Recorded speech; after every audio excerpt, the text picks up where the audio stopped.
In the third year of the Daning Dynasty, a severe drought ravaged the land, leaving wells dry and rivers parched. The 5 members of the Xie family were driven to despair and ultimately chose to end their lives. However, a modern family sharing the same name and lineage found their souls transported back to this ancient era. Grandparents, along with the eldest and second uncles, violently kicked open the dilapidated door, hurling insults as they insisted on the division of the family. During this disastrous year, they sought to escape the famine.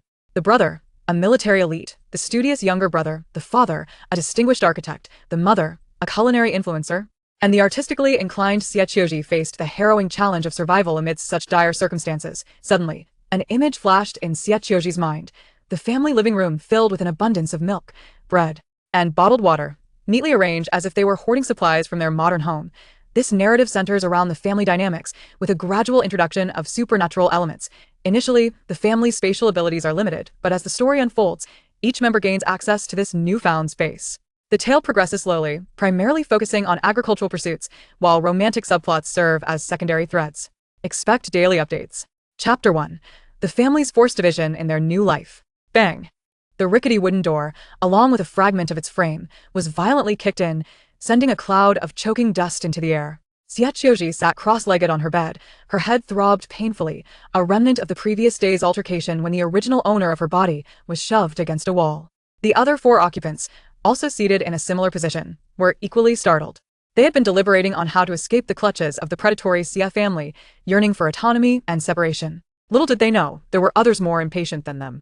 You ungrateful descendants! Sign the papers at once. Once the division documents are signed, get out of my sight. A thunderous roar echoed through the air. It was the eldest uncle, Xie Guangjin, demanding the division of the family. Rewind several hours, and the 5 members of the Xie family had collectively experienced a shocking transition. Just the night before, they had gathered around a lavish feast, celebrating Xie Wen's triumph as the top scorer in the college entrance examination. Laughter and warmth filled the air. Who could have anticipated that a forgotten faucet in the kitchen would lead to a calamity? Water silently seeped into an electrical outlet, and then, a blinding flash of blue light engulfed them, and upon regaining consciousness, they found themselves in a world turned upside down. Their souls had been thrust into the bodies of an unfortunate family sharing their names, but living in a state of abject misery. The original family had tragically succumbed to suicide after being coerced into consuming toxic cassava by their so-called relatives. Memories not belonging to them flooded their minds. The original family, under the blazing sun, had toiled to gather wild vegetables and carried back 2 small, murky buckets of spring water. Upon entering their yard, they were met with a barrage of insults from the matriarch, Old Lady Xie. Old Lady Xie was a toxic presence, her heart as black as her words. She trampled on the weak, caring only for the interests of the first and second households, viewing the third as expendable. You return just as the sun sets? Where have you been? Do you wish to starve us old folks? Eldest Uncle Xie Guangjin and second Uncle Xie Guangui emerged, smirking as they snatched the meager vegetables and water buckets away, presenting them to Old Lady Xie as if they were treasures that I and the Xie family. Xie Guangjin was the overt bully, while Xie Guangui played the role of the scheming instigator. Together, they embodied the essence of cruelty. Xie Guangfu, the original owner of this body, was a simple, foolish farmer who, despite having quenched his thirst at the water source, returned home parched and wearied. He licked his cracked, bleeding lips, his voice hoarse as he pleaded, "Mother, may I have some water?" Before he could finish, a brutal kick from Xie Guangjin struck him in the chest. "Ah!" Xie Guangfu cried out, collapsing to the ground. "Bah, 2 buckets of water barely amount to 1, and it's murky to boot. How dare you ask for water?" Xie Guangjin stood with hands on hips, spitting insults, returning this late, still having the audacity to beg. "I see your household is simply lazy, wasting water." Second Uncle Xie Guangui, arms crossed, chimed in with sinister glee. "Exactly. In these times, water is more precious than oil. How dare you bring back so little and still ask for more? You deserve a beating." Xie Guangfu's wife, Li Yuelon, rushed to support her husband, tears streaming down her face. Their 2 teenage sons, Xie Feng and the younger brother Xie Wen, could no longer contain their anger. Fueled by indignation, they grasped a nearby pole and stood protectively in front of their parents, glaring defiantly at their uncles. "You little wretches, how dare you defy us?" Xie Guangjin, seeing the defiance in their eyes, erupted in rage, seizing a bamboo broom and swung it down upon them. Amidst the chaos, cries, curses, and the dull thud of the broom striking flesh merged into a cacophony. Old Lady Xie and Old Man Xie stood at the doorway, coldly observing, their eyes devoid of empathy. Xie Qiu Zhi attempted to intervene but was violently shoved aside by Xie Guangjin, her forehead colliding with the doorframe, leaving a painful bump. That night, the five of them, marked with broomstick bruises and starving, huddled in their small room, their stomachs churning with hunger. And this so-called family, the third household, was treated as the lowest of livestock, compelled to do the heaviest labor while receiving the least sustenance, all while enduring the harshest beatings. This was due to a fortune-teller's decree made shortly after Xie Guangfu's birth. This child is destined for calamity, bringing misfortune to family and kin. He shall marry a girl without support, leading to the family's decline and endless troubles. Thus, Xie Guangfu married Li Yuelon, a woman without familial backing. The fortune-teller's words weighed heavily on old Lady Xie and the entire Xie clan, as it cost her a chance to change her fate. Consequently, despite being her own flesh and blood, she delighted in humiliating Xie Guangfu daily to vent her frustrations. As Xie Guangfu gazed at the injuries on his wife and children, listening to their muffled sobs, despair ignited a fierce rage within him. Gritting his teeth against the pain, he quietly pried open the kitchen door and retrieved the pile of poisonous cassava hidden in the corner. Driven mad by hunger, the family sought liberation, each grabbing a root and gnawing at it with fervor. And so, 5 lives were extinguished in that desolate night, slipping away silently. When they opened their eyes once more, it was within the battered bodies of the original family, still bearing the remnants of cassava poison and insatiable hunger. The darkness enveloped them, with only a faint moonlight streaming through the window, illuminating the disarray of their surroundings and the bewilderment etched on their faces. Am I dreaming? Xie Wen, donning tattered ancient garments and sporting the face of a youthful boy, trembled as he spoke. Just last night, he had been clad in a trendy t-shirt, basking in the glory of being the top student. This is no dream. Beside him stood Xie Feng, a tall, slender figure clad in worn-out clothing, wincing as he rubbed his aching arm. He was the eldest brother, a military elite from the modern world, who had returned home for a rare leave, only to find himself embroiled in this bizarre ordeal, now trapped in the form of an 18-year-old peasant boy. Weakness still clung to him, his voice lacking strength. It seems we've collectively traversed through time, landing in a household that has suffered greatly at the hands of its own kin, Xie Qiu Zhi speculated, observing the familiar yet bewildered expressions on their faces. Now, she bore a sallow complexion, her petite figure and flat chest a stark contrast to her previous beauty, with a painful bump on her forehead and broomstick marks adorning her body. A rapid descent from school belle to a mere servant. Ouch. My head. Xie Guangfu groaned, massaging the swollen lump on his forehead, wincing in pain. Although he was 38, his appearance betrayed the toll of hard labor, making him resemble a man of 45. Oh, my back. Li Yuelon, too, was not faring well, pressing against her sore lower back, a painful reminder of the previous night's brutality. Though her voice had regained some youthfulness, her expression remained pained and bewildered. Xie Wen cast a glance down at his noticeably oversized and tattered coarse cloth attire, then shifted his gaze to his arms and legs, which had shrunk to the size of a 9-year-old child, marred by several broomstick-like bruises. His expression was one of despair, more mournful than tears could convey. It's over. The prize for being the top scholar in the college entrance exam is gone. And I've shrunk. Reduced to the youngest in the family, Xie Qiu Zhi lowered her gaze to her evidently smaller hands, then touched her withered chest, on the verge of tears. I'm equally unfortunate. From 16 to 13, and malnourished to boot. After a collective lament, the family exchanged glances, engulfed in silence for a full half-minute.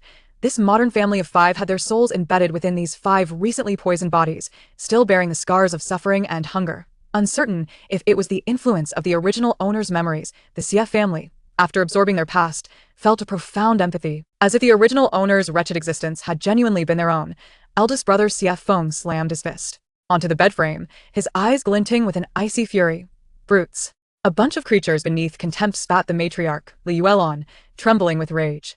We must sever ties and split the family, declared Xie Guangfu, a top-tier architect in the modern world, gritting his teeth, his gaze resolute as never before. From now on, we shall distance ourselves from these wolves.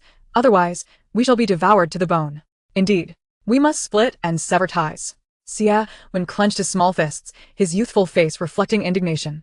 As Xie Qiu Zhi touched the bump on her forehead, let's split, and let the entire village know. They forced us into this. From now on, the fate of those 2 families shall have no bearing on us whatsoever. The family huddled on the bed, lowering their voices as they strategized how to propose the division and severance of ties, plotting their escape from this den of iniquity. Just as dawn broke, their plans remained unsettled. Bang bang. The door was kicked open. Amidst the swirling dust, those who compelled them to sever ties had arrived first. Chapter 2. From today, we establish our own household. At the forefront stood the imposing elder, Xie Guangjin, with a visage marked by a broad, fleshy face and piercing, malevolent eyes.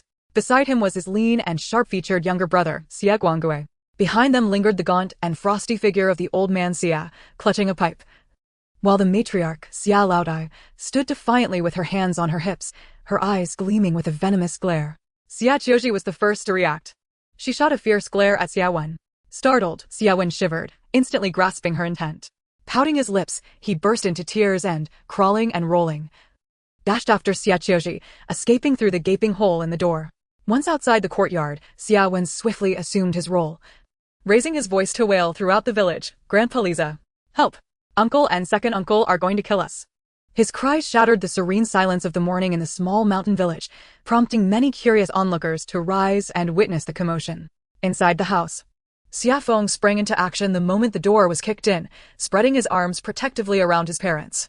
His gaze, sharp as a blade, fixated on the advancing Xie Guangjin and Xie Guangui, his entire being tensed, exuding an aura reminiscent of a fierce beast defending its young.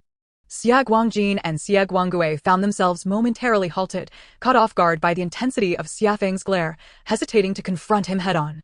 Meanwhile, the neighbors, roused by the commotion, along with the village chief, Xie Zhong, whom Xie Qiu Zhi had dragged along, gathered around the dilapidated courtyard of the Xie family, craning their necks to peer inside. "What is all this ruckus about at such an early hour?"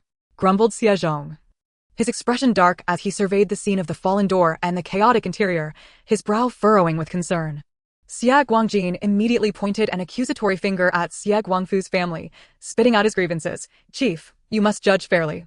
The third family is nothing but a bunch of lazy, ill-fated scoundrels. They always shirk their responsibilities, causing unrest in our home. Yesterday, they even tried to attack us with a pole. What kind of unfilial descendants are these? We must divide the family today. They must sign the separation papers, whether they like it or not. Indeed. Not a grain of rice or a morsel of gruel shall they take. Today, we not only divide the family but also sever ties, so we can distance ourselves from these ill-fated ones and restore our family's fortunes," chimed in Xie Guangui, his wife, Li Ping, pushing her way to the front of the crowd, her voice shrill and dripping with malice and schadenfreude. With a thud, Xie Laodai slammed her wooden cane down. Bang. Her murky, aged eyes, akin to poisoned needles, swept disdainfully over the trembling family on the cane, her voice hoarse yet resolute. "Useless good-for-nothings. You spent an entire day on the mountain and returned with so little. You're just a burden, always clamoring for food. It's high time you separated. The second daughter-in-law is right. Today we must not only divide the family, but also cut ties to prevent them from dragging down our Xie family." Xie Feng remained steadfast at the forefront, his fierce demeanor honed from years of military discipline, rendering him akin to a wolf poised to pounce. Xie Qiu Zhi and Xie Wen huddled beside the village chief's legs, sniffling pitifully, appearing genuinely forlorn, though deep down, they longed to sever ties with these people swiftly. Furrowing his brow, Xie Zhong remained skeptical of their claims. Everyone in Xie family village knew well how little the Xie Guangfu family contributed.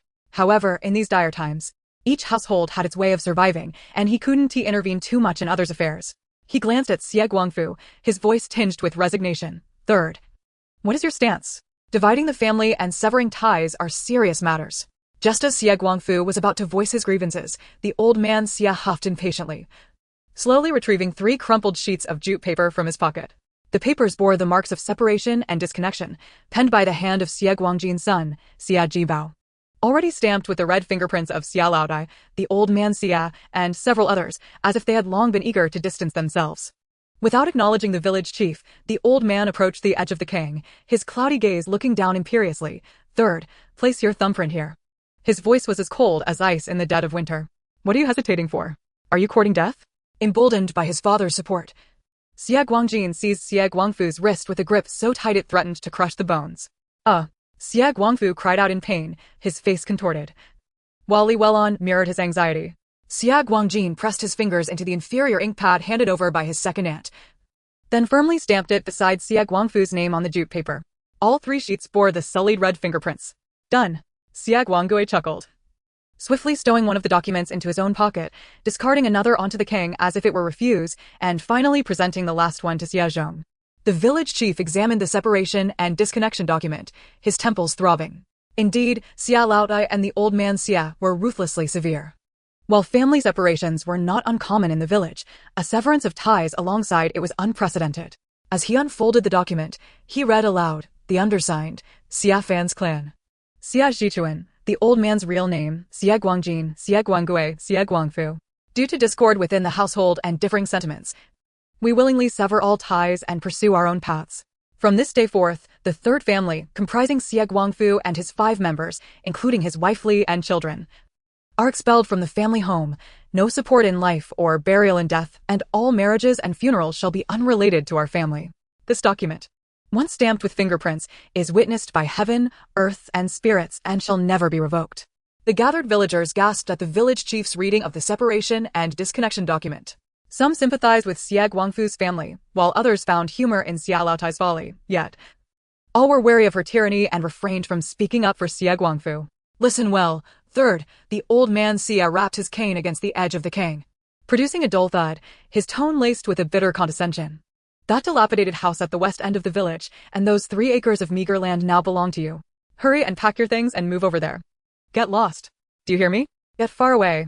With a tilt of his chin, Xie Guangjin's eyes glimmered with smug satisfaction and an inscrutable expectation. Anyone who dares to come begging for food again will face my wrath. With that, they strode away, their heads held high, pushing through the onlooking villagers amid a mixture of complex gazes. Silence enveloped the house. The spectators outside had yet to disperse. Xia Zhang's face was as dark as the bottom of a pot. This group from the old man Xie's household, relying on their relatives in the capital, acted tyrannically in the village, disregarding even his authority as the village chief. Stifling his anger, he turned to the disheartened family on the king. His voice raised to address the curious villagers. You all heard it. From today, Xie Guangfu's family is independent. They have severed ties with us. And any sickness or death of the old man or Xie Laotai shall have no connection to them. Now, disperse. Turning back to Xie Guangfu, Xie Zhang sighed. Well, since the separation is now a fait accompli, just try to come to terms with it. He pocketed 1 copy of the separation document. Thank you, village chief. Xie Guangfu replied, his voice tinged with a sense of grievance. The onlookers remained unmoved, their eyes filled with pity and curiosity, eager to see what remnants this ousted family would take with them. Xie Guangfu, feeling utterly despondent, was in no mood for conversation. His mouth felt parched and bitter as he struggled to rise from the bed, supported by Li Welan, who wiped her tears. Xie Feng, with a stoic expression, began to silently gather their belongings. This so-called gathering resembled a heart-wrenching exhibition: a chipped and broken earthen bowl, a crude, dull-edged firewood knife, a tattered coat, patched with numerous scraps, constituted their entire possessions, lacking even a decent straw mat. The onlookers among the villagers gasped in astonishment, whispering amongst themselves, "Good heavens! Is this all they possess?" I had visited their ancestral home at the west end of the village. Its roof had caved in halfway, and the walls were cracked, rendering it uninhabitable. And what of that 3 acres? The rocky hill by the west of the village? Not a blade of grass grew there. TSK. How ruthless is old man Xie, seemingly driving the Xie Guangfu family into a corner. After all, they are all his own sons. The disparity in their treatment is rather stark. But you must understand, when Xie Guangfu was born, a fortune-teller passed through our village. And old man Xie had him predict the fates of his sons, hoping for auspicious tidings. To his dismay, Xie Guangfu alone was deemed a harbinger of misfortune, while Xie Guangjin and Xie Guanggue were foretold to be prosperous. Henceforth, the third son of the Xie family lived a life worse than that of a pig or dog, bearing the brunt of the family's misfortunes, blamed for being the star of calamity that would bring death to their kin. I reckon, over the years, they have longed to sever ties with Xie Guangfu's family. There must be more to this tale, had it not been for the fortune-teller's grim prediction. It is likely that old Lady Xie would. Alas, why must one delve into such fateful matters? What a stroke of misfortune! Amidst the sympathetic and sorrowful gazes, Xie Guangfu's family loaded their meager, tattered belongings onto a rickety wheelbarrow that Xie Feng had clumsily reinforced with a broken door and straw rope. Xie Feng pulled the cart in silence, while Xie Guangfu and Li Welan supported each other, followed closely by Xie Qiu Zhi, who hurried to keep pace with Xie Wen. They shuffled forward, bearing their scant and pitiful possessions, step by step toward the dilapidated ancestral home at the west end of the village. Chapter 3. Bare Walls. Fortunately, with a space suite under the blazing sun, Xie Guangfu and Li Welan averted their gazes from the dilapidated items in the wheelbarrow. They had no desire to look at them, were it not for the prying eyes of the other villagers observing their every move. She would truly wish to take nothing at all. All of it was worthless junk, a sight that stirred distress. After a 10-minute trek through the village, the 5 members of the Xie family finally arrived at their destination, standing before the crumbling old house at the west end of the village, collectively dumbfounded. Is this what one calls a house? Xie Guangfu's lips twitched as he pointed at the dilapidated earthen structure, which could scarcely be considered a dwelling. The western wall had collapsed significantly, leaving a precarious remnant, while the thatched roof had long rotted away, exposing a few crooked beams. The door was long gone, leaving only a frame. Cautiously, Xie Guangfu poked at the doorframe, which creaked ominously before collapsing, sending up a cloud of dust. Cough, cough. At least it's cooler than the previous house. Li Weilong attempted to find humor in the situation. There's a breeze coming through. Xia Feng was the first to venture inside. As a seasoned soldier, his danger assessment skills surpassed even those of the architect Xie Guangfu. Moments later, his voice echoed from within, "Come in." It's unlikely to collapse just yet. Inside was worse than they had imagined. A thick layer of dust coated the floor, and cobwebs adorned the corners. A large, old bed occupied half the room, and a crooked, three-legged table leaned against the wall. Adjacent to another room stood a darkened stove. "Is this our new home?" Xia Wen kicked at the dirt on the floor. "Not even a pot to cook with?" Xie Qiu Zhi plopped down on the edge of the bed, only for a piece of it to crumble beneath her, leaving her flustered as she scrambled to her feet, dusting off her hands. "How are we to live like this? There isn't even a place to sit." Xie Guangfu sighed, beginning to take stock. A three-legged table, a nearly disassembled bed, this was all they had. What about clothes? Li Weilong suddenly recalled, hastily rummaging through the small bundle they had brought from the Xie household. A few tattered garments fell out, each adorned with thick patches. Xie Feng picked up his own, holding it to the light. "If I wear this out, even beggars would feel compelled to give us alms," he chuckled bitterly, shaking his head. Suddenly, Xia Wen raised his hand. "I've made a significant discovery." He dashed behind the stove, excitedly lifting a chipped ceramic jar. "Look, salt." The entire family rushed over, and indeed, the cloth bag contained some grayish-white granules, yet they hardly resembled genuine salt. Xie Feng dipped his finger in, tasted it, and immediately spat it out. "What is this?" "It's both bitter and astringent." "It's earth salt," Xie Guangfu frowned, "derived from salt-containing soil, laden with impurities. Consuming too much could lead to poisoning." Li Weilong sank down onto the ground, utterly deflated. "We're finished. We lack everything. How are we to survive?" Xie Qiu Zhi clutched her growling stomach, suddenly remembering, "Wait, what dynasty are we in now?" The Donghua period of the Daning Dynasty, Xie Guangfu recalled from the original owner's memories. "We've been in drought for 3 years now." Xie Wen counted on his fingers. "That corresponds to the years 1876 to 1879 in our history, the Great Famine period." "What famine?" Xie Feng asked, bewildered. "The most devastating famine in history." Xie Wen's face paled. The death toll exceeded 10 million. People resorted to cannibalism. The room fell into a profound silence. "Oh my goodness," Xie Qiu Zhi murmured. "Have we fallen into a hellish scenario?" Xie Guangfu wiped his face. "No wonder the villagers look so gaunt. According to the original owner's memories, there hasn't been a drop of rain in these 3 years. Locusts have ravaged the land. And even the roots of grass have been consumed. I've heard that in the town, some have begun to sell their children." Xie Feng spoke gravely. "There are rumors that in some areas, people have started to eat." He didn't finish, but the implication was understood by all. Xie Qiu Zhi's already frail body, compounded by prolonged hunger and a head injury from the previous day, suddenly felt dizzy, and her vision darkened. She leaned against the earthen wall, slowly sliding down to the ground, her mind fixated on a singular thought: hunger, unbearable hunger. Images of her modern home involuntarily flooded her mind: the milk in the refrigerator, the cookies in the cupboard, her mother's braised pork. The more she thought, the hungrier she became, as if a fire were burning within her stomach. "Home. I want to go home," she murmured unconsciously. Suddenly, darkness enveloped her, and a dizzying sensation washed over her. "Qiu Zhi." Li Yuelon's exclamation seemed to come from a great distance. When Xie Qiu Zhi reopened her eyes, she found herself utterly bewildered. She lay in a bright foyer. Beneath her was beige porcelain tile, above her a familiar ceiling lamp, and the air was infused with a faint lemon scent, the aroma of her household floor cleaner. "What is happening?" She stood up and pushed open the door to her right, her bedroom. Pink bed sheets, posters of her idols on the walls, an open sketchbook on her desk. Everything was just as it had been before her journey through time. "I'm back?"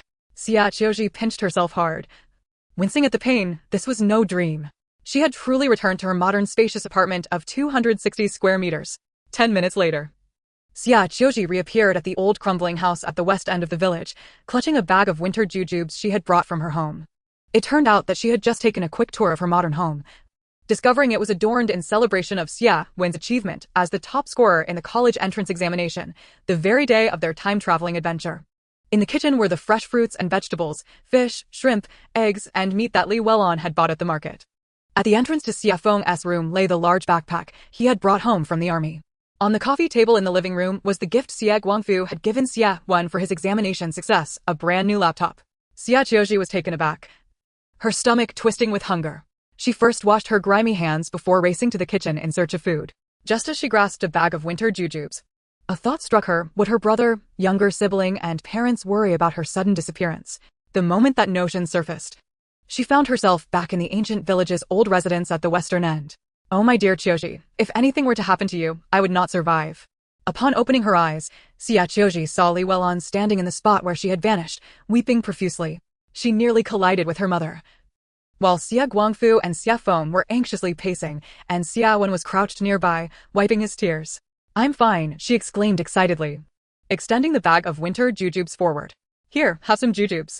The four of them froze, their eyes wide with astonishment, fixated on the bag of jujubes. Where did this come from? How did you suddenly disappear? Xie Feng's voice cracked with disbelief. Xie Qiu beamed. I have some magnificent news. After she recounted her experience, the family's jaws dropped in astonishment. So you vanished and went to our modern home? Xie Guangfu's voice trembled. And you were able to bring something back? Chapter 4. Let us fill our stomachs and take a bath. Xie Qiu nodded, distributing the jujubes among them. Quickly eat, they're so sweet. The four of them devoured the jujubes ravenously, the sweet juices exploding in their mouths, making the experience feel dreamlike. Wait, Xie Feng suddenly recalled. You said the things at home are identical to what we had before we traveled through time? Doesn't that mean there's a feast waiting for us? Exactly. But not entirely, Xie Qiu replied, her excitement palpable. The fridge is stocked with food. The cabinets have rice, flour, oil, and salt. Mom went to the market early yesterday to buy fruits and vegetables, which are still in the kitchen untouched. However, last night's grand feast seems to have not been prepared yet, so we can't eat anything ready-made. She took a deep breath. I even saw my second brother's college entrance examination gift, that laptop, right on the coffee table. There's also a box of USB drives. Although her second brother, Xie Wen, had transformed into her younger sibling after the time travel, she still found it hard to adjust her terminology. My computer? Xie Wen nearly choked on a jujube pit. Xie Qiu nodded with a smile, and I just tested it. If I think about going home, I can enter. And if I think about coming back, I can bring things with me. Can you bring us in? Xie Wen asked excitedly. Why don't we try? Xie Qiu was equally eager to discover if it would work. They all joined hands, and Xie Qiu focused her mind, silently repeating the thought of returning home. However, only she vanished from sight, leaving the others behind. The attempt failed, Xie Guangfu said, a hint of disappointment in his voice. At least one of us can return home. We must keep this a secret from others. Innocent people suffer when they possess something precious. Exactly. Xie Feng clenched his fists. Whoever dares to lay a hand on my sister, I'll deal with them. Li Welon began to feel apprehensive, fortunately. I went to the market early yesterday to prepare for a grand meal, buying a bunch of food and storing it in the kitchen. If we ration wisely, it should last us for a while. However, we cannot rely solely on the items from the space. We need to plan our future living arrangements. Furthermore, we cannot bring too much back from the modern world at once, as it may raise suspicions. Enough chatter, let us first address our immediate needs, Xie Guangfu said, rubbing his stomach, which was painfully empty. I don't know how long it's been since I last had a proper meal. My stomach hurts terribly. Whether it's from hunger or that toxic cassava dish from yesterday, our priority now is to fill our bellies. The others nodded in agreement. Li Welon suddenly had a thought and grabbed Xie Qiu's arm. Qiu, is there any leftover food at home? Are there any leftovers in the fridge? Xie Qiu smacked her forehead. Oh, I almost forgot. Yes, there's braised pork, sweet and sour ribs. I'll see if I can fry some vegetables. The rice cooker still held a generous portion of warm, fluffy rice. Since their household had 2 high school students, they usually cooked in large quantities, ensuring that Xie Guangfu could come home to a ready meal. This resulted in leftovers being a common occurrence. As soon as she mentioned it, the entire family's stomachs growled in unison, even louder than before. Hurry, hurry. Xie Feng's eyes glinted with hunger. I've never been this hungry in my life. Xie Qiu promptly closed her eyes and concentrated, envisioning home. This time, she had a clear target, straight to the kitchen. Upon opening the refrigerator, she indeed spotted 3 familiar containers. She gathered them in her arms and dashed to the rice cooker, lifting the lid to reveal a generous portion of steaming white rice. After microwaving the 3 containers of leftovers, she quickly stir-fried some lettuce. Cradling the warm pot in her arms, she focused on returning, and once again found herself at the spot where she had disappeared. Carefully placing the rice cooker in her pot on the bedboard, she swiftly re-entered the space to retrieve the remaining dishes. The western end of the village was typically deserted, so Xie Qiu decided to bring out the outdoor folding table, which was resistant to decay, rain, and sun. This table only had 2 chairs, while the rest of the seating in the house consisted of sturdy-backed dining chairs and 2 small stools, which were not convenient to use. Once the food and utensils were arranged, Xie Guangfu, Li Welan, Xia Feng, and Xia Wen washed their hands and quickly gathered around, their eyes glued to the spread on the table, their breaths heavy with anticipation. Xie Qiu Zhi deftly opened the lids. The first container revealed glistening, ruby-hued braised pork, fatty and lean intermingled, with the rich aroma of the sauce wafting through the air. The second container showcased sweet and sour ribs with a golden red glaze, enticingly coated in a tangy sauce and sprinkled with white sesame seeds. The third container held Xie Qiu Zhi's favorite snack, spicy duck necks. Alongside was a plate of freshly stir-fried lettuce. A steaming pot of fragrant, snowy white rice completed the feast. My heavens! Li Welan exclaimed, covering her mouth, tears nearly spilling from her eyes. It's still warm. What are we waiting for? Let us dig in. Xia Feng shouted, his ancient body feeling as though it might cramp from hunger as he eagerly grabbed a piece of braised pork and stuffed it into his mouth. Delicious. Absolutely divine. He mumbled, his eyes squinting with bliss. After a sumptuous lunch, Xie Qiu Zhi took the pots and bowls back into the space for cleaning and neatly arranged them. She then fetched 2 buckets of water. Their ancient bodies carried a strong odor, and without water to bathe, each of them exuded an unpleasant sour smell. In truth, the Xie family still possessed a certain charm, but the long hours of labor and hunger left them looking gaunt and hollow-eyed, clearly the visage of a struggling family. Their hands were calloused, and the soles of their feet bore thick layers of hardened skin from years without shoes. After the meal, they became acutely aware of the lingering odors on their bodies. Xie Guangfu found a secluded corner of the mud wall in the old house and fashioned a makeshift bathing area using an old bedsheet from the space. Xia Feng carried 2 buckets of water inside and thoughtfully placed a flat stone in the bathing area, allowing Li Welan to stand on it while washing, preventing her from getting her feet muddy. Li Welan could no longer tolerate the unpleasant odor emanating from her body. She grabbed her loungewear and rushed in to take a bath. 2 buckets of water were far from sufficient. The water was quickly used up just for bathing, and her long hair, matted like a chicken's nest, required her to cut some off with scissors. After trimming it a bit, she needed to wash her hair 3 times before she could produce any lather. As Xie Qiu Zhi indulged in a bath within the confines of her space, she spent a full 20 minutes in the bathroom, ultimately coming to terms with her petite frame and modest bosom. After tidying herself up, she took her discarded coarse cloth garments out of the space, aware that they could not be left behind due to their overpowering odor. Once Li Welan had completed her washing, Xie Qiu Zhi proceeded to replicate the process for the other 3 individuals, ensuring that all 5 family members were finally clean, donned in fresh clothing and footwear, and had brushed their teeth and groomed their hair, akin to a resurrection from the mundane. Gazing at her revitalized family, Xie Qiu Zhi was suddenly struck by a thought. Their clothes seemed rather out of place in this era. Perhaps it would be prudent to wash the old garments and, once cleaned, wear them outside for safety. Indeed, her daughter's foresight was commendable. However, her father insisted that she refrain from washing, suggesting instead that she fetch 2 buckets of water for him to handle the task himself. Xie Guangfu would not allow his cherished daughter to toil over such foul garments, fully aware of their uncleanliness, far beneath the standards even for a rag. The washing machine itself would struggle under the burden. No, we shall wash them ourselves. The others chimed in, evidently sharing the same sentiment. I refuse to hand wash. I will use the washing machine. Xie Qiu Zhi dismissed this notion, explaining that their mother was meticulous about separating outerwear from undergarments during laundering. Such filthy clothes would surely cause distress to her mother if placed in the machine. Very well. I will retrieve the basin from the house. By the time each person had washed their ancient patched garments, it was already 3 in the afternoon.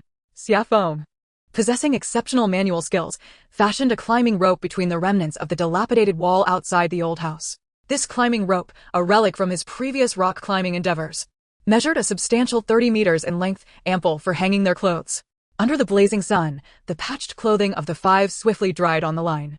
As Xie Qiu Zhi surveyed the decrepit old home, her mind began to ponder what items could be salvaged for their use, particularly given the dilapidated state of the dwelling, which hardly provided a suitable sleeping environment.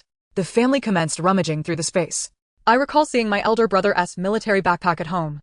Might it contain a military flashlight and a multifunctional knife? It is dark here at night, and a flashlight would be useful in emergencies, while the knife could serve as a means of protection. Xia Feng's eyes lit up. Indeed, it's in the compartment of the backpack. I shall retrieve it. With that, Xie Qiu Zhi closed her eyes and silently chanted home. Once more, she vanished before her family's eyes. This time, they remained significantly calmer. Yet the ensuing 10 minutes felt exceptionally protracted. When Xie Qiu Zhi reappeared, she was cradling an array of items: a flashlight, a Swiss Army knife, a cleaver from home, and a windproof lighter. Excellent, Xia Feng exclaimed, snatching the knife and cleaver. With these tools, I can create numerous things. Xie Guangfu pressed the flashlight button, only to find it inoperative. Alas, it lacks power. Fear not, we have batteries at home, Xie Qiu Zhi reassured him, preparing to leave once again. Wait, Li Weilon interjected, grasping her arm. Hold on. You've made so many trips today. Thankfully, our residence is secluded, but we must exercise caution when entering and exiting the space. Should anyone witness your sudden appearances and disappearances, it could lead to troublesome explanations. Henceforth, let us communicate our needs in advance, so you may retrieve everything in one go and avoid unnecessary back and forth. In Chapter 5, Luxurious Porridge with Diced Radish, the family huddled together, each voicing their urgent requirements. My dear girl, my beloved, my toolbox is in the storage room. Please retrieve it. I need to repair the broken bed frame. Xie Guangfu's foremost desire was to restore their dilapidated home. Our bed is exceedingly hard. We have a camping moisture-proof mat at home. Xie Wen, who relished camping trips with her classmates in modern times, boasted an abundance of camping gear in her room. Our family's bamboo mat is in Mother's room, Li Weilon remarked, noting the oppressive heat that rendered sleep without a mat nearly impossible. I ordered an electric batten online. Are any of you interested? Xie Qiu Zhi timidly suggested. The family looked on with curiosity. Why would you buy an electric batten? I purchased a few for safety while walking home from evening classes in high school. Sometimes I felt apprehensive walking alone at night, so I kept some at home and even had one in my backpack. I find that hard to believe.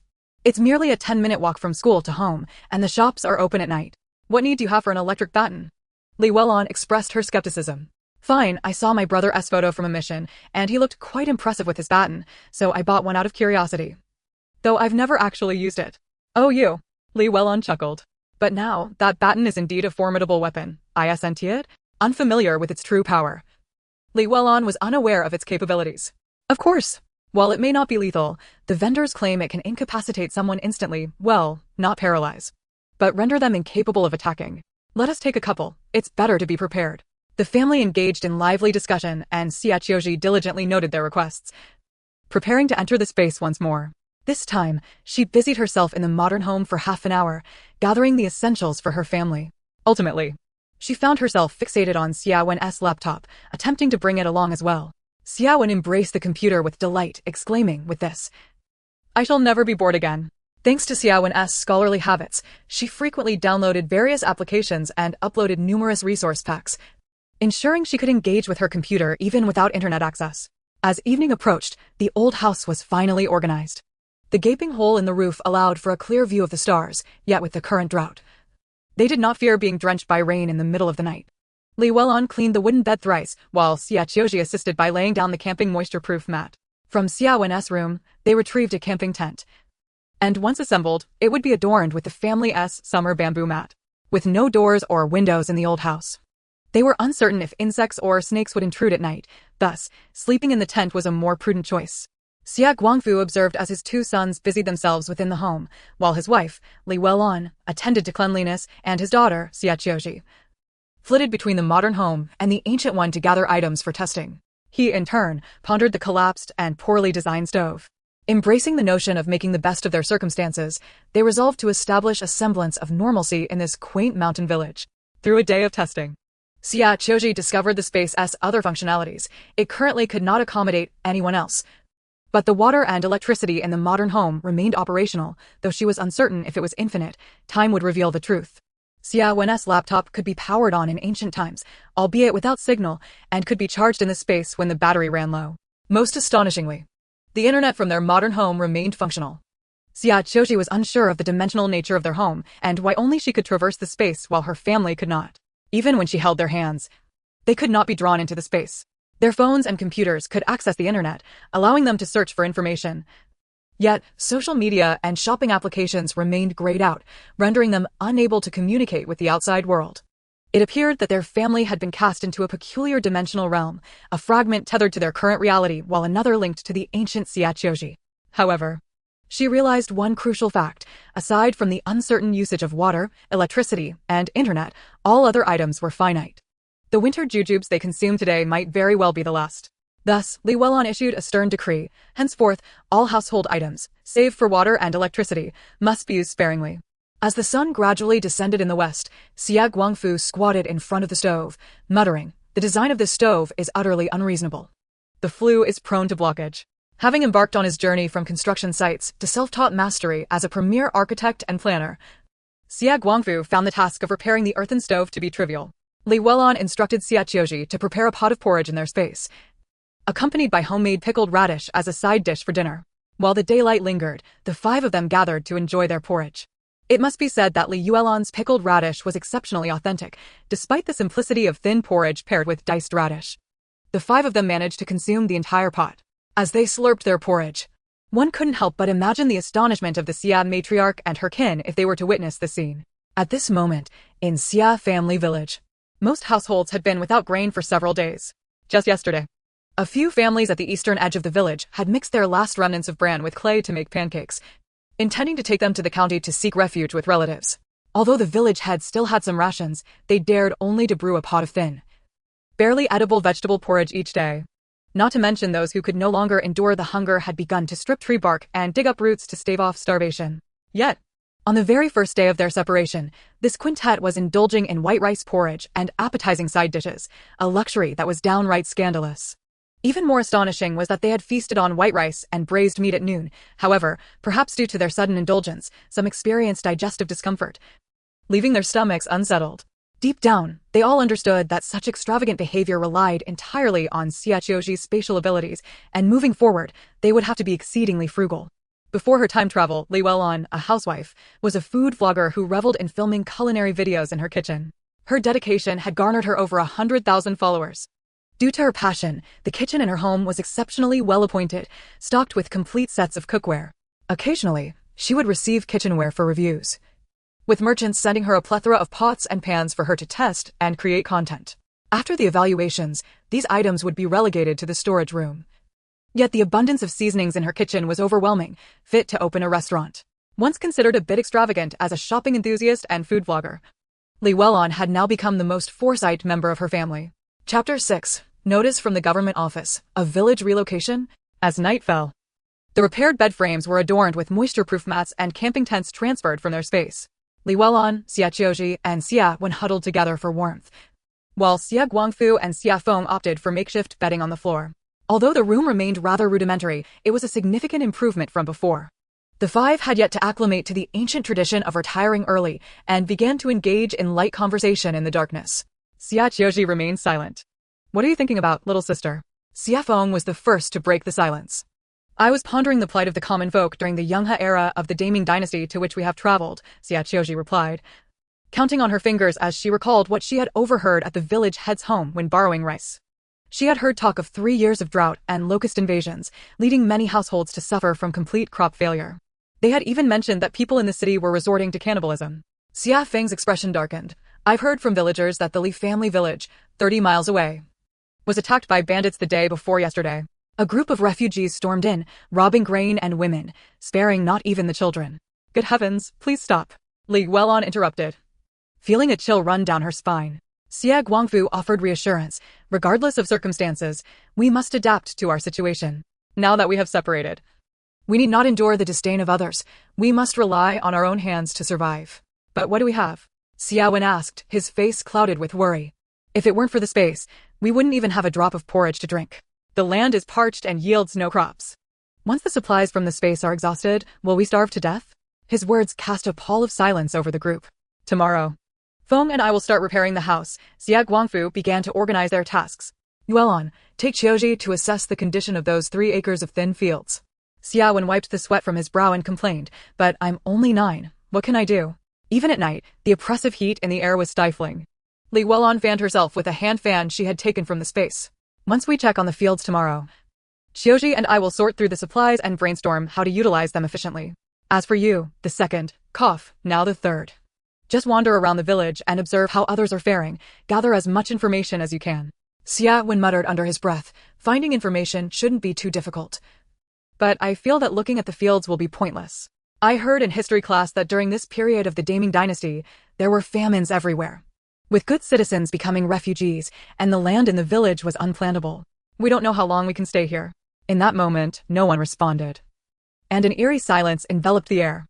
They found themselves in a catastrophic era marked by a staggering death toll of 10 to 13 million, where avoidance was futile. And they could only go with the flow. The number of those who starved was overwhelming, and countless others were displaced, historically. This period saw over 20 million people rendered homeless and turned into drifters. Amidst the silence, Xie Qiu Zhi felt both weary and fatigued. Despite her concerns for the uncertain future, the most pressing need was to secure a good night's rest. As the first rays of dawn filtered through the dilapidated old house, Xie Qiu Zhi was roused by the urgent sound of a gong in the distance. Rubbing her tired eyes, she noticed her elder brother, Xie Feng, already dressed and standing at the door. His patched jacket concealed the clean short-sleeved shirt beneath, making it difficult to discern his true state, while he gripped a Swiss Army knife in his hand. "Brother, what's happening?" Xie Qiu Zhi inquired softly, nudging the still-sleeping Xie Wen awake. At only 9 years of age, Xie Wen was in that phase of life where sleep was a cherished companion. After his sister disturbed his slumber, he mumbled, "Just a little longer, please." Xie Feng gestured for silence. "Someone in the village is ringing the gong. Everyone is heading towards the big banyan tree." It was said that the gong, hanging from the old banyan tree for 50 years, was rusted yet still boasted the most authoritative voice in the village. When the gong sounded, even women nursing infants or those squatting in the latrines would hastily pull up their trousers and rush toward the tree. For the village record stated that only 3 significant events warranted its tolling. The first was 15 years ago when the government repaired the official road through their village, claiming 30 acres of good farmland. The clan elders surrounded the gong, striking it 9 times, while the village men lined up under the tree, armed with shovels and baskets, ultimately compelling the county magistrate to alter the route with blood-inked petitions. The second was a decade ago when a scholar emerged from the village. The gong rang out with urgency that day as the old scholar, clad in blue, was paraded 3 times around the village by the townsfolk, the sound embedding the notion that education could alter one's fate into the very bones of every household. However, since then, no scholars had emerged from Xie family village. The third was today, as the gong sounded more frantically than ever before, each strike like a death knell. The Xie family hurriedly rushed to the banyan tree, having skipped breakfast in their haste. The scene before them took their breath away. The area beneath the banyan tree was densely packed with people, and several constables wielding clubs attempted to maintain order amidst the chaos. A gray official notice was affixed to the trunk of the banyan tree. Squinting through his clouded eyes, Xie Li, the village head, trembled as he traced the vermilion seal on the notice, his voice hoarse as he read aloud, "By the will of the emperor. It is proclaimed, the 6 states in the north of the river have suffered 3 years of drought, and the people's lives are in dire straits. The government has initiated a policy to relocate entire villages affected by disasters. Villages that have suffered calamities may draw lots to migrate to the Jiangnan, Huguang, or Jingji regions for resettlement. Each village must compile a list of households and obtain travel permits for the relocated individuals. Those without permits will be treated as refugees. Along the migration route, officials will set up soup kitchens, providing random assistance. Upon reaching the resettlement area, each person will be allotted 5 acres of land, free from taxes for 3 years. Those with relatives in the area must present official seals from both local governments to receive priority in land allocation." Xie Qiu Zhi listened intently, her heart growing heavier with each word. The government planned to organize a village-wide relocation, and Xie family village had drawn the lot for Jingji. The notice detailed various regulations regarding the migration. Along with the announcement, officials had brought disaster relief grain. "Form a line. Everyone, line up to receive the relief grain," shouted Xie Dahu, the clan leader's son, attempting to keep an elderly woman from cutting in line. The relief grain was distributed at a rate of 5 wheat flour cakes per person, with no provisions for those absent. Xie Feng had quietly appeared behind the officials, eavesdropping on their conversation. When he returned, he lowered his voice to explain, "I heard from the officials that this relocation is categorized into 3 tiers.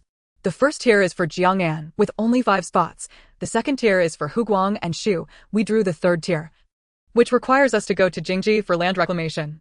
"Are we really going to Jingji?" Xie Wen exclaimed. "That's a journey of 2,000 li. Chapter 7. The provocation of Xie Guangjin's Xie Qiu Zhi's mind conjured images of the arduous journey of 2,000 li, her family trailing behind the other displaced individuals, traveling day and night. Though Jingji was under the emperor's rule and more prosperous than other regions, they lacked the confidence that they would arrive safely. At that moment, the crowd erupted in chaos. An elderly man, missing a tooth, jumped up and cursed, "What nonsense! I heard that last year, Wang Jiazwang moved to Huguang, and by the time they were halfway, half of them had perished." He yanked his emaciated grandson closer. Ask these children if they can endure such hardship. Another elder, leaning on a cane, scoffed. They say it's to Jingji, but it's likely to fill the emperor's grave with laborers. A young man chimed in, expressing his reluctance to relocate his entire family from Zhao family village, which had suffered a poor harvest last year. 20 households went along Dong to seek a living last year. They left in the 12th month and returned in spring with only three. They came back in coffins. With the boards so thin you could see through them, the bodies curled up like kittens. Coffins? Scoffed the elder with the cane, the sound of his stick striking the ground echoing. Coffins are considered respectable. My nephew set out for Jingji this spring, but when they reached the Yellow River shore, they encountered bandits. They didn't even retrieve all the bodies, just a single shoe with half a toe inside. The village head, Xie Zhong, paced in front of the notice, tapping his smoking pipe. Though Jingji is distant, it is a fortunate draw. Once we arrive, we will be farmers under the emperor's domain. Many agreed with the collective relocation, including the tall, thin blacksmith Xie Tai. The trees have been stripped bare. If we don't leave now, we will all starve here. Xie Tai's wife, Wang, interjected hoarsely. Our village hasn't seen a single iron ingot in 3 years. My mother-in-law secretly scrapes clay from the riverbank, and now her fingernails are raw from the effort. She has eaten so much dirt she can't relieve herself. Her belly is swollen like a drum. We must follow the village head. We cannot survive here any longer. Elders Xie Lu and Xie Qiu also supported the relocation. The village head surveyed the crowd again, raising his voice. The government has shown us a clear path, according to their arrangements. Heading to Jingji means we will retain our farmer status. If we disregard the government's orders, we will likely become refugees. Discuss this among yourselves and in 3 days, at the rooster's crow, gather beneath the banyan tree to depart. Each household must prepare accordingly. If you decide to go to Jingji, bring all the grains you can carry. Men over 10 must take turns keeping watch at night. If anyone is reluctant to leave the village, draw a map of the ancestral burial site to take with you. If there are still those who wish to stay, that's fine, we shall part ways amicably. Li Welon tugged at Xie Guangfu's sleeve and whispered, Are we going to leave too? Xie Guangfu furrowed his brow. The government said that those who don't leave will be abandoned. Refugees are rampant. And everywhere there are robbers and murderers. Staying behind is even more perilous. The family silently lined up at the end of the grain distribution queue, the entire village in line, causing the movement to be painfully slow. Xie Qiu Zhi's lips cracked and bled again in the dry climate, which felt like living in a vast oven. Finally, it was the Xie family's turn. Just as Xie Feng received the relief grain, a familiar voice suddenly rang out behind him. Make way. What are you doing in line, you harbingers of death? Xie Qiu Zhi turned to face her uncle Xie Guangjin, whose face was bloated with excess. Without hesitation, he attempted to snatch the wheat flour cakes from their hands. Xie Feng quickly sidestepped, evading his grasp. Seeing his failure, Xie Guangjin raised his voice. Look, this lazy family has come to embarrass themselves again. Aunt Wang Cui, seizing the opportunity, squeezed forward and shrieked. I've always said that Li Welon's face brings misfortune. Ever since she came, even the well water has sunk 3 inches. Xie Guangjin deliberately raised his voice even higher, wanting all the villagers in line to hear. You're nothing to speak of. The old house being given to you is a waste. Sooner or later, it will burn to the ground, sparing others from your bad luck. Xie Feng stepped protectively in front of Qiu, offering a cold smile, his voice low but pointed. Xie Guangjin, is this what you call human speech? The relief grain is distributed by the government per person, not by your loud voice. If you have the capability, go tell the officials. Li Welon tucked away the flour cakes she had just received, glancing over with a frosty expression. Sister-in-law, oh no, Wang Cui, you say my face brings misfortune. But how come the well water didn't lift you up 3 inches? Is it because your conscience is too heavy or your bones too dense? Laughter erupted from the crowd. Xie Guangjin's face stiffened, and just as he opened his mouth, Xie Feng quickly added, Stop using the old house as an excuse. The division deed is in black and white. Want to burn it? Fine, but first go to the county office and receive your punishment for destroying a civilian home, 20 lashes. No less. Wang Cui stomped her feet. You little brat, who are you cursing? Li Welon replied lightly, cursing? We wouldn't dare. Heaven has eyes, it's so dry. Yet it hasn't dried up certain people's mouths, which shows their skin is tougher than the ground. Xie Feng cupped his hands around his mouth, his voice resonant. Dear elders, listen well. My family and theirs are no longer connected. If he dares to lay hands on our bread again, he will be opposing the government. The government distributes grain, and not a single grain shall be taken by bandits. If he continues to stir trouble, we shall bind him and send him to the officials. Voices from the crowd echoed back in agreement. Yes. Brazenly robbing the relief grain distributed by the government deserves to be bound and sent to the officials. What a disgrace. Xie Guangjin and his wife were momentarily taken aback by the backlash. Li Welon took Xie Qiu Zhi's hand, pretending to speak to herself. Qiu Zhi, remember, when a dog bites a person, the person cannot bite back. But we must be ready to strike it with a stick so that next time it sees you, it will tuck its tail. The five of them strode away, leaving Xie Guangjin and his wife behind, their faces alternating between green and purple amidst the laughter of the crowd. The urgency of fleeing was palpable. Sparring with words before the officials was one thing, but resorting to violence was taboo. It was better to avoid trouble, as there would be ample opportunities to settle scores on the road ahead. Upon returning to their old house, Xie Qiu Zhi grew increasingly suspicious. Logically, they had toiled for their grandparents and uncles, doing all the dirty and tiring work, while receiving scant provisions. Why were they being forced to split the family? Something unusual is afoot, Xia Feng suddenly remarked, his gaze sharp. They are pushing us to divide the family while ignoring free labor. There must be something fishy going on. Before he could finish, a series of deliberate crunches on dried leaves came from outside the courtyard wall. Xie Guangjin, accompanied by Wang Zuizue, pursued them with the intent to humiliate. Seemingly dissatisfied with his earlier performance and now seeking to deliver a final blow, his acerbic voice echoed from the courtyard. Oh, hiding away to indulge yourself? The harbinger of misfortune emerges to receive scorn. How dare you insult me in front of so many people? I shall ensure your demise is a torturous one. He kicked a unicycle in the yard, sending dust swirling, his broad face resembling over-fermented dough, shiny and swollen. Xia Laosan, I am merely here to remind you that the fortune teller has proclaimed your family to be a curse upon their kin, with the village now facing famine. Who would dare ally with you? I warn you, do not presume upon our past relationship to recklessly bite back at the old Xia family, lest you bring misfortune upon yourselves. Auntie quickly interjected. Indeed, a letter has arrived from our uncle in the capital, urging the main branch of the Xia family to seek refuge, but he specifically conveyed that only the third branch is unwelcome. And who is the third branch? None other than your wretched lot. Xie Guangfu, who had remained silent, suddenly straightened his shoulders, akin to a taut bowstring. Yet Xie Guangjin grew increasingly smug. Leaning in closer to Xie Guangfu, his voice lowered but piercing. Third brother, do not blame me. If blame is to be cast, let it fall upon your lowly fate. Our uncle explicitly stated that you, Xie Guangfu, are a leaky ship. Bringing you along would surely sink the entire vessel. Conveniently, our uncle at Shuntianfu, managing equine affairs for the Ministry of War, is in need of a few nimble youngsters to run errands. As for you, he cast a scornful glance at Xie Wen, standing beside Li Lanwei, scoffing. That little brat cannot even recite the 1,000-character classic. What could he possibly offer in comparison to our Jibao? Xia Feng's knuckles turned white as he tightly clenched his fists, the glint of his Swiss Army knife slipping out from his sleeve. Chapter 8. What items can we exchange at home? Xia Guangjin took a cautious step back, evidently wary of the current Xia Feng. While the previous Xia Feng appeared tall yet exuded a sense of simple honesty, akin to a simpleton, today he seemed transformed, radiating a fierce intensity, perhaps provoked by the division of their family. Xia Guangjin deliberately raised his voice, shouting, Do you wish for my assistance on the road to escape famine? That can be arranged. Simply present me with the bag of wheat bran cakes you received today, and let Qiu Zhi come to my house to sew for half a month.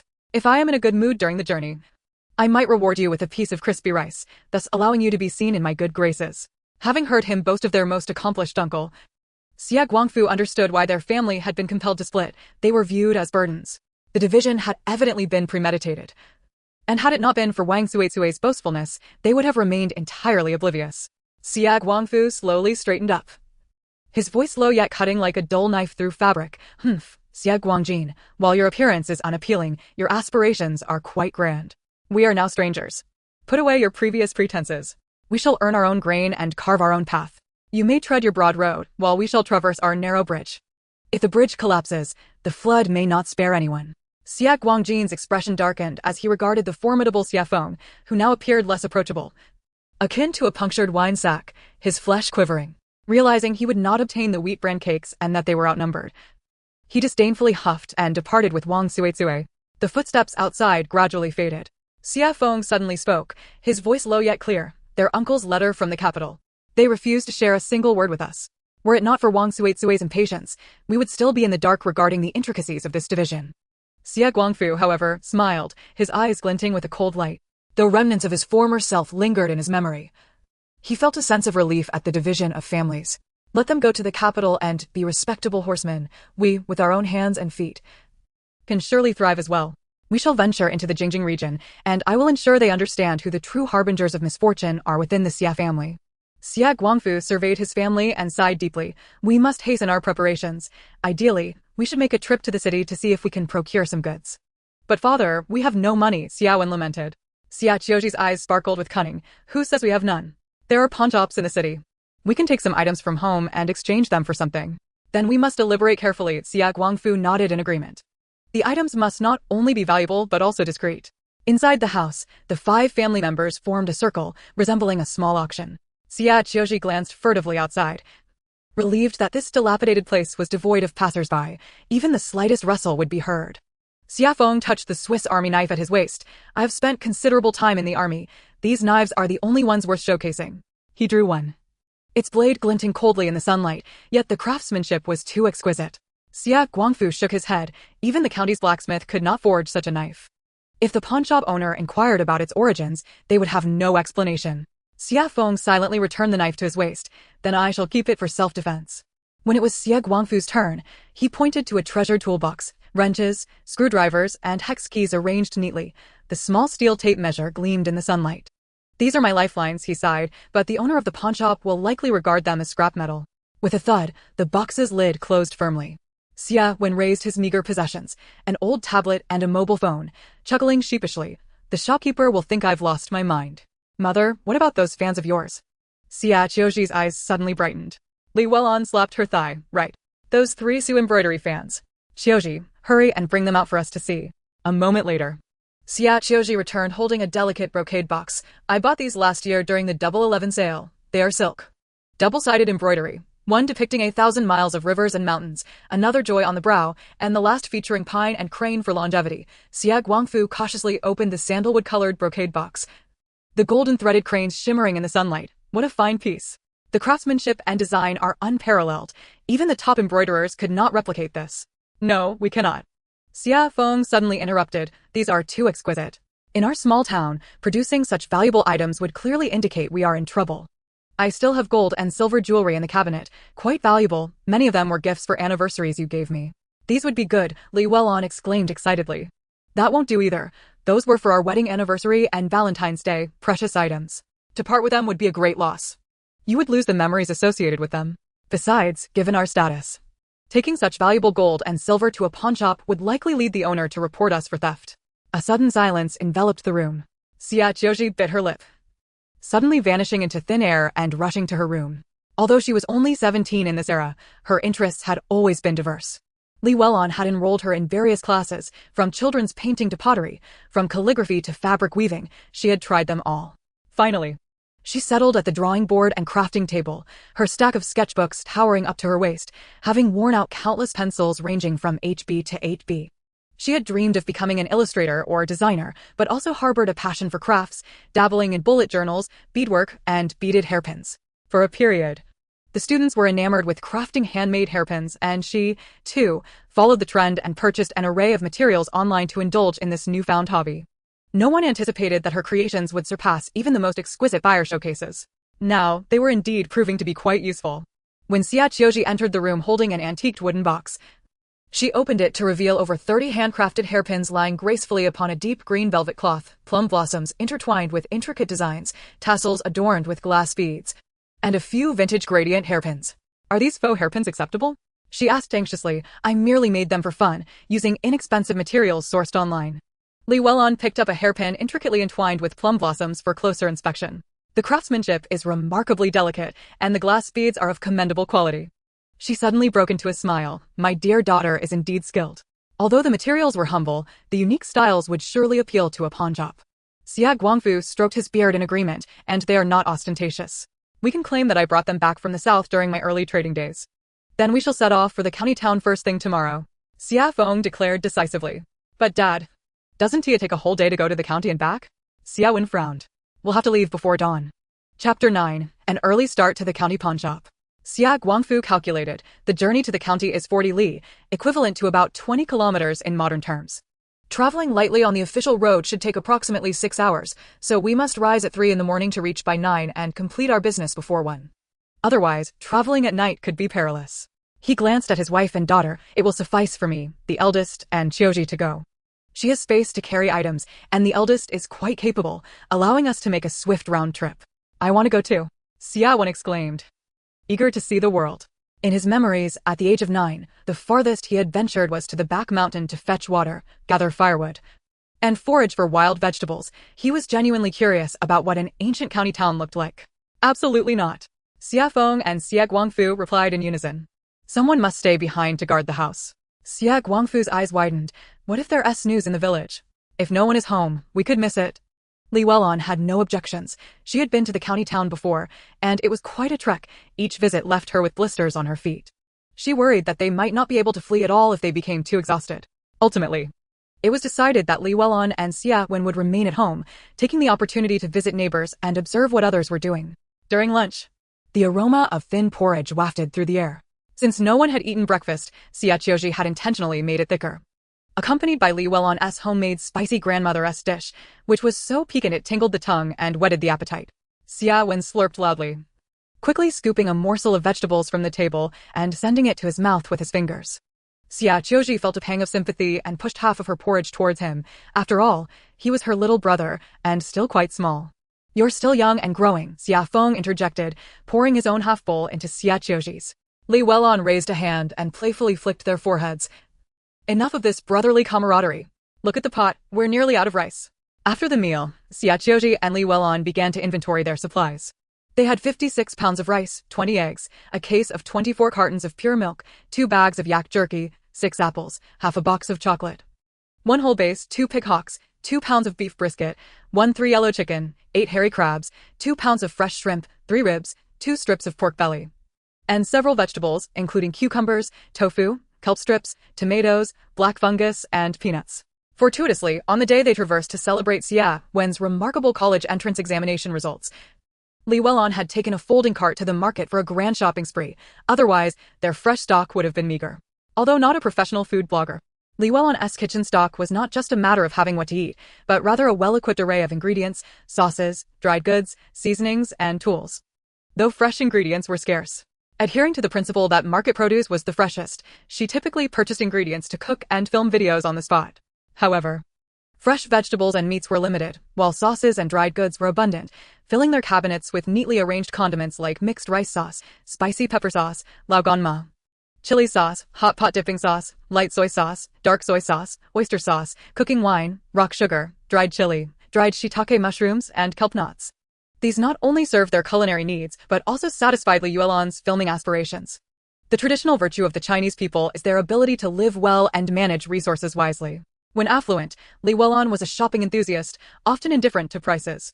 However, now that their family was impoverished, with not a single coin to spare, she felt uneasy about the prospect of only having outflow in their supplies.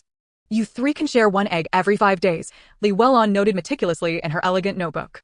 Milk is to be prioritized for Qiu Zhi and Wenge. 1 box every 7 days, and once it's gone, it's gone. These 2 bags of yak jerky will serve as emergency rations on the road.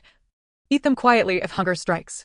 Our rice is too white and in limited quantity, so we should avoid cooking it and instead stick to porridge.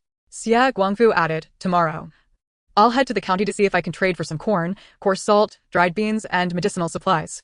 It would also be good to acquire items from this era to help us blend in. We can't flee carrying everything. It would be best to have an ox cart. Don't be fanciful. Where would we find an ox cart? Xie Feng retorted. Look at how few cows remain in our village. In this current climate, only wealthy families in the city can afford to keep oxen. The common folk have long since slaughtered theirs for food. Surely we can manage to buy a cart? Xie Feng countered, recalling that many families in their village owned carts. A cart would be discreet. Perhaps a second-hand one? I have tools. I could modify it for daytime hauling and nighttime resting. The entire afternoon was spent seated on the bed, the family discussing plans for the supplies in their space and brainstorming ideas for the items they would need for their escape. As night fell, the heat lingered outside, and the trees at the west end of the village had long been cut down for firewood, leaving them unable to hear even the cicada's calls. Let us get some rest, Li Welan whispered. You all need to rise early. At the 3rd watch of the tiger hour, the sky was still as dark as ink. Xie Feng was already in the yard, practicing military-style exercises. Xie Qiu Zhi divided the hairpins into 2 portions, placing 5 in a cloth bag for pawn and returning the rest to her space, uncertain about the market's response and deciding to test the waters with just 5. The 3 of them slurped down half a bowl of tomato noodle soup under the beam of a flashlight. Xie Qiu Zhi couldn't bring herself to include an egg, opting instead for half a tomato. The broth, slightly reddish, appeared quite appetizing. She poured the remaining noodles into a lunchbox for Li Yuelon and Xia Wen, leaving behind a pack of soda crackers and clean water. After a moment's thought, Xie Qiu Zhi felt a twinge of worry. What if they couldn't return from the county in time? The two of them guarding the home would be left to starve while waiting. Thus, she left behind a package of yak jerky, which would not only stave off hunger but also endure without spoiling. Given the treacherous road ahead, Xia Feng tucked an electric baton into his waistband, covering himself with a patched-up coat. I'll lead the way, Jiuzhi, you stay in the middle, and Dad, you bring up the rear. As the three ventured into the night, the village was still and quiet, with only a few households casting faint light from their windows. Those who were preparing supplies for the journey ahead. The mountain path proved more arduous than anticipated. The cracked dirt road was uneven like a tortoise shell. While they could walk barefoot in the village, once they left its confines, Xie Qiu Zhi could no longer endure, even with thick calluses on her soles. She stumbled upon sharp stones. They were all determined to avoid misfortune before even embarking on their journey, so as soon as they left the village, they quickly donned their shoes. The moment Xie Qiu Zhi slipped into her beige sneakers, she felt invigorated and ready to walk. Xia Feng donned his own camel-colored marten boots. While Xie Guangfu's household boasted an abundance of leather shoes, yet sports shoes were a rare commodity. Thus, he could only slip on Xia Wen's white running shoes. Concerned that the stark color would stand out too much, the trio resorted to smudging the shoes with dirt from the road until the original hue was nearly indistinguishable, blending seamlessly with the earth. After all, in an era where everyone wore straw sandals and cloth shoes, their footwear was decidedly an anomaly that required careful concealment. Luckily, the fashion of the time favored skirts that extended to the tops of the feet and flared hems, allowing for normal strides without kicking up the fabric, ensuring that no one would pay them any heed. Chapter 10. Genuine skill behind faux silver even after changing into comfortable modern shoes. Xie Qiu Zhi found herself utterly exhausted upon reaching the second hill, leaning against a desiccated tree, gasping for breath. Without uttering a word, Xie Feng crouched down, his broad back resembling a sturdy wall. After a moment's hesitation, Xie Qiu Zhi climbed onto him, discovering that her brother's back was wider than she had imagined, exuding a faint scent of sweat and an overwhelming sense of security. Wiping his brow, Xie Guangfu feigned nonchalance, remarking, "Consider it a rehearsal for fleeing. Or perhaps it's akin to running in a gym." Comforted by her brother's words, Xie Qiu Zhi succumbed to sleep while resting on Xie Feng's back, her weariness overwhelming her. Who else would rise at 3 in the morning to embark on a journey? At merely 13, still in the throes of growth, she was particularly fond of slumber. When the sun warmed her, Xie Qiu Zhi finally awoke, her eyes falling upon the outline of the county town. "Father, let me down. I can walk on my own." Bewildered, she realized she had slept for an extended period, unaware of when Xie Guangfu had taken over carrying her, leaving her feeling somewhat embarrassed. Having consumed porridge and meals over the past few days, Xie Feng had shed the toxins from cassava, now brimming with energy. Though he could not compare to his modern physique, he consciously trained himself, viewing the act of carrying his sister as a form of weight-bearing exercise, thus finding no hardship in it. As soon as Xie Qiu Zhi dismounted, she beheld the fragmentary city wall, resembling an elderly person's toothless grin. At the city gate, a lengthy queue of officials meticulously inspected travel passes and identification tokens. The identification token, a smooth bamboo strip the size of half a palm, served as an ancient form of identification, inscribed with one's name, origin, and status, with a small official seal and number etched on the reverse for authenticity. Having visited the county town before, Xie Guangfu had long prepared the trio's bamboo identification tokens. Xie Qiu Zhi glanced down at her token, its front inscribed in regular script, registered as a female of the Xie clan, Xie Qiu Zhi. Born in the 16th year of Daning Dynasty on the 23rd day of the 3rd month, from Xie family village. Occupation: farmer, no official duties. Height: 5 feet 1 inch. Complexion fair, with a mole on the wrist. This token is issued for verification. No substitutions allowed. Violators will be punished according to the law. The reverse bore a small seal in clerical script, Ningyang County Seal. This identification token was 2 years old, and the law mandated replacements every 3 years. Thus it remained valid. Something felt amiss, as Xie Feng squinted, noticing the multitude of refugees. Indeed, outside the city gates, hundreds of ragged individuals had gathered. Some held wailing children, while others lay on the roadside awaiting death. An elderly man with a broken leg sang a lament, "Pity my 3 sons. 2 have filled the ditches, 1 has exchanged for 3 sheng of flour." Thanks to the identification tokens, Xie Guangfu was able to smoothly progress through the queue and enter the city. The scene within was alarming. The once bustling marketplace was now desolate, with less than 50% of the shops open. At the grain store, a clerk armed with a stick stood guard, while the fabric shop displayed only the coarsest of textiles. It was merely 9 in the morning when the trio arrived at the largest pawn shop in the city. The Ruifeng pawn shop had branches in multiple county towns, backed by an influential owner whose prowess was immeasurable, even in times of famine. The shop's golden sign remained polished to a shine. Upon entering, Xie Qiu Zhi had to stand on tiptoe to barely glimpse over the excessively high counter. The shopkeeper, a lean old man, was examining a jade pendant with a magnifying glass. "What do you wish to pawn?" he asked without lifting his gaze. Xie Guangfu pushed forward a cloth bag. "A few hairpins brought from the south, please take a look." The shopkeeper casually opened the bag, and upon seeing the butterfly hairpin, he exclaimed with surprise. He held it up to the light for closer inspection, then scrutinized it with a magnifying glass, his eyes widening as he continued to examine it. "It's not silver," Xie Qiu Zhi whispered quietly. "Of course not." The shopkeeper suddenly laughed. "I've lived 50 years. Do you think I wouldn't recognize silver? Yet I've never seen such craftsmanship." His fingers traced the intricate vine pattern on the hairpin. "This butterfly appears alive. How is the thread so fine? Could it be silk? And what makes this color so vibrant?" To achieve this level, even palace artisans would struggle. Xie Feng and Xie Guangfu exchanged glances. There might be hope. The shopkeeper furrowed his brow as he continued to examine the butterfly hairpin. "Alas, it's merely copper gilded with tin, not a trace of silver." Despite his words, he could not bear to release the hairpin from his grasp, narrowing his eyes as he inspected the delicate wings, which, though no larger than a grain of rice, were wrapped in layers of subtly shaded silk thread, the veins highlighted with gold leaf. When the light hit, the wings appeared as if they might take flight. He hummed softly, laying out the remaining 4 hairpins one by one. This one, the swallow's return, transitions from indigo to moon white, resembling the mist over spring mountains. This pomegranate blossom pin, entwined with the finest fragments of red coral, is quite fiery. This bamboo shadow pin, with a white bronze base wrapped in dark green threads, has been coated with varnish, producing the pattern of Xiangfei bamboo. And this cold river fishing pin contains silver foil threads, shimmering like the waves of the river. 5 hairpins, each showcasing remarkable artistry, yet none made of genuine silver. What a waste of skill. At this point, he suddenly lowered his voice, tapping the counter with his knuckles. Were these truly silver? Such craftsmanship would have already made its way to the Ministry of Internal Affairs for production. "Did you truly bring these from the south? Can you locate the artisan who crafted these hairpins?" Xie Guangfu, having understood the last part of the shopkeeper's lengthy discourse, quickly shook his head. "I can't find them. I don't even know the person." The shopkeeper sighed in regret, raising 2 fingers. 5 hairpins, 20 taels of broken silver. "I want to take a single extra coin. Next time, if you bring such faux silver with genuine skill, be sure to use the back door at night so the proper guests at the front don't see it." Having finished, he counted out 20 taels of silver, placing it on the cloth Xie Qiu Zhi had brought and pushed it towards Xie Guangfu. Grasping the silver, Xie Guangfu quickly expressed his gratitude. 20 taels of silver was a fortune he had never seen before. His mother had never allowed him to handle money, and instinctively, he tightened his grip on the silver, contemplating the need to procure supplies for their escape. "Shopkeeper, please have mercy. Our family truly struggles to make ends meet.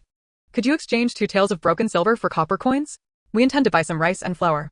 The shopkeeper glanced at the broken silver in Xie Guangfu's hand, clicking his tongue, then turned and rummaged beneath the counter for a basket, pouring out a pile of copper coins while counting and muttering, 2 taels of broken silver equals 2,201, according to the official rate.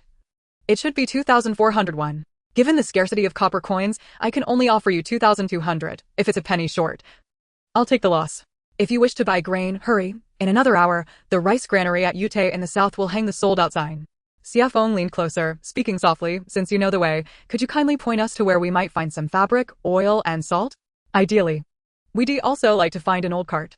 The shopkeeper, hearing this, tapped the counter twice with his finger, casting a furtive glance out the door, and lowered his voice. "Seeing that you've come into some unexpected wealth, I want to keep it from you. The Yongfeng fabric store on Front Street belongs to my brother-in-law, and the backyard is stocked with 30 bolts of fine Zhangjiang cloth, originally intended for the summer garments of the gentry. However, with the proprietor's impending return to his hometown, the price of fabric has plummeted by 30% compared to previous years. The Zhao family carriage workshop has 2 nearly new typing carts with elm shafts and iron-rimmed wheels, freshly oiled yesterday. If you wish to purchase, do so in abundance. Several prominent families in the county have already packed their belongings and are relocating. Delay further, and you may find both the shop and its attendants irretrievably lost." Xie Qiu Zhi could not restrain her curiosity and inquired urgently, "Why the haste to leave?" "Because of the refugees," the shopkeeper replied sharply, raising his hand for silence, his expression dark as a soot-covered pot. "Do not ask. Too many questions invite misfortune. In any case, tonight, complete your business before the city gate closes. Tomorrow at dawn, the gate will open only halfway. Without a pass, none shall be permitted entry. With that, he tied a string of copper coins, adding an extra 21, and pushed them across the counter to Xie Guangfu. Hurry! This year has seen both spring drought and locust plagues. The nearby counties have suffered total crop failures. Yesterday, a dough of coarse rice sold for 135 won. This morning, it jumped to 140. It would not be surprising if it rose another 10 won by afternoon. The wealthy eat polished rice at a base price of 200 won. Wheat flour is 170, and even bran has soared to 45. If you delay 2 more days, even husks will be sold as fine grain. Ultimately, 5 hairpins were exchanged for 20 taels of silver, and the trio expressed their gratitude before hastening to the marketplace. Chapter 11. Purchasing rice and a cart. With a substantial sum in hand, the 3 arrived at the Yute shop in the southern part of the city, where a queue of over 10 people awaited. The door was ajar, and the attendant only opened a narrow gap to measure a dough and collect payment. Coarse rice had already risen to 145 won, 5 won more than the price the shopkeeper had mentioned, and even bran was being snatched up. Xie Guangfu gritted his teeth and purchased 4 doughs of coarse rice, speckled with husk, weighing approximately 50 jin, along with a liter each of salt and soy sauce, totaling 700 won. The grain shopkeeper sighed as he weighed the rice, lamenting, "In 2 days, I may not sell any more." Carrying the rice sack made Xie Feng conspicuous in the marketplace, drawing the attention of many refugees, who regarded him warily. Xie Qiu Zhi tugged him into a narrow alley, glancing around to ensure no one was watching, and swiftly stowed all their purchases in the space. The 3 then made their way unburdened to the grocery store. The shelves at Guangyuan Grocer were already half empty. Xie Qiu Zhi selected a small cast-iron pot, a wooden lid, a ceramic jar suitable for porridge, 3 packets of sewing needles, an oil lamp, a bundle of wick, and 2 spools of twine. Noticing their considerable purchases, the shopkeeper's wife emerged from beneath the counter with 2 pairs of straw-wrapped shoe covers, ideal for traversing mountain paths, which she generously gifted them. This item proved quite useful, as wearing it over their current shoes served as a clever disguise. With their goods secured in the space, the sun had risen high and the 3, having no time for a meal, hurried directly to the dental office. At the entrance of Zhao's carriage workshop, 2 Taiping carts and 4 unicycle carts stood side by side, resembling 2 old cows lying on the ground. The shopkeeper, upon noticing the newcomers and their tattered garments, initially showed indifference, but perked up at the mention of a recommendation from the pawnbroker of Ruifu. Clearly, if they had emerged from a pawn shop, they still possessed some silver. He pointed to the Taiping cart, exclaiming, "The frame is made of elm, with jujube wood wheels, iron rims, iron axles, and iron pins, fully equipped and capable of carrying 1,000 jin without issue. The cart measures 6 feet in length and 3 feet in width, comfortably accommodating 2 reclining or 3 seated people, with space for 5 stones of grain. I'll even throw in 2 old hemp ropes and a matching oilcloth canopy, along with a bamboo mat and 2 wooden barrels." Xie Qiu Zhi gazed at the seemingly unremarkable Taiping cart, resembling a small bed propped on 2 wheels. However, with the shopkeeper's description of its accessories, it began to resemble an ancient mobile dwelling. Could it possibly have an oilcloth roof? Yet, under their current circumstances, owning such a cart seemed rather extravagant. Xie Feng circled the cart twice, stomped the shaft to test its sound, and examined the spokes, muttering, "The shaft has a half-inch crack, 2 spokes are missing, and the iron rim is rusted." He offered 8 taels for the complete set, plus a barrel of pine oil. The shopkeeper, contemplating the recent movements of the local government, reluctantly agreed. 8 taels it is, as a favor to the pawnbroker of Ruifu. He weighed out the silver, and the 3 promptly pushed the cart towards the Yofeng fabric store. The door remained ajar, with the fabric shop owner busy packing wares. The store was eerily quiet, and Xie Qiu Zhi selected the coarsest indigo cloth, a bolt of oilcloth, 2 tattered cotton quilt battings for use under the cart's board at night, and 3 coarse burlap sacks. As the shopkeeper measured the fabric, he sighed. Most nearby villages are preparing to relocate. This county, which should be bustling these days, is instead quiet. As everyone is short of silver, they can't even afford fabric scraps for their flight. Xie Qiu Zhi, seemingly lost in thought, purchased 2 bundles of ragged cloth, the largest piece barely larger than her palm. She understood the harshness of their current existence.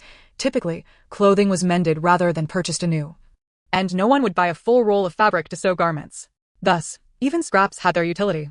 After acquiring the desired cloth, the 3 hid again, with Xie Guangfu and Xie Feng standing guard at the dead end while Xie Qiu Zhi adeptly stowed the cart and fabric into the space.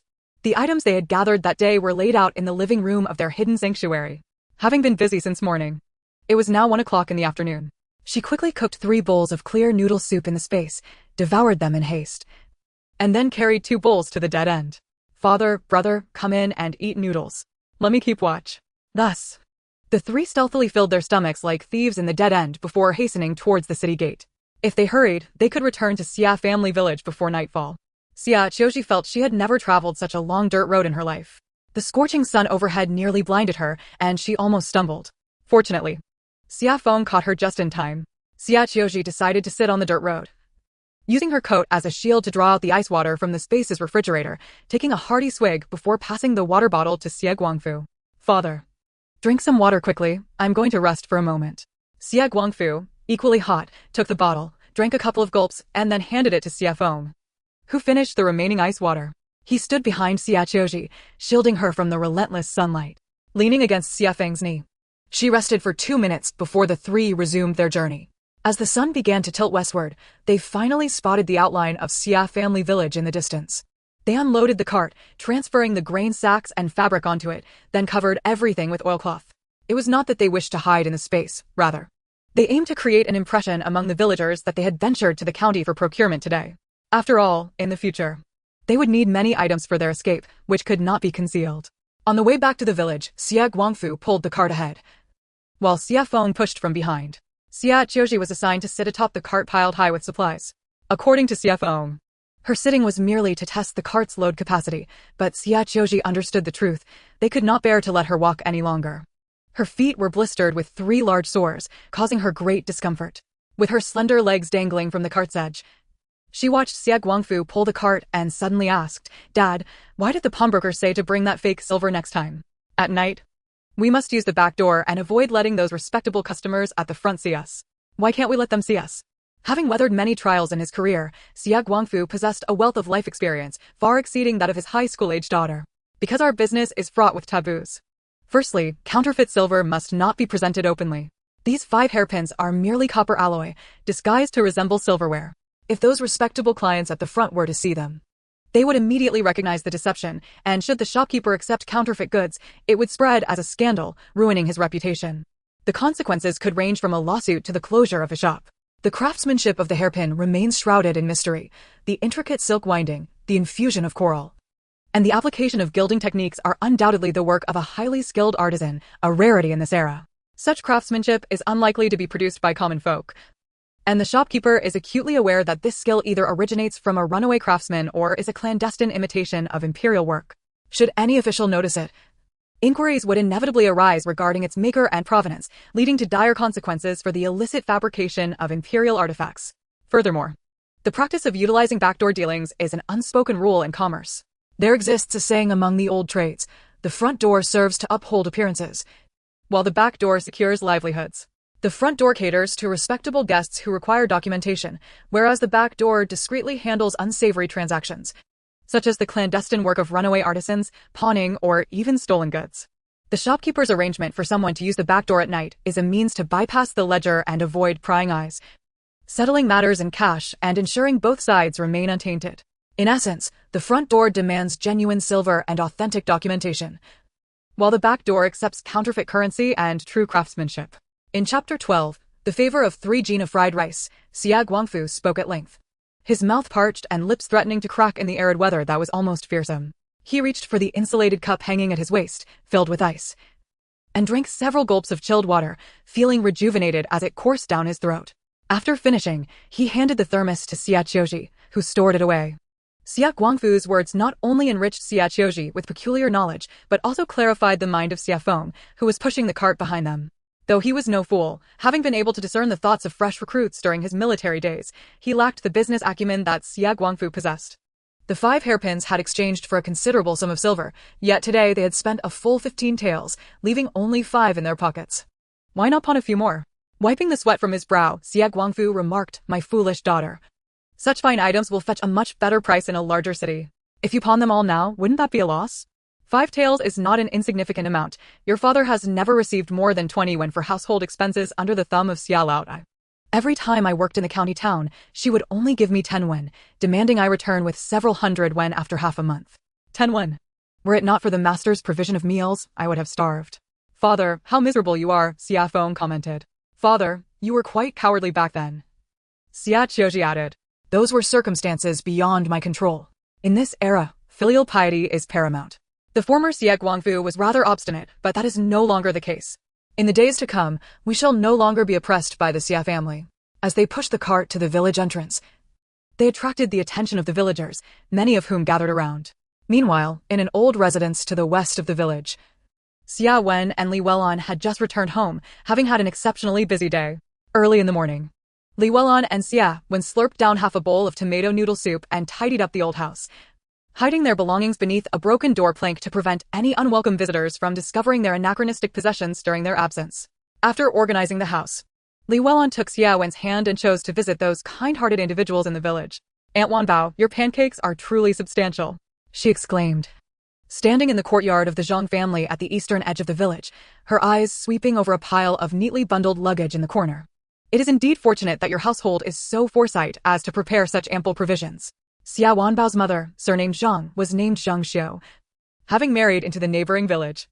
Her family was renowned for being one of the village's small affluent households, and she often reveled in boasting. Though her character was not ill, proudly, she displayed the mixed grain pancakes in her basket. Indeed, my husband has said that on the road of fleeing famine, it is better to carry more food and less clothing. Zhang Xiu had anticipated that the recently separated Li Welan would shamelessly ask for a piece of pancake, prepared to offer just one regardless of her pleas. However, to her surprise, Li Welan engaged in light conversation, inquiring about familial matters without ever broaching the subject of food. By the time Li Welan departed, Zhang Xiu had not mentioned lending any provisions, leaving her perplexed. After all, the Xie family's impoverishment was notorious, and she had witnessed the spectacle of their separation yesterday, noting that the items taken away were hardly worth accepting as gifts. Since Li Welan did not ask, Zhang Xiu refrained from offering any pancakes. In these times, regardless of one's own food supply, it was customary to keep it hidden for personal consumption, with no one inclined to offer any freely. Li Welan then visited the village head's home, where Xia Wen's sweet talk quickly endeared him to the village head's grandson. Seizing the opportunity, Li Welan noticed that the reinforced donkey cart in the shed had a hidden compartment beneath the floor. Everyone knew that the village head, Xia Zhong, owned a donkey cart, but the donkey itself was nowhere in sight. Xia Zhong, noticing Li Welan's keen interest, cleared his throat and pulled back the curtain further to reveal the hidden panel beneath the cart. Since you've seen it, I shan't hide it any longer, he said, his voice low yet imbued with a sense of worldly wisdom. Inside the compartment were 3 layers of oilcloth, topped with boards to insulate against moisture, containing 30 jin of fried millet, 20 jin of dried bean cakes, 10 jin of salt, and a jar of lard. On top of it all were blankets and an iron pot, making it impossible to discern the weight beneath. As he spoke, he produced a key from his pocket, swinging it slightly, the faded red string still attached. I keep this key on me, even when I sleep. It's not that I distrust my neighbors, but rather, I have little faith in this year of famine. Xia Wen, clutching the fried millet, interjected, Grandpa, what about the donkey? Xia Zhang's lips curled into a bitter smile, deep lines forming at the corners of his eyes. The donkey? It perished long ago. Last winter, it resorted to gnawing on the cart's yoke. I couldn't bear to slaughter it, but it simply could not endure. The meat was sold for grain, and the bones were turned into soup for the neighbors. Now, all that remains is the cart frame, which I will have to drag along by brute force. It's far easier than carrying everything myself. He sighed, gazing at the overcast sky, recalling that Xie Guangfu had just separated from the family the day before, and he mused. Separation or unity matters little in the face of famine. We are all one family in these trying times. Though you 3 households are currently empty-handed, once you reach Jingjidao, the authorities will provide land and seeds anew. Who will recognize how many households once existed? A mere thumbprint on a land deed creates a new household. For now, endure and survive. Perhaps in the future, you will thrive even more than I. With that, he hunched over and entered the house, only to return moments later with a small cloth bag, bulging with its contents, which he handed to Li Welan. In here are 3 jin of fried millet, collected from my own pot. It's clean. You can soak it in hot water during your journey. Do not turn your nose up at it. Once you officially set out, if you wish, you can follow behind for companionship on the road. In truth, village head Xie Zhong had ulterior motives. He knew that Xie Feng was tall and strong, and his mere presence could deter many ill-intentioned individuals. Moreover, should they cultivate a good relationship, their families could support one another, and it was likely that Xie Feng might even lend a hand with the donkey cart, for without a donkey, the cart would be difficult to move. Li Welan tightened her grip on the bag, the sound of grains rustling within. She looked up to see the glimmer in Xie Zhang's eyes, as if he had shared his last ounce of hope with her. Thank you, Uncle Zhong, she said, her voice hoarse yet filled with warmth. We, the Xie family, owe you a debt. Once times improve, we shall repay you tenfold. Xie Zhong waved his hand dismissively, turning back to inspect the wheel's wedges, but he hummed a cheerful tune, the melody lightening the weight of the famine that surrounded them. Subsequently, Li Weilon visited several households she considered amiable, where the inhabitants mostly lamented about the relentless drought imposed by the heavens, which they believed was driving them to despair. Their situations were only marginally better than that of Li Weilon's family, possessing little more than a few bundles of belongings essentially. 3 or 4 bundles slung over their shoulders constituted their entire worldly possessions. After a long day of visiting, Li Weilon felt fatigued and led Xiaowen back home. She placed 3 pounds of fried rice alongside her modern possessions, at which point she noticed some commotion in the village. Xiaowen leapt down from the half-collapsed wall, exuberantly exclaiming, "Could it be that our father has returned?" Li Weilon lifted her gaze to see a group of people moving behind a cart, seemingly inquiring about something. Chapter 13. The Drought Essence from the Cliff Crevices. As Xie Guangfu entered the village, he was surrounded by a throng of villagers. After much effort, he managed to pull the cart to the old banyan tree, yet was immediately beset by inquiries, akin to a swarm of bees buzzing noisily. "Brother Guangfu, this piece cart is dazzlingly new. Where did it come from? It must have cost a fortune, over a dozen taels, right? How did you acquire such wealth? Did you uncover a gold nugget? The cart is bulging, tightly covered. What treasures lie within? Are you preparing for a famine, stocking up on silks or grains?" Xie Feng, growing impatient, recounted the story he had fabricated about the drought essence. Yesterday, the village had suggested fleeing due to the lack of food. I ventured to the back mountain, where the drought had cracked the earth and exposed some old crevices. I decided to take a chance and discovered some peculiar roots and grasses. My father claimed they were drought essence, thriving even in arid conditions. This morning, we took them to the city to see if we could exchange them for silver. The apothecary indeed accepted them, and we managed to trade for a few taels of silver, just enough to purchase essentials for our journey. Having finished his explanation in one breath, Xie Feng pushed the cart onwards to their old home, assisted by Xie Qiu Zhi. The crowd, relentless, continued to bombard them with questions. What is drought essence? What does it look like? Show us. Which mountain did you find it on? How far is it from our village? Can grass roots really trade for a piece cart? Is the apothecary related to you? If the grass roots are truly valuable, why didn't you dig up more at once? Can that crevice still be found? Take us with you to dig. As someone reached for the oilcloth covering the cart, Xie Feng swiftly pressed down, his gaze stern. It is nothing extraordinary, merely a bag of life-saving coarse rice, protected from the sun's rays. The crowd erupted in excitement. You're eating coarse rice now, your family must be thriving. The Xie family has been destitute, suddenly buying a cart and provisions, who would believe it? Could it possibly be stolen silver? Surely you didn't assist some lord in smuggling salt by night and received a reward? Sweating profusely from the barrage of questions, Xie Guangfu swore to the heavens, "The crevice has collapsed, we will not find it again." The crowd, now somewhat convinced, continued to circle the cart, scrutinizing every spoke as if to unearth hidden secrets. Despite their relentless inquiries, the Xie family remained silent. In the distance, Li Weilon and Xiaowen approached, parting the crowd as they guided the cart towards the western edge of the village. Once the crowd dispersed, Li Weilon, panting, queried, "Why are we being so ostentatious?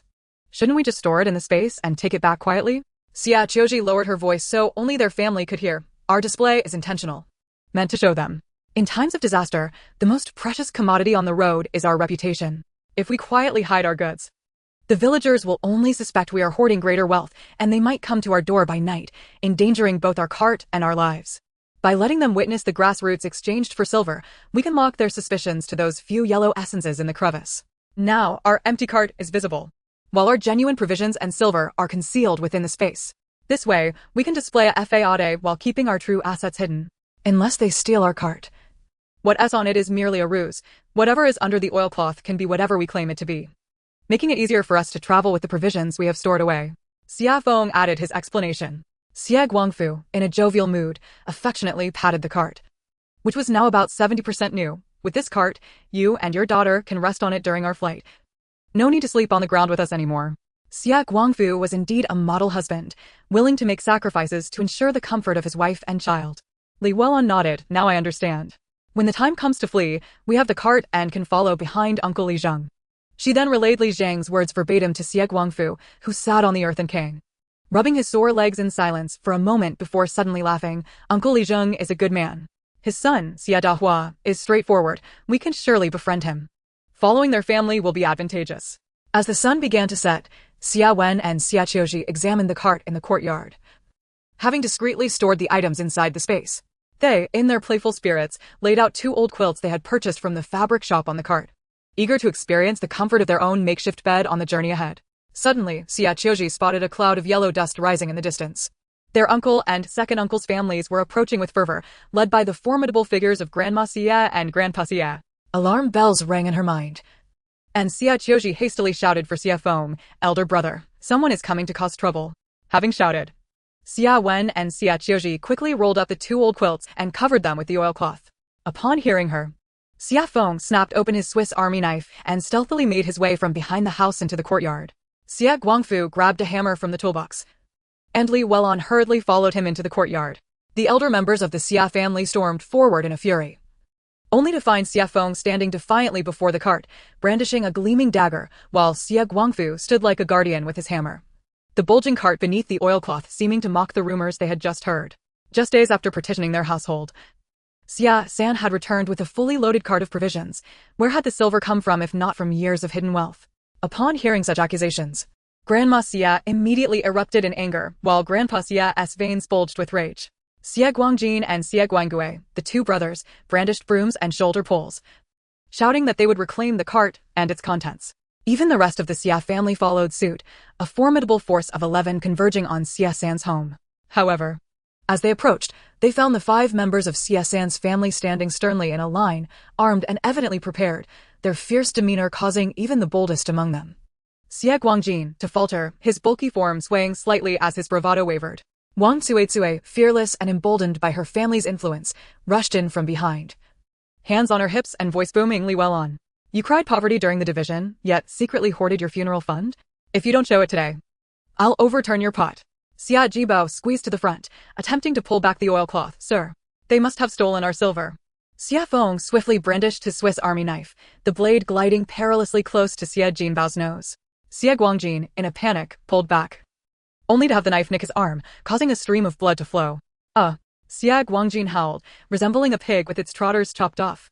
Grandma Xie collapsed onto the ground, pounding her thighs and wailing murder. The unfilial sons wished to kill their own brother. Heaven, open your eyes. Chapter 14. Xie Feng strikes down Xie Guangjin. Silence. Li Yuelon's firewood stick struck the cart frame with a resounding crack, her presence commanding as much authority as Xie Guangfu with his hammer. Who forced us to consume toxic cassava to end our own lives? Who concealed the news of opportunities in the capital from us? Now that we have found a way to survive, you dare to come and plunder? You've brought disgrace upon the old Xie family. The fierce reprimand startled old Lady Xie, causing her to stumble back a step. With her squinty eyes glaring, she slapped her thigh and howled, "This is outrageous. My daughter-in-law dares to point a stick at her mother-in-law. Third son, have your eyes been devoured by a dog? Why are you not teaching this wretched woman a lesson?" Teach her a lesson? Li Welon scoffed, thrusting the fire poker into the ground. Perhaps my mother-in-law has forgotten that the handprint my husband Guangfu pressed on the division of property document is still fresh. We are now 2 separate families. Seizing the opportunity, Xia Yuan crouched and reached for the cart, but before his filthy hands could touch the oilcloth, a piercing scream erupted. Xie Qiu Zhi had unexpectedly circled around to the side and delivered a powerful kick to the back of his knee. The 13-year-old girl put all her strength into that kick, causing Xia Yuan to collapse to the ground, his mouth full of dirt. That little wretch dared to hit my son. Li Ping shrieked as she lunged towards Xie Qiu Zhi, her nails aimed directly at the girl's face. Xia Wen, like a small leopard, sprang forth and bit down on her wrist. "Mother!" Li Ping exclaimed, flailing her arm and jumping around. "This little beast is like a dog." The scene descended into utter chaos. Xie Feng drew the heavy rolling pin from behind him. It was a weighty object, painful yet not fatal. Ouch! Xie Guangui was the first to receive a blow, spinning in circles from the pain, while Xie Jibao attempted a sneak attack, only to have his knee swept out from under him, crashing down in front of Xie Guangfu. "What are you doing, nephew?" Xie Guangfu chuckled. The year has not yet turned. Wang Cuizue, claws outstretched, was about to scratch Li Welon when the rolling pin struck her knuckles. "My hand!" she howled, cradling her injured fingers. "That little beast broke my finger." Xie Feng sneered. "Rest assured, I only used 1/3 of my strength." As he spoke, he executed a swift horizontal sweep, sending dirt flying into Xie Zhaodi's face, causing her to squat down and rub her eyes, now filled with sand. "Brother, are you beating a groundhog?" Xie Qiu Zhi observed from behind the cart, her brother's movements akin to a wraith. with a rolling pin swirling in a relentless flurry of strikes, each aimed at the more robust members of the old Xie family, leaving them in disarray. Seeing her eldest grandson Xie Jinbao receive a painful blow to the back, old lady Xie cried out, clutching at Xie Feng's pant leg, "You scoundrel! You even hit your own cousin." "Cousin?" Xie Feng replied, lifting the tip of the rolling pin to dislodge the silver hairpin from her hair. "Did you forget that when he brazenly seized our wheat cakes yesterday, he was just as much my cousin?" As the old man raised his cane to strike, Xie Guangfu swiftly stepped forward and grasped it. "Father, at your age, you must be careful. Injuring yourself would be unwise." "Unfilial son." The old man wheezed like a broken bellows. "Where did the silver for the cart come from? Did you spend our retirement savings? Don't tell me it was because of some drought demon you managed to dig up. Now that you've divided the family, you suddenly found a way to do it? None of your business. Get out of my way." Xie Feng bellowed, causing those lying on the ground to shudder once more. Ultimately, under Xie Feng's overwhelming force, the old Xie family fled in disarray. Watching their retreating figures, Xie Feng hoisted the rolling pin onto his shoulder, the setting sun casting a golden hue upon him.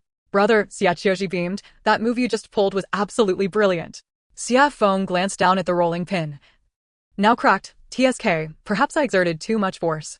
Well worth it." Li Welon clapped her hands in laughter. "Now they will think twice before bothering us again."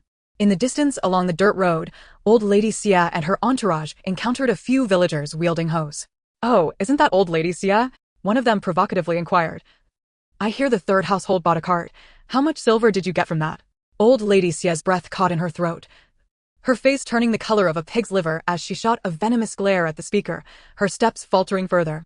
Upon returning home, the old man slumped into the armchair in the main hall, his chest heaving violently. Old lady Xie pounded the table, cursing the ungratefulness of the third household, declaring they deserved divine retribution. Wang Suizue hurried to ease her mother-in-law's anger. "Mother, the road of famine is long. Their family is impoverished. How long can they last? When the time comes, they will kneel before you, and we need not even raise our eyes." Li Ping chimed in sharply. "Indeed. Even if they truly dug up that drought demon for silver, the mere act of defiance is enough for the whole village to turn against them." Xie Guangui, holding his ribs, snorted disdainfully. "A shooting star is still a shooting star.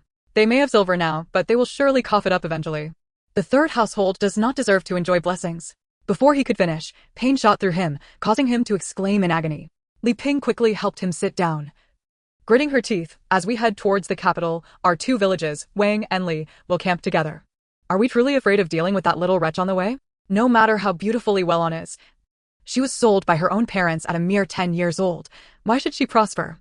At the mention of Li Welon, a heavy silence fell over the group. Memories flooding back.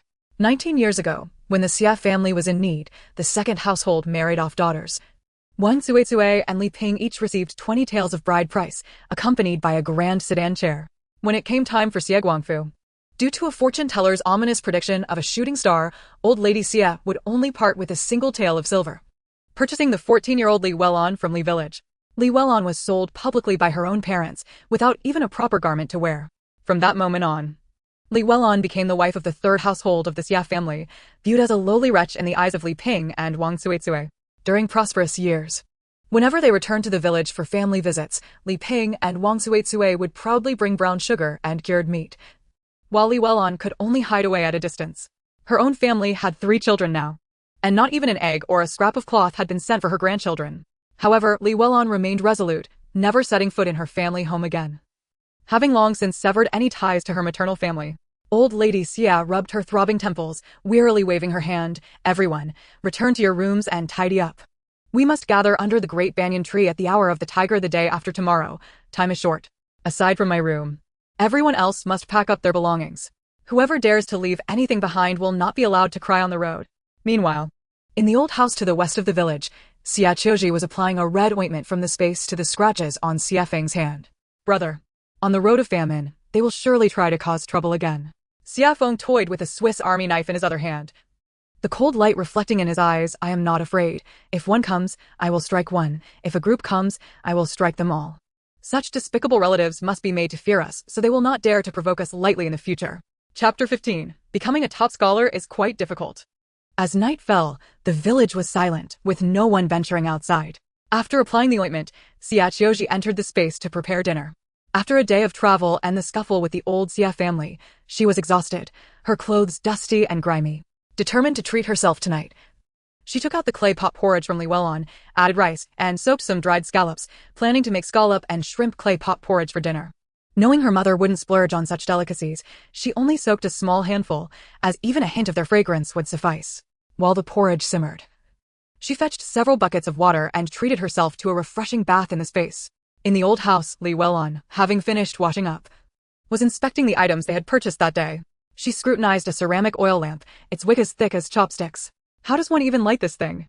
She fumbled with a fire striker, striking it against the flint for what felt like an eternity, producing plenty of sparks, but no sign of life from the wick. Sweat trickled down her temples, making her feel sticky and uncomfortable after her recent bath. Xie Wen squatted nearby, stifling laughter. Mom, your technique looks like you're tickling the flint. Go away. Li Welon wiped her sweat and, in a moment of exasperation, pulled out a lighter from her pocket. With a snap, a flame leaped up, nearly singeing the wisps of hair on her forehead. At last, the oil lamp flickered to life, the tiny flame dancing gently within the lamp, and Li Welon let out a long sigh. Thank goodness for this thing. If I had to rely on the flint, I would have worn my hands raw. Xie Wen grinned. Mom, why not use a flashlight tonight? I still have a power bank. Don't even think about it. Li Welon shot him a glare. Batteries don't grow on trees, you know? In the realm of space, the availability of water and electricity remains uncertain. She counted on her fingers, noting that the phone needed charging, the computer required power, and cooking demanded electricity. Do you think we are still in the modern era?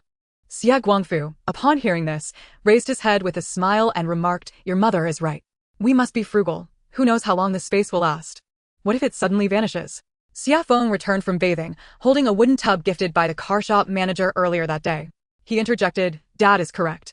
We cannot overly rely on Qiuji's space. What if, hypothetically, one day the space were to vanish? Everything we have stored within it might disappear along with it. It is prudent to prepare for both scenarios, ensuring we have some silver coins and provisions for survival on our persons. As relying too heavily on the space before we are firmly established equates to entrusting our lives and fortunes to it. What shall we do then? Li Welon asked anxiously, carefully stowing a lighter in her pocket. Hearing you both speak this way makes me uneasy. We are already in dire straits, without the support of the space. I fear we may not survive to reach Gyeonggi-do. Xie Wen, squatting nearby, said with a grin, Mom, why don't I continue my studies here? Perhaps I could even ascend to a position of authority. That sounds splendid. Aren't you quite the scholar? Why not aim to become the top scholar and return home with accolades? I would prepare a grand feast for you then. Dear mother, you take me seriously? I was jesting. Achieving the title of top scholar in this age is no small feat. It is akin to modern entrance examinations, incorporating elements of national and doctoral exams combined. One must memorize the entirety of the 4 books and 5 classics, familiarize oneself with the records of the grand historian, the Book of Han, and the Zhua tradition, and even compose poetry and couplets on the spot. These are merely the basics. My only advantage lies in my proficiency in mathematics and science, so the 9 chapters on the mathematical art poses no challenge for me. Moreover, examinations are exceedingly rigorous here. Aside from reputable gentlemen, women, merchants, actors, and those with past transgressions are generally disqualified from taking the exams. How troublesome. Well, you can be considered a reputable gentleman too. Once we reach Gyeonggi-do and stabilize our situation, your father and I will ensure you continue your studies. We cannot waste your scholarly potential. Mother, do you know what the ancient examination pathway looks like? What do you mean by a pathway for examinations? Are you secretly gaming behind our backs? Alas, I am quite serious. Just as in modern times, where one must progress through primary, middle, and high school to enter university, in ancient times, one must also undergo the childhood examination, provincial examination, and palace examination to achieve the title of top scholar. What are the childhood, provincial, and palace examinations? Are they difficult? Completing the childhood examination is equivalent to graduating from 9 years of compulsory education, after which one attains the status of a scholar, allowing them to wear a blue gown and be exempt from corvée labor, akin to receiving an acceptance letter for ancient undergraduate studies. The provincial examination occurs every 3 years, and successful candidates are titled juryen, with only 1,000 to 1,300 individuals admitted nationwide, a rate lower than that of Tsinghua or Peking University. However, passing grants one the opportunity to serve in government without paying taxes, and even to erect a memorial arch for oneself. The palace examination is even more formidable. Those who succeed are titled gongshi, akin to modern doctoral candidates. Ultimately, the palace examination requires a presence in the imperial palace, where the emperor personally oversees the examination. The top candidate, chosen by the emperor, is directly appointed as an editor in the Hanlin Academy, such is the status of the emperor's disciples. My goodness.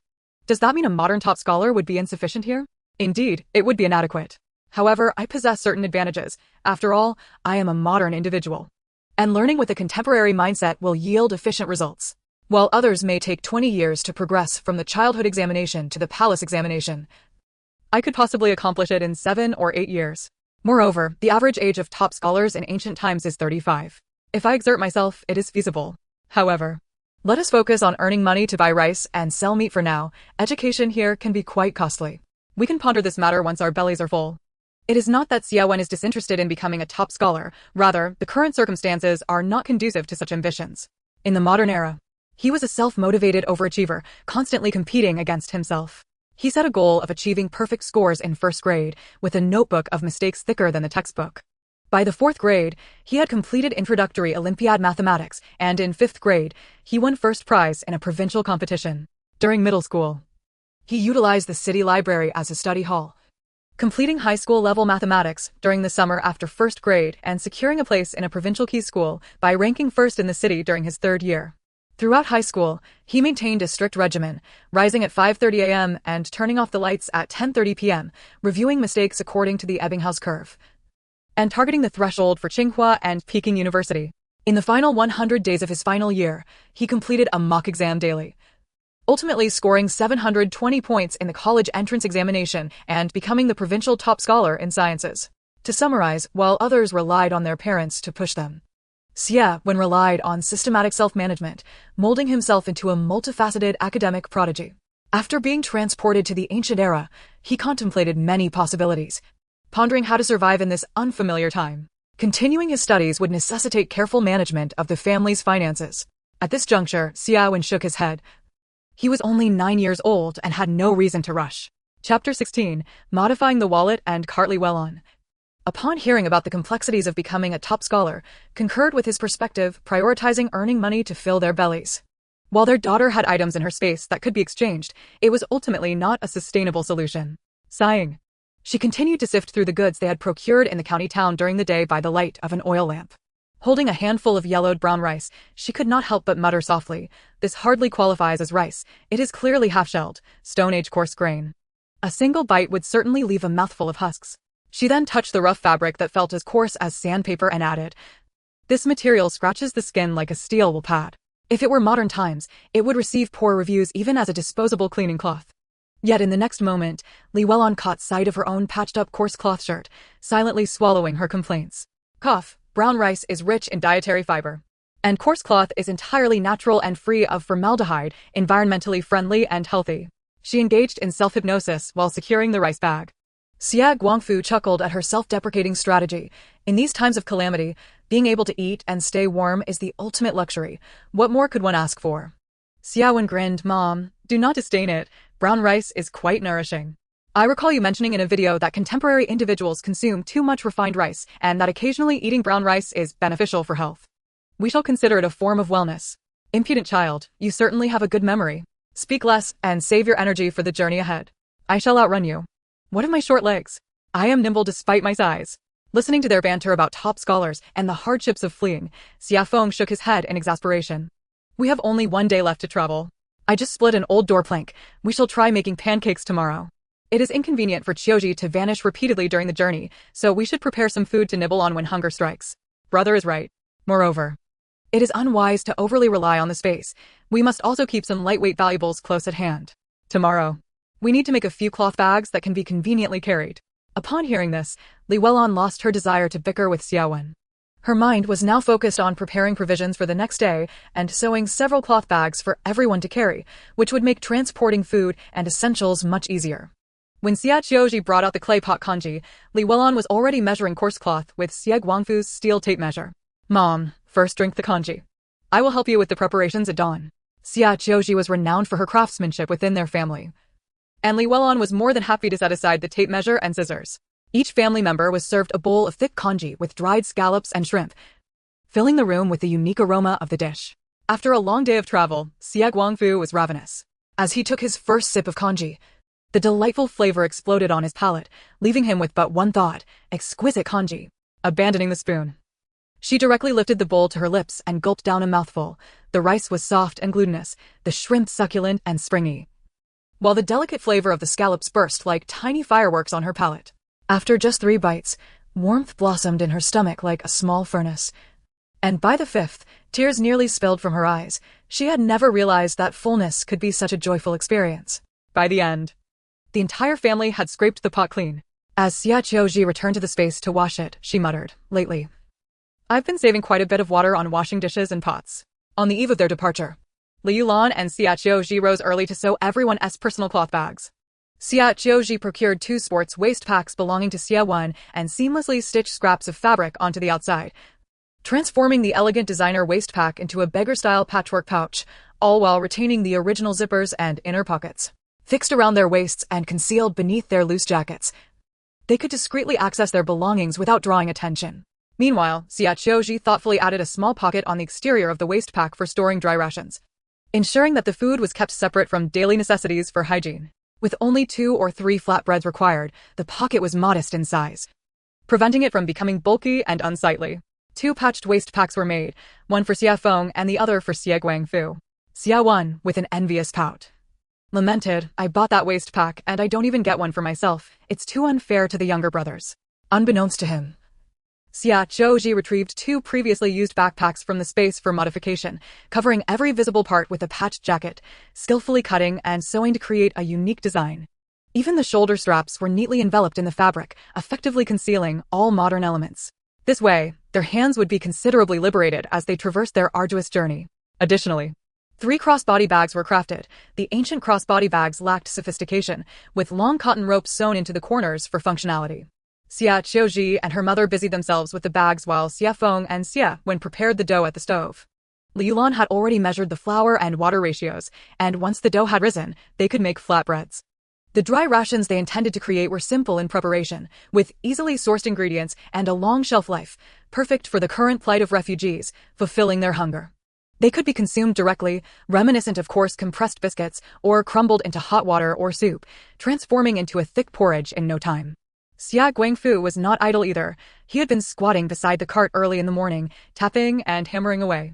His rough fingers traced every joint, occasionally marking spots on the cart with Xie Qiu Zhi's black marker. Once she had finished sewing the bags and backpacks, Xie Qiu Zhi brought him a cup of cool water. "Dad, what exactly are you planning to transform the cart into?" Without looking up, Xie Guangfu replied, meticulously drawing lines on the cart S-board with the marker. "See this? I'm adding 2 foldable side panels. During the day, they serve as a regular cart. But at night, they can be raised to prevent you and your mother from rolling off while you sleep." He pointed to the sides of the cart, indicating the addition of 2 rows of concealed hooks for securing ropes to stabilize their luggage. Just then, Xie Feng, having just finished kneading the dough, passed by. Carrying a bundle of firewood he had split from an old door panel to help Li Yulan ignite the stove for flatbreads. He raised an eyebrow. "Isn't this just a simplified version of a mobile home?" "Smart." Xie Guangfu's eyes lit up at the sight of the wooden slats in Xie Feng's arms. "But we'll need to use the wood you're holding. This is meant for Mom to cook flatbreads. Forget about the firewood. I could use that for the cart's modifications. Let us have Qiu Zhi make the flatbreads in the space. I remember your mother used to have an electric griddle and a frying pan. Wouldn't that be faster than burning wood?" Xie Feng and Xie Qiu Zhi nodded in agreement. Indeed, firewood was far too precious these days, more so than the electricity from the space.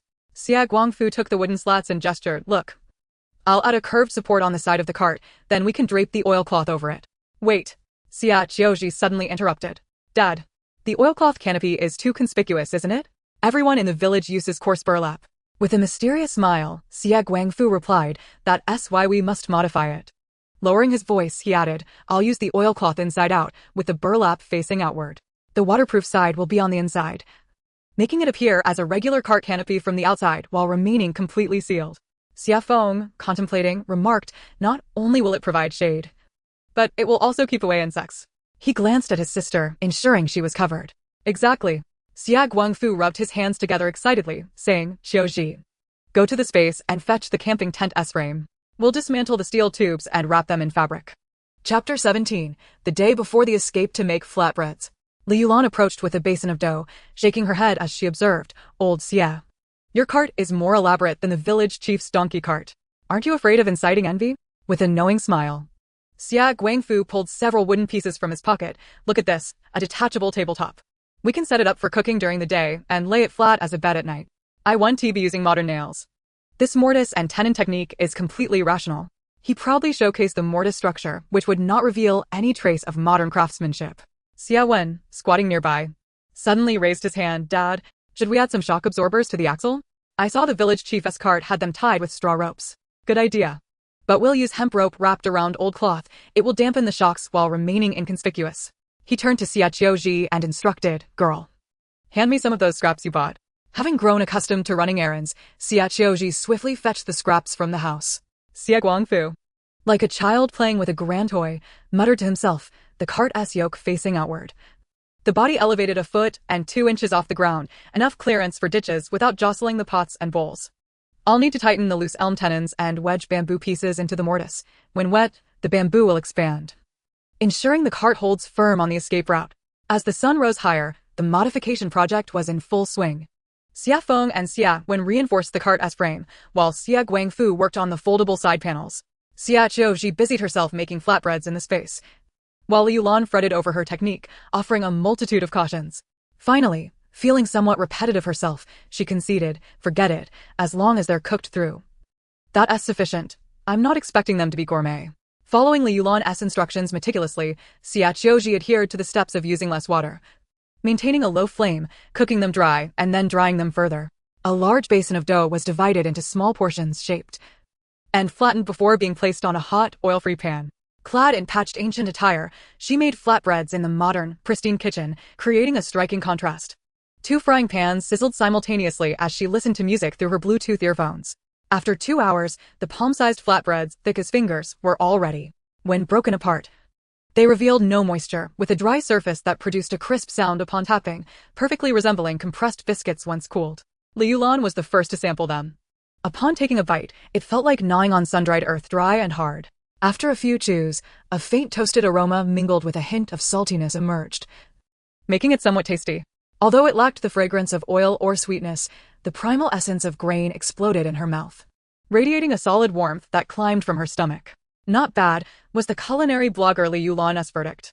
With a beaming smile, Xie Qiu Zhi packed the flatbreads into a clean cloth bag, ensuring they had enough sustenance for at least half a month. By evening, the ancient, specially designed mobile home had begun to take shape. From the exterior, it appeared to be a simple cart made of elm wood. But a closer inspection revealed numerous clever details. 6 concealed hooks were hidden within the cart's inner sides for quick luggage securing, while a secret compartment at the bottom was camouflaged with torn burlap. Additionally, a steel tube support was ingeniously concealed at the yoke, wrapped in ragged fabric to maintain the ruse. The most remarkable aspect was the collapsible canopy. The burlap exterior appeared unremarkable, yet inside it concealed a waterproof oilcloth. The frame could be erected or dismantled within a minute, reminiscent of a modern umbrella's design. Perfection. Xie Guangfu wiped his brow, admiring his handiwork. By day, it served as an ordinary cart, while by night, it transformed into a cozy mobile abode. For dinner, they relished the palm-sized pancakes prepared earlier that day, with each person taking 2 to satisfy their hunger. Xie Qiu Zhi suggested warming milk to accompany their meal, but Xie Feng declined, stating, You and your younger brother are still growing, save the milk for you too. At 9 o'clock that night, the moonlight spread like a delicate frost upon the earthen walls of the old house. Xie Feng and Xie Guangfu tightened the last burlap sack with a grass rope, then stepped onto the cart, reclining against the oilcloth, which creaked under their weight. I'll keep watch, he said, resting his hands behind his head. A dagger pressed against his chest, his voice low yet imbued with a sense of vigilance. Xie Guangfu paused, contemplating his words. These past few nights, the 5 family members had been crammed into one room, where even the slightest movement echoed like the clash of bones, leaving them sore and weary by morning. Now, with a designated space on the cart for lying down, it seemed reasonable for Xie Feng to rest. All right, Xie Guangfu replied, patting the oilcloth. I'll take over in the second half of the night. The last night is likely to be tumultuous. Xie Feng merely replied with a grunt, shifting to tuck a corner of the oilcloth beneath him, as if locking away all their possessions. The moonlight slanted through the seams of the oilcloth, casting a fleeting glimmer upon the blade. On the cart, Xie Wen and Xie Qiu Zhi huddled together, whispering, Sister, look at this. Xie Wen pointed to the screen, his voice barely above a murmur. Last year for my birthday, Mom ordered that 3-tiered cream cake. We couldn't finish it, and it ended up in the fridge for 3 days. Xie Qiu Zhi gazed at the photograph of herself wearing a birthday hat, her eyes crescent-shaped with joy, unable to suppress a sigh.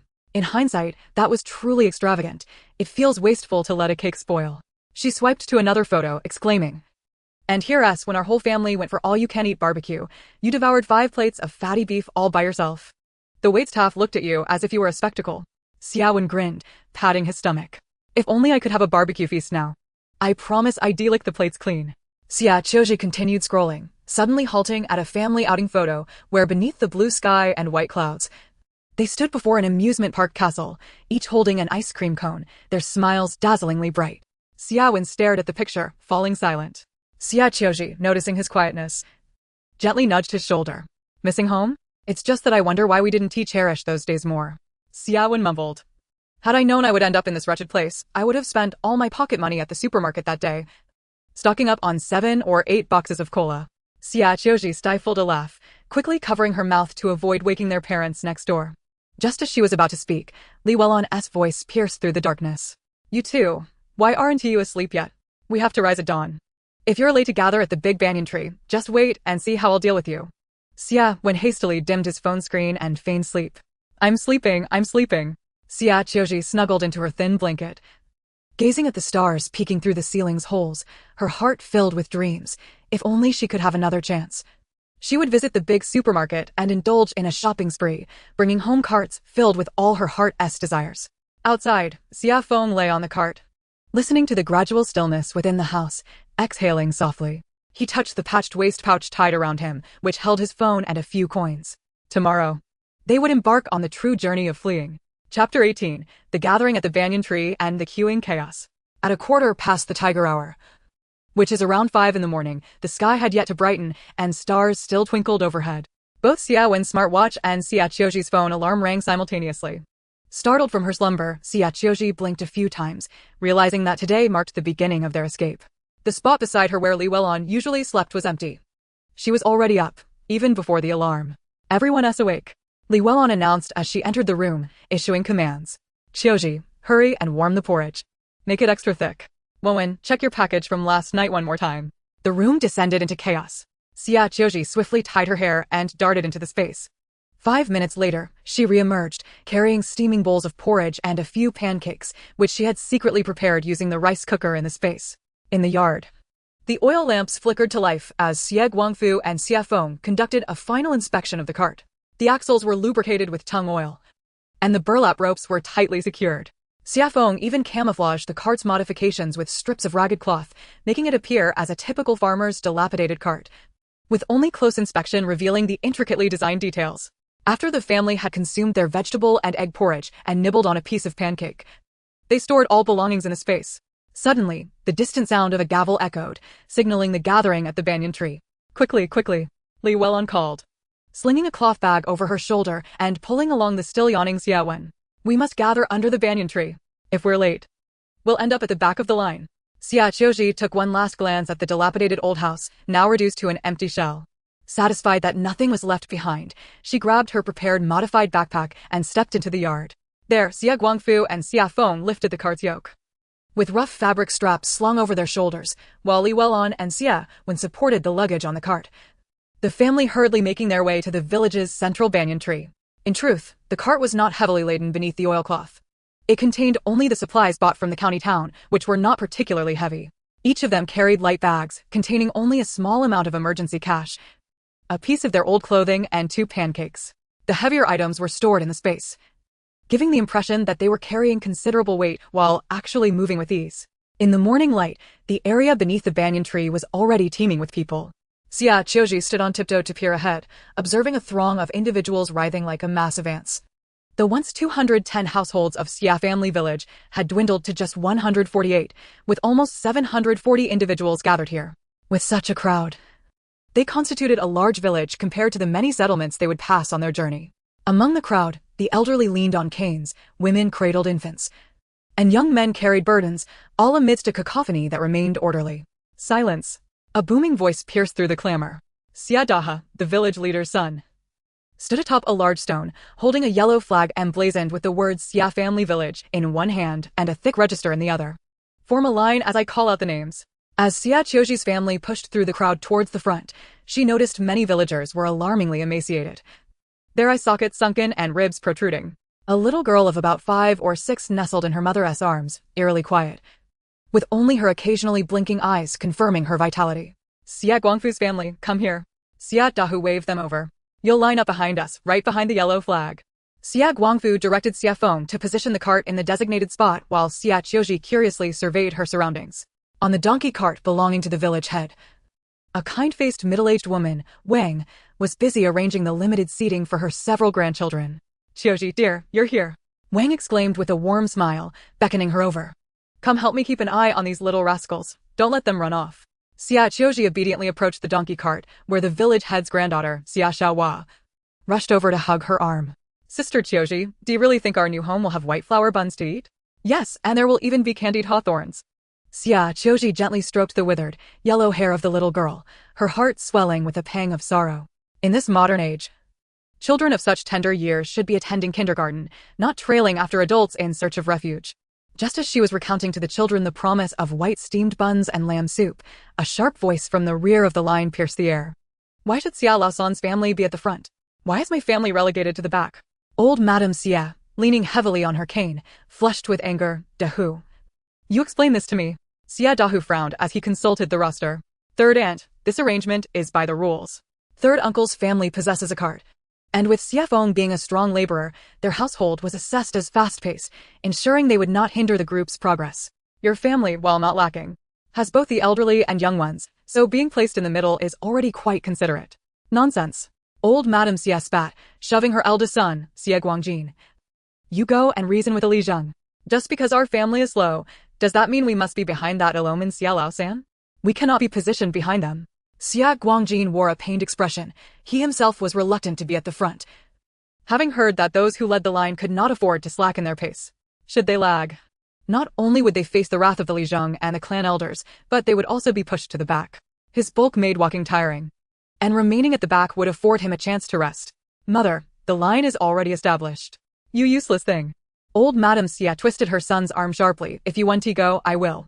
With no other choice. And knowing he would inevitably need to rely on his uncle's family later, Xie Guangjin begrudgingly went to find the Li Zheng. Xie Qiu Zhi observed the scene with a cool gaze, bolstered by her brother, who held a minor official position in the capital. Old Madame Xie had always been tyrannical in the village. Indeed, it was not long before Xie Guangjin returned, dejected, followed by a visibly displeased Li Zheng Xie Zheng. Jinbao's grandmother, the Li Zheng spoke, suppressing his ire. Our flight is urgent. This is not the time for seniority disputes. If your family can walk faster, you can naturally move to the front. I am not stopping you. Moreover, there is an edict from the government stating that the order of departure must be arranged according to actual conditions. I am merely following the regulations. Once we are on the road, those who are swift will lead, and those who lag will follow. This is not set in stone. Old Madame Xie attempted to argue further, but was halted by the sturdy grip of Old Man Xie. Enough. Do not embarrass yourself. Once we reach the capital, with your elder brother there, you need not worry about a good life. Reluctantly, Old Madame Xie relented, though her sharp, triangular eyes continued to glare menacingly at Xie Qiu Zhi's family, particularly at their modified cart. Chapter 19 Ba. Whoever craves hardship can have it. Xie Qiu Zhi feigned ignorance, turning to retrieve a handful of roasted soybeans from her bundle to share as snacks with the Li Zheng's children. The children cheered as they popped the soybeans into their mouths, munching away with delight. Wang, the Li Zheng's wife, nodded gratefully at Xie Qiu Zhi. You are very thoughtful. It seems we might struggle to find even a clean drop of water along this journey. Of course, Xie Qiu Zhi smiled, plopping down beside Xie Wen. The two perched on the cart, their slender legs swinging back and forth like they were on a swing. As daylight brightened, the line finally established its order. At the forefront was the clan elder's family, brandishing a yellow flag and comprising no less than 30 members. Following them was the Li Zheng's donkey cart, and then came the Xie family's cart, trailed by other families possessing carts, with the foot-traveling villagers behind. The end of the line was marked by another yellow flag, held aloft by a robust man from the village. Each village was assigned officials to accompany them according to population, and Xie family village had 3 officials to maintain order. Should there be any troublemakers or laggards, their names would be recorded in the village chronicle, and upon reaching the capital, they would face repercussions, especially when lands were distributed, as they would be left with the leftovers. These rules, Xie Daha reiterated from the front to the back of the line, were known to all in the village. Thus, on the first day of travel, everyone behaved fairly well, fearing the consequences of causing trouble, particularly the officials noting their names. Xie Dahi moved through the ranks, reminding everyone loudly, remember the edicts from the government. The village that arrives first gets to choose the land. Those who stir trouble will face repercussions. And while we can assist those who lag, without the full population, no one can expect to claim land first. Let us not be selfish. If we can lend a hand, we should. There are 18 villages in this expedition to the capital, and the competition is fierce. We, Xie family village, must uphold our dignity. Xie Feng toyed with a Swiss army knife, listening to the chatter around him, a slight smile curling at the corners of his mouth as he leaned closer to Xie Qiu Zhi. This competition is quite amusing, akin to a modern team-building exercise. Xie Qiu Zhi let out a soft laugh, drawing curious glances from the Li Zhang's children. She beamed at them, waving her hand in greeting. The children of the Li Zhang all found that Sister Qiu Zhi was the most beautiful among the village sisters, her smile only enhancing her charm, and they mimicked her wave, beaming back with wide grins. Let us set forth. At the command of the Li Zhang, the elongated line, resembling a writhing serpent, began to move slowly. With the able-bodied youth from the clan elder's family already having crossed the distant hill, while the elderly and frail at the rear had only just exited the village. Xie Qiu Zhi and Xie Wen were firmly seated on the cart, as Xie Feng insisted on keeping them out of the harsh sun. As a soldier, he was not only the most physically capable in all of Xie family village, but he would not shy away from a one-on-one contest against any of the robust young men from a dozen neighboring villages. He possessed strength and thus sought to ease the burden on his family. 9-year-old Xie Wen appeared more like a frail 7-year-old, clearly suffering from malnutrition. His stature small and his weak frame easily engulfed by the dust kicked up by the front line, rendering him both filthy and exhausted. His sole sister, Xie Qiu Zhi, needed no mention. In modern times, she was a delicate young girl, the cherished darling of the family. He could not bear for her to experience even an ounce of hardship. Now at 13, her body was not much healthier than Xie Wen's. Xie Guangfu and Li Welon shared similar sentiments, as the front of the line began to stir up a cloud of dust, making breathing difficult, let alone for the little ones to keep pace. The notion that those who endure hardship shall rise above was mere nonsense. Whoever relished hardship could partake in it, while their children would avoid it if possible. Why should they forsake the comfort of the cart? Their children would not suffer unnecessary trials. They deserved to be joyful and carefree. Initially, Xie Wen and Xie Qiu Zhi felt a bit uncomfortable as the entire family walked, with their father and elder brother pushing the cart. They were reluctant to sit, insisting on walking themselves. However, confronted with the choking dust that obscured their vision, they reluctantly clambered aboard. Seated on the cart, Xie Qiu Zhi turned to glance back at the gradually disappearing Xie family village. A tumult of emotions swelling within her, a landscape of dilapidated earthen houses, a parched well, and the ancient banyan tree she had climbed countless times, all fading into a blur amidst the swirling dust. Don't look back. Li Welon gently patted her daughter's head. Keep your eyes forward. The cart creaked as it advanced, Xie Guangfu and Xie Feng alternating positions to pull it, while Li Welon trailed beside them with a light cloth bag. The Li Zhang's donkey cart was just a few meters ahead, and the children occasionally turned back to make faces at Xie Qiu Zhi. Li Welon glanced down at her athletic shoes, stitched together from ragged fabric, now unrecognizable from their modern origins. As they walked through the dust, their shoes collected dirt and grime, easily shaken off with a lift of a foot, alleviating any concerns about their family's modern, comfortable footwear drawing attention. Ahead, the Li Zhang's family wore thick-soled cloth shoes, and many others in the line donned similar footwear, like old Madame Xie's family. Yet there were also plenty wearing straw sandals or even going barefoot, such as the Xie blacksmith's family, who trailed at the back of the procession. After approximately an hour of travel, Xie Qiu Zhi noticed that Xie Guangjin had somehow squeezed to the edge of the line, casting a sinister glance at their family's cart. She quietly nudged Xie Feng, signaling him to pay attention. Xie Feng squinted, his Swiss army knife silently opening and closing. Rest assured, I am here. Under the blazing sun, the dirt road was scorched, and the shimmering heat distorted the distant scenery. Xie Qiu Zhi and Xie Wen huddled in the shadow cast by the tarp of the cart, beads of sweat continuously rolling down their foreheads, while the coarse fabric of their shirts had long since soaked through, clinging uncomfortably to their skin. Amidst the swirling dust, a procession of over 700 people slowly made their way toward the official road to the north. Xie Qiu Zhi retrieved a water bottle filled with ice from her backpack, anticipating that they would be unable to vanish into thin air today. Thus, she had filled 3 thermoses with ice water early in the morning for emergencies, allowing everyone to take turns drinking. Even after drinking, Xie Qiu Zhi still felt discomfort. The accursed sun made her drowsy and lethargic. This wretched weather, she muttered under her breath, raising her hand to wipe away the sweat, only to feel the scorching heat with each breath. Xie Wen leaned beside her, his head drooping, lips parched and cracked. Sister, I want to drink iced cola, he said weakly. Xie Qiu Zhi forced a smile. She too longed for an iced cola, but with so many people around, it was quite inconvenient. Stealthily, she extracted a small piece of rock sugar from her bag and placed it in Xie Wen's mouth, instructing him to suck on it discreetly. This rock sugar was cubed and mixed with rose petals, purchased for her own consumption during her menstrual period. Xie Wen's eyes brightened, and he nodded obediently, the sweetness melting on his tongue, finally reviving his spirits somewhat. After another half-hour, they finally reached the official road. And both Xie Guangfu and Xie Feng let out a sigh of relief. The village road had been exceedingly arduous, filled with potholes and narrow, causing the cart to jolt violently with every bump, while dust clouds billowed. The official road, however, was different, 5 to 6 meters wide, allowing 3 carts to travel side by side without issue. Its surface was layered with sand, gravel, or packed earth. The sound of wooden wheels rolling over it crisp and clear, with minimal jostling, and the dust was far less, akin to being on a highway. Initially, Xie Qiu Zhi felt a surge of excitement upon reaching the official road. Even with a yoga mat discreetly placed beneath them, she and Xie Wen felt jostled. Yet, gazing at the desolate scenery along the road, her heart sank. The lush farmland that should have thrived was now reduced to cracked yellow earth, with dried crop stalks leaning awkwardly in the soil like skeletal remains. There were no trees, no grass, not even a single bird in flight. The entire world seemed parched of life under the sun's relentless heat. She even spotted a few emaciated corpses curled up beside the field ridges, left unburied. Facing death for the first time, Xie Qiu Zhi and Xie Wen averted their eyes, unwilling to look further. Xie Feng and Xie Guangfu pulled the cart with stern expressions, casting a pall over the atmosphere. Xie Qiu Zhi thought that since they were on the official road, and with less dust, she turned to her mother walking beside them. Mom, I'll get down, you should come up to rest. However, Li Weilong refused. While she was indeed a housewife, she had also toiled in the fields before becoming one, rooted in the identity of a farmeress daughter, capable of enduring hardship.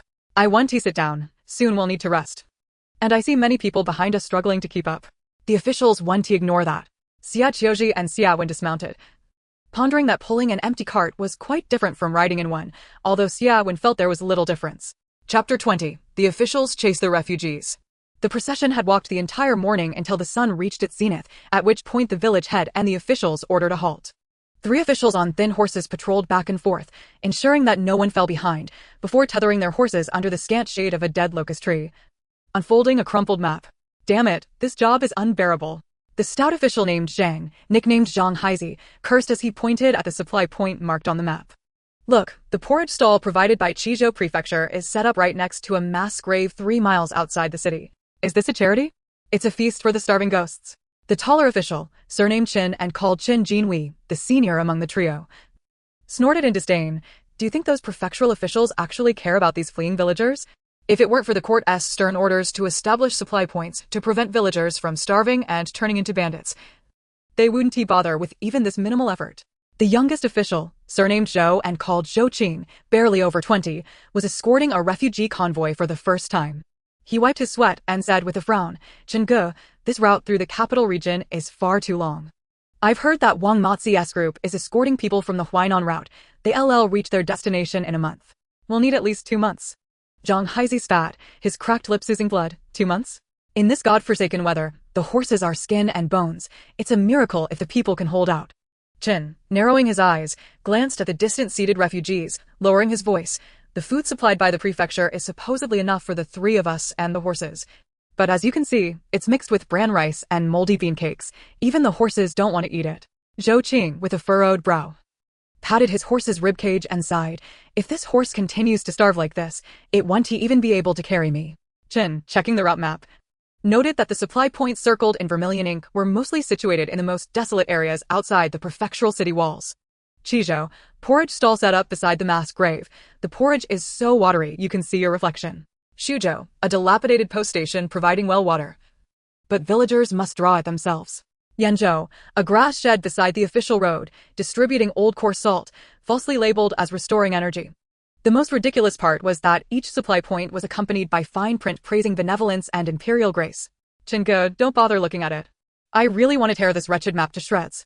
Zhang Haizi exclaimed, kicking a dead tree and sending up a cloud of dust. What nonsense benevolence. Last year, someone was killed over salt at that Yanzhou salt shed. If any of these supply points were reliable, even pigs would be climbing trees. On this journey, we'll have to be self-sufficient. Those with money can enter the city to buy supplies, but those without will eventually starve on the road. Chen's face darkened. Our task. which was supposed to be escorting, is in reality just watching over this group to prevent them from causing trouble and becoming bandits. If too many starve to death and a plague breaks out, the prefectural officials will only blame us for not doing our jobs. The court want to hold them accountable. Zhou Qing suddenly lowered his voice. Chen Ge, I've heard that some officials secretly take bribes to lead the convoy to wealthier villages? Chen's gaze sharpened. Shut your mouth. How dare you say such things? He cast a wary glance at the villagers nearby and added, we just follow the map. Don't inquire about anything else. The Xie family's lunch was quite simple, 2 flatbreads and a piece of yak jerky per person. Xie Wen and Xie Qiu Zhi shared one of their flatbreads with Xie Guangfu and Xie Feng, knowing they needed to eat well to keep pulling the cart. As Xie Qiu Zhi chewed on the chewy flatbread, her cheeks puffed out like a little hamster munching on food. Turning her head, she noticed some families in the long line who had no dry rations at all, resorting to chewing on grass roots to stave off hunger. Don't eat too quickly. Xie Guangfu whispered, someone is watching us. Xie Qiu Zhi caught sight of several gaunt children staring longingly at the flatbreads in their hands. Her heart ached, wanting to help. Yet worried about causing trouble for her own family, she knew that during such times, charity was ill-advised, as her own family's future was uncertain. Turning her head away, she instinctively reduced her chewing motion. 15 minutes later, Xie Donghua raised the yellow flag and shouted for the journey to commence, prompting the procession to begin moving slowly again. Although the route in the afternoon was along the official road, the relentless sun beat down, causing a noticeable decrease in the pace of the travelers. Xie Qiu Zhi observed an elderly man suddenly collapse to the ground. His family rushed to assist him, but were urged by the officials to keep moving. With no choice, they hoisted him up and continued on. We cannot stop. Officer Zhang Haizi bellowed. We must reach the relay station before nightfall. After speaking, Zhang Haizi wiped the sweat from his brow and squinted at the winding line of people behind him. Most villagers were already struggling to walk, while several strong men hunched over, resembling wilted crops under the scorching sun. Chen Ge, look over there, Zhang Haizi said, pointing with the hilt of his sword at a young man pulling a cart behind the village head. Chen Jinwei followed his gaze and saw Xie Feng steadily dragging the cart, the harness digging deeply into his coarse clothing. Unlike the other villagers, his stride remained steady. His back straight as an arrow, with sweat trickling down his neck, glistening in the sunlight. To his astonishment, this young man even took the time to turn back occasionally and exchange a few jokes with his family on the cart. Intriguing. Having been in service for over a decade, Chen Jinwei had seldom encountered someone with such remarkable physique. He stroked his stubbled chin, thinking, after walking 15 miles. Even our horses are panting, yet this lad seems utterly unfazed. Zhou Qing leaned in and whispered, I've heard from the village head that this lad has been strong since childhood, able to carry a millstone for 2 miles. Chen Jinwei grunted noncommittally. Yet his gaze remained fixed on Xie Feng. He noted how, whenever Xie Feng switched hands to pull the cart, the muscles in his arms were distinctly defined, gnarled like the roots of an ancient tree. Strangely, despite wearing patched coarse clothing, there was an unmistakable air of agility about him, unlike that of an ordinary farmer. Hey! Chen Jinwei suddenly called out, you there, pulling the cart, come here. Xie Feng halted at the command, handing the cart to Xie Guangfu and striding over. Wang Hu finally got a good look at him. He appeared to be just over 18, with strikingly bright eyes beneath thick brows, showing no sign of fatigue on his face. What is your command, sir? Xie Feng greeted with a respectful fist salute, his voice neither servile nor arrogant. Chen Jinwei circled him, then abruptly patted his shoulder with enough force to fell a bull, yet Xie Feng stood firm, not even bending his knees. Good physique. A flicker of surprise crossed his eyes. Have you trained? Xie Feng smiled. My family is poor. I've built my strength doing farm work since I was young. Chen Jinwei remained skeptical. He had seen many strong men, but few who could maintain such composure after a day's journey. Just as he was about to inquire further, a commotion erupted ahead. Attention! There are refugees ahead. A warning echoed through the ranks. Xie Qiu Zhi looked up to see a group of ragged individuals squatting by the roadside, including the elderly and children. Upon seeing the procession, their eyes lit up with hope as they staggered forward, attempting to join. Get away! The leading officer, Zhang Haizi, barked. Come any closer and you will regret it. 3 officers flanked the sides of the procession, keeping a vigilant watch on the refugees. Please, kind sir. A woman cradling a baby knelt before them. We only ask to follow and share a bowl of gruel. No, back to where you came from. Do not disrupt the order, Zhang Haizi retorted, brandishing his iron rod and forcibly driving the refugees back 100 paces. Chapter 21. The First Night at the Camp. Watching the expelled refugees, Xie Qiu Zhi felt a pang of sorrow and lowered her voice to inquire of Xie Feng, Brother, why did those officers chase away the refugees? If they were allowed to follow, they wouldn't even need food. At the porridge shelters set up in Fuzhou, they could receive a free bowl of gruel. Xie Feng gazed at the distant figures of the refugees. Among the 15, 3 had already collapsed on the ground, clutching their stomachs in agony, his expression cold and somber. They fear illness. What kind of illness? Plague, he pronounced the word like it was ice. Xie Qiu Zhi tightened her grip on her sleeve, yet those refugees were merely starving. Xie Feng continued pulling the cart while keeping a watchful eye on the refugees. Hunger? Hunger doesn't kill immediately, but plague does. The officers are not benevolent. They're servants of the emperor. They carry documents stating that no infectious diseases should be tolerated. If they take in refugees and the fleeing crowd contracts an illness, they risk losing their jobs, or worse, their lives. Do they not feel any distress? They must suppress it. The officers have families too. They may gamble with their own lives, but they cannot gamble with the lives of their entire family. Xie Qiu Zhi fell silent, looking towards the curled-up refugees. Their hollow eyes devoid of hope. This is the world we live in. The living fear the living more than the dead. Before night fell, the fleeing procession finally reached the vicinity of the relay station. The officers ahead went in to scout, only to discover the station had been abandoned, with even the well completely dry, devoid of a single drop of water. The villagers from Xie family village could only rest along the side of the official road. Each family erected makeshift shelters using tattered cloth and straw mats, while the women busied themselves preparing coarse porridge in clay pots.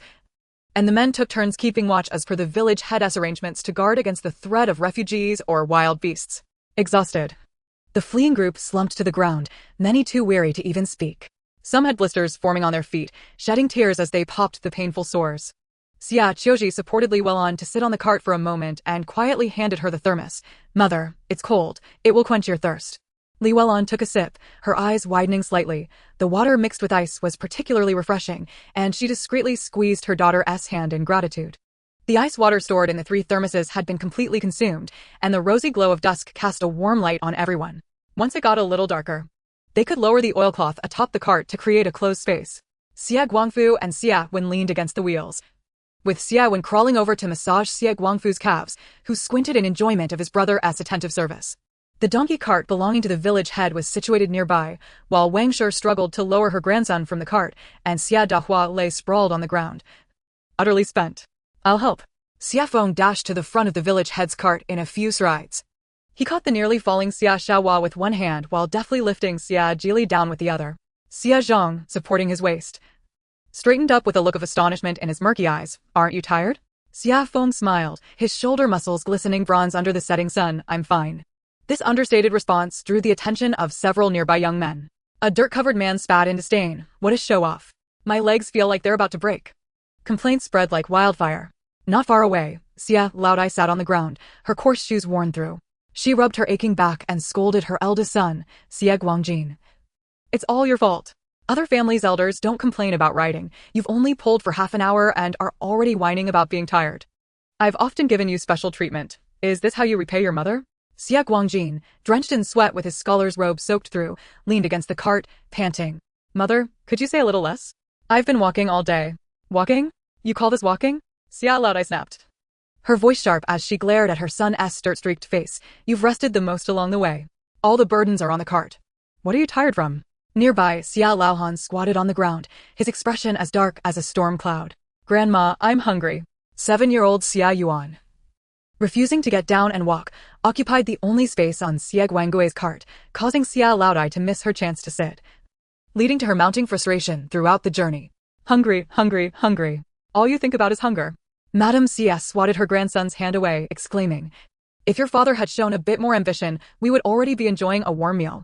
Not far off, several village women huddled together, whispering conspiratorially. "Have you heard? The Li family is enjoying thick porridge tonight," one remarked. "And the Xie family? I just saw their girl with some flatbreads." Another added, "Is that true? They were the poorest before. Who would have thought they could live so lavishly after unearthing the drought essence?" "Shoo, keep your voice down." The idle gossip reached Madame Xie's ears, causing her to stomp her feet in frustration. "Listen, where on earth did the Xie family get flatbreads? They must be hoarding silver without reporting it. Guangjin, go fetch those flatbreads." Xie Guangjin shrank back. "Mother, please calm down."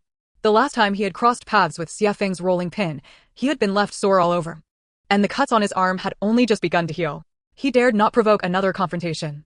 Meanwhile, Xie Qiu Zhi's family took a brief respite before busily preparing their cart. The oilcloth had already been lowered, and Xie Qiu Zhi stepped into the space directly. Xia Wen and Xie Guangfu stood watch outside, while Xia Feng collected dry twigs nearby to quickly kindle a small fire. Li Welon retrieved a small iron pot purchased from the county beneath the oilcloth. Moments later, Xie Qiu Zhi emerged from the space, holding several sweet potatoes and a thermos filled with ice water. Each time she entered the space, she would first retrieve ice from the refrigerator, as the sweltering ancient climate was maddening. "Mother, shall we cook some sweet potato porridge?" Xie Qiu Zhi suggested quietly. Li Welon glanced around at the weary villagers and shook her head. "Too conspicuous. Let's just make regular gruel." With that, she stealthily added a handful of brown rice to the pot. The entire family watched as Li Welon prepared dinner, just as the village head, dragging his weary feet, approached with a pale complexion. "Guangfu, I can barely move today. I need to ask a favor. Could you have your brother Feng keep an eye on the back of the line tonight? He doesn't need to do much, just check that no one is missing." Xie Guangfu quickly agreed and turned to Xie Feng, saying, "Eldest brother, later, you should take a turn at the back." Chapter 22, Madame Xia's heart-wrenching weeping and Xia Wulai's night raid. Xie Feng nodded, picking up the rolling pin as he headed towards the rear of the line. Passing by Madame Xia's family, he heard her shrill voice berating her daughter-in-law, "Lazy bum. Can't even start a fire." Wang Tsue, with reddened eyes, retorted, "Why don't you lend a hand?" Just then, Xia Laohan bellowed, "Silence," as his smoking pipe struck the ground with a thud. "Are you not ashamed?" Xie Feng shook his head, eager to distance himself from the scene, but behind him, Madame Xia's shrill curses intensified upon seeing him approach. "Oh my heavens!" She suddenly collapsed onto the ground, pounding her aching waist and legs. "What kind of path is this? It's clearly a death sentence." The cherished jujube wood cane she clutched came crashing down in front of Xie Feng. "I can't go on.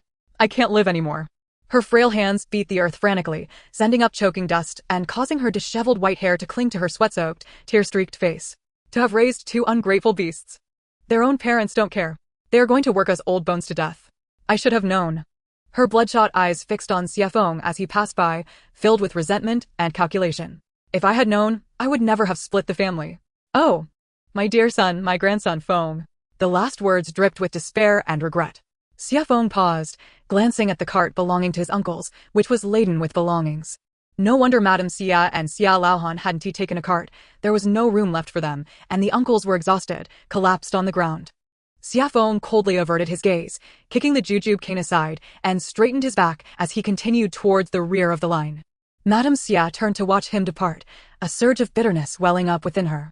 The once obedient and dutiful Xie Feng had transformed entirely. A mix of extreme fatigue, deep-seated resentment, and gnawing regret consumed her. Why can those two little brats, Xie Wen and Xie Qiu Zhi, sit comfortably in a cart while I, their grandmother, must struggle in the dust like an old dog? That was supposed to be my place. It was my husband's place to sit. That fool, Xie Laosan. His strength and his filial piety should have belonged to me, Madame Xia. The more she thought about it, the more discontented she became, causing her to collapse onto the ground in a fit of tears. Xia Laohan, startled by her sudden outburst, trembled and fell to the ground, breathless. The entire procession stirred uneasily at this unforeseen disruption, as nearby weary villagers cast apathetic or annoyed glances. Xie Guangjin and Xie Guanggui exchanged looks of distress, particularly Xie Guangjin, who felt the surrounding stares prick his face like needles. "Mother, what are you doing? Get up," he urged, torn between urgency and embarrassment. "What are you howling about? Aren't you ashamed?" Xie Guanggui hissed, his eyes darting. Yet Madame Xia seemed oblivious, sitting on the ground, pounding her thighs, wailing uncontrollably. Muddy tears mixed with dust carved deeper grooves on her face, while her gaze, like a poisoned hook, latched onto the cart belonging to the Xia Laosan family. Fixated on the two little brats, she now found infuriatingly unjust for taking up her space. That resentment gnawed at her insides like a venomous snake. As night deepened, Xie Qiu Zhi's family managed to eat a bowl of flatbreads and sweet potato porridge, filling their stomachs to some extent. Without the means to wash up, the five of them silently accepted their circumstances. After all, it was bearable. Their situation was infinitely better than when they had just crossed over. Two old quilts were spread out on the oilcloth for Xie Wen, Xie Feng, and Xie Guangfu to sleep on. Fortunately, the drought had progressed to the point where even mosquitoes could not survive, alleviating their concerns over bites. Xie Qiu Zhi and Li Welon nestled together in the space separated by the oilcloth, sleeping on two yoga mats. Aside from the heat threatening to provoke their tempers, they were otherwise fine. As complaints in the camp gradually turned to snores, not far away, Xie Guangjin, who had fallen asleep with Madame Xia, suddenly kicked Xie Guanggui awake. "Go find Xie Wulai." Xie Wulai was curled up at the edge of the camp, gnawing on tree bark when dragged over, his mouth full of green froth. Xie Guangjin wrinkled his nose in disdain, but forced a smile. Will I want to eat some white flour buns? You have some? Xie Wulai's murky eyes immediately brightened. Xie Guangjin leaned closer to whisper in his ear, under the oilcloth of the Xie family, there's something bulging. Just the other day, I saw their girl make a gesture of stuffing something into her mouth, greasy meat jerky. In the darkness, Xie Guangjin's voice slithered like a serpent. Their cart must be hiding food and silver. I want to go. Xie Wulai suddenly recoiled, recalling how the two brothers had been beaten by Xie Feng. The whole village knew, and he didn't trust their intentions. Xie Guangjin sneered, pulling a dirty silver coin from his pocket. I heard that rice prices in the capital have tripled. This can buy half a dough of rice. The silver glimmered in the moonlight, making Xie Wulai's breath quicken. But what about Xie Feng? Why should you fear him? Xie Guangue suddenly raised his voice, only to be silenced by a glare from his brother. He's just a young lad. Xie Guangjin laughed coldly. What can that strange knife of his do? Can it really kill? As he spoke, he suddenly seized Xie Wulai's wrist. If you succeed, we'll split the spoils 70-30. If not, you can just take Xie Qiu Zhi and gag her. Another wife wouldn't be bad. Xie Wulai was initially reluctant, yet upon reflecting on Xie Qiu Zhi's delicate appearance, which belied a striking beauty, he found himself swayed. Recently, the girl seemed to radiate an even more captivating aura. Fixating on the silver coin before him, his Adam's apple bobbed up and down, and ultimately, he accepted the silver from Xie Guangjin along with the flatbread, nodding in agreement. The scorching night breeze whipped up grit and dust against the oilcloth, creating a soft, rustling sound. In the distance, the murmurs of Xia Laotai could be heard. Return my golden hairpin. At the stroke of midnight, darkness enveloped the surroundings, save for the flickering light of distant officials' torches, which danced like elusive will-o'-the-wisps in the blackness. Xie Feng lay feigning sleep upon an old cotton quilt, his Swiss Army knife gliding between his fingers, the moonlight glinting off the blade like a solitary cold star. Soft, barely audible footsteps approached the edge of the camp. Xie Feng kept his eyes shut, though the corners of his mouth tightened ever so slightly. The intruder was evidently skilled, treading lightly and pausing intermittently, as if to ascertain whether anyone was awake. A sardonic smile curled within Xie Feng. This technique was characteristic of either a seasoned thief or a few idle rascals from the village. Suddenly, a pebble was dislodged with a sharp clatter, startling the intruder into silence. Xie Feng remained motionless, deliberately slowing his breathing to maintain the pretense of slumber. After a moment's hesitation, the intruder, emboldened by the absence of detection, crept closer to the cart. Xie Feng caught a glimpse of a stooped figure through his barely opened eyelids. It was Xie Wulai, the village's notorious slacker, known for pilfering and, in times of famine, targeting the vulnerable and weak. Xie Wulai rubbed his hands together, his gaze fixated hungrily on the oilcloth draped over the cart. He mused to himself. Xie Laoson's family must be hiding something valuable. I saw their girl sneak food to that brat Xiaowen the other day. Brother Guangjin was right. Perhaps there is indeed food beneath that oilcloth. If caught, I shall simply claim I was here to flirt with Xie Qiu Zhi. That girl and I have already been secretly entangled, and if her reputation is ruined, she will have no choice but to follow me. He swallowed hard and reached for the oilcloth hanging from the cart's top. Chapter 23. The Thread of Xie Wulai. The next moment, a hand like a vice clamped down on his mouth with such force that it nearly crushed his jaw. Before Xie Wulai could react, immense pressure forced him down. His knee struck violently, and he found himself kneeling helplessly on the ground, unable to emit even a whimper. Xie Feng pressed a knee into his back, leaning in close to whisper menacingly, "One more move, and I'll snap your neck." Xie Wulai trembled all over, cold sweat quickly soaking through his tattered clothing. He was horrified to realize that Xie Feng possessed an astonishing strength, leaving him with no room to struggle. When had Xie Feng become this formidable? For years, Xie Wulai had roamed the village unchallenged, having been caught stealing on numerous occasions, but he had always managed to wriggle his way out. Yet tonight, Xie Feng's gaze was as cold as steel, his methodical approach sharper and more decisive than any bodyguard he had encountered in the city. Xie Guangfu, sensing the commotion, opened his eyes to meet his son's icy stare and the sight of Xie Wulai pinned firmly to the ground. A jolt of alarm surged through him, dispelling his drowsiness, and he instinctively prepared to speak. Xie Feng, keenly aware, did not turn his head. With his free hand, he raised his index finger to his lips, signaling a clear and silent gesture for silence. His gaze swept over the still sleepingly well-on Xie Qiu Zhi and his younger brother Xie Wen, conveying a simple message: do not wake them. Xie Guangfu swallowed the words that had risen to his lips, nodding gravely in understanding. He realized that his son did not wish to alarm the family. Silently, he sat up, scanning the sleeping camp with vigilance, gripping a wrench at hand for protection, and gestured with his eyes to Xie Feng. "Go ahead, I will guard here." Receiving his father's signal, Xia Feng hesitated no longer. A faint, cruel smile graced his lips as he seized Xia Wulai by the scruff of his neck, covering his mouth with one hand and dragging him away from the cart like a dead dog. Xia Wulai struggled in vain, fearfully gasping for breath. Yet he could not break free. Xia Feng's strength was extraordinary. He lifted Xia Wulai effortlessly, silently shouldering him, and his figure swiftly vanished into the deeper shadows of the wild grass beyond the camp. Xie Guangfu anxiously watched his son disappear into the darkness, straining to hear any sounds from that direction. Only muffled thuds and brief whimpers reached his ears before silence fell once more. His palm, gripping the wrench, was slick with sweat, a blend of worry and a strange exhilaration coursing through him. How dare that scoundrel Xia Wulai come here? In the thicket, Xia Wulai, thrown to the ground, finally gasped for air, ready to plead for mercy. Thud! A heavy punch landed squarely in his abdomen, causing him to curl up like a shrimp, tears and snot streaming down his face. Stealing? Xia Feng's voice was as cold as ice. If I ever see you near my family's cart again, I will break each of your fingers, understood? Xia Wulai nodded frantically, too frightened to utter a sound. Xia Feng stood up, casting one last disdainful glance at him before turning to leave. Xie Guangfu watched his son return unscathed, his tense body finally relaxing as he exhaled a long-held breath. Xia Feng inclined his head slightly, and the two exchanged a knowing glance. Xia Feng reclined once more upon the old cotton quilt, as if nothing had transpired, closing his eyes to rest, though his Swiss army knife moved more swiftly in his hands. The following morning, the fleeing villagers were roused by the sound of the village chief's gong. The villagers quickly noticed Xia Wulai, his face bruised and limping as if he had just endured a thorough beating. Hey, Xia Wulai, what happened to your face? Someone teased. Xia Wulai stole a glance at Xia Feng, who was busy organizing the cart nearby, swallowed nervously, and forced a dry laugh. I was really hungry last night. Went to the mountain for some roots and slipped.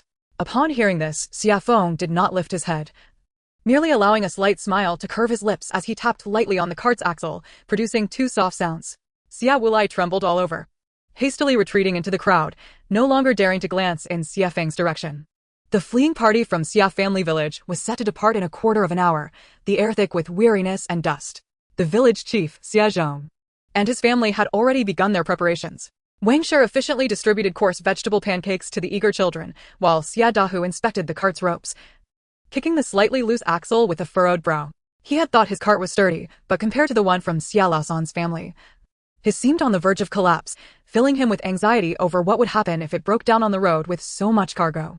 He resolved to seek Xia Sangong's advice on how to repair the cart at the first opportunity. Meanwhile, the village chief, Xie Zhong, conversed quietly with the officials, occasionally casting worried glances at the slowly moving line, his face betraying his anxiety. The pressure from the government felt like an invisible whip against his back. In contrast, Xie Qiu Zhi's family appeared remarkably organized. Li Weilon divided the cooled pancakes and porridge into several rough earthen bowls, while Xiao Wen yawned and checked the straps of his modified backpack. Early that morning, Xie Qiu Zhi had entered the space to retrieve ice water, filling several empty thermoses and a large sports water bottle, enough to keep the family hydrated on their journey. Xie Guangfu silently applied the final layer of tung oil to the axle, his movements steady and powerful. Occasionally, when he glanced towards Xia Wulai, a hint of coldness flickered in his eyes. Xia Feng bent down to organize the ropes on the cart, his actions crisp and efficient, with the muscles in his arms subtly bulging as he exerted himself, showing no trace of having beaten Xia Wulai mercilessly the night before. Meanwhile, Xia Wulai wove through the throngs of people, his gaze urgently searching until he finally spotted Xie Guangjin, who was beside his cart, being assisted by his wife, Wang Zuizue. As he struggled to put on his shoes, Xie Guangjin's belly was somewhat rotund, making it difficult for him to bend down, and he usually relied on Wang Zuizue to help him with his shoes, embodying the very image of a pampered master. Brother Guangjin. Xia Wulai squeezed his way over, his voice lowered to a near whisper, tinged with a hint of a whimper and an almost imperceptible edge of malice. He leaned in closely, allowing Xie Guangjin to clearly see the terrifying bruises on his face and the swelling on his forehead. Startled by this ghastly visage, Xie Guangjin choked on a mouthful of water, coughing as he pulled Xia Wulai aside to a more secluded area. What on earth happened to you? He exclaimed, inwardly cursing Xia Wulai's incompetence while feigning concern on the surface. What happened? Isn't it all you're doing? Xia Wulai hissed like a venomous snake, brimming with resentment. You claimed that cart was filled with grain and silver. And what did I get? Not a single coin, nearly beaten to death by that devil Xia Feng. Look at my face. Look at my body. He made a show of lifting his tattered garment. Xie Guangjin's complexion paled dramatically, and he hurriedly grasped Xia Wulai's hand, casting anxious glances around. Keep your voice down. Have you lost your mind? He was acutely aware of the situation, feeling a surge of anger at Xia Wulai's ineptitude, coupled with a profound fear. That scoundrel Xie Feng was indeed ruthless. The sight of Xie Wulai sent a chill down his spine. If Xie Wulai were to blurt out anything about Xie Feng's rolling pin or that strange dagger glinting with cold light, Xie Guangjin trembled at the thought, unable to contemplate further. Not to mention, if the truth were to come out, his reputation as a respectable man in the village would be utterly tarnished. Chapter 24. The difficult path of scorched earth. Xie Qiu Zhi was suffering from heat stroke. I don't care, Xie Wulai declared defiantly. He had been frightened by the beating he received the night before, but his greed eclipsed his fear, especially when he recalled the senseless thrashing he endured.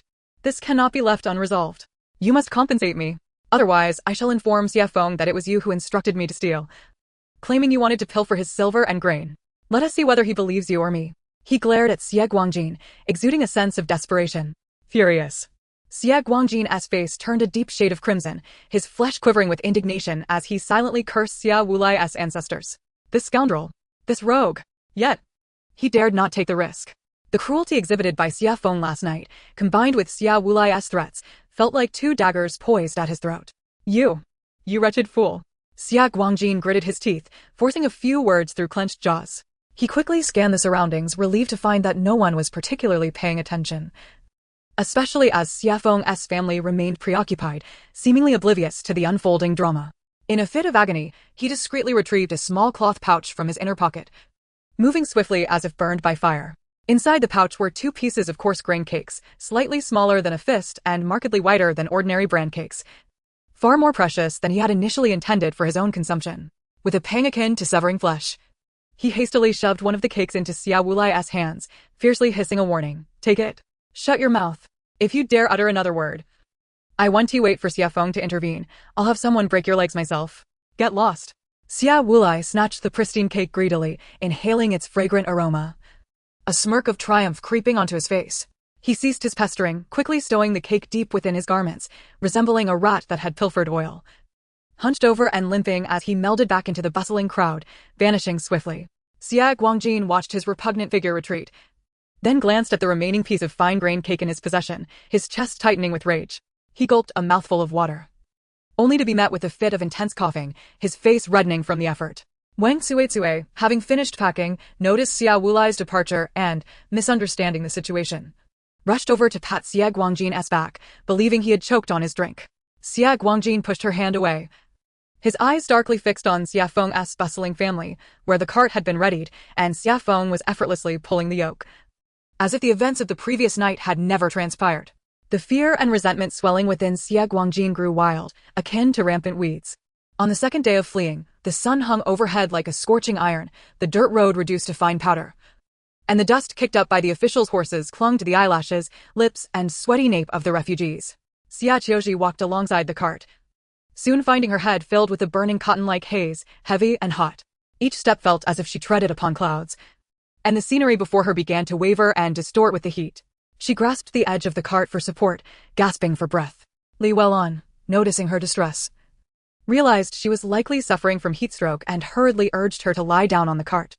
In the shade, Xia Wen frantically fanned her with a piece of cardboard, the faint breeze carrying the hot, dusty scent, barely making a difference. Sister, your lips are turning white. Xia Wen's voice trembled with concern. He had begun to adapt to the role of a younger brother, and calling Xie Qiu Zhi sister felt increasingly natural.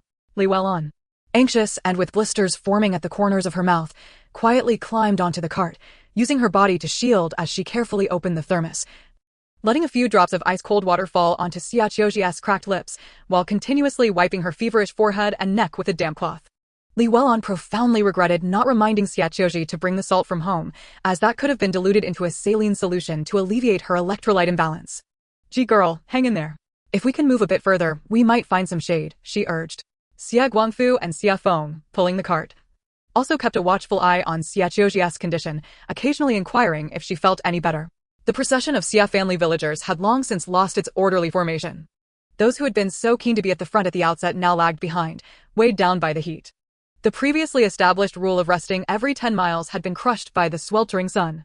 Along the roadsides, A scattered group of about a dozen lagging individuals sat or lay down, resembling wilted insects, their hollow stares fixated on the slowly advancing caravan. Lacking even the strength to rise and follow, remnants of the villagers from Wangjia village. Although only the second day of their journey.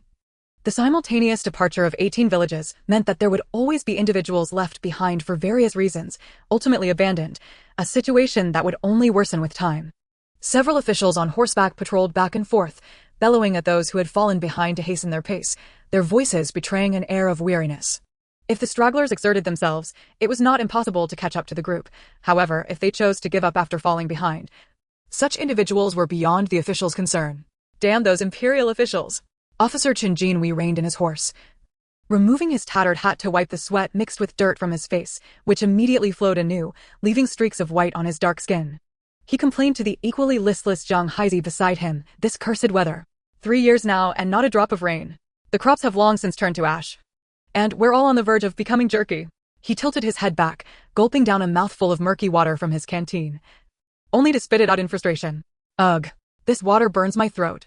Zhang Haizi lethargically tapped the dust accumulating on the saddle with the hilt of his sword. Let us not complain too much, Brother Chen. The higher-ups want us to escort these people to the capital. We're doing our best. Look at those 2 little ones from the Zhang family up ahead. Aren't they just as wilted? He gestured with his chin. On the cart of the village chief Xie Zhang, 2 children curled up beneath a thin burlap cover like parched kittens, their small faces flushed and breaths rapid, forcing themselves into a stupor to escape the relentless heat and jolting motion. Xie Qiu Zhi's consciousness drifted in a blistering haze. Her eyelids felt as heavy as lead, and every struggle to pry them open revealed blinding white light, swirling with the images from yesterday, a corpse curled upon the parched yellow ridge of a field, emaciated like kindling. Skin tightly wrapped around bones, swarms of green flies buzzing incessantly. Water, water, she murmured unconsciously, her throat rasping as if sandpaper were scraping it. Water has come. Water has come. Li Weilun hurriedly dripped a few drops of cool water onto her lips. In her stupor, Xie Qiu Zhi tumbled into a more dreadful nightmare. The dream was devoid of light, engulfed in an all-consuming, suffocating darkness and a bone-chilling cold. She beheld her family's cart forlornly toppled in the cracked wilderness, where Xie Guangfu sat, head cradled in his arms, immobile and frozen, his body already stiff and cold. Beside him, Li Weilun tightly clutched an empty thermos, her eyes wide, staring at the gray sky, unable to reflect any glimmer of light. Xia Feng's tall figure lay collapsed beside the yoke, one hand outstretched as if to grasp something. Dried blood caked beneath his nails. Xia Wen's small body curled beneath the cart, resembling a frozen fledgling, still gripping a half-rotten, moldy cake of bran. His small face marked by traces of terror and despair. As for herself, she lay not far from the cart, her body weightless, like a withered leaf. She saw her matted, yellowed hair caked with dirt, her sunken eye sockets and bony hands. An immense, unspeakable fear and despair surged over her like a chilling tide, instantly drowning her, constricting her throat. No! Xie Qiu Zhi abruptly opened her eyes, drenched in cold sweat, her heart racing as if it would burst from her chest. The glaring sunlight seared her eyes, and the creaking of the cart and the heavy breaths of the crowd echoed in her ears. The remnants of the nightmare coiled around her heart like a cold serpent, that bone-deep despair and near-death terror felt achingly real. She gasped violently, cold sweat trickling down her temples into her collar, bringing a fleeting sensation of chilling reality. Awake? Qiu Zhi, you're awake. Li Yuelun's tearful voice rang in her ears, a warm, rough hand gripping her cold fingers tightly. Sister, you scared me to death. Xie Wen's nasally face leaned in close, remnants of tears staining his small face. Xie Qiu Zhi opened her mouth, but her parched throat yielded no sound. With great effort, she turned her gaze, witnessing Xie Feng pulling the cart, his sweat trickling down his taut jawline, his eyes filled with worry and a hint of fear. Xie Guangfu also halted, bending down to look, his face etched with fatigue and anxiety. It was only a dream. She was still alive, and her family remained with her. Tears surged from Xie Qiu Zhi's eyes unexpectedly, mingling with the cold sweat. She grasped Li Weilun and her brother Xie Wen's hands tightly. The nightmare was false, yet this journey of escape was all too real. Chapter 25, The Money-Making Scheme of the Governor and His Secretary of Linjiang Prefecture.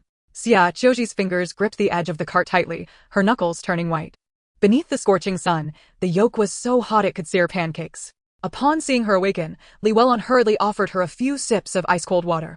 The cool droplets slid down her throat, more precious than any elixir. Just 5 more miles to Linjiang Prefecture. Officer Chen Jinhe rode back from the front of the line, his hoarse voice drifting through the heat wave. The prefecture has set up a supply point. Once we arrive, we can receive soup. Spirits lifted among the crowd. A faint cheer erupted, quickly subdued by exhaustion. Xie Qiu Zhi raised her head to see, through the surging heat, the procession of Wangjia village at the end of the official road, beyond which lay an unknown village.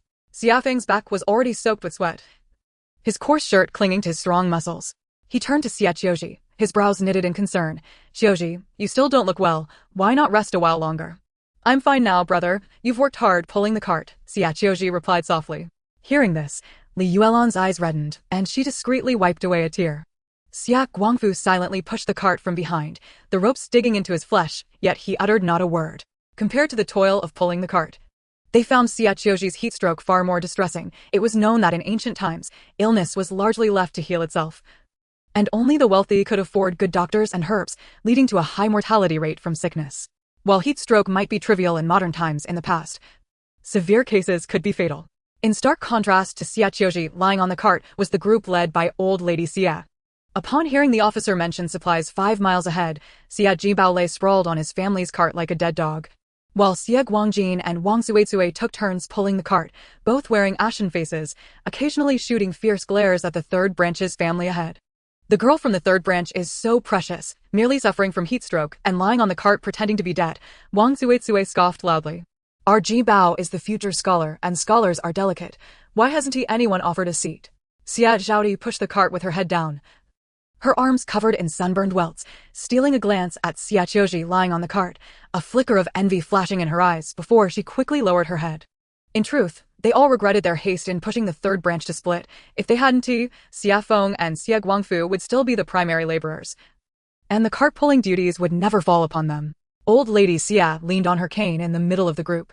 Originally, she was supposed to take turns resting on the cart with old man Xie that morning, but after seeing her precious grandson Xie Jibao utterly exhausted and begging to sit, she felt for him and stepped down to walk, enduring the ache in her feet along the way. Hearing the eldest daughter-in-law berate the third branch, she immediately chimed in. Exactly.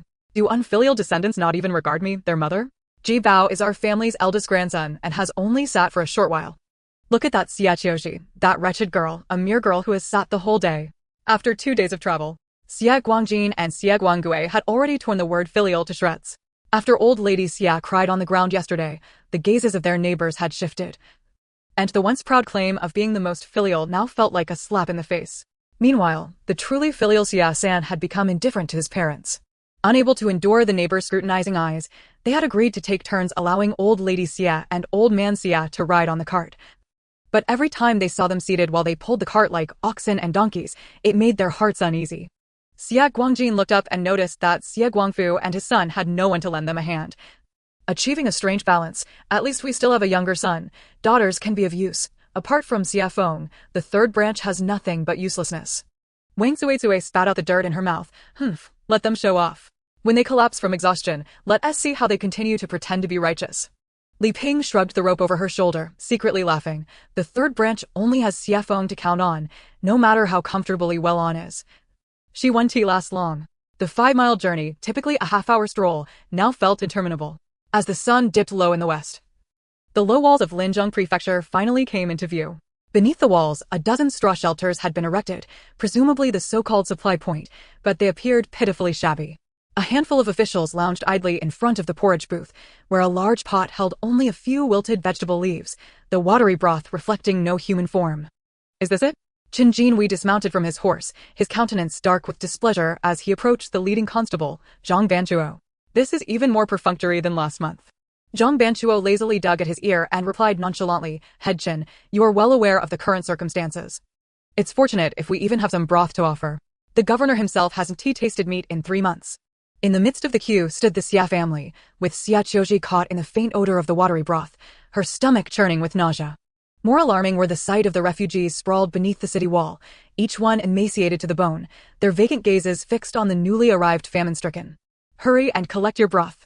Zhang Banchuo bellowed, do not camp beneath the city wall. The air here is rife with illness. There's a dirt mound 2 miles east. It's safer there. Qin Jinhui cursed under his breath, but steeled himself to maintain order in the queue. Xie Qiu Zhi caught Zhang Banchuo's elevated voice announcing, the governor has shown mercy and granted you permission to enter the city to procure supplies. The market in the southern district will be open until the midnight hour. As for prices, well, everyone knows the state of affairs now. Xie Qiu Zhi exchanged a knowing glance with Xie Feng. Something about this announcement seemed off. Meanwhile, in the back chamber of the Linzangshao Magistrate's office, Governor Zhao Dequan was sharing a drink with his secretary. Though the liquid in their cups was little more than a dilute, inferior wine accompanied by a dish of saltwater beans, Zhao snickered derisively. Another group of refugees has arrived.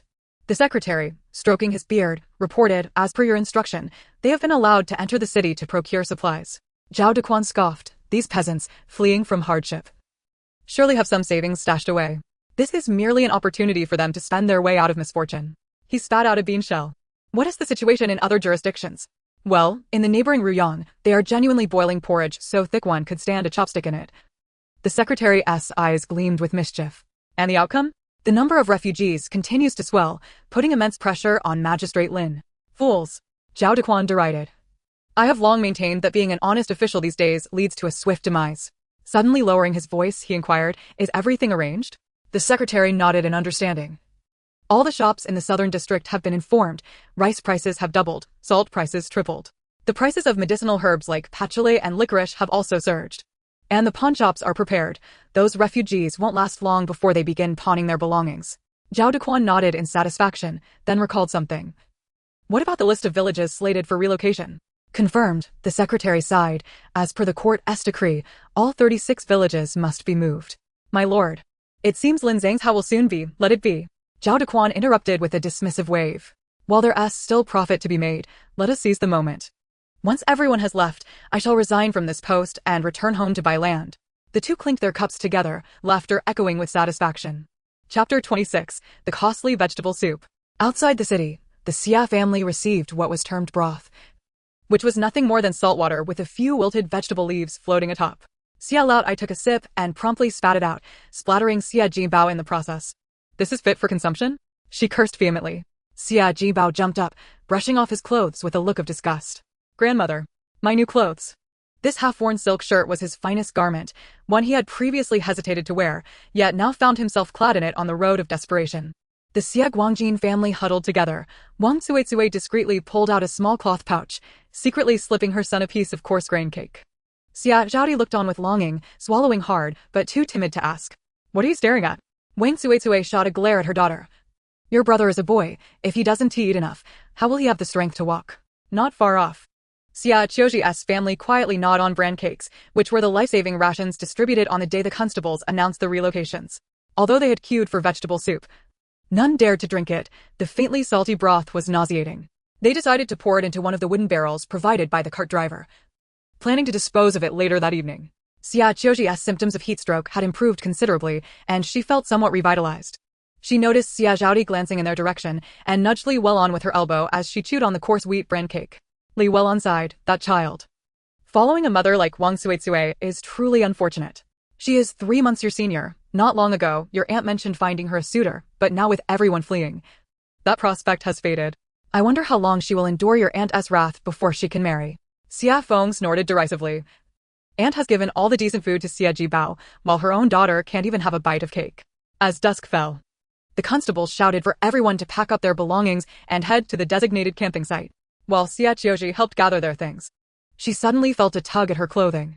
Turning around, she found Xie Yingdi, her lips cracked and parched, eyed their bundle. Do you have anything to eat? I'm hungry.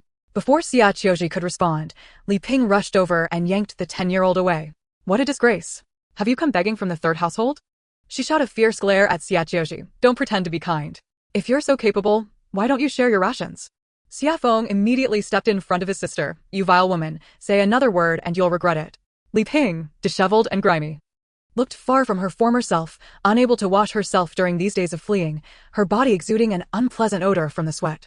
As tensions escalated, Xie Guangui hurriedly intervened, pulling his wife and daughter away, while ominously remarking, Old Third, keep a close watch on your children, who knows what may happen on this journey.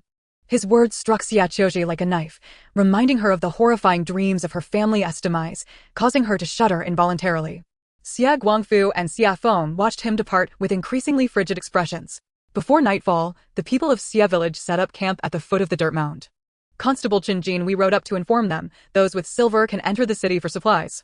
Remember, do not delay your journey tomorrow morning. The crowd stirred with excitement as Xie Qiu Zhi looked up to see, in the distance, the gates of Linzang's house wide open, lanterns flickering within. Guangfu. Li Welon anxiously rummaged through their money pouch. We need to buy some essentials. Xia Guangfu nodded silently, their initial preparations seeming inadequate after 2 days of sweltering heat. Straw hats and water bags had become urgent necessities. They couldn't use their thermos openly, so whenever thirsty, they would hide away to drink, feeling uneasy about it.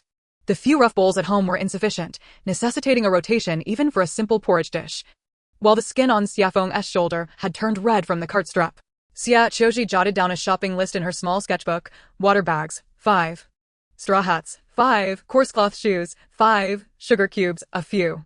Old third. Xie Guangjin approached, his face plastered with a false smile. Shall we enter the city together? There's safety in numbers. Xia Feng stood his ground before the cart, no need. Xie Qiu Zhi's pencil made a heavy mark on the paper, leaving a dark blot. She quickly sketched Xie Guangjin's fidgeting fingers beside the note, trying to take advantage. In the end, more than 20 households from Xie village with savings formed a long line towards the city gates, while Xie Guangfu and Xie Wen remained behind to watch over the cart. This time, Xie Feng, Xie Qiu Zhi, and Li Welon would enter the city to procure supplies. At the city gates, the guards scrutinized each identification document, and Xie Qiu Zhi heard a quarrel erupt ahead. 3 won per person for the city entry tax? Isn't this highway robbery? Enter or don't. The guard kicked over an empty basket. If you don't pay, get lost. The Xie family paid their copper coins and entered the city, all of them momentarily stunned. Lanterns hung high along the long street, the cries of vendors ringing out in vibrant chaos, completely at odds with the conditions of a year of disaster. Fresh well water. 10 won per scoop. Don't miss out. As soon as Xie Qiu Zhi stepped through the city gate, she was assaulted by the cacophony of sound, her eardrums vibrating in response. Mother, be careful. Xie Feng shielded Li Welon from a vendor who suddenly dashed out. The vendor, brandishing a straw hat, wore an exaggerated grin on his face. My lady, would you care to take a look? This exquisite hat, woven from the finest reeds, is a mere 141. Xie Qiu Zhi frowned at the moldy black stains along the edge of the hat, and noticing her silence, Li Welon followed suit. Remaining quiet, Xie Feng discreetly moved the vendor aside, clearing a path for the 2 ladies. This group of refugees comprised 18 villages, each contributing individuals to venture into the city for supplies, as Linzang Prefecture was considerably larger than their own county, offering a more abundant selection of goods. 301? A sudden scream from old lady Xia pierced the air. These wretched shoes sell for only 41 in our town. The shoe vendor lounged back with his legs crossed, his fingernails caked with dirt. Madam, these are life-saving shoes for the journey ahead. He abruptly lifted a shoe and scratched its sole against the wall with force, declaring it indestructible. Make way! Make way! Several burly men rudely shoved through the crowd, pushing a cart piled high with bulging sacks. Atop the heap, one sack had split open, spilling coarse yellow grains onto the stone path. Xie Qiu Zhi watched helplessly as a gaunt old woman lunged to collect the scattered grains, only to be struck across the back by a bailiff's whip. Listen up! The bailiff bellowed, trampling the old woman's hand underfoot. The prefect has granted you permission to enter the city. Anyone who dares to cause trouble will meet this fate. The crack of the whip echoed ominously in the air. Chapter 27. The Discreet Visit of Xin Yan. Xie Qiu Zhi frowned at the arrogant bailiffs.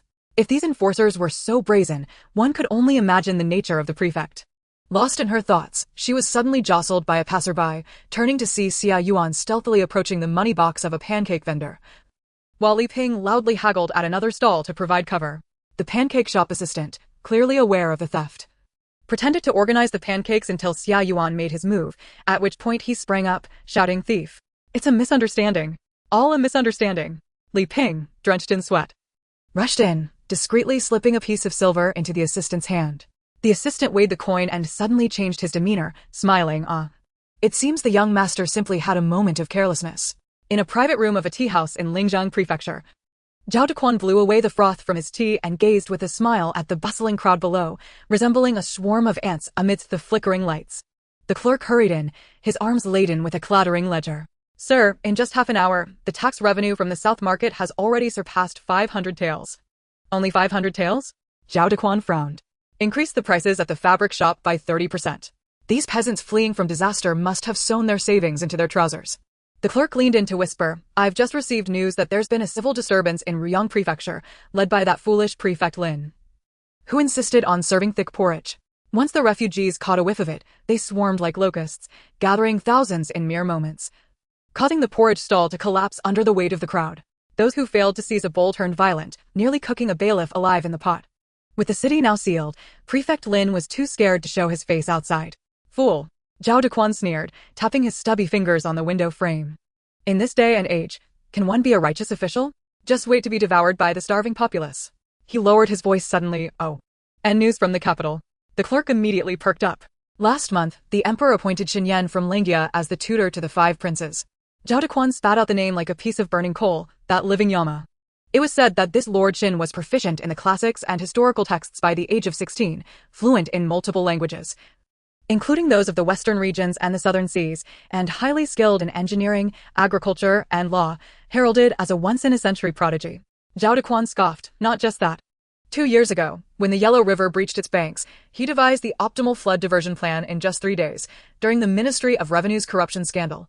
He sifted through a pile of rotten ledgers and unearthed 18 officials of the 5th rank and above in just half a month. He set his teacup down with a thud. It said he has come with a secret mandate to investigate the disaster. We should prepare ourselves early. A hurried footfall interrupted their conversation as a tax collector entered, carrying a heavy wooden box. Sir, this is a token of appreciation from the apothecary. As you instructed.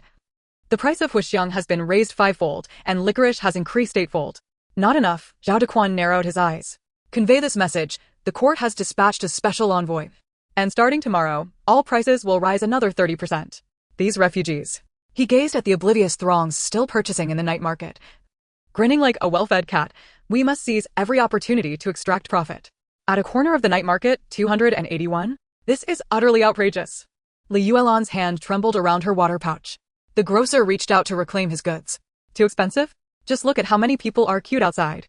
He gestured toward the long line, where a father and son were arguing over 2 pieces of flatbread. Xie Feng seized the grocer's wrist. You said it was 200 when to start. Surely, you must be mistaken? The grocer's voice suddenly escalated. 2 burly men immediately closed in. Xie Qiu Zhi keenly noted the official insignias peeking from their waists. We will purchase, she interjected suddenly. After acquiring the water pouch, Xie Feng fell silent. As immovable as a stone. The night market in Lingzhong Prefecture remained a cacophony of chaos, with the mingling scents of cosmetics, sweat, and burnt food creating a grotesque tapestry of prosperity. Despite the lively atmosphere, they had only managed to procure 2 straw hats and a tattered water pouch, having failed to buy any shoes, forcing everyone to continue concealing their worn sneakers beneath straw sandals. Seeing Xie Feng's taciturn demeanor, likely incensed by the grocer's shamelessness, Xie Qiu Zhi attempted to console him. Brother, let it go. There's no need to be angry. These prices are sanctioned by the authorities. And whoever we buy from is merely exploiting us. In the end, we are the ones who suffer. She turned to Li Yuelan. Her voice low yet clear enough to reach the ears of a nearby scholar feigning interest in the straw hats. Mother, let's just browse. We won't buy anything. Our silver is limited, so we must be frugal. Although the gates of Lingzhong Prefecture are wide open and the night market bustling, prices soar. On the surface, it appears that the prefect is benevolent in providing supplies to the disaster victims, but in reality, it is a scheme to exploit them, stripping them bare. The court may have allocated funds for disaster relief, yet it's likely that not a single grain has reached these suffering souls. All of it lying in the coffers of the powerful. The scholar in the blue robe was none other than Xin Yan, disguised for his covert investigation. His faded blue garment bore intricate silver thread embroidery at the cuffs, a mark of royal craftsmanship, made from the silks of snow silkworms. Listening to the conversation between Xie Qiu Zhi and her companions, Xin Yan lowered his head and subtly shifted to shield his piercing gaze, his hand momentarily pausing as he selected a straw hat. He had come with a secret mandate, assuming the guise of a destitute scholar to infiltrate the areas hardest hit by drought in the Daning Dynasty, aiming to uncover the truth behind the corruption and negligence of officials during disaster relief and resettlement efforts. His purpose was to assess the genuine state of the calamity and the sentiments of the populace, providing first-hand evidence for the court's subsequent decisions. Seeking practical and cost-effective methods to alleviate the drought and enhance the survival rate of the victims. As a scholar of the Hanlin Academy and a special envoy, he wielded the authority to act independently and the responsibility to inspect on behalf of the emperor. This marked his 8th city visit. In the previous 7, he had encountered places like Qingyang Prefecture, where although there was only half a bowl of thin porridge available, at least they dared not manipulate the prices. Others, like Fin Prefecture, mixed in 30% bran with the grain, but had yet to touch the disaster relief funds. However, this was the first time he had witnessed a place like Lingzhong Prefecture, where the imperial grace was twisted into a tool for exploitation. Though Xin Yan's fingers appeared slender, They held an underlying strength amidst the coarse straw of the hat, a result of rigorous training since childhood in martial arts and swordsmanship. While others saw him merely as a scholar, they were unaware that his hearing had reached a remarkable level, finely attuned to the slightest sounds within a 10-zhang radius, be it the rustle of falling leaves or the murmur of voices. The night market buzzed with noise, the sound of gongs and shouts mingling with the cries of children, forming a symphony of chaos. Yet, amid this cacophony, he was able to discern a whisper as delicate as a strand of hair, Xie Qiu Zhi's low remark that the court might not have withheld disaster relief funds, but it was likely that not a single grain had reached the pots of the afflicted, all having found refuge in the coffers of those in power. Additionally, the barely audible sigh of Li Weilun fell into his ears, clear and distinct, like ink drops on still water. Chapter 28. Xin Yan inspects the realm on behalf of the emperor. The flickering lanterns cast shifting shadows, and the voices of the crowd surged like a tide. A faintly mocking curve appeared at the corner of Xin Yan's lips. The head tax for commoners, sevenfold the price of straw hats, and the well water sold like a commodity. The price tags under the lanterns, the concealed daggers of the plainclothes officers, the swaying figures atop the fire tower, and the distorted shadows of the starving on the ground, all would find their way into a sleeve, where lay a thin, delicate report akin to gossamer. The conversation of three individuals selecting straw sandals continued to filter into his ears. After hearing Xie Qiu Zhi's words about the funds being hoarded by those in power, Xia Feng let out a cold snort, responding, "The court?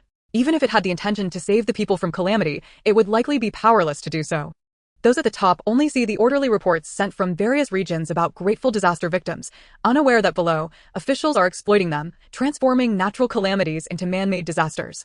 Prices have skyrocketed, clearly indicating collusion between officials and merchants, squeezing the last remnants of survival funds from the victims. They care not whether we can reach the capital. They only care about how much they can extract." With that, Xia Feng squatted before a pile of straw sandals, pinching the soles between his fingers and muttering, 40 coins for these few strands of straw? At normal times, you could buy 4 pairs for that." Xie Qiu Zhi, squatting beside him, lowered her voice, responding softly, "Brother, let us not buy them. We don't have much silver left, and we still need to purchase some coarse salt." "Well, it seems these shoes will remain unattainable." Xia Feng sighed, his lips pursing. "The road here is cracked enough to fit a fist, the riverbed is exposed, and the crops are wilting in unison. If the authorities were truly sincere about aiding the people, they would simply organize well digging and channel repairs to stabilize grain prices, allowing us to catch our breath. Instead, they hoard the grain and inflate the prices, treating those fleeing famine as fat sheep." Xie Qiu Zhi fell silent. The topic was too heavy. As a modern soul trapped in this apocalyptic year of calamity, she felt a profound sense of frustration and oppression. This pent-up emotion had no outlet, and she longed to capture her thoughts, her observations, and her auditory experiences on paper, transforming them into a volume that could serve as a warning for future generations, a chronicle of calamities. Only then could she alleviate the turmoil within her heart.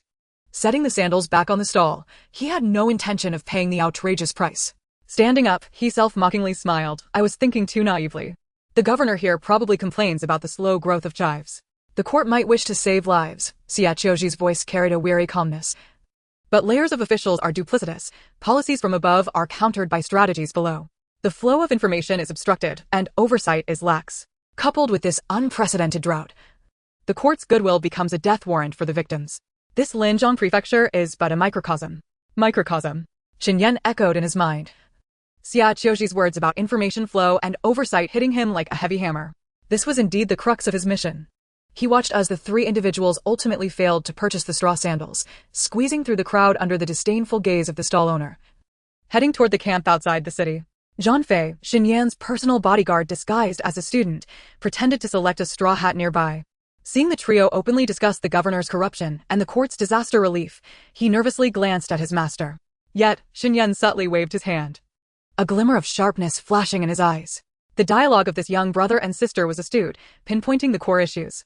They could discern the embezzlement of relief funds from the inflated prices sanctioned by the government and see through the cannibalistic nature hidden beneath the night market's surface, their insight surpassing that of the ordinary populace.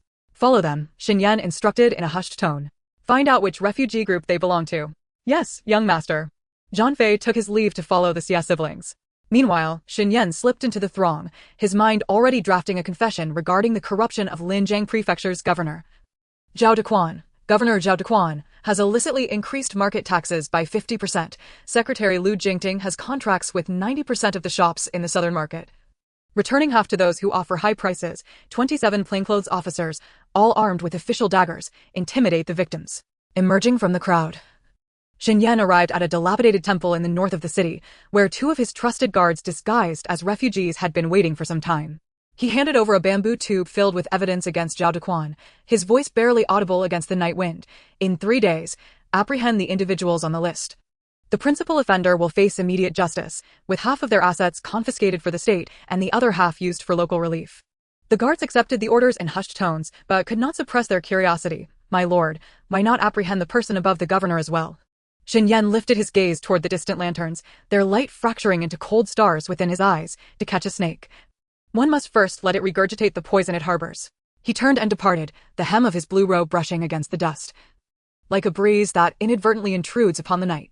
The night market continued its clamor, yet none sensed that an invisible guillotine now loomed over Linzhong Prefecture, waiting for the final straw to fall in 3 days' time. 2 miles outside the city, the camp of Xie family village was illuminated by flickering bonfires, permeating the air with an atmosphere of exhaustion and oppression. Many had gathered dry twigs nearby to kindle fires for boiling water and cooking food. When Xie Qiu Zhi and her companions returned, they brought only 2 straw hats, 6 new ceramic bowls, and a tattered water pouch.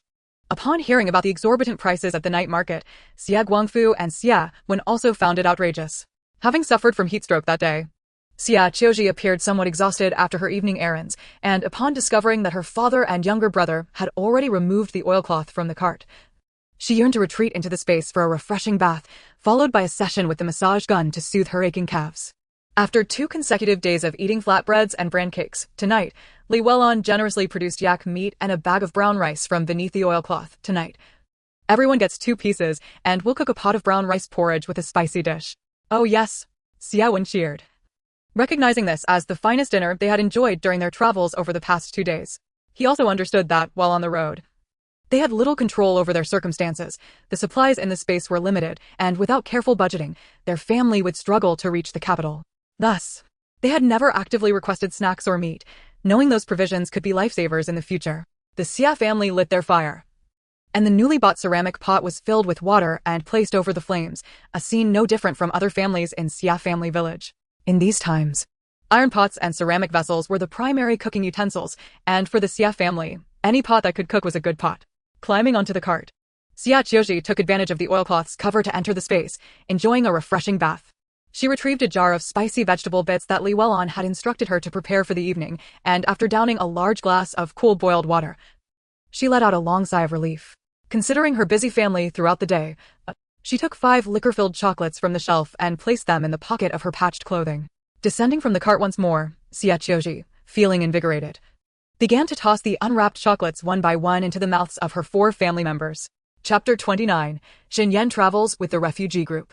Mom, open wide for a treat. Li Weilon, who had been intently watching the bubbling brown rice porridge in the ceramic pot, instinctively gasped as a round chocolate fell into her mouth. Cool and soft, as she bit down, a subtle aroma of wine mingled with sweetness burst on her tongue. Oh my, what is this? Shoo, don't make a fuss. Just savor it, Xie Qiu Zhi winked, using her fingertip to brush away a crumb of sugar from the corner of her mother's lips. She then took a couple of steps towards Xie Guangfu. Dad, your turn. Open wide. Just as Xie Guangfu was about to speak, Xie Qiu Zhi had already placed the second piece on his front teeth. With a crisp sound, the liquor oozed out, and he paused for a moment, his throat bobbing. This flavor is reminiscent of the new year. Let us consider this an early celebration of the new year, remarked Xie Qiu Zhi, her eyes narrowing into a playful smile. Xie Feng, with his back turned as he busily coiled the ropes, had his ears perked up in anticipation. Brother, turn around. Before he could finish his sentence, Xie Qiu Zhi had already tiptoed, her palm cradling a 3rd piece of chocolate, bringing it directly to his lips. Open your mouth. Quickly. Xie Feng complied obediently. As the sweetness flooded his senses, he mumbled indistinctly, his eyebrows arching in delight. Delicious. Xie Qiu Zhi playfully poked him on the nose. Less talking. Savor it more. At last, it was Xie Wen's turn. The little one could hardly contain his excitement, eagerly forming his mouth into a small circle. It's your turn now. Take your time to chew. As Xie Wen's tongue rolled over the chocolate and it crumbled between his teeth, he shut his eyes in bliss, mumbling incoherently, Sister. My dear sister, is there more? You little glutton, Xie Qiu Zhi teased, pinching his lean cheek. Save some for next time's surprise. She then clapped her empty palms together and looked up at the starry sky, as if even the fragrance of sweetness had softened the night. Meanwhile, Xin Yan was listening to the report from his personal guard. Sir, we have confirmed that the 3 individuals are famine refugees from Xie village, heading towards the capital region. Their leader is an officer named Qin Jinhui, reported a capable guard in plain clothes. Disguised as Shinemo, Xin Yan sat atop his horse, his gaze sharp as an eagle, scanning the distant camp of Xie village, where flickering campfires illuminated the night. He nodded slightly. His mission was nearing its conclusion, and his return journey would naturally take him towards the capital region for further investigation. However, the next critical stop was Ruyang Prefecture, where, according to confidential reports, the local governor had opened the granaries for relief only to be besieged by the refugees, resulting in the city gates being tightly shut. He intended to delve deeper into this matter. Accompanying this group of refugees to Ruyang would not only allow him to observe the true conditions of the disaster-stricken along the way, but also provide an opportunity to monitor the internal dynamics of the group, particularly those articulate villagers from Xie village. Traveling with them would yield multiple benefits. Having been entrusted with the urgent task of surveying the disaster on behalf of the emperor, Xin Yan had witnessed the widespread devastation of famine and suddenly realized that throughout his years in the court, he had only seen the grand picture: transportation of grain, storage, tax exemptions, and relief efforts. Yet, he had never truly measured the cost of survival for the victims in terms of a grain of rice, a sip of water, or the price of a straw hat. If governors were as corrupt as Zhao Dequan, then where had the imperial accounts gone awry? This thought pierced his heart like a fine needle. He recalled the manuscript he was compiling, records of the floating world, filled with official petitions and scholarly discussions, yet devoid of the voices from the lowest strata of society, where, with a single copper coin and a scratch on the ground, the lessons of governance and chaos could be inscribed. Let us proceed. Xin Yan lightly squeezed his horse's belly, accompanied by a similarly disguised guard, and rode directly towards the center of the camp, where the officers were gathered. The sound of hooves echoed sharply in the still night. Qin Jinhui, having received his share of supplies for the officers that day, was munching on hard bread with cool water when he heard the noise and looked up to see 2 riders halting just outside the glow of the campfire. The foremost rider, clad in a blue robe, appeared travel-worn yet exuded an undeniable air of nobility, his gaze keen as lightning. Qin Jinhui's heart raced. Just as he was about to reprimand and inquire, Xin Yan had dismounted and approached him, his voice low yet imbued with an undeniable authority. Qin Jinhui? Yes. It is I, my lord. And you are? Qin Jinhui instinctively stood straight. Xin Yan said nothing further, merely gesturing slightly from his sleeve, revealing a piece of black iron insignia, intricately carved with dragon patterns and the designation of the Imperial Inspector, which flashed momentarily in his palm. The cold, heavy weight and the emblem of supreme imperial authority sent a shiver down Qin Jinhui's spine, causing his knees to buckle involuntarily. Xin Yan raised his arm slightly, an invisible force supporting him, and his voice resonated clearly in Qin Jinhui's ears. I am Xin Yan, sent to investigate the disaster situation. There is urgency in Ruyang Prefecture, and I require your group to accompany me for a while. From now on, to outsiders, I am Shinemo, the inspector from the Ministry of Revenue, tasked with recording the conditions of the disaster victims until we reach Ruyang. You will cooperate and must not disclose my true identity. Xinyan? Shinemo? Inspector from the Ministry of Revenue? The name echoed in Qin Jinhui's mind, causing a cacophony of thoughts. The name had spread through the Daning Dynasty faster than an imperial decree. He was the prodigy who began sword training at 5, became a top scholar at 16, broke the enemy lines on a snowy night at 17 alongside his father, governed river systems at 19, and last year, in just half a month, took down 18 corrupt officials. He instinctively held his breath, his heart racing. How could this distinguished individual be found in the wilderness? As he pondered the title of inspector, the realization dawned upon him. A plain-clothed inspection meant a covert mission, a divine mandate to investigate, with a true identity cloaked in secrecy. He felt a chill run down his spine, yet dared not show any sign of alarm, quietly straightening his posture, taking a discreet breath, and resolving to keep his lips sealed, not daring to err even slightly. Though Xin Yan's official position was not the highest, the title of inspector signified direct access to the emperor's ear. Qin Jinhui hastily clasped his hands in salute, his voice trembling with anxiety. Yes. Yes. I am Qin Jinhui. I will faithfully follow your orders, my lord. I would never dare to be negligent and will communicate all matters truthfully. He felt as though his head was suspended by a thin thread. Excellent, Xin Yan replied with an even tone, yet it sent chills down Qin Jinhui's spine. Now, introduce me to the others. Qin Jinhui took a deep breath, striving to calm his racing heart, and turned towards the village head, Xiazhong, and several villagers who were watching in confusion. Standing tall, he spoke loudly, tinged with a barely perceptible note of respect. Village head Xie. Fellow villagers, please listen carefully. This is the inspector from the Ministry of Revenue, Xie Mo, sent by the court. He emphasized the title of inspector, ensuring the village head grasped its significance. Indeed.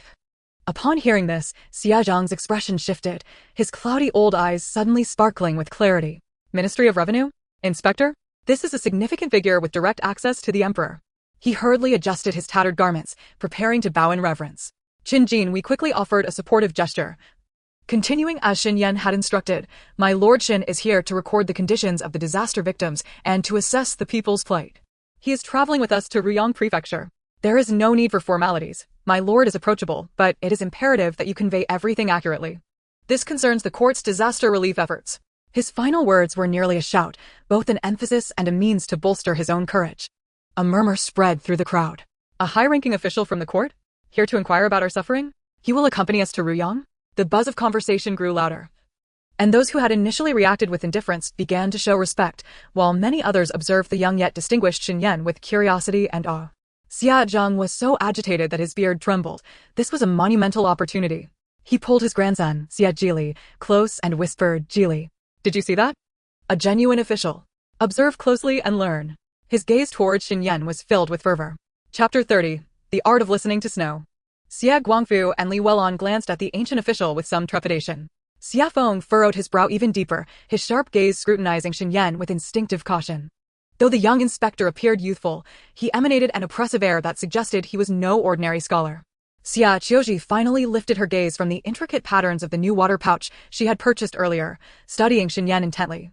The appearance of this inspector reminded her of the clandestine investigations often depicted in modern dramas. She discreetly raised her eyes.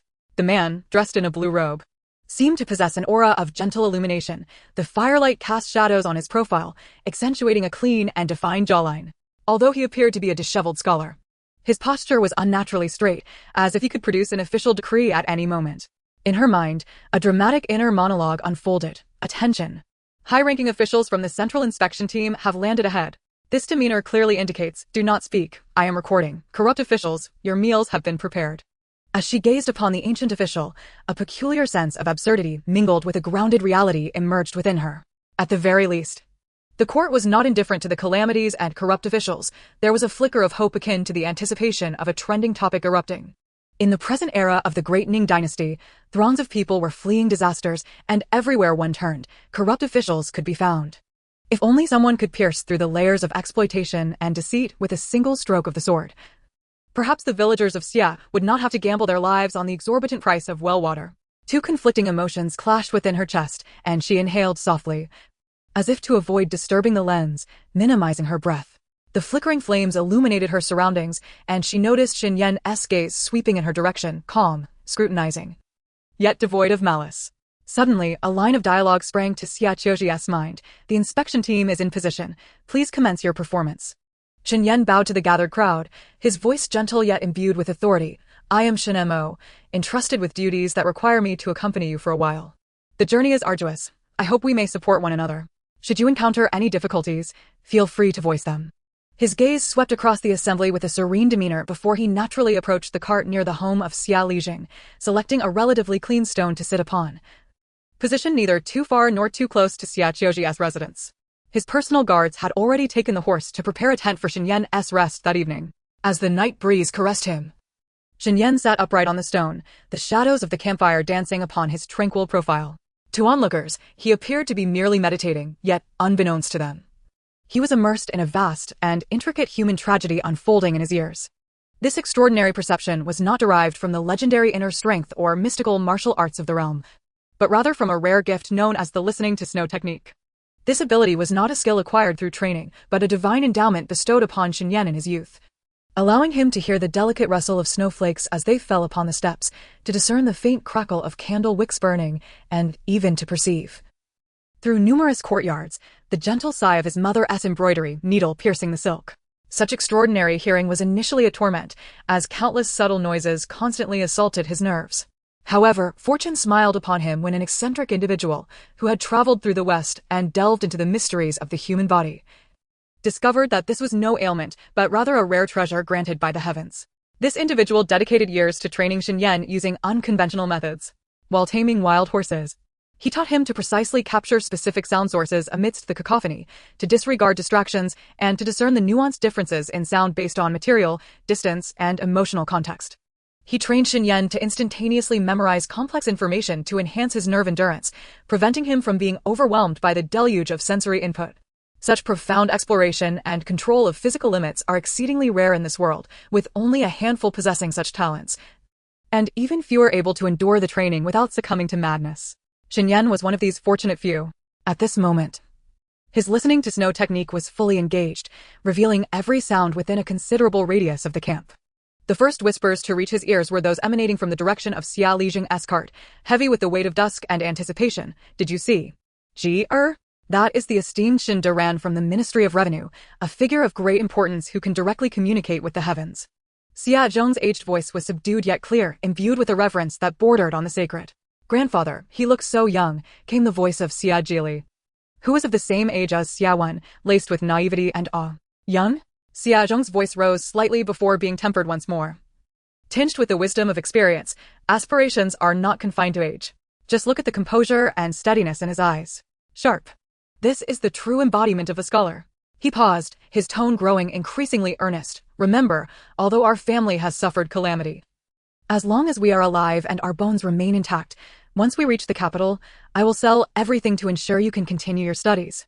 Do not be like those shallow-minded individuals who only think of filling their bellies. Xia Jili hesitated momentarily. Grandfather, is studying really useful? Can it lead to becoming like Xin Duran? Foolish child. Xia Zheng's voice was imbued with unwavering conviction. Of course it is useful. In books, there are golden houses. In books, there are 1,000 measures of grain. More importantly, the truths of the world are hidden within those pages. You must learn from Xin Duran, become like him. He seemed at a loss for the most fitting words, ultimately transforming his sentiments into a heavy sigh filled with expectation. Learn to be an enlightened person. To be a good official who can serve the people and contribute to the world. Do you understand? The youth fell silent for a moment, then solemnly replied, Yes, grandfather. I understand. A little farther away, on the edge of the camp, in the shadows, a woman cradled a swaddled infant. Her voice fragmented like a spider's web in the wind. Sleep well, dear one. Once you fall asleep, you won't feel hungry. Mother is useless, mother is useless. The baby's cries had long since faded to a mere whimper, resembling the soft sobs of a kitten. In another corner, two men huddled together. One's voice heavy with despair. The city gates of Ruyang are closed. Ahead lies the gate of death. It would be better to turn back, if we must die. Let it be in our own village. An elderly woman's mutterings drifted from nearby. Filled with bitterness and calculations, did the third family purchase that new water pouch with my silver? Anli well on, that lazy wretch has been trudging along with just a small bundle for 2 days. Xie Qiu Zhi, a mere girl, was almost spoiled to the heavens by old man Xie. Heaven truly had no vision. They ought to be the ones suffering. These voices formed the familiar symphony of suffering that Xin Yan had long since come to know, infused with fear, pain, resentment, numbness, and the desperate edge of mortality.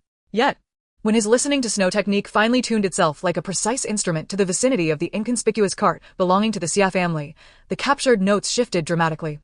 As if the whispers of hell had abruptly transitioned to the lively tunes of human existence, emerging as the sole oasis of warmth amidst the clamor of despair. The 5 members of the Xie family were enjoying today's coarse rice porridge from their newly purchased rough bowls, the porridge complemented by spicy vegetables, offering a unique flavor. Li Weilun, sipping her porridge, stole glances at the figure seated on the stone, the wind tousling his hair, and discreetly nudged Xie Guangfu. Look at that Xin Duran. His back is straighter than our cart's yoke, standing in the wind like a young poplar. Xie Guangfu squinted, lowering his voice. Indeed, his brows and eyes are as clear as freshly ground well water, not a speck of mud upon him. If he were in our village, I can only imagine how many starry-eyed admirers he would attract. Xie Feng took a mouthful of coarse rice porridge, grinning mischievously. Mother, don't let the sheen of his official status blind you. Though his blue robe is worn, the stitching is as fine as a hair's breadth. A single piece of his fabric could sustain our family for half a year. Xie Qiu Zhi propped her chin on her hand and sighed with feigned maturity. Ah, he is top tier within the system, a dual embodiment of beauty and physician. If our younger brother could also gain admission, perhaps we could retire early. Xie Wen, licking his rough bowl, chimed in quietly. Sister, how can you think of retirement at your age? Our parents haven't even mentioned it, and besides, are you truly envious of his position in the system? I noticed earlier that he resembles your dream lover, Zhang Lingyi. You are simply a seasoned member of the Beauty Association. Zhang Lingyi was Xie Qiu Zhi's idol, with his poster still affixed to her bedside. She had originally planned to attend his concert during the summer vacation, but fate had intervened, and now that opportunity was lost forever. Hearing this, Xie Qiu felt a wave of bewilderment wash over him. This family's manner of speaking was strikingly peculiar, filled with a plethora of fresh and odd vocabulary.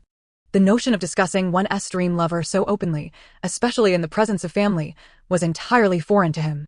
He had never encountered anyone who could speak of their dream partner with such unabashed ease, devoid of any hint of shyness. A sudden rush of blood surged to his throat, and for the first time in his life, he felt grateful to be seated in the shadowy distance of 3 zhang away, the firelight failing to illuminate the faint blush creeping to his ears. The child's remark about Zhang Lingyi fell like a stone into the lake of his heart, sending ripples of absurdity cascading outward. He instinctively sought to confirm whether his visage truly bore any resemblance to that Zhang Lingyi. As he pondered over their exchange once more, he found himself bemused by the juxtaposition of top-tier aesthetics and seasoned membership in the aesthetic fraternity of officialdom. What on earth was this? Each word was comprehensible. Yet, when strung together, they transformed into an arcane script, oddly imbued with a vibrant essence, akin to fresh scallions tossed into a boiling pot, crackling and sizzling with life. He had fancied himself impervious to the winds of emotion, yet in this moment, he felt as though someone had drawn back the curtain, revealing a youthful aspect of himself that had never before seen the light of day. Xie Qiu Zhi, having had her secrets unveiled by her younger brother in public, defiantly placed her bowl onto the cart with a resounding clatter. "Who is part of the aesthetic fraternity?" she retorted, jabbing the tips of her chopsticks playfully against Xie Wen's forehead. "That was merely admiration. Do you understand? It's akin to our father praising the grand old banyan tree at the village entrance for its splendid form." Having said this, she could not help but chuckle, casting a swift glance towards Xie Qiu, and in a hushed tone added, "True, he does bear a resemblance, but my heart belongs to Zhang Lingyi, and no one can take that from me." Upon hearing this declaration, Xie's parents not only refrained from chastising her but instead joined in the laughter. Li Welan shook her head, still smiling. "This girl has no filter. She isn't afraid of becoming a subject of ridicule." Xie Guangfu clapped his thighs in delight. "Daughter, your admiration is quite far-fetched. Does Zhang Lingyi even have the capacity to hear you?" Xie Qiu, standing 3 zhang away, was rendered immobile by what he had just heard. A 13-year-old girl dared to speak of her crush on her dream lover in public? And her parents were not scolding her but laughing heartily instead?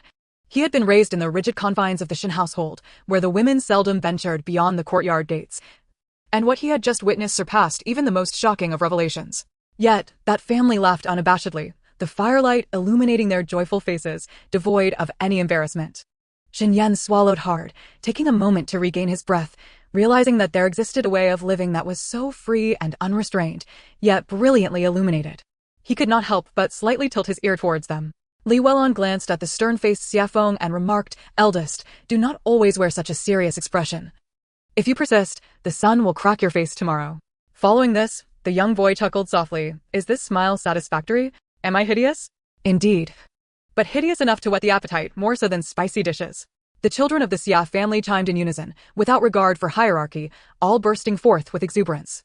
Xie Qiu found the corners of his mouth involuntarily curving upwards. Then came the hearty laughter of Xie Guangfu, the admonishments of Li Welan about the sun tanning their skin, and the lowly threats of Xie Qiu Zhi warning her brother that if he stole again, she would draw him as a toad. Eventually, the topic shifted inexplicably towards scholarly pursuits and officialdom. Xie Qiu Zhi nudged her younger brother, Xie Wen, who was curled up in a corner, and winked, "Little brother, if given the chance to study tomorrow, what kind of official do you aspire to be?" Upon hearing this, Xie Wen straightened up, his tone far too mature for a mere 9-year-old. "First, I will take the examination for a child scholar, then pursue the title of Xiuzai, followed by Jiren and Jinshi, leveling up all the way. Once I am in a position of authority, I will revert the prices in Ling's Hangs Hao to their original state and hang the key to the granary at the city gate, allowing anyone in need to measure their own grain." "Oh, such grand aspirations," teased Xie Feng. "What if someone from above suppresses you?"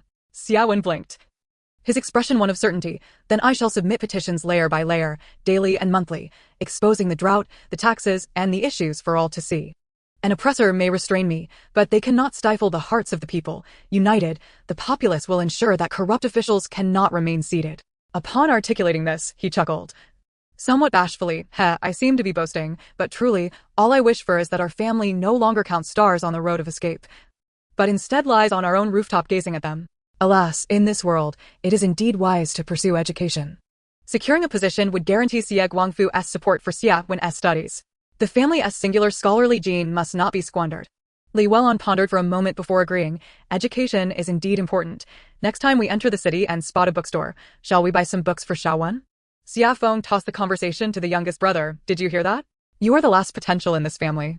If we buy you books, you must read them diligently. Upon hearing this, Xiaowen looked up, his demeanor earnest. Even potential must first be well fed to study.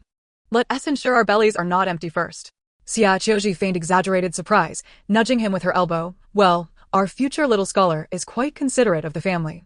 However, a bit of hardship is not detrimental. I assent to their saying. Heaven bestows great responsibilities upon individuals. They must first endure hardship, toil their muscles, and suffer hunger. Missing a few meals is trivial. Once you become an official, do not emulate those greedy officials who inflate prices. Remember to offer the common folk water at half price. Xiaowen grinned widely, yet his tone carried the weight of a little adult. Half price is insufficient. It would be best to offer it for free. If I truly manage to study hard, I will be a benevolent official, reducing taxes, repairing canals, and distributing porridge, without exception. I will ensure that the fields yield grain, that the pots simmer, and that all those fleeing can return home. Xinyan absorbed these seemingly light yet profound words without missing a syllable. The 9-year-old had silently twisted his fingers, fully aware of the yearning for peace and prosperity among the common folk. What he needed to hear tonight were these unembellished, genuine voices from the grassroots. Tonight, he sought that elusive glimmer of light. Chapter 32, The Blacksmith's Mother Consumed Guanyin Soil.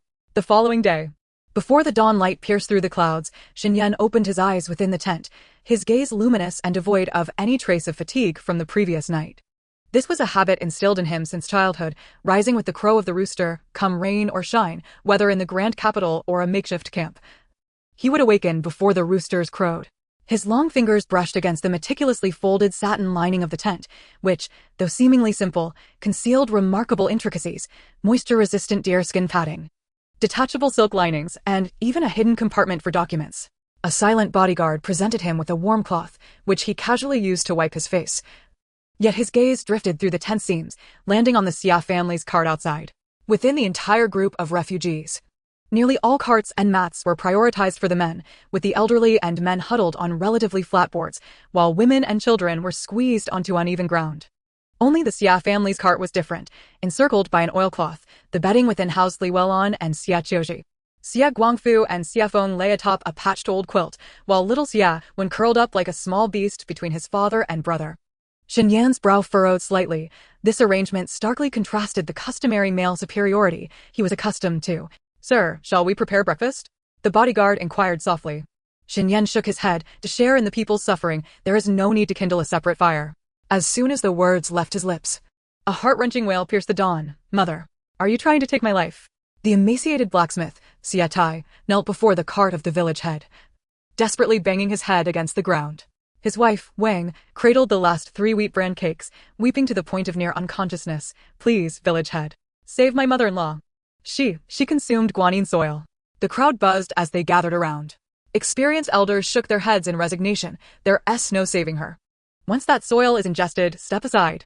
Xie Feng suddenly pushed through the throng, crouching down to assess the elderly woman's condition. Her abdomen was distended like a drum, yellowish fluid seeping from the corner of her mouth, her pupils beginning to dilate. She can still be saved.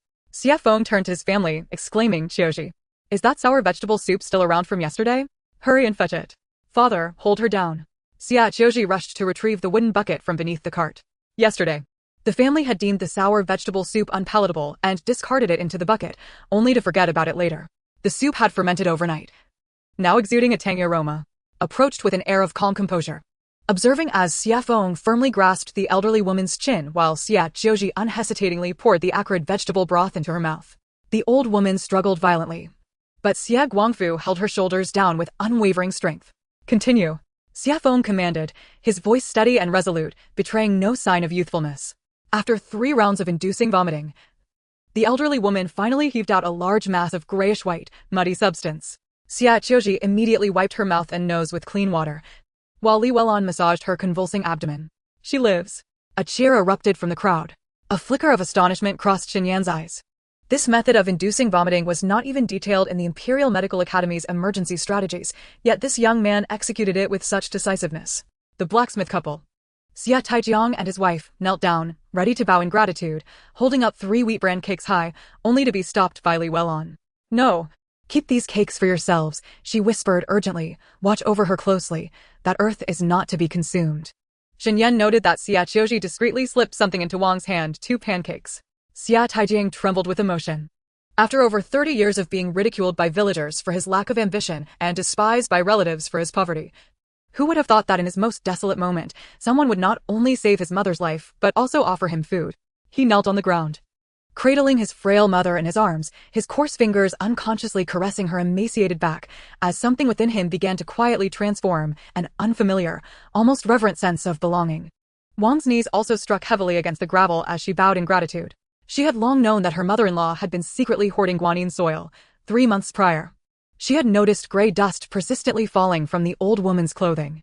That night by the riverbank, hidden among the reeds, she had witnessed her mother-in-law, like a thief, using a chipped tile to dig up those grayish-white clumps of earth. Mother! She had rushed out to seize the frail wrist of the old woman, warning her that consuming that earth could lead to death. Yet, the old woman had concealed the soil in her bosom, tears welling in her murky eyes. Later, she had quietly searched through her mother-in-law's bedding, discovering 7 bundles of soil wrapped in tattered cloth hidden beneath the grass mat and within the wall crevices. When her mother-in-law discovered her rummaging, she had even knelt before her. Good daughter-in-law, don't tell Tai Tu. It gives me peace of mind.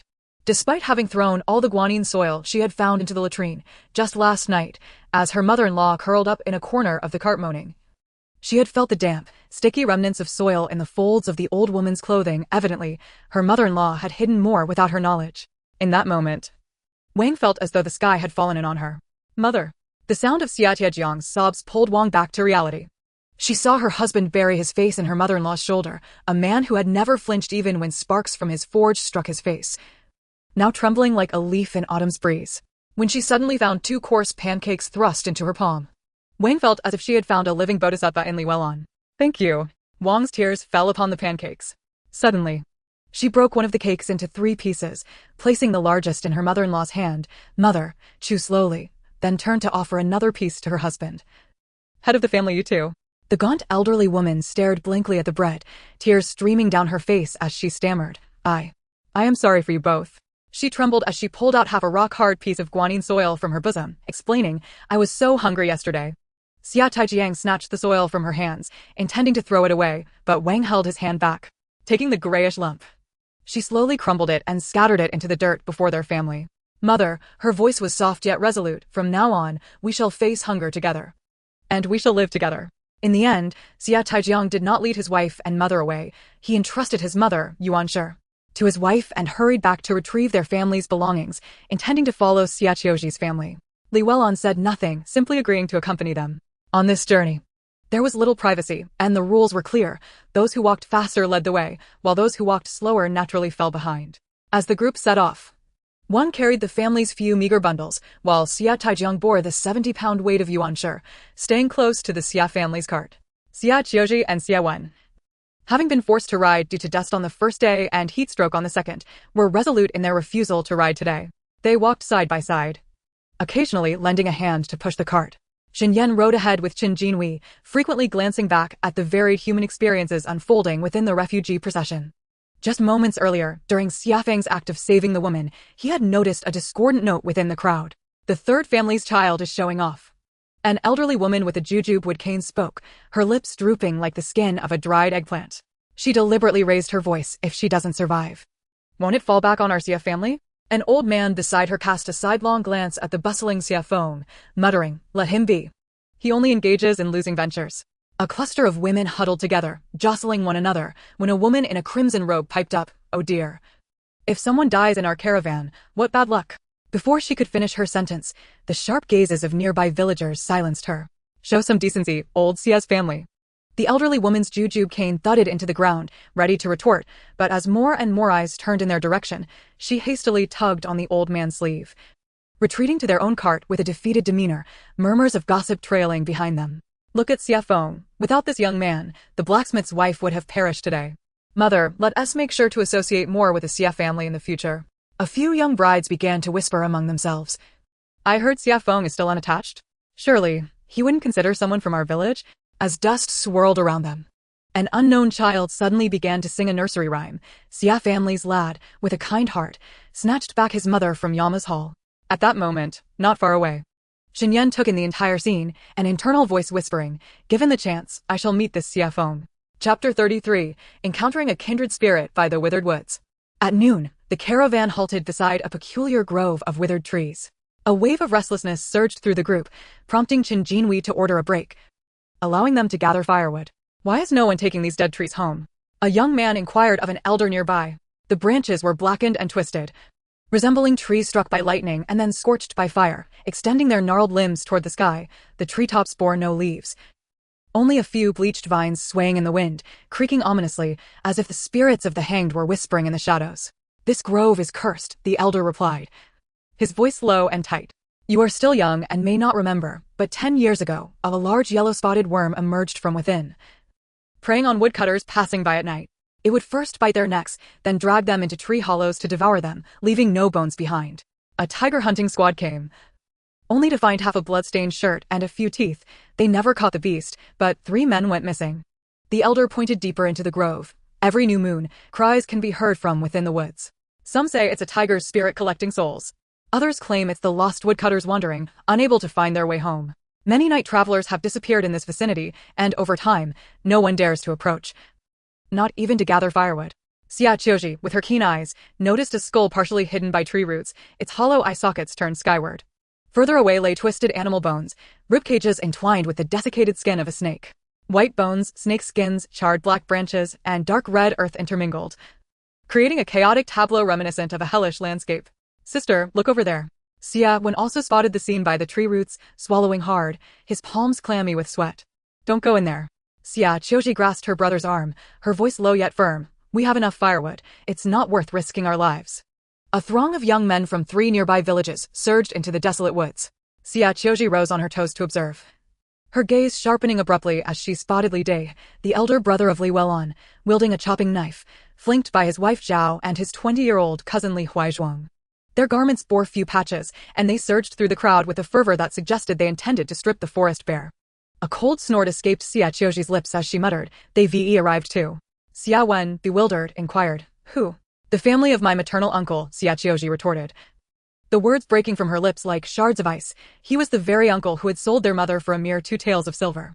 From a distance, she observed Zhao clutching the dry branches tightly to her chest, her hair disheveled by the twigs, yet she wore a smile, as if she had struck a grand bargain. Li Huaizhuang had ascended a fallen tree, brandishing his knife and shouting to the onlookers, "I saw it first, don't you dare snatch it." His overbearing demeanor was reminiscent of years past when Li Ping had scornfully pointed at her, proclaiming her to be born of a wretched lineage. Xie Wen, lacking this memory, found the faces unfamiliar. However, upon noticing his sister's countenance darken, he prudently fell silent and began to gather scattered branches into a pile.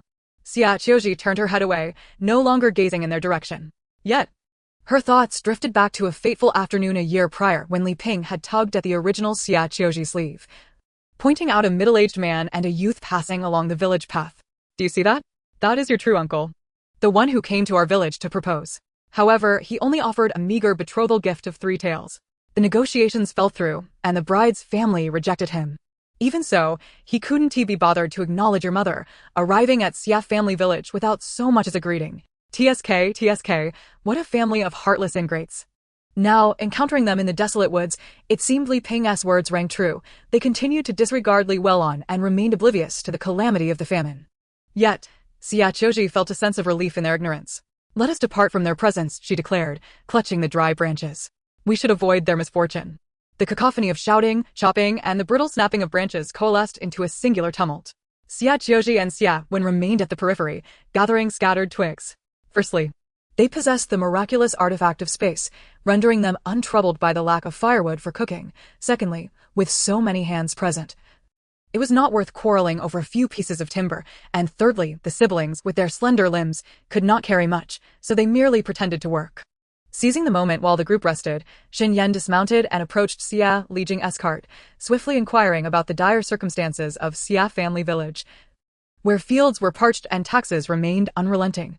Upon reaching the side of Xie family's cart, he meticulously adjusted his attire and, with solemnity, bowed to the resting Xie Feng. "Xie brother, your insights are remarkable. Might you have any suggestions for the court regarding disaster relief?" Xie Guangfu, anxious, rubbed his hands together, hoping that Xie Feng would offer a perfunctory response, thus avoiding any offense. Xie Feng returned the bow. Your Excellency. The common folk can only hope that upon reaching the capital, provisions will be distributed as promised, 5 acres of barren land per family, to sustain a livelihood. Xin Yan raised an eyebrow and suddenly chuckled lightly. Xie brother, do you truly believe I would take you at your word? Yet Xie Feng's gaze was unwavering. If the court were sincere, they would employ labor for relief. Repairing canals and building roads would empower the common folk to earn their own sustenance. Realizing he had misspoken, he hastily added, of course, it all depends on the court's arrangements. A glint of insight flashed in Xin Yan's eyes. The strategy of employing labor for relief was precisely the crux of his dispute with the Ministry of Revenue. Xie brother, your proposal of labor relief intrigues me. Xin Yan said, his tone gentle yet inquisitive. If such work were to commence, how might the laborers be organized to conserve official grain while accomplishing significant tasks? Xie Feng, eager to elaborate, swept aside a patch of loose earth with his foot, causing the dry branches to align into a diagonal line. The smallest operational unit would consist of 10 men, organized by locality, employing a collective responsibility system. 3 units would form a platoon, led by a platoon leader. 3 platoons would constitute a company, headed by a company commander. This standardized organization, akin to Lego blocks, allows for flexible combinations while maintaining overall stability. Xin Yan regarded him with a mix of confusion and comprehension, sensing that while he grasped the concept, his understanding was not entirely complete. Xie Feng, feeling a sigh escape him, pondered how he had fallen back into his professional habits, realizing that he needed to simplify his explanation. 10 men form a group, ideally composed of locals. If one errs, the entire group bears the consequences. 3 groups appoint a small group leader, and 3 small groups combine to select a larger group leader, establishing a hierarchy that prevents disarray while avoiding rigidity. Xin Yan's eyes sparkled with revelation as he exclaimed, brilliant. He then bent down to pick up another branch, adding a vertical line to the diagonal, asking, Xie brother, have you ever read The Art of War? Only heard of it. Xie Feng admitted, scratching his head in embarrassment. Their branches danced in the sand, drawing increasingly intricate diagrams of a militia system. Somehow, their conversation shifted towards the similarities between civilian and military training, and they found a growing camaraderie. Suddenly, Xin Yan posed a pointed question, what do you think is the most lacking form of training for the militia? Xie Feng fell silent, sensing the gravity of the topic. Revealing too much could lead Xin Yan to judge him harshly. Today's discourse had indeed exceeded his comprehension, as a mere country bumpkin.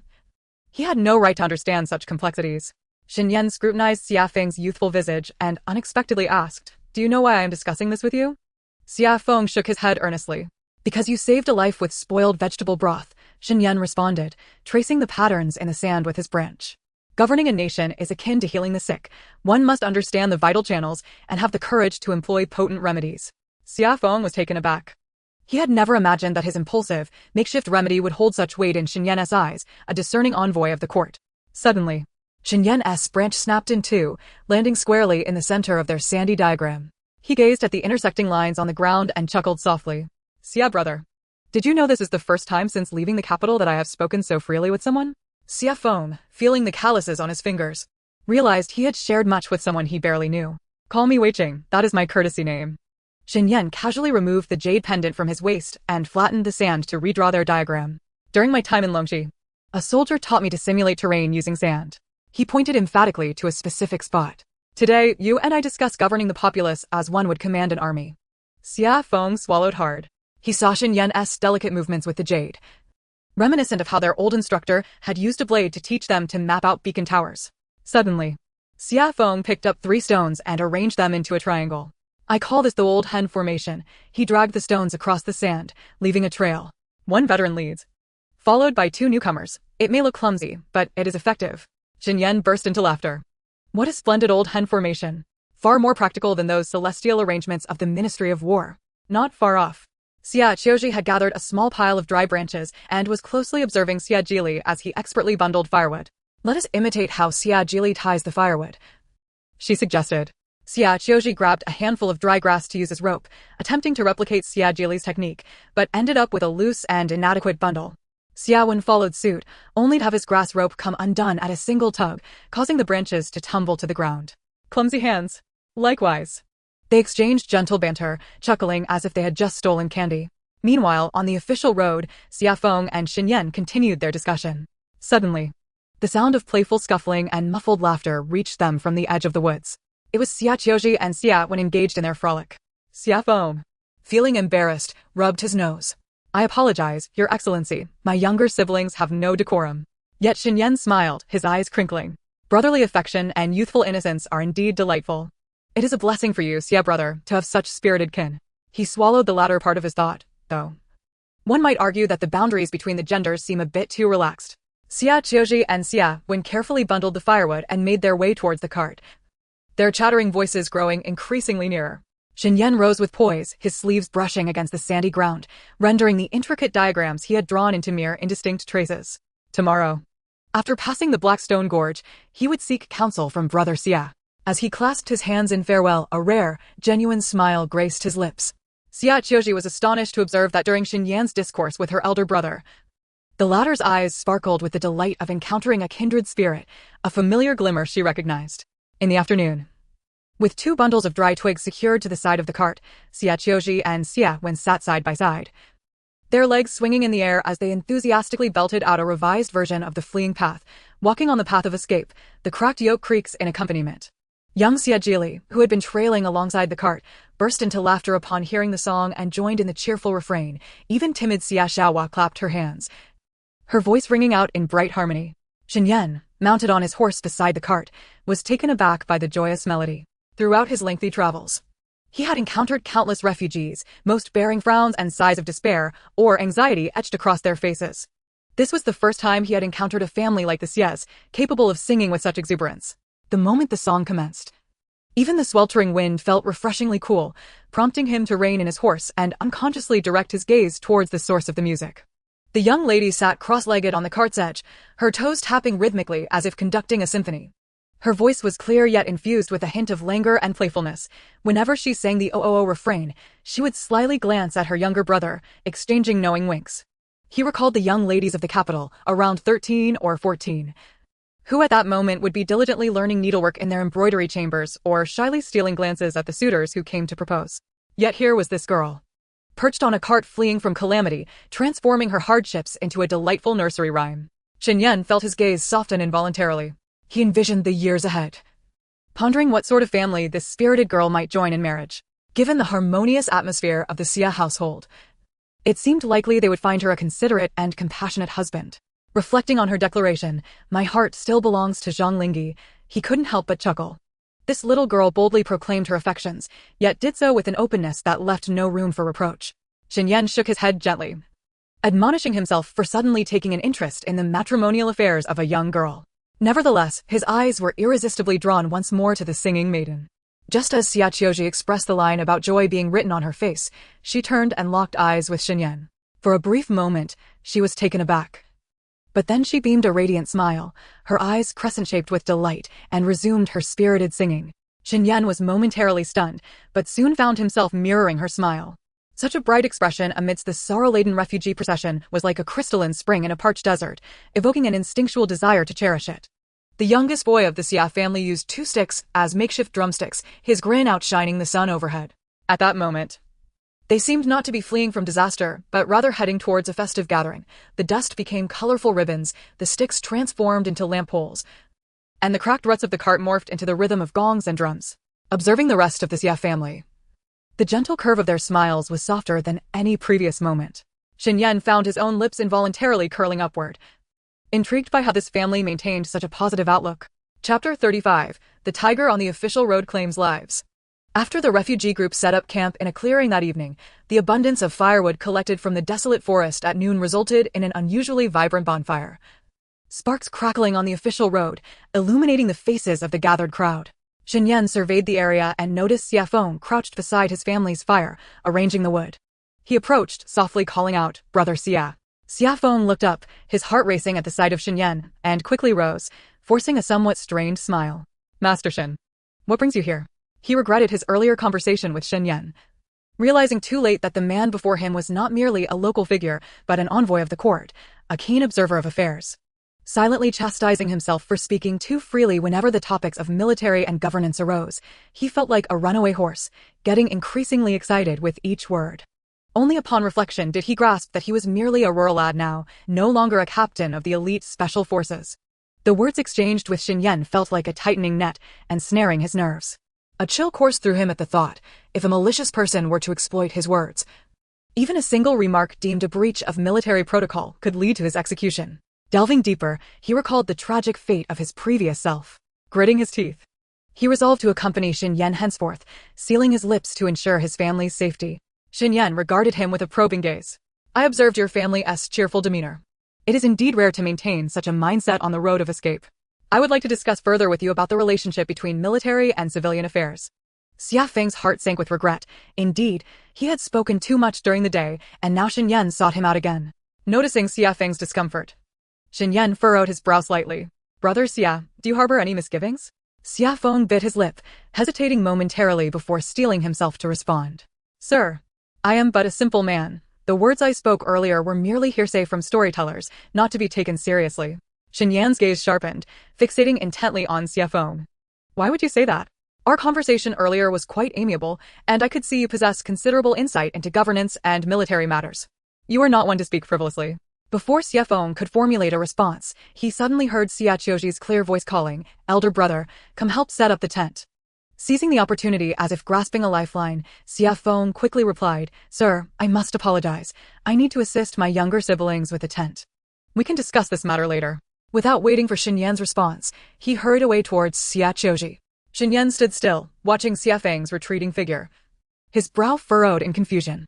After a moment of silence, he turned and made his way to his own tent, each step weighed down by contemplation. The night was thick as ink. Xie Qiu Zhi retrieved the evening meal from their supplies, serving each person a bowl of soy sauce noodles. The five of them took turns huddled beneath the oilcloth of the cart until they finished eating. In the dead of night, the bonfire on the official road had burned down significantly, leaving only a few scattered embers flickering. No one noticed the shadow at the forest's edge, darker than night itself, stealthily creeping along the ground. It was not until the first piercing scream shattered the stillness of the night, help, that the tranquility was broken. The sound was so chilling it seemed inhuman, abruptly cut off by some monstrous force. The group was jolted awake, witnessing a massive shadow, striped in yellow and black, darting through the firelight, a foul wind stirring up dust and blood arcing through the air. The victim was Lu Huing from Lijia village. A tiger! A tiger has come to feast on the official road. The shrill cries erupted, and the crowd erupted into chaos, akin to an overturned anthill, mothers clutching their children, others dragging the elderly, and people tripping over belongings, all in disarray. Xia Feng lay beneath his old quilt when he heard that terrible scream. His pupils dilated, and without hesitation, he drew the concealed Swiss Army knife from his waist, the blade gleaming coldly in the moonlight. Do not run. Light your torches. Form a circle. His voice resonated with authority, steady as thunder, calming the panic. Before he finished speaking, he was already sprinting towards the direction the tiger had fled, his silhouette blurring with speed. Xie Qiu Zhi and the others were jolted awake, their tension palpable. Xin Yan lifted the tent flap and saw Xia Feng racing after the tiger, his expression shifting to one of alarm. Follow him. Zhang Fei drew his sword, with the soles of his boots crushing the embers beneath him as he pursued the shadow that vanished into the darkness. Following the scent of blood, Xia Feng arrived at a cave nestled deep within the mountains, where the stench of blood was suffocating. The night was as dark as ink, and his night vision, honed during his previous life in a special forces unit, proved invaluable. 30 paces away, a colossal white tiger with striking eyes was dragging the lifeless body of a woman by her shoulder into the depths of the cave. Blood trailed behind her, forming a gruesome path. Beast! Xia Feng roared, channeling his strength into his legs and leaping forward in pursuit. The tiger, sensing his approach, turned its amber eyes glistening coldly in the moonlight. It released the woman and let out a low growl before launching itself at Xia Feng with a powerful push of its hind legs. Xia Feng rolled to the side just in time to evade the tiger's deadly claws. The creature pivoted swiftly, pouncing once more. This time, Xia Feng advanced instead of retreating. As the tiger soared through the air, he crouched forward, and with a flash of his Swiss Army knife, he aimed straight for the tiger's left eye. With a deafening roar, the tiger bled profusely from its eye socket. It thrashed its head in fury, its massive paws flailing wildly. Xia Feng's arm was grazed, leaving a deep cut, but he clung tenaciously to the tiger's mane, his other hand wielding the knife, thrusting it violently towards the tiger's throat. The foul wind of its breath rushed at him as the tiger's claws swept through the air. Xia Feng rolled aside just in time, feeling the gust of wind scorch his shoulder as he slipped beneath the tiger's belly. With a reverse grip, the knife gleamed again as it plunged into the tiger's right eye, erupting in a spray of blood. Both of the tiger's eyes had been precisely struck, sending it into a frenzy of pain as it flailed its massive paws. Xia Feng was struck by one of its sweeping claws, sending him crashing against the cave stone wall with a muffled groan. In a swift roll, He regained his footing just as the tiger lunged again. Xie Feng executed a sliding maneuver, pressing his back against the ground, darting beneath the tiger's belly. The Swiss Army knife, propelled by his momentum, pierced into the tiger's abdomen, and he yanked it downwards with force. With a sickening sound, the tiger's belly was torn open, a fountain of blood splattering across Xie Feng's face. When Xin Yan arrived, he beheld a chilling sight. Under the moonlight, the young man was drenched in blood, resembling a vengeful spirit emerging from a battlefield. Xie Feng mounted the tiger's back, gripping its ear with his left hand, while his right plunged the knife, devoid of its handle, directly into the tiger's skull. The blade churned within the tiger's brain, emitting an agonizing sound akin to bone scraping. The tiger's roars faded into whimpers before it collapsed, its limbs twitching, its tail sweeping through the dry grass. Xie Feng knelt upon the corpse of the now mutilated tiger, blood-soaked, with the knife gleaming coldly in the firelight. He wiped the tiger's blood from his face and lifted his gaze towards Xin Yan at the cave entrance. Xin Yan, observing the scene within the cave, felt a tremor in his heart. He was all too familiar with the glint in Xie Feng's eyes, a sharpness forged in the crucible of a soldier's despair, one that only a survivor of countless battles would possess, a detachment and ferocity that belied the fact that the man before him was but a simple farmer. Zhang Feng, brandishing a torch, rushed towards them. In the flickering light, Xie Feng's profile, splattered with blood, resembled a grim portrait of a vengeful specter. He slowly rose to his feet, the Swiss Army knife brushing against the tiger's carcass, leaving a dark red smear. That woman, his voice was hoarse and chilling. Xin Yan shook his head, his expression grave as he glanced aside.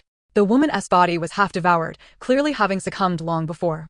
Xin Yan silently removed his outer robe and gently covered her remains. Xie Feng collapsed onto the ground, finally feeling the searing pain in his arm. He lowered his gaze to inspect the wound, relieved to find it was merely a flesh wound. Your skills. Xin Yan stepped closer. His gaze, complex as he regarded Xie Feng, are far from those of an ordinary farmer. A pang of anxiety gripped Xie Feng's heart as he tightened his grip on the knife, meeting Xin Yan's probing gaze. Suddenly realizing the implications, this observer had seen through his disguise. My lord, please see clearly. Xie Feng managed a bitter smile, his voice subdued. Some truths are not fit to speak. Chapter 36. The method of slaying a tiger after Lu Huing from Li family village was taken by the tiger. Chaos erupted at the campsite. Women clutched their children, trembling, while men armed themselves with wooden sticks and hoes, forming a protective circle. Xie Qiu Zhi clung tightly to Li Welon, her eyes fixed on the direction from which Xie Feng had disappeared, her heart fervently praying for his safe return.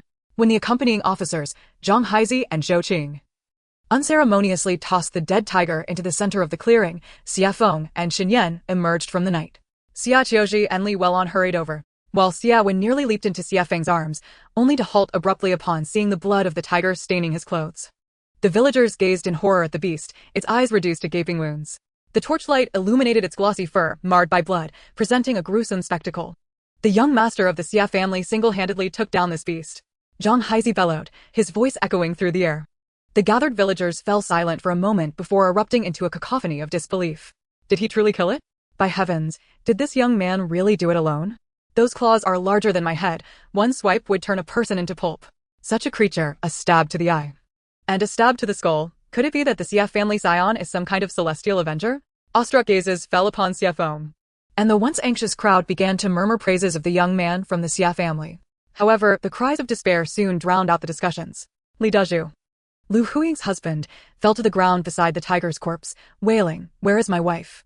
She was taken without a trace." He turned to Xie Feng, anger seeping through his grief. "Why didn't you act sooner? If it were your daughter who had been taken, would you not have fought tooth and nail to save her?" Lu Huing's 15-year-old son, Li Zhenxi, echoed his father's outrage. "If someone had saved my mother sooner, would she have died?" Their words struck like a splash of dirty water, silencing the crowd, leaving only the crackling of the firewood. Xie Feng, his face still stained with blood, lifted his gaze. His eyes, dark and piercing, felt like a blade slicing through Li Dazhu and his son, sending shivers through the onlookers.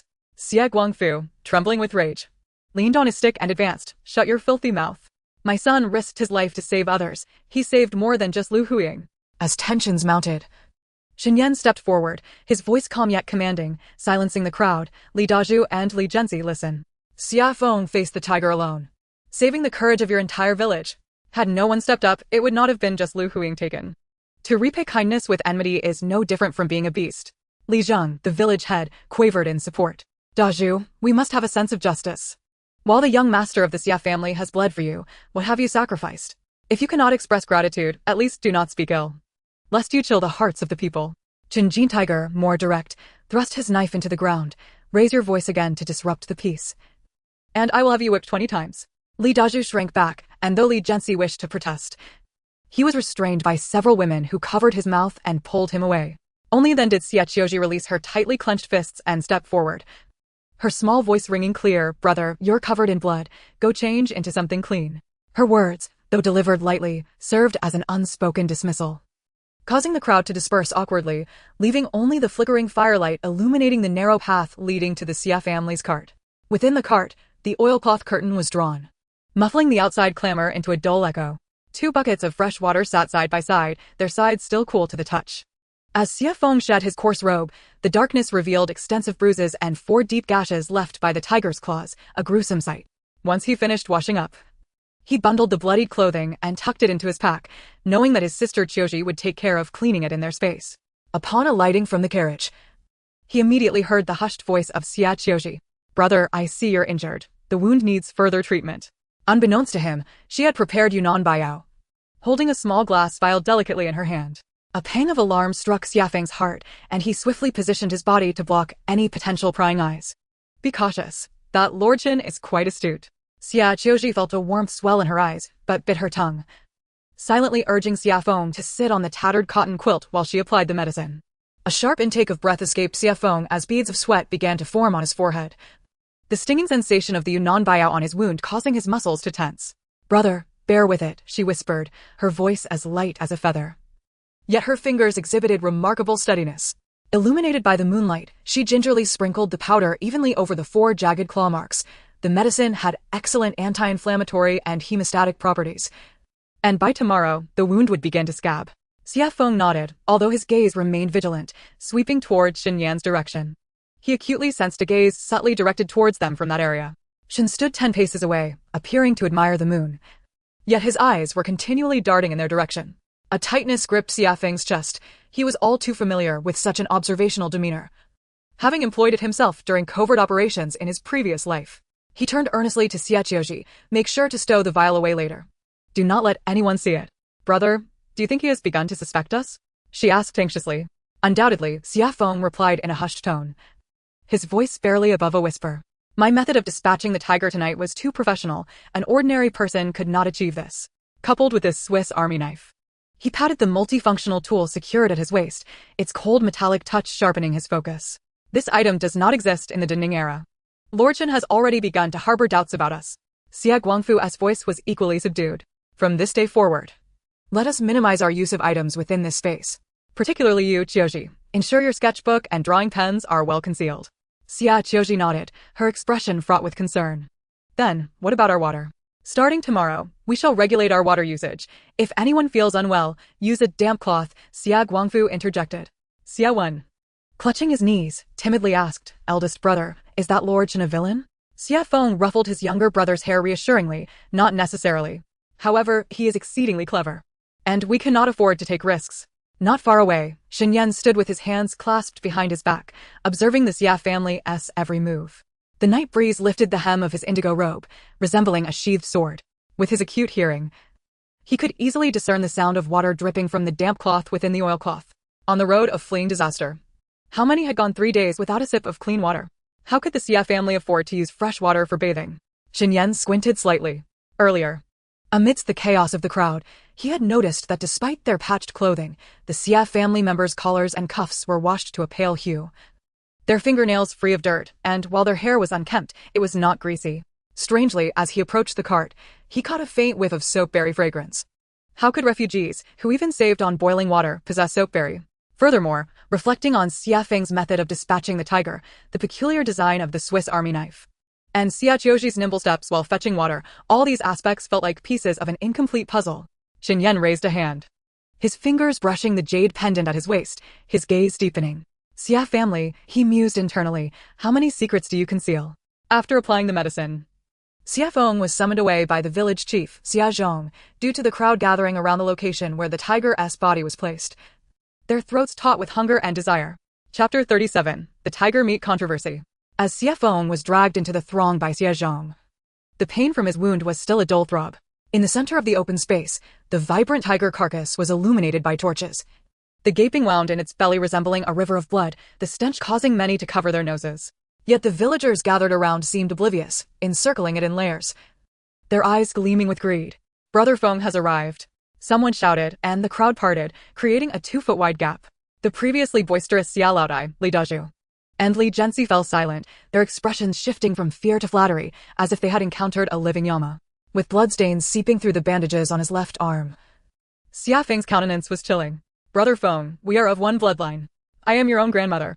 Xia Laodai grasped his sleeve tightly, her bony fingers nearly digging into his flesh. It's been 3 months since I've had meat. Xie Guangjin and Xie Guangui chimed in from either side. Yes, yes. Our Xie family has contributed the most. We cannot allow outsiders to take advantage. The audacity of the old Xie family was truly remarkable, forgetting they had been forced to separate from the clan. On the opposite side, Li Dazhu knelt beside the tiger-esque carcass, hugging its bloody leg, wailing. This beast devoured my wife. This meat should be ours as compensation. Li Jianxi even wiped his nose on the tiger's fur, declaring, whoever dares to snatch it, I will fight them to the death. At this, Xia Laodai jumped up, her frail fingers nearly jabbing at Li Dazhu's nose. My grandson risked his life to catch this tiger. Why should your Li family get a share? If you have the ability, go catch one yourself. Ridiculous. That beast devoured my Li family's wife. Li Dazhu retorted, his eyes bloodshot. At the very least, we should get half of that tiger meat. Xie Guangjin pressed forward, his belly protruding as he supported his claim. What nonsense is this? If it weren't for my brother Feng, that beast would still be hunting people tonight. The village heads from both sides were at an impasse, with the Xie family asserting, the tiger was slain by our Xie family's youth, by custom. It belongs to the Xie family. Li Changswan, the village head from the Li family, puffed up his cheeks and glared, the deceased were from our village. If we are to divide it, we must first settle the mourning expenses. The constable, Qin Jinwei, was so exasperated by the uproar that his temples throbbed. He struck the tiger's head with the sheath of his sword. Silence. If you keep arguing, the entire tiger will be confiscated. The scene fell instantly silent, with only the crackling of torches remaining. Everyone turned their gaze towards Xie Feng, some filled with awe, others with flattery, but more were driven by greed. Xie Feng felt a headache brewing. He had never encountered such a tiresome situation in either life, loathing these petty squabbles. Out of the corner of his eye, he spotted Xin Yan, arms crossed, watching the drama unfold with a faint smile, his calm demeanor igniting Xie Feng's ire. A thought crossed his mind. You enjoy observing, don't you? Let us see how you relish being the center of attention. Ladies and gentlemen. Xie Feng suddenly raised his voice, pointing at Xin Yan. I, Xie Feng, a mere commoner, dare not take liberties. This esteemed Lord Xin is a government official, the highest in rank, and possesses the broadest knowledge. As for the distribution of the tiger meat, I implore Lord Xin to make the decision. Whatever the Lord deems fit, so shall it be. He stepped aside, offering a respectful bow to Xin Yan, and fell silent thereafter. A stone stirred 1,000 ripples. The crowd first fell quiet, then erupted into a frenzy. Yes, yes. A government official, fair and just. Lord Xin is impartial, we shall abide. But let us not allow the Li family to take advantage. Xie Feng's maneuver was akin to casting away a hot potato. Xin Yan, clearly taken aback by this tactic, raised an eyebrow, a smirk playing on his lips. What a clever lad, diverting the crisis. This will simplify matters. He brushed off his sleeves and slowly approached, the torchlight casting golden-red hues upon the hem of his indigo robe as he strode with unhurried grace towards the tiger carcass. The crowd instinctively parted. Even Li Dazhu stepped back involuntarily. Xin Yan gently prodded the tiger carcass with his toe, lamenting the damaged fur. What a pity for this fine hide. He surveyed the gathered crowd, his voice soft yet clear. In my view, the tiger meat should be divided into 2 portions. Xie Feng, who risked his life to slay the tiger, shall receive the larger share. The Li family, mourning their loss, shall receive the smaller portion. If the others wish to partake of the meat, he paused meaningfully, they may purchase it from the 2 families. Xie Feng nearly exclaimed in frustration. It was evident that Xin Yan was deliberately setting a trap for him. With such a division, would the Xie family not become the target of scorn? As expected, old Madame Xie was the first to spring up. Your Excellency is truly wise. She cast a smug glance at the Li family father and son, then tugged at Xie Feng's sleeve. Brother Feng, quickly thank the Lord. Li Dazhu's face flushed red. This is unfair. Is my wife's life worth only half a small portion of the tiger's meat? Xin Yan leisurely added, should it seem insufficient, the Li family need not take any. It may all belong to the Xie family. Li Dazhu was instantly rendered speechless, and his son, Li Jianxi, hastily tugged at his father's garment. fearing that if they continued to argue, they might lose even that small portion of tiger meat. Xie Feng observed the playful glint in Xin Yan's eyes and suddenly comprehended the other's intent. He was clearly testing how the Xie family would manage this unexpected fortune. Uncle Li Zheng, Xie Feng abruptly turned to the previously silent Xie Zhang. Let us allocate 3 pounds of this tiger meat to the 3 constables. 2 pounds for Lord Qin. You have worked hard. Take 1 pound as a token of appreciation.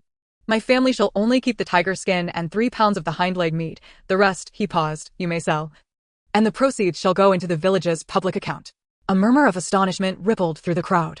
Old Madame Xie was the first to erupt, prodigal child.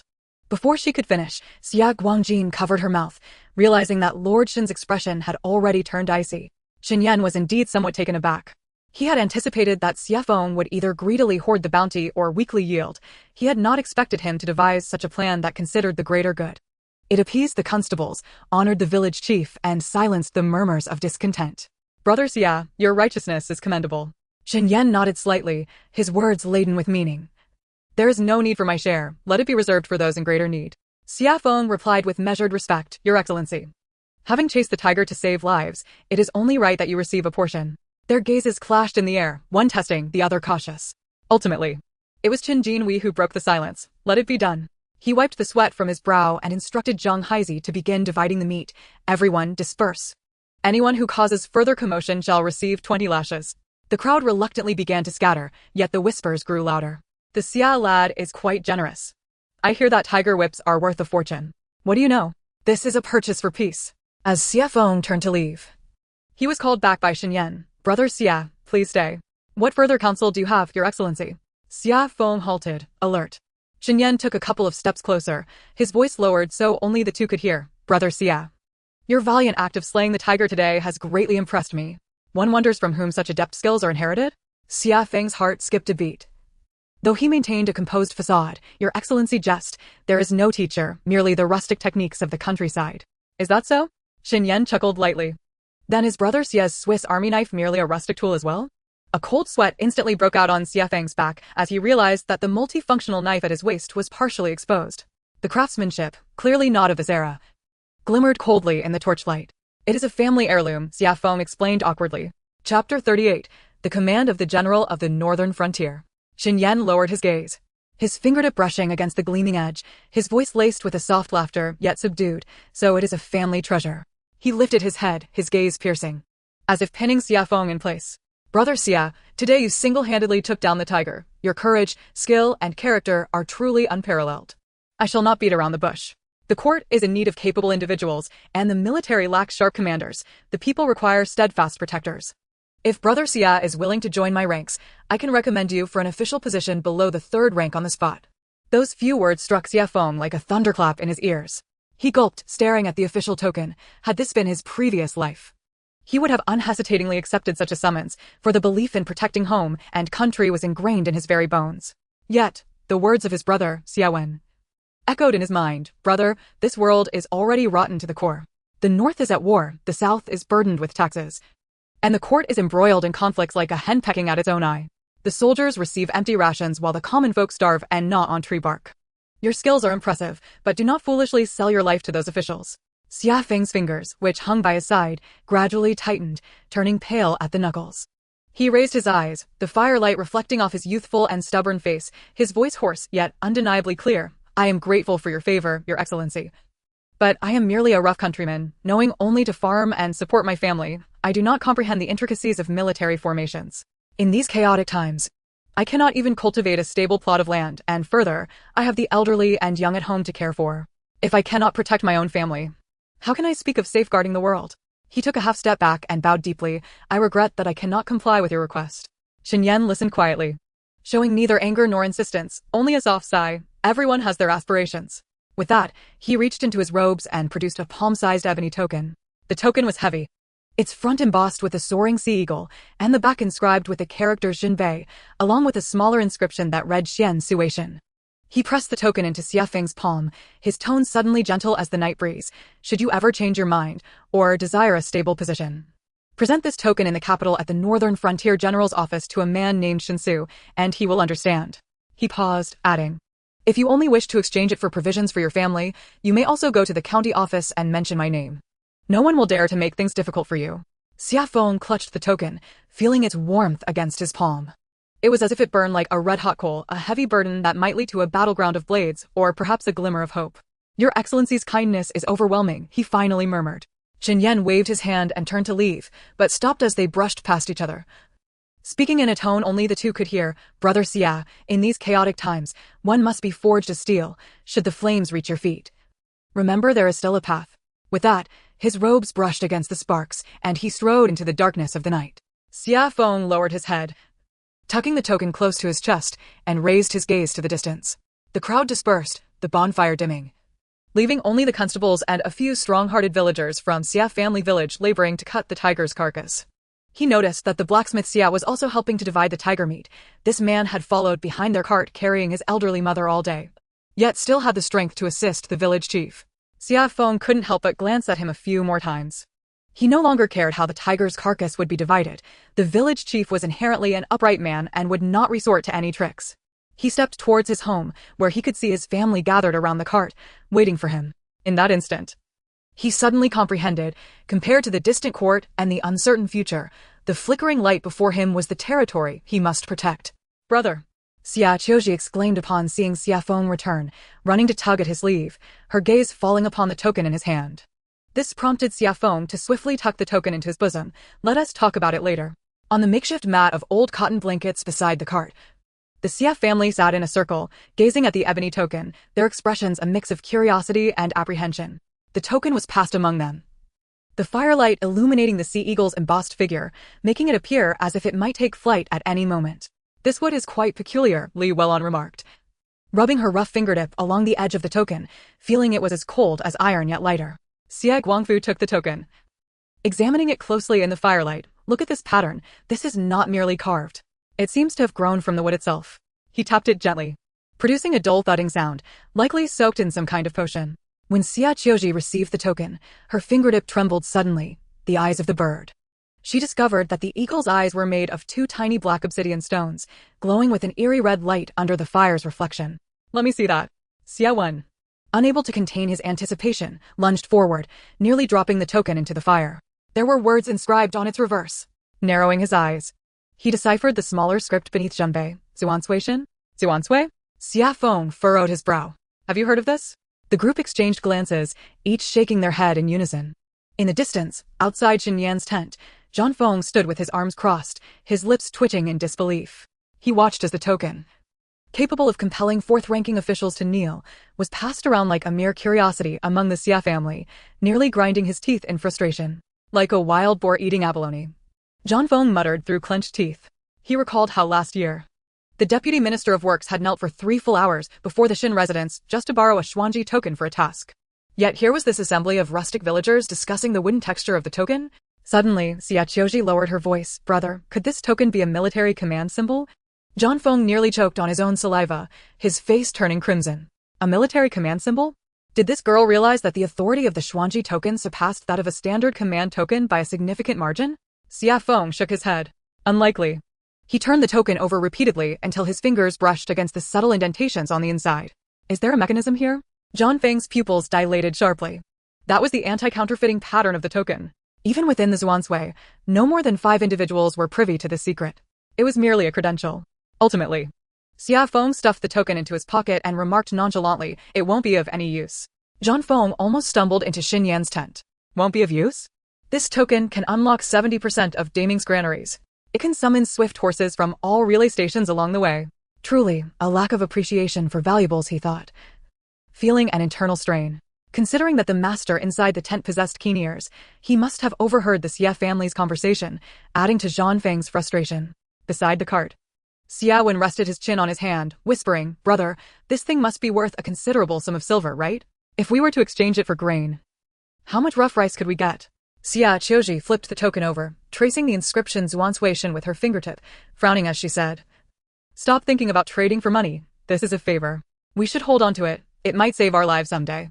The family engaged in a lively discussion, exchanging thoughts about the craftsmanship and potential value of the token, yet none considered the deeper implications of the emperor's sword hidden beneath the surface. Chapter 39, The Failed Surrender and Becoming a Prince's Tutor. Xie Qiu Zhi set down the ebony token, her curiosity piqued. Brother, you mentioned that Lord Xin wanted to recruit you. But you refused? Li Welon expressed her concern. Fenger, are you truly not going? I will not go, Xia Feng declared resolutely. Until I ascertain whether this court is worthy of my loyalty, I shall not easily choose sides. Xia Wen nodded vigorously. Right, brother is correct. Lord Xin may not be a good man. We, the common folk, do not stand high enough to see many things clearly. But this token, Xie Guangfu thought, examining it closely, was both an opportunity and a potential liability. Accepting it would mean entering his line of sight. Refusing it risked offending him. Xie Qiu Zhi pondered. I don't think Lord Xin is a bad person. When he distributed the tiger meat today, he could have favored our family to gain a personal favor. Yet he insisted on giving a portion to the Li family. As soon as Xie Qiu Zhi's words fell, the air suddenly grew lively. Not like a bad person? Xia Feng drawled, tucking the token into his bosom, chuckling as his shoulders shook. Is my sister speaking up for Lord Xin or for Zhang Lingyi? Just because they look somewhat alike, don't be deceived. Let me tell you, Lord Xin is quite astute. You should avoid him in the future. Li Welon added directly. I say, Qiuzhi, we shouldn't rely on Zhang Lingyi. Why not consider Lord Xin? After all, they look somewhat alike and seem pleasing to the eye. Xie Guangfu feigned a sigh. Girls grow up too fast. Xia Wen, with a mischievous grin, divulged, aside from Zhang Lingyi. There's also a fellow named Zhou Canrong who is an idol. Both my sister and I are quite fond of them. Xia Qiuzhi's face flushed crimson. Like a steamer's lid lifted too soon, her ears practically bleeding. You all. She stomped her foot, raising her voice before quickly lowering it. I'm just stating facts. Who isn't fond of someone? Xia Feng raised an eyebrow, feigning seriousness. Right, just stating facts. If next time we encounter someone named Zhang Lingyu or Zhang Lingji, remember to inform us early so that we can prepare the dowry. If you continue to mock me, I want to say another word to you. Xie Qiu Zhi buried her face in her knees, revealing only her flushed ears, sulkingly retorting, I'm speaking honestly. If you keep laughing, next time I'll secretly enjoy myself and leave you all in the dark. The four immediately raised their hands in surrender, still teasing, all right, we want to laugh. If you have someone in mind, do let us know in advance, we want to see. Not far away in the tent, Xin Yan, who had intended to rest, overheard every word. In the darkness, he lay with his arms crossed, unable to close his eyes. The name Zhang Lingyi echoed in his mind like a feather, incessantly tickling his eardrum. That name had surfaced again. They kept saying he resembled that person. Just how much alike could they be? He raised a hand to touch his face. With prominent brow bones, a high nose bridge, thin and sharp lips, and a distinctly angled jawline. How did the noble ladies of the capital whisper about him? If Lord Xin donned a moonlit brocade robe, he would be like a mountain on the verge of collapse, with the snow blade yet to be unsheathed. Those ladies compared him to a celestial being exiled from the heavens, yet none dared to utter his name directly, only daring to sneak glances from behind their fans. But the Xie family claimed that Zhang Lingyi bore a resemblance to him. This sparked an absurd sense of dislocation within him. Was there truly another person in the world who resembled him so closely, unbeknownst to him? At the thought, Xin Yan found it amusing. He let out a low scoff, muttering to himself, if Zhang Lingyi truly resembles me, that would be interesting. However, it was the conversation of the Xie family that left him most astonished. The casualness with which they spoke of their dream lovers was akin to discussing what wild vegetables to eat the following day, neither concealing nor hesitating. In contrast, noble daughters in the capital would be admonished by their matrons for merely glancing at a man from outside their circle. Yet here was this family, joking about a 13-year-old girl's dream lover as if it were the most natural thing in the world, even planning for the next encounter. Absurd? Yet they spoke so naturally, as if it were a matter of course. That night, Xin Yan found himself unable to sleep, plagued not only by curiosity about Xie Qiu Zhi's dream lover, but also by the peculiar skills displayed by Xie Feng. He replayed the scene from the cave in his mind repeatedly. The look in Xie Feng's eyes while slaying the tiger, calm, precise, tinged with a hint of bloodthirsty ferocity. That strike was not the work of a wandering swordsman, nor was it the brute force of a countryman, but rather the lethal blow of a seasoned soldier. Throat lock, blinding stab, cranial disruption, 3 interconnected moves executed with the precision of a ruler's measurement. Such skill, Xin Yan silently ground his molars, could easily place him at the forefront of the Zhuansui as elite. Even more remarkable was the fact that within such a family, there existed a peerless expert. While the Xie family had never even heard of the Zhuansui, moments ago, they had gathered around the token, dissecting it as if it were merely a finely crafted piece of black wood. Xia Wen had even picked at the feathers of the sea eastern blue, musing about how much rough rice it could be exchanged for. As Xin Yan contemplated this, a smile involuntarily crept to his lips. The ignorant are often the boldest, and thus the most secure. With Xie Feng's abilities, should any faction lay a hidden chess piece, There was no way the entire family would mistake the emperor's sword for a mere toy. Such a uniquely gifted individual, devoid of connections, was precisely the talent Xin Yan required for his endeavors. He lightly tapped his chest with his fingers, contemplating in hushed tones. The road ahead is fraught with calamity. With countless refugees, if I could wield Xie Feng as my sharpest blade, he would prove far more effective than 300 Xianzi guards. With this thought, he turned and sat up, withdrawing a piece of parchment as delicate as a cicada's wing from his satchel. On it lay his meticulously drawn map for disaster relief, detailing the route from Haishi Gorge to the capital, marked with red dots indicating every checkpoint, granary, military post, and provincial government, each location a testament to his achievements. Yet, the thought of appointing teachers for the 5 princes upon the completion of this mission made him sigh deeply. The scene from that day in the imperial study resurfaced in his mind. His uncle, the emperor, slammed his vermilion brush down, ink splattering across the table. The eldest indulged in cockfighting, the second in cricket gambling, the third and fourth in wine and women, and the fifth, even in crickets, could not surpass his third brother. The emperor, furious, paced the hall, his dragon boots thudding ominously against the golden bricks, exclaiming, "These 5 wretches, each more useless than the last. If you do not take charge soon, I shall simply move the dragon throne to your Xin family." His words struck terror into the heart of the empress, causing her to kneel in fear. Her 2 biological sons, Prince Zhao, the second, and Prince Chu, the fourth, were equally condemned. The empress, weeping like a pear blossom in the rain, trembled as she implored, "Your Majesty, I shall no longer indulge them. I only seek a stern mentor for my children." Thus, with a wave of his hand, the emperor issued a secret edict that night: appoint Xin Yan, commander of the Xianzi guards, to serve as the prince's teacher. He may discipline them as he sees fit, with no regard for life or death. When the decree reached the Xin residence, the court scholars fell silent as if struck dumb. Who among them did not know that when the 5 young lords gathered, they could easily uproot the National Academy's roof?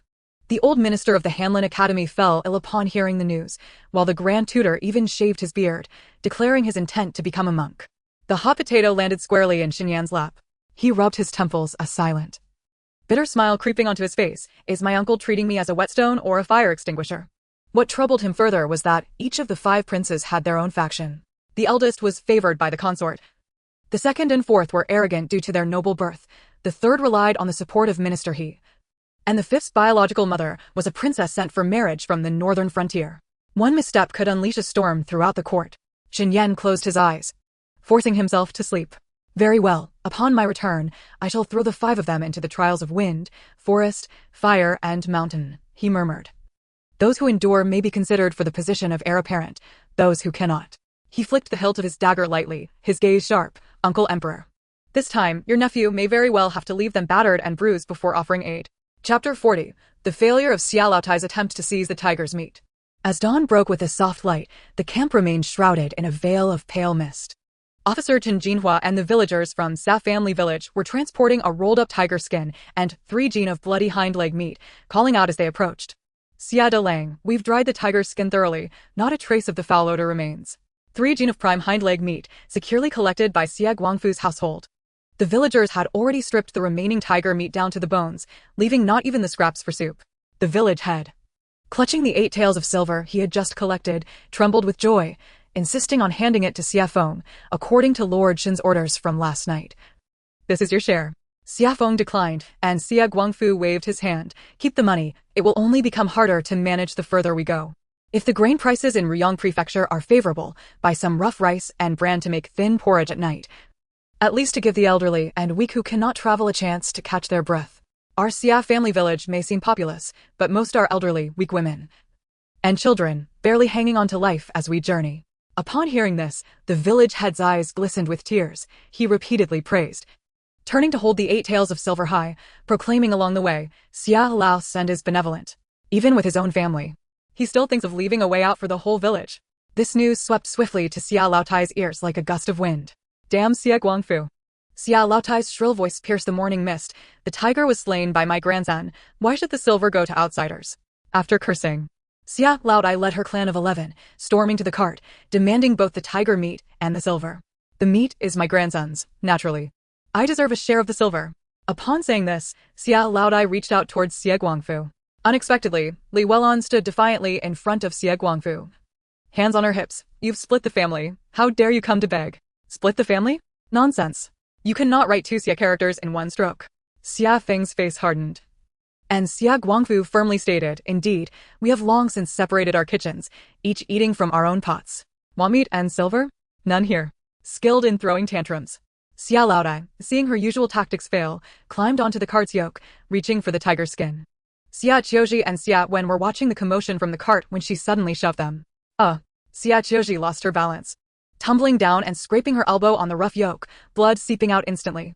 Xia Wen fared worse, landing face first into the dirt, nearly losing a tooth. Li Yuelan's eyes reddened. She picked up a rolling pin and charged in, striking fiercely. Who dares to touch my daughter and son? Xia Feng's fury ignited, and he seized Xia Laodai by the back of her collar, lifting her off the cart like a chick. Xia Yuanzheng, holding the 3 gene of tiger meat, was sent staggering by a kick from Xia Wen, the hind leg meat plummeting to the ground, rolling into a cloud of dust. Xia Blacksmith, witnessing the chaos, leaped up and shouted, Wang Shi, keep an eye on your mother, I'm coming to help. With that, he swung the iron rod he carried and charged in, resulting in an immediate uproar. From a distance, Xinyan stood still, exchanging a glance with Zhang Feng. Pay close attention. Zhang Feng focused intently, observing as Xia Feng deftly maneuvered through the crowd. His left palm struck Xie Guangjin's right wrist acupoint, causing the entire arm to go numb. A quick inward rotation of his right foot, his knee pressing against the outer side of Xie Guanggui's shin, and with a single move, the man knelt, no visible injury. He then turned, elbowing Xia Laotai's knee pit, causing her to yelp and collapse, still cursing but unable to rise again. The entire sequence flowed seamlessly, grounded in military techniques for subduing opponents, first targeting the nerve points, then controlling the joints for leverage. Appearing to merely push, but delivering a hidden force that pierced to the bone, inflicting agonizing pain without breaking skin. Zhang Feng silently nodded. The technique of snatching a knife from the tiger's mouth, so expertly utilized in a brawl, was indeed far beyond the skills of mere farmers. Amidst the chaos, Qin Jinhua arrived with 2 constables, striking the copper gong. Xie Guanggui and Xie Guangjin, inciting a disturbance, marked down once. If you dare to make trouble again, you'll return whence you came. The sound of iron chains rattled as Xia Laodai, along with her 2 sons, was dragged away. Still shrieking, this is inhumane. A grandson striking his grandmother. When we reach the capital, I shall see how your uncle treats you. Just wait and see. As Xia Laodai faded from view, her voice echoed in the air. You just wait. Just wait. As the dust settled, Xia Feng bent down to retrieve the dusty tiger meat, brushing it off and bowing to Qin Jinhua. Thank you, officer. Qin Jinhua waved his hand, lowering his voice. Is that truly your biological mother? How could she treat you so harshly? Xie Guangfu sighed, choosing silence. Li Welon cradled Xie Qiu Zhi, examining her scraped elbow with tears in her eyes, while Xie Qiu Zhi, filled with tears yet forcing a smile, reassured her, Mother, I'm fine. As long as the meat is still here. Xia Wen, spitting out dirt, added with a slurred voice, exactly. That tiger meat can still be washed and stewed for 3 more meals. Xia Laotai's constant ruckus was truly vexing. Inwardly, Xia Feng harbored resentment, thinking that had it not been for the original owner's face, he would have surely beaten them until their teeth scattered, ensuring they would never dare approach again. Turning, he noticed Xia Blacksmith rolling up his sleeves, revealing a circle of bloody bite marks on his forearm, remnants from a fight with Wang Suitsue, who was fierce enough to bite anyone she caught. Wang Shi, blowing on his arm while shedding tears, declared, No matter what happens today, I won't let you carry your mother. I'll carry her, you take a rest. As she spoke, she hoisted her mother-in-law onto her back. The old woman was as thin as a stick, yet her weight bent her waist painfully.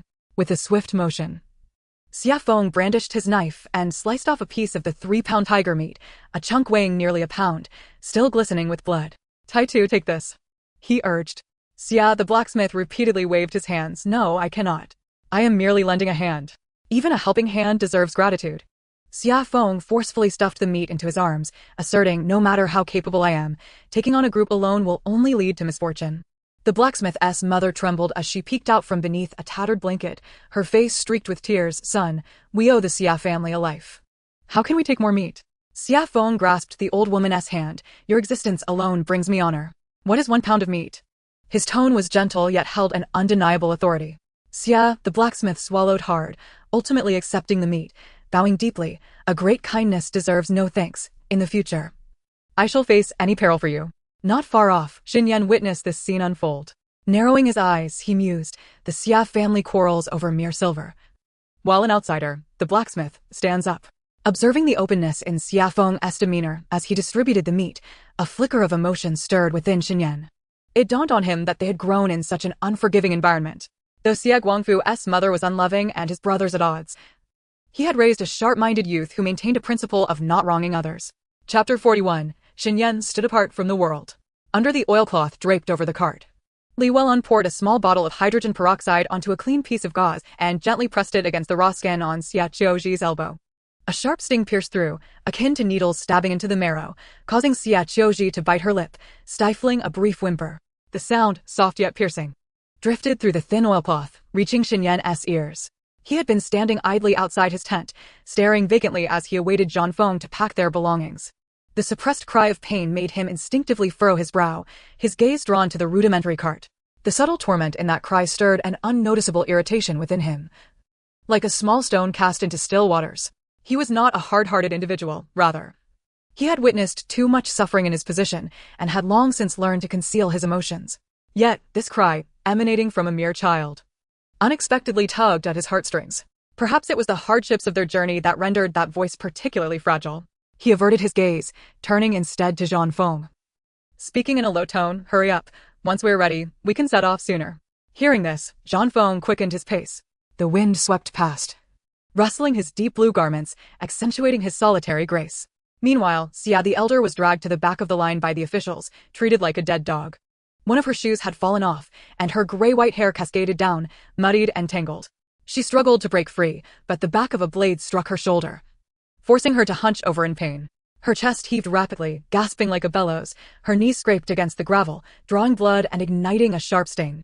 Xia, the old man, followed closely behind, pushed and shoved by the officials, his old legs trembling, nearly collapsing. Xie Guangjin and Xie Guanggue fared even worse, each receiving a kick in the rear from an official, tumbling into the dirt, their noses bruised and blood trickling down the corners of their mouths. Xia, the elder's face turned purple, then pallid, her eyes bulging with rage, humiliation, and fear. After 60 years of living, never having faced defeat in her village, she was now publicly humiliated by both her juniors and the officials, her dignity shattered. A hoarse, clucking sound escaped her throat, reminiscent of a hen being strangled. Xia, the old man, shrank back, his lips trembling, filled with fear and regret. Had he known this would happen, he would not have followed the old woman. If it weren't for the need to rely on his brother-in-law in the future, he truly wished to avoid this disgrace. Xie Guangjin covered his bleeding nose, his gaze evasive, internally cursing Xia the elder. Had it not been for her greed, they wouldn't have found themselves in this predicament. Xie Guanggue was in a worse situation, having wet himself in fright. Once the officials had moved on, Xia the elder abruptly lifted her head, her gray-white hair framing a pair of eyes that glinted with venom. Grinding her teeth, she forced the words out through clenched jaws. "Xie Guangfu, you little beast. When we reach Jingjidao, just wait, I'll have my brother crush your entire family's bones." Her gnarled fingers dug deep into the earth, clutching a handful of dirt and stones as if grasping the blade of revenge. "When the time comes, I'll demand you kneel and return every ounce of tiger meat, every coin and my dignity one by one." On the official road to Ruyang Prefecture, dust swirled in the air. The fleeing crowd had been on the road for 3 consecutive days, the scorching sun baking the cracked earth. Even the wind felt like a furnace. The villagers from Xie village trudged forward, each step heavy, their lips chapped and cracked, eyes bloodshot. Over these 3 days, most villagers had consumed the tiger meat, and their provisions were dwindling. Xie Qiu Zhi's family had also turned the tiger meat into jerky, packed tightly in a cloth bag for emergencies. After receiving the tiger meat, Xie, the blacksmith, appeared revitalized. Even his elderly mother seemed more spirited, no longer needing to be carried. With the support of Wang Shi and Xie the blacksmith, the 2 grandsons of the village head had bonded with Xie Qiu Zhi and Xie Wen, calling out to each other with affectionate titles. Xie Qiu Zhi and Xie Wen no longer sat in the cart, instead, they helped push it along, while Xie Feng and Xie Guangfu laughed, encouraging them to play, leading them to the cart of the village head's family. Chapter 42. A sudden morning platform. Seeing that they refused to sit, Xie Jili pulled his sister Xie Xiaohua to walk alongside him. Xie Dahu, smiling, watched his 2 children trailing behind Xie Qiu Zhi and Xie Wen, like 2 little followers. Xie Xiaohua stood on her tiptoes, her little braids bouncing. Tugging at Xie Qiu Zhi's clothes, "Sister Qiu Zhi, tell us the story of the snail girl again." Xie Jili joined in, his dark, flushed cheeks glistening with sweat. Children from rural villages had limited exposure, their curiosity about the outside world boundless. Xie Qiu Zhi and Xie Wen could always share tales they had never heard, earning the admiration of Xie Jili and Xie Xiaohua, who clamored for more. Xie Qiu Zhi recounted the story of the snail girl once more, followed by a new tale of the lantern flower girl. The two children listened intently, eyes wide with wonder, occasionally exclaiming in awe, momentarily forgetting the fatigue and hunger of their journey. The monotonous trek thus gained a touch of joy. The cart creaked alongside them, while Xie Daha gripped the yoke, his eyes crinkling with delight.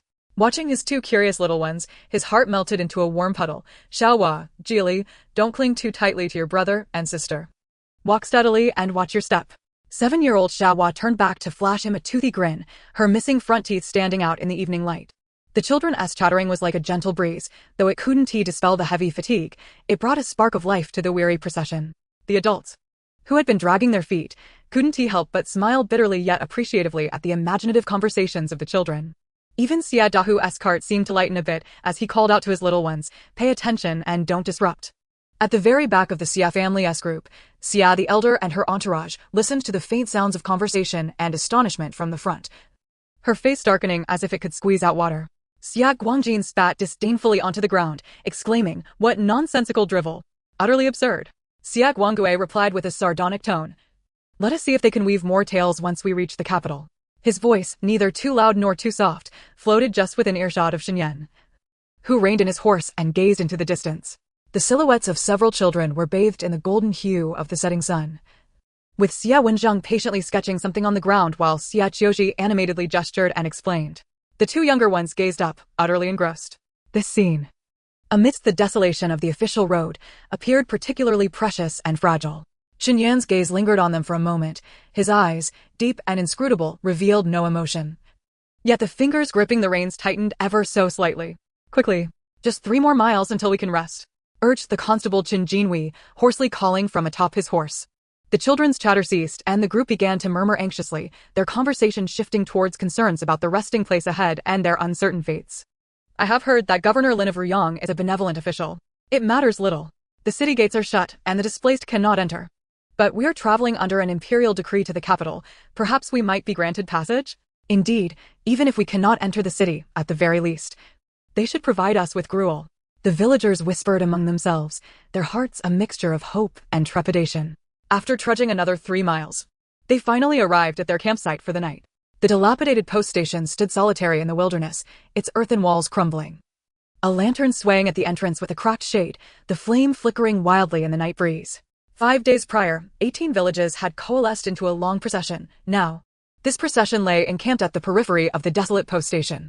Each evening after setting up camp, the village heads would report quietly to the accompanying constables about the conditions in their villages, who had fallen behind, who had perished along the way, documenting the grim tally of losses.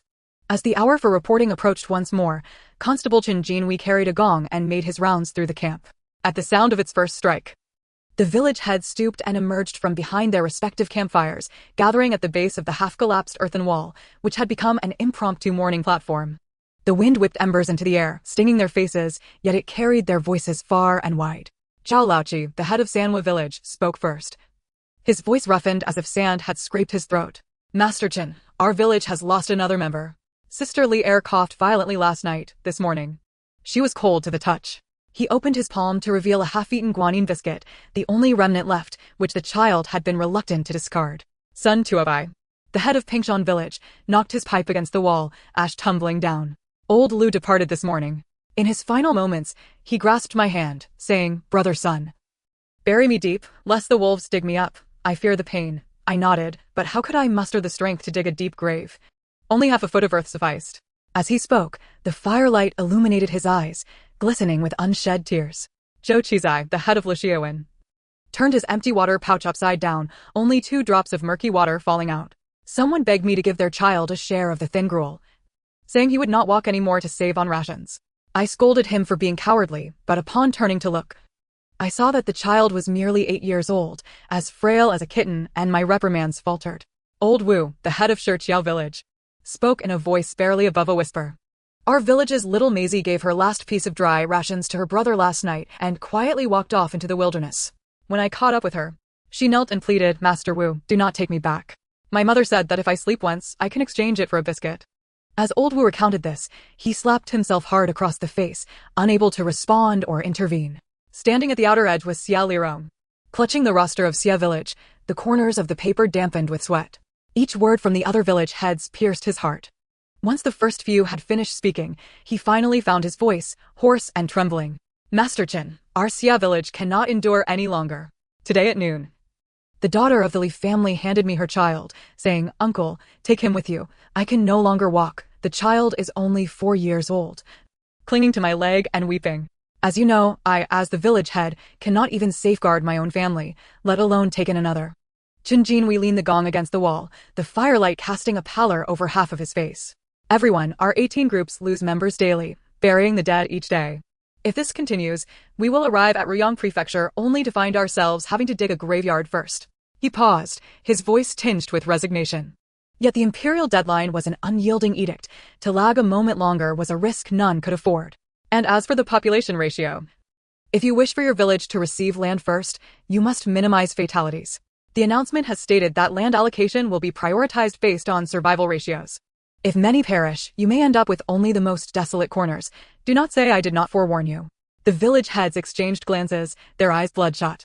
Zhao Laoqi struck his pipe against his palm, muttering, "We must bear it, for the living cannot be allowed to perish from neglect." Sun Tuobai forced a bitter smile. Yet the water supply is nearly exhausted. Zhou Qizai looked up at the starlit sky, which felt suffocatingly dark. Let us first endure until we reach Ruyang Prefecture. No one spoke further, the night wind carrying a whisper of resignation through the ranks of the encamped procession. The weight of grim reality pressed heavily upon each village head's heart, casting a shadow over the entire group of fugitives. Chapter 43, lodging at the post station. At this moment, the open area outside the post station was particularly lively, for despite its dilapidation, it had not yet fallen into complete disrepair. The innkeeper and his assistant were still in operation. As the group approached the periphery of the post station, the innkeeper awaited at the threshold, bowing and smiling broadly. Master Shin has graced us with his presence, illuminating our humble abode. The VIP room has been freshly prepared for your arrival. Please feel free to give your orders. Much obliged, Xinyan replied softly, his voice resonating like the gentle strike of jade. The innkeeper bowed fervently. I dare not presume, master. Your stay is a blessing for us. Xinyan offered a slight nod, his gaze drifting toward the Xie family's cart. The innkeeper stole a glance. He saw this esteemed scholar from the Hanlin Academy, the grandson of the Empress Dowager, the nephew of the emperor, with brows like distant mountains and eyes resembling stars poised to fall into water, yet exuding an air of elegant detachment that made one hesitant to gaze directly at him. His heart raced. Such a noble figure had truly stepped into his humble inn. The VIP room was located on the innermost side of the second floor. Upon opening the door, a faint scent of sandalwood wafted through the air, and the room was cool and serene. By the window stood a small Zeton table, already set with exquisite tea utensils, and against the wall was a half-height copper mirror, its surface polished to a brilliant shine, reflecting Xinyan's tall silhouette. It was evident that the innkeeper had taken great care in preparing the room. As Xinyan approached the bed, his fingers brushed against the jade mat, its coolness refreshing. The innkeeper stood by the door, holding his breath, fearful that even a heavy breath might disturb this ethereal guest. When Xinyan raised his hand, the innkeeper immediately understood, leading the assistant away to attend to other guests. Outside the post station, Xie Feng fished out a small cloth pouch from his waist. His own purse held only a fragment of silver and a copper coin. The other family members likely possessed similar meager sums.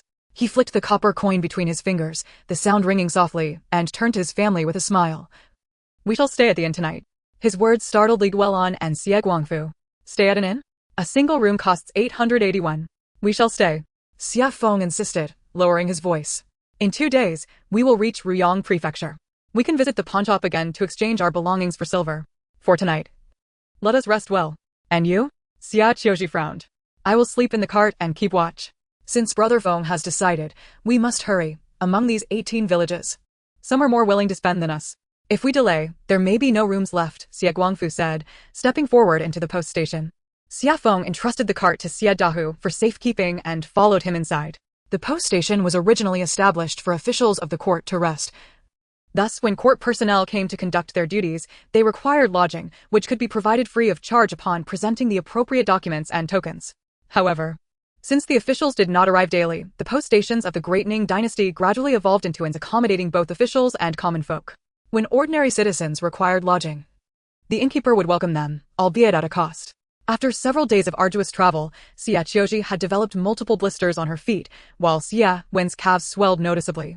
Li Welan had been deprived of restful sleep for days, her dark circles evident, and Xie Guangfu's hands bore the blisters from pushing the cart. If this family did not take proper rest, they risked falling ill. The innkeeper, seeing the opportunity for business, immediately donned a smile. We have a large common room available at 121 per person, and a bucket of well water is complimentary. Any additional will incur extra charges. Xie Guangfu shook his head. We require a private room with a large king. We can all squeeze in. The innkeeper, noticing that despite Xie Guangfu's patched, rough cloth attire, he stood tall with a steady gaze, did not dare to neglect him and hastily instructed the attendant to lead the way. Inside the room, a single oil lamp cast a dim yellow light upon the earthen walls. The king was freshly laid with rice straw, imbued with the scent of sunshine. Xie Qiu Zhi removed her shoes and gingerly touched the blisters on her feet, wincing in pain yet unable to suppress a smile. Father, this king is truly spacious. Xie Wen buried his face in his backpack. Oh my, I can finally get a good night's sleep. Li Welon, her eyes reddened, continue to murmur. 881. Xie Feng spread a blanket from the backpack on the edge of the kang for them to rest on, feeling relieved once it was arranged. Mother, I will head back to the cart. It's not safe for Xie Daha to watch 2 carts alone. If you need anything, just call for me. After Xie Feng left, Xie Guangfu ordered 10-course steamed buns and 2 buckets of well water, which caused Li Welon great distress. Xie Qiu Zhi first fetched half a bucket of well water into a battered wooden basin, then retrieved a clean towel from her space, indicating for Li Welon to wash her face before soaking her feet. While washing her face, Li Welon grimaced at the thought. 10 per scoop, 10 per scoop. You could have just done enough to show for it. Why get 2 buckets? It's such a waste. Before she could continue her lament, Xie Qiu Zhi slipped into her space. In the steamy bathroom, she thoroughly enjoyed a hot shower, washing away the dust and grass that had clung to her hair over the past few days. After changing into clean undergarments and neatly folding her outer garments, she finally brought out a small iron pot. Inside was a steaming bowl of tomato and egg noodles, the aroma of sweet and sour tomatoes mingling with the scent of eggs wafting into the air. She also produced a jug of chilled lemon water from her space, droplets of condensation forming on its surface, refreshing her with its coolness. Outside, Li Welon had finished soaking her feet and was drying the calluses on her instep with a cloth, still murmuring, what a waste. An entire tail of silver gone just like that. Yet Xie Guangfu, smiling, handed her a glass of lemon water. Take a sip, it will refresh you. Money can always be earned again. He glanced at the pot of noodles and the lemon water on the table, then at his 3 family members grinning from ear to ear, and could not help but smile in return. Eat up. Once you're done, I'll go swap with Feng Ge for his turn to wash up. We all need a good night's sleep tonight. We have to continue our journey tomorrow. The 4 of them settled around the low table. Xie Qiu Zhi used a wooden spoon to serve noodles to everyone, each bowl adorned with golden egg flowers and chunks of tender tomato. Xie Guangfu slurped and broke off pieces of the coarse buns, muttering, 81 for a bun. Truly expensive. This bowl of noodles is worth at least 8 buns. Li Welon laughed at him. 8? I wouldn't trade it for 10.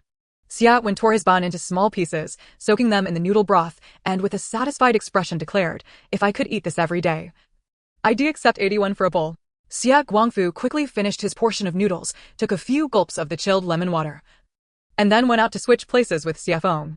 Upon entering, Xie Feng scanned the feast on the table, his lips involuntarily curving upwards. Yet, unlike the others, he did not immediately dive into the noodles. Instead, he first lifted the lemon water, tilting his head back to drink deeply, the icy sensation refreshing him to the core, instantly dispelling the fatigue of the day. Delicious, he succinctly commented before sitting down and digging into the noodles, mumbling, starting tomorrow, we need to be frugal. We still need to save money for Ruyang Prefecture. Xie Qiu Zhi poured the last spoonful of broth into Xie Feng's bowl, grinning as she replied, understood. Let us indulge tonight and tighten our belts again tomorrow. Outside the window, at the well of the post station, a line had begun to form for water retrieval. The rules for drawing water were posted at the well. Officials first, commoners second, cease by 9 o'clock. Villagers queue at the hour of the pig, 1 scoop per person. An additional scoop costs 10 won. By the firelight, the text on the wooden board burned into their eyes. They were desperately in need of water. Yet no one dared to disregard the rules. In the back courtyard of the post station, Xinyan had already bathed with well water and changed into a moon-white fine cloth robe. The steam still lingered in the copper basin, the tips of his hair still damp. Zhang Feng entered, cupping his hands in greeting. My lord, here is the latest news from Ruyang Prefecture. He placed a sealed black bamboo tube on the table. Xinyan acknowledged with a sound, his gaze drifting outside to the dimly lit lanterns. He instructed softly, I will review it later. Arrange for 10 buns and 2 buckets of water to be sent to the Xie family, without alarming anyone. Zhang Feng took his leave. yet could not shake the feeling that the master personally ordering food and water for the Xie family indicated the significance of Xiafeng in his mind. He recalled the ebony token that had been sent out, an instinct telling him that Xiafeng was destined to become his colleague. In the lower room, the pots, bowls, and cups on the low table had yet to be cleared. Suddenly, there came a soft knock, and the innkeeper's ingratiating voice floated through the door. Esteemed guests, the buns and fresh water bestowed by Lord Shen have arrived. The room erupted in commotion. Li Welon hurriedly began to tidy up the low table, while Xie Qiu Zhi, reacting the quickest, grabbed the dishes and slipped into her space. Once they finally managed to tidy up, the door opened a crack, and the innkeeper cheerfully handed in 2 buckets of clear well water and a steamer of snow-white buns, exactly matching the quantity sold in the inn. Lord Shen stated that after your arduous travels, you should be provided with sustenance. The innkeeper pronounced the name Lord Shen with particular clarity. The Xie family exchanged glances. Li Welon expressed her gratitude repeatedly as she accepted the items, and once the innkeeper departed, the 4 of them stood surrounding the buckets and the steamer in a daze. Xie Wen broke open a bun, soft and fluffy, a stark contrast to the coarse ones they usually bought. Xie Qiu Zhi blinked. It seems the desire for reconciliation has not perished. Xiafeng sighed. To accept favors from others is to be in their debt. Such obligations are harder to repay than debts of silver. This favor weighs heavier than the water from the post station. As night deepened, Xiafeng returned to the cart while Xie Guangfu went back to the lower room to sleep. The village head, stooped with age, sat on the cart shaft, slowly sipping from a water pouch filled with the newly acquired well water. Feng Ge, his voice hoarse, lamented, if this continues, our family in Xie village may dwindle by half. We lost 2 more today, dehydrated, high fever. They're on the brink of collapse. Xiafeng lay with his arm cradling his head, gazing at the starry sky. The solution is simple, he whispered, steadier than the night breeze. Once we enter Ruyang Prefecture, we will convert all public funds into bran, millet, and clean water, purchasing as much as we can. Each evening, we will set up a pot to serve congee exclusively to our village. Only the elderly, weak, and women and children may come to collect the congee. Strong men are prohibited from doing so. If those men wish to collect congee daily, they must keep their women and children alive. If they starve, they cannot have the next meal of congee. Once the congee is cut off, their laborers will have no soup to drink. In this way, who would dare abandon their wives and children? The village head clenched his smoking pipe, veins throbbing on his forehead. But if we invest 21 taels, the village will be left empty in the future.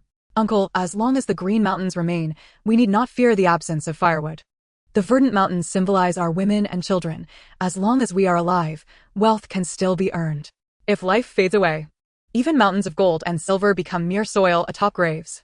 After a prolonged silence, the village chief finally struck his pipe against the ground. Very well. Tomorrow, I shall seek out 3rd master and 6th master.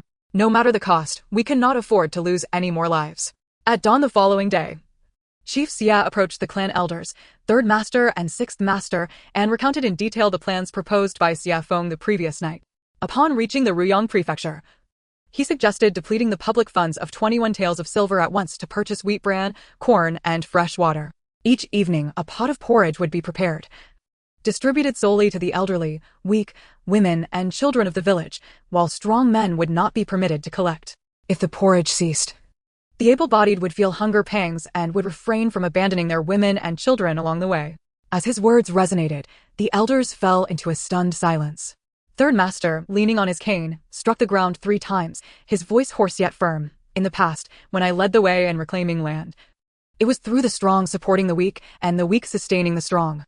In these lean years, we must revisit this old wisdom. As long as there are people, there is land. Once people are gone, silver merely serves as a burial offering. I nodded in agreement. 6th master tapped the pipe against his shoe, the ashes falling like remnants of old sorrows. During my time laying the stone path, my greatest fear was not the hardness of the stones, but the disintegration of the people's hearts. This plan binds the entire village together as one. Spending every last coin will be worth it. News of this plan swept through Xie family village like a gust of wind. The elderly, weak, and children were initially taken aback, then their eyes brimmed with tears. An elderly woman, leaning on her cane, trembled as she approached her daughter-in-law, finally standing tall. Could it be that this old frame of mine can still save my grandson? A few starved little girls huddled together, chattering excitedly. If we can collect porridge, our fathers won't dare abandon us. Yes, we are the great benefactors of the family. Initially, the strong men exchanged glances, some whispering, 21 taels spent all at once? What will happen next? But upon meeting the cold, fierce gazes of the clan elders, they fell silent. Xie Dahu struck the gong loudly. Who dares to dissent? Step forward now. Carry your own food and water. Do not enter the Xie family village's porridge kitchen. The crowd fell eerily quiet. From a distance, old lady Xie opened her mouth to speak, but ultimately kept her silence. In the inn, Xie Qiu Zhi stretched languidly, the bones in her back cracking lightly. She had slept soundly, without even time to dream.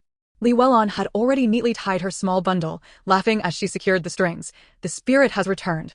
I won't complain of fatigue when we walk later. As the two rounded their cart, they could hear the lively discussions in the crowd. 21 taels to buy grain? Exclusively for our women and children? Indeed. This was proposed by Xie Feng, and the village chief and clan elders had approved it. If the strong men dared to complain, they wouldn't even get porridge. The voices carried a long-lost confidence.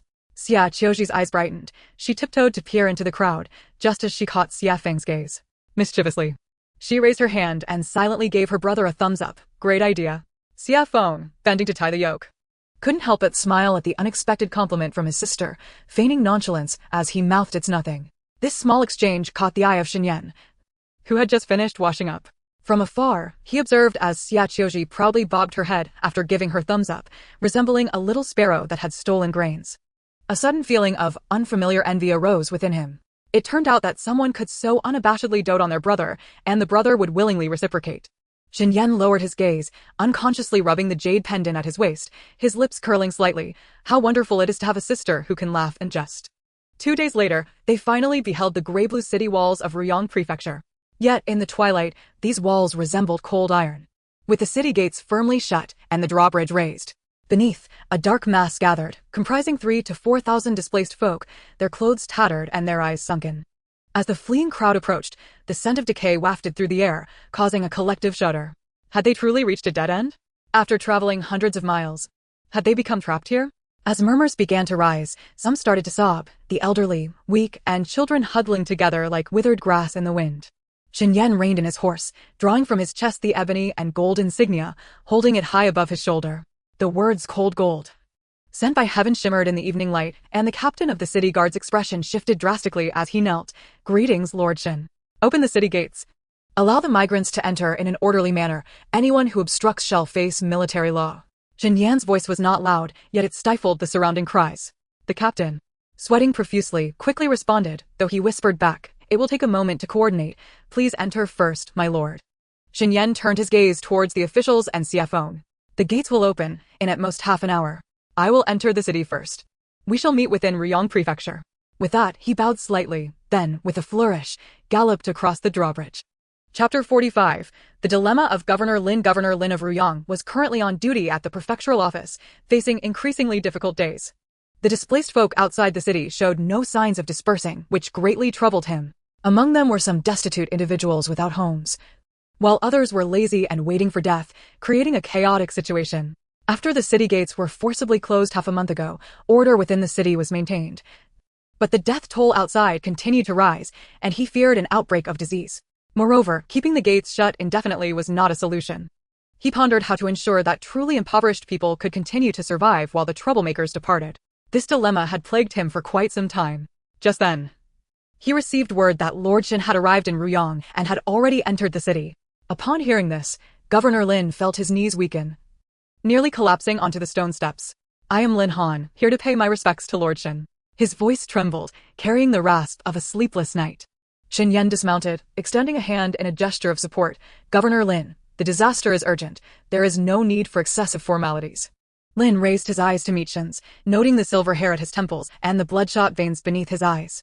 Trembling, he grasped Xin's wrist tightly, as if clinging to a lifeline. "My lord, please save Ruyang. Half a month ago, I established 5 porridge kitchens outside the city in accordance with the court's edict, providing porridge day and night. Who could have anticipated that the number of displaced folk would only increase? Some complained that the porridge was thin, even overturning pots and attacking officials. I had no choice but to close the gates for self-preservation, but this is ultimately a self-imposed dilemma that cannot last long. I am truly trapped with no way out." As he spoke, tears streamed down his face, nearly choking him. Xinyan's expression remained impassive. He had already had his personal guards investigate the situation in Ruyang 2 days prior, confirming Governor Lin's words were not without merit. He raised his hand to signal for Zhang Fei to fetch paper and pen. Moments later, a sheet of plain paper was handed to Governor Lin. "The porridge kitchens will continue to operate, but the recipe will change. 1 dough of coarse rice, 2 dough of wheat bran, and 3 dough of rice husks, boiled into a thick paste. Those who are truly starving will even swallow the husks. As for those who are merely looking for a full belly, they will inevitably find it unpalatable and leave. Governor Lin was taken aback. Will this be too harsh? Xin Yan smiled faintly. The court desires living people, not merely satiated ones. Those who can swallow husks are the ones who should be saved. Those who cannot are not victims of disaster, but rather troublemakers. His tone was not heavy, yet it rang with the resounding finality of cold iron striking an anvil. Governor Lin suddenly bowed deeply. Thank you, my lord, for your guidance. I will implement this immediately. Within 3 incense sticks worth of time, provisions will be made for the displaced to enter the city. And 2 porridge kitchens will be established within the city to aid them, while 1 will be set up outside for those truly in need of sustenance. Officials will be lined up to maintain order, and weapons will be sheathed. Those who dare to incite trouble will be apprehended in accordance with the law. Governor Lin Han bowed deeply, beads of sweat trickling down his forehead and into his collar, repeatedly affirming, I shall act at once. Xin Yan's tone shifted, subtly laced with a warning. Additionally, I urge you, Lord Lin, to remember this matter. Zhao Dequan from Linzhong Prefecture, having attempted to exploit the disaster for personal gain, was executed 3 days ago, his assets entirely confiscated. Should the Yuyang Prefecture follow in his footsteps, I shall not hesitate to display another head at the gates of Yuyang. Lin Han's knees buckled, nearly causing him to kneel, and he stammered in response. Rest assured, my lord, I hail from humble beginnings. My salary suffices to support my family. How could I dare entertain such thoughts? Xin Yan refrained from further discourse, turning his horse towards the official post within the city. Moments later, the sound of drums echoed at the city gates. A procession of officials emerged, stationed at the entrance, prepared to verify identities before permitting entry. The leading officer proclaimed loudly, Attention, displaced citizens. Those bearing identification documents should queue orderly to enter the city. Without documents, step aside for verification by the local constable and accompanying officials. Anyone attempting to jump the queue, impersonate others, or cause disturbances shall be publicly shackled. Upon hearing this, the anxious throng of refugees stirred restlessly, forming a crooked line under the constable's stern admonitions. The group from Xie family village also formed a similarly disordered queue, when Officer Qin Jinhua galloped forth, striking a gong that rendered the crowd motionless. Listen well. Tonight, seek your own accommodations. Those with silver may enter and find lodging. Those without must return to the campsite outside the city. Tomorrow at dawn, the campsite shall be called to order. Any delay will not be tolerated. He raised his hand, the whip cracking sharply through the air. The line shall not wait. As his words faded, the crowd erupted into a cacophony of discussions. Li Weilon turned to Xie Qiu Zhi, her voice barely above a whisper. Bring those 3 hairpins. We shall seize the opportunity. Xie Qiu Zhi nodded in agreement. Hearing Officer Chen add, while there is still daylight, those who can procure supplies should hasten into the city. Be it grain, water, medicine, or shoes, buy what you need. No stealing, no disturbances. Anyone causing trouble shall be held accountable. He gestured toward the opposite end of the main road. Those who lag behind must find their own way to catch up. Xia Feng tossed the cart's harness over his shoulder, joining the queue, turning back to his family with a grin. Let us go. Time to exchange for silver in the city. The oilskin covering the cart was tightly secured by Li Weilon, obscuring the view from outside. Seizing the moment, Xie Qiu Zhi slipped into the space to retrieve her hairpins. The line at the city gates stretched long, shadows of those at the front elongated by the sun. After half an hour, it was finally their turn. The guard tapped twice on the oilskin, the sound muffled like a drumbeat. Xie Guangfu, wearing a smile, presented the family's identification document. The man inspected it closely, finding no flaws, and waved them through. The cart creaked as it passed through the city gates. Linzhong Prefecture had but one main street, yet here, they arrived at a crossroads, the ground paved with blue bricks, banners fluttering in the breeze. The high-pitched calls of candy vendors, the shouts of waitstaff in tea houses, and the jingling of copper bells on mules layered upon one another, akin to a suddenly unveiled scene of revelry. Xie Guangfu could not help but inhale deeply. Goodness, this is thrice as lively as our town's temple fair. Xie Qiu Zhi remained silent, her gaze sweeping towards the street corner. There, a gilded sign of a silver shop gleamed dazzlingly in the sunlight. Rui Baozhai. A smirk tugged at her lips as she calculated silently. If the hairpins fetch a good price, tonight's inn and future provisions would be secured. As the rumor suggested, Yuyang Prefecture was vast, spanning 100 miles, with expansive fields and intricate irrigation systems. Its annual yield surpassed neighboring regions by 10 to 20%. Although it too faced the same drought over the past 3 years, with rivers running dry, unlike other prefectures that lay barren. Yuyang still managed to channel water for irrigation, thanks to Governor Lin S. foresight 3 years prior, overseeing the dredging of old canals, constructing embankments for water retention, and establishing water wheels and deep wells in various townships. Thus, the influx of refugees here was notably higher than in other areas. Despite the relentless drought, even Governor Lin S. prowess could not sustain the region without imperial aid. Thus, when the court's relief funds were allocated, Governor Lin did not pocket a single coin but invested the entirety into purchasing grain at inflated prices, thereby replenishing the treasury.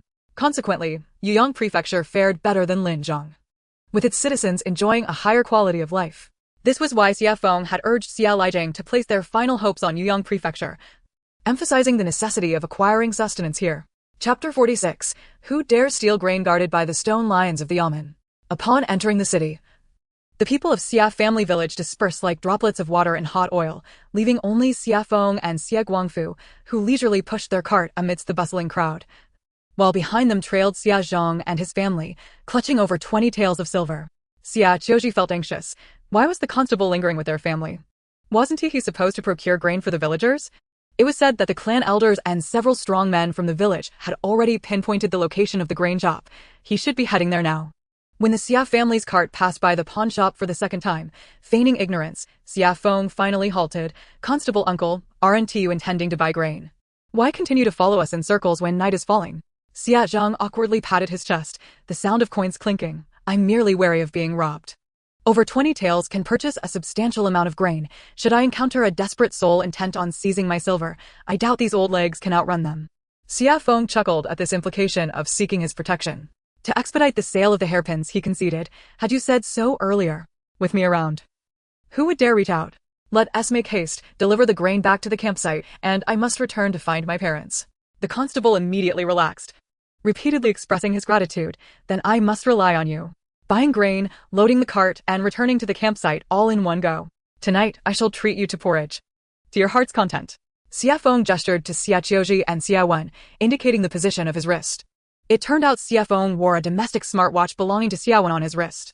This gesture was understood only by the Xie family. Once the task was completed, they would reconnect via offline Bluetooth.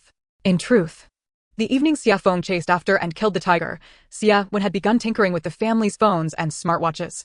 This Bluetooth communication feature was not some mystical enhancement, but rather an optimization of their phone's kilometer-range offline communication capabilities. Utilizing the fact that their space had internet access, Xie Wen taught Xie Qiu Zhi to download the offline version of the Bluetooth calling function. By exploiting the Bluetooth channel detection feature, multiple devices could automatically exchange keys and pair when within 20 meters. Once successfully paired within the space, even if separated by 3 kilometers, they could maintain communication through encrypted frequency hopping links. The flashing light on the watch served as a private signal. Whenever it blinked blue slowly, it indicated a disconnection, while a rapid green flash signified that 2 devices were within calling range. This light allowed the Xie family to instantly ascertain each other's connectivity, if connected. Bluetooth communication within 3 kilometers was flawless. Regrettably, only 2 of these smartwatches existed, one belonging to Xie Wen and the other to Xie Qiu Zhi. Since they were unable to carry phones to school, they purchased 2 identical smartwatches, one white and one black. The black one was worn by Xie Feng, while Xie Qiu Zhi donned the white one on her wrist. This newfound capability brought laughter to the Xie family at night. From now on, even if they lost their way, as long as the distance was not too great and the phones were charged, they could communicate through the Bluetooth calling function. This truly was a remarkable advantage. While the space was a unique boon available solely to Xie Qiu Zhi, the Bluetooth calling feature was accessible to all 5 members of the family. Receiving the subtle signal from Xie Feng, Xie Qiu Zhi acknowledged with a gesture of understanding. Once the steaming food was prepared and Xia Lijing departed, they could proceed to the pawn shop to exchange some silver.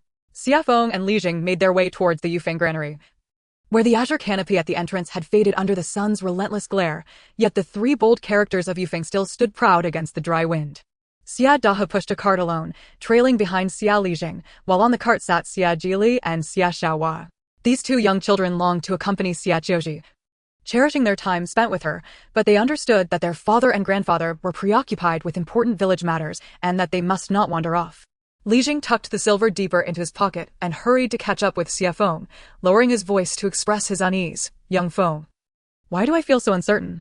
I've inquired, and today the price of brown rice has risen by another 5 won.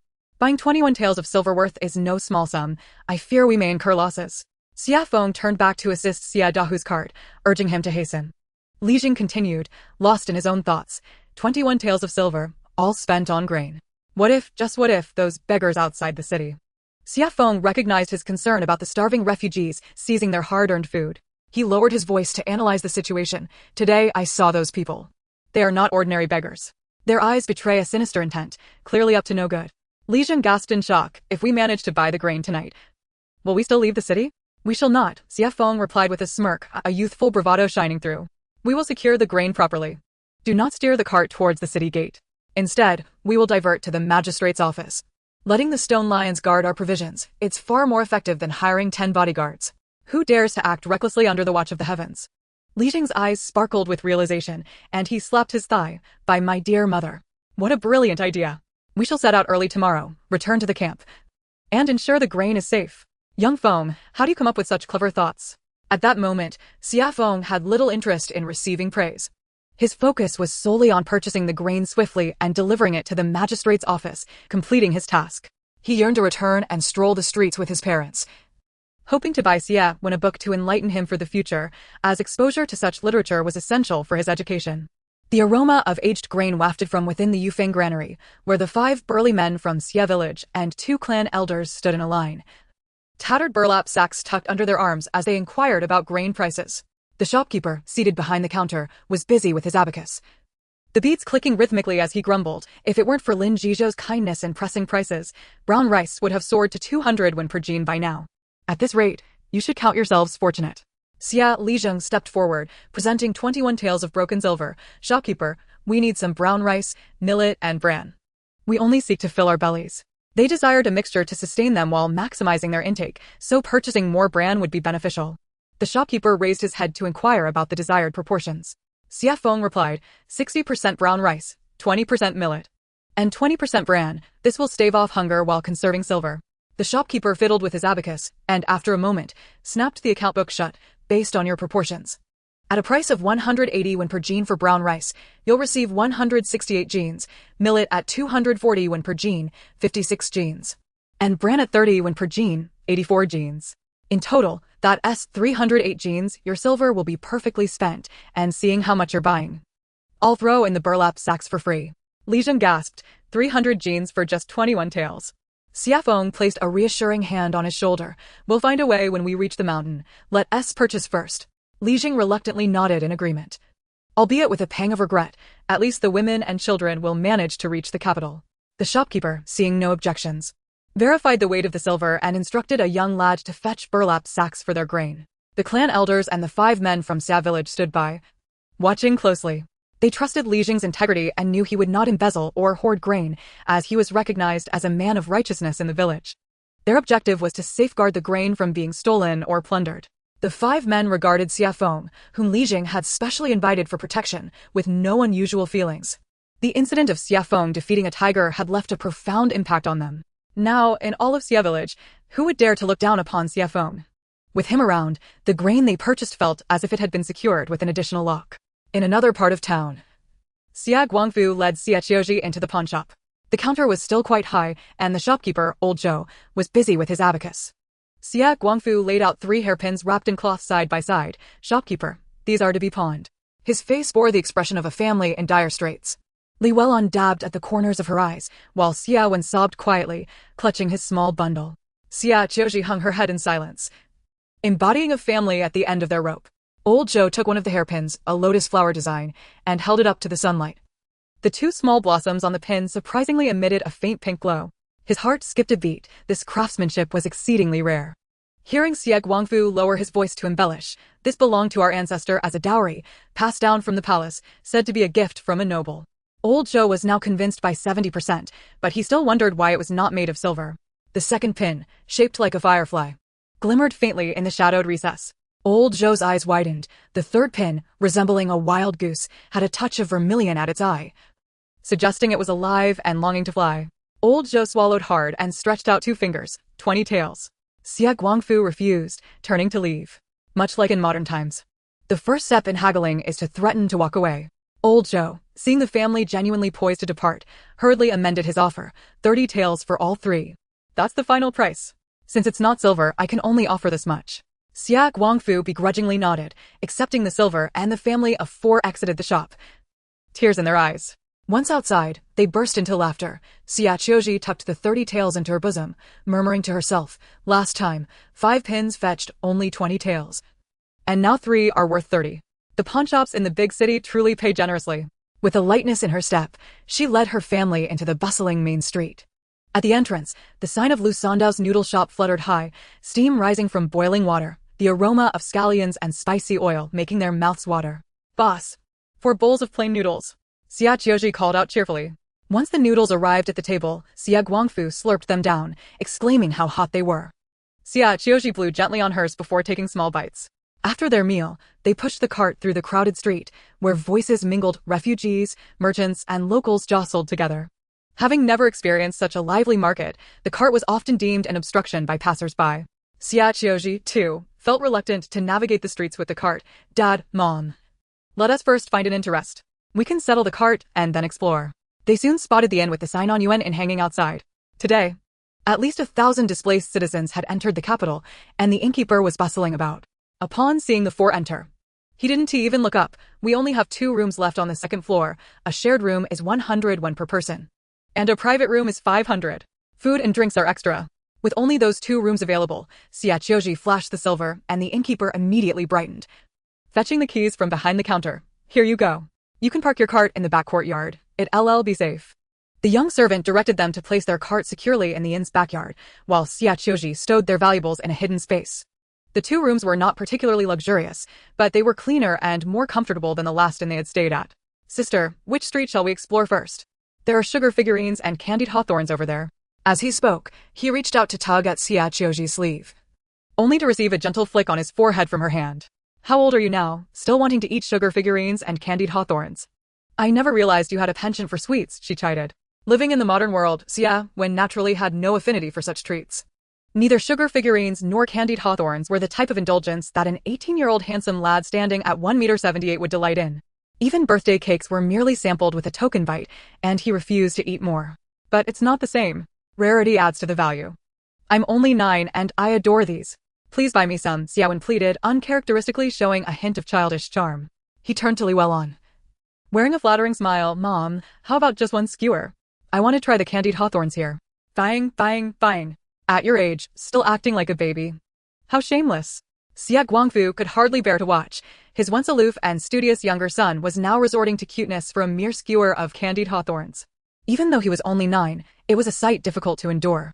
Xie Qiu Zhi eventually bought a skewer of candied hawthorns, which had 5 small hawthorns on it. Each of them took a bite, their faces immediately scrunching up from the sourness. "We must save the last one for our elder brother," Xie Wen whispered conspiratorially as he plotted a little prank. "If elder brother eats this sour candied hawthorn, he will surely give you a beating," Xie Qiu Zhi teased. "Then I'll just say it was your idea. He wouldn't dare hit you. Don't use my name to do bad things, or I won't charge your phone in the future." "I'm sorry, dear sister, my own sister," Xie Wen replied, twirling around Xie Qiu Zhi like a spinning top. The last candied hawthorn held aloft as he chattered away. "Dad, look at that sugar figurine maker. He can mold little tigers." "Mom, is that a legendary brothel over there?" "Sister, look, someone is selling malt sugar. I want to eat some." With every shout, he tugged Xie Qiu Zhi forward, nearly colliding with a vendor carrying a load. Xie Guangfu lamented that since his son had transmigrated to this world, he had become increasingly embarrassing. Li Weilon leisurely followed alongside Xie Guangfu. Her eyes filled with an unmistakable affection as she watched her son and daughter frolic, let him enjoy himself after fleeing for so long. It's rare for him to unwind. Xie Qiu Zhi halted in front of a stall selling malt sugar, reflecting that indeed, the residents of the city and the refugees outside lived in entirely different strata. While those outside were starving, there were still those within the city who had enough grain to create culinary delights. The malt sugar was pricey and Xie Qiu Zhi hesitated to buy it, merely glancing before chasing after Xie Wen. As they strolled through the streets, Xie Feng's gaze swept over the bustling crowd, landing on the lively ends of his sister's hair, a smile curling at his lips. The village head and the elders were delivering grain to the stone lion at the yamen, and once he saw them settled, he hurried to the street to find his family. From a distance, he spotted the cheerful figures of Xie Wen and Xie Qiu Zhi, rendering the need for his smartwatch to locate them unnecessary. Xie Feng pushed through the crowd, swiftly joining them. Only 1 candied hawthorn remained in Xie Wen's hand, its vibrant red hue gleaming. Upon seeing his elder brother return, he exchanged a conspiratorial glance with Xie Qiu Zhi. Turning to Xie Feng, he adopted the most obedient expression and sweetly offered the candied hawthorn, his voice dripping with saccharine charm. Elder brother, this one is specially saved for you. We couldn't bear to eat the last one, so we reserved it for you, the mighty Wu Song who can slay tigers. After a long afternoon of running around, Xie Feng's throat was parched. Upon hearing the name Wu Song, warmth surged in his heart, and without a second thought, he accepted it. My brother is quite thoughtful. He bit down heartily. Crack. The sugar shell shattered. The next moment, the sourness exploded on his tongue like tiny firecrackers, causing his entire face to contort into a withered orange peel, his teeth tingling, and his brows shooting up in surprise. What the hell? This hawthorn is too thickly sour. He crouched down, breathing heavily, not daring to spit it out for fear of waste. Xia Wen and Xie Qiu Zhi erupted in laughter, while Li Welan and Xie Guangfu chuckled heartily. Xie Qiu Zhi quickly reassured him, Brother, the sourness is invigorating. Look how wide your eyes have gone. Xie Feng wiped away the tears of sourness from his eyes with his sleeve, half laughing, half scolding. You little rascal, just wait. Next time you dare to play tricks on me, I'll make you eat sour apricot preserves for 3 days to remind you. Hiding behind Xie Qiu Zhi, Xie Wen revealed only half his face, pulling a funny face at Xie Feng. Chapter 48, The Year of Disaster and the Scent of Books. The 5 members of the Xie family strolled through the streets, laughing and chatting, during which they purchased 30 pounds of aged millet for the exorbitant price of 3 taels of silver. This left Li Welan feeling distressed. After all, wasn't this just modern millet? The price was outrageous. 3 taels of silver equated to 3,000 yuan, and according to her shopping habits, she would buy millet at 10 yuan per pound, but at 100 yuan per pound, that was pure folly. However, today, they had no choice but to indulge in such folly for the sake of survival. Xie Feng effortlessly cradled the bag of rice against his chest. Remembering the scorching July heat during their travels, Xie Guangfu suggested buying each person a sun hat and a pair of cloth shoes. The cloth shoes were the most common multi-layered soles in Ruyang Prefecture. Though they weren't as comfortable as modern shoes, they had to be purchased. Wearing modern shoes continuously was not a long-term solution, as they couldn't go about covered up every day, which felt quite uncomfortable. If they were to encounter someone astute like Xinyan along the way, they risked revealing themselves. Thus, for the time being, the dirt on their shoes would serve as the best camouflage. After purchasing the essentials, the 5 of them arrived outside Song Mozhai, a combination of a bookstore and stationery shop. Xie Wen stopped in his tracks, his eyes glued to the wooden cover of the 4 books with annotations hanging at the entrance, unable to move. Shall we go in and have a look? Xie Wen's throat tightened. The rest of the Xie family had no objections. In modern times, Xie Wen would buy books and materials, while Xie Qiu Zhi would purchase brushes and paints. Occasionally, Xie Guangfu and Li Welan would accompany them on grand shopping sprees at bookstores, ensuring that their home was never devoid of the supplies needed for Xie Wen and Xie Qiu Zhi's studies and art. Upon entering, the scent of ink mingled with the musty aroma of aged paper enveloped them. The room was filled with ebony bookshelves, jade pen racks, ivory paper cutters, and neatly arranged writing supplies. Rows of shelves displayed titles such as 3-character classic and 100 family surnames in perfect order. The shopkeeper seemed to be attending to other customers and did not immediately come out to greet them. The 5 of them wandered about the bookstore. But when Xie Qiu Zhi casually opened a book and saw the price tag of 3 taels of silver, the entire family gasped in unison. Xie Qiu Zhi discreetly poked Xie Wen with her finger, whispering, "That's enough to buy 30 pounds of rough rice." Yet Xie Wen's gaze was fixed on another shelf, where genuine introductory examination books were displayed, for books with annotations, reflections on contemporary thoughts, and essentials of Zhu Zi's sayings. The covers were wrapped in blue cloth, and the pages were slightly yellowed, the scent of ink rich and deep. His eyes sparkled with the same light as when he was preparing for the college entrance exam, only to have that light extinguished upon seeing the price tags of 1 tael, 2 chien, and 1 tael 5 chien. Xie Feng coughed lightly. His fist clenched. Let us just buy the most essential books. The shopkeeper, an elderly man with a white beard, finally emerged from the elegant room upon hearing the commotion at the entrance. Noticing the 5 dressed in ragged clothes, he did not display any contempt. Upon learning they were there to purchase introductory examination books for Xie Wen, he cheerfully presented them with a set of 4 elementary learning essentials, a redrawing book, a small character imitation book, a goat hair brush, and a stick of pine smoke ink, totaling 2 taels of silver. Xie Wen's lips twitched. This is suitable for a 6-year-old's enlightenment. For an 18-year-old soul like mine, it's akin to making me memorize the multiplication table. Embarrassed, Xie Wen tactfully declined. Sir, do you have any books that can provide a glimpse into the arts without being overly simplistic? The old shopkeeper stroked his beard thoughtfully. then tiptoed to retrieve 3 books from the top shelf, grinning. Yes, indeed, we have those. Xie Qiu gazed longingly at the 3 books he had acquired, unable to part with them. The first, a comprehensive commentary on the 4 books, elegantly distills complexity into simplicity, preserving Xu Shi's original annotations while adding marginal notes for easier comprehension of the 8-legged essays introduction. The second, initial compilation of minor topics, exclusively collects exemplary essays from local and imperial examinations, serving as a veritable ancient template for top-scoring compositions. Lastly, examples in character studies features in its first half the origins of radicals and components, while the latter half presents a table of correct and incorrect characters commonly used in examinations, akin to a handbook for standardized characters for the imperial examination.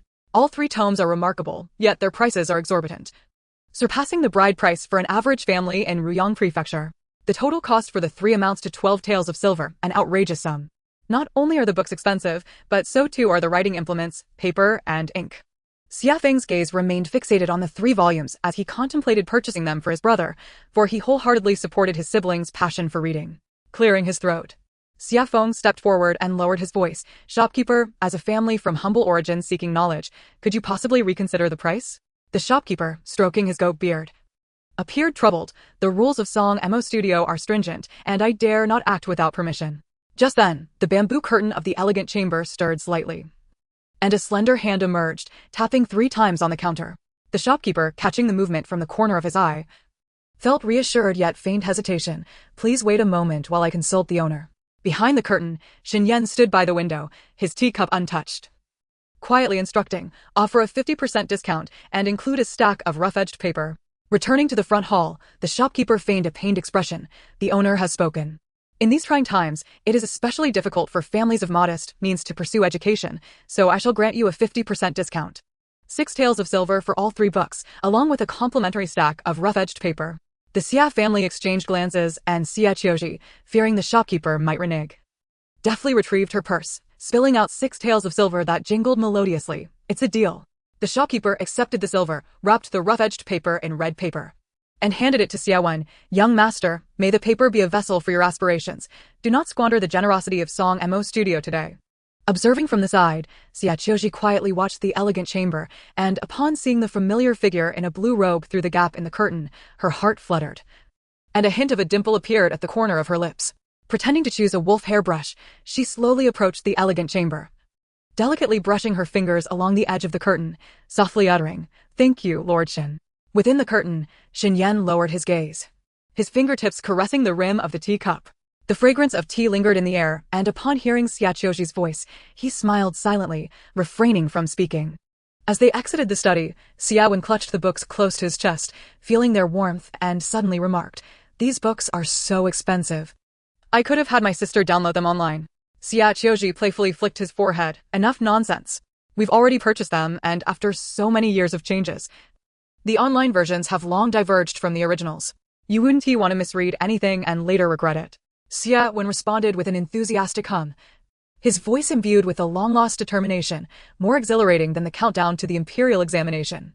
They did not purchase any writing supplies, as Xie Qiu Zhi's space was stocked with 2 sets of lake brushes, 1 set of wolf hair brushes, and 1 set of mixed brushes, complete with an inkstone, hui ink, and rice paper, all in abundance. This was a requirement from the calligraphy class that Li Welan had enrolled her in, and after learning the art of brush writing, a considerable amount of supplies had accumulated in their study. The current stack of rough-edged paper contained 500 sheets, ample for Xie Qiu's practice. If that were insufficient, there were also modern workbooks available for him to hone his skills. As the 5 departed from Song Mo Studio, the sun began to cast its slanted rays, the intricately carved windows of the elegant chamber fracturing the light into distinct patterns. Inside, Xin Yan observed the retreating figures, finally catching sight of Xie when turning back to earnestly declare to Xie Guangfu, "Father, when I grow up, I will surely open a bookstore where one can read without charge. I will bring down the prices of books, even if it means printing on rough paper, so that everyone who wishes to read can do so." Xie Guangfu was momentarily taken aback, his rough hands ruffling his son's hair. "Well said, my boy. You have ambition. Once you achieve success, you shall establish a library where reading is free of charge." Li Welan chimed in with a smile. "By then, your sister shall design the covers for your books. Her artistry is exceptional." Xie Qiu Zhi raised her fist. "Cover designs are fine, but I shall charge a fee, hee hee." The innocent vows mingled with the bustling sounds of the marketplace, akin to a spark leaping through the window, landing in Xie Yan's ears. He gently tapped the spine of the book, a fleeting warmth flickering in his eyes. The Xie family seems to have gained another promising talent worthy of cultivation. The white-bearded shopkeeper entered the elegant chamber with an oil lamp, only to find that Xie Yan had already quietly departed. Yet upon the table lay his 2 lines of small script on plain paper. If one day the child's words come true, all the scholars of the world shall rejoice. The white-bearded shopkeeper carefully tucked away Xie Yan's inked treasure, for Xie Yan was the young master of Song Mo Studio, with branches in nearly every prefecture of the great Ning Dynasty. Today, he happened to be inspecting Song Mo Studio, and the old man had hoped to share a drink with the young master that evening, only to find he had left. Chapter 49. The King of Greed, Xie. On the second floor of the official post station, only a single lamp was lit.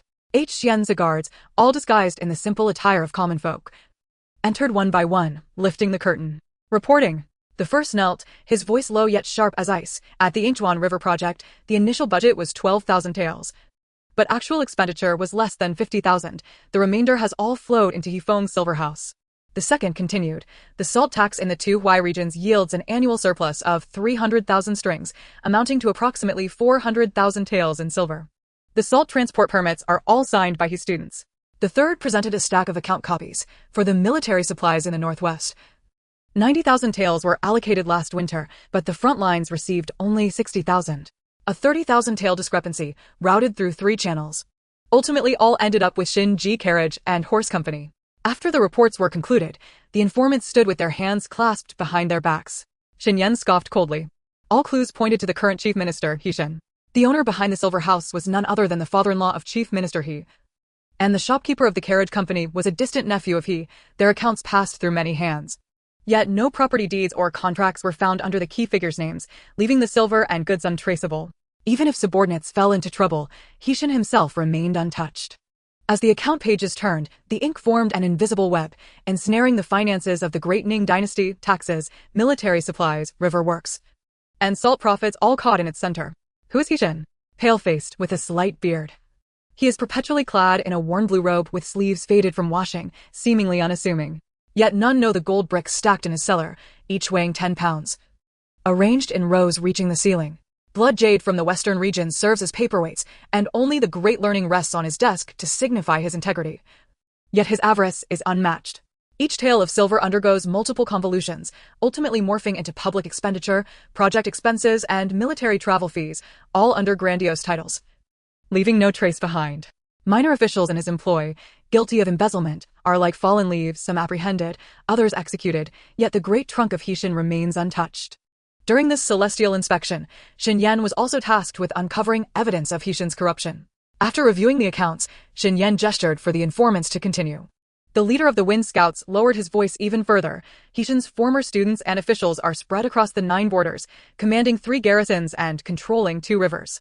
With a single word, he can delay the border troops' supply of grain for a month. With a mere glance, he can halt the transport of grain ships for 3 days. The emperor wishes to act, but hesitates for fear of repercussions.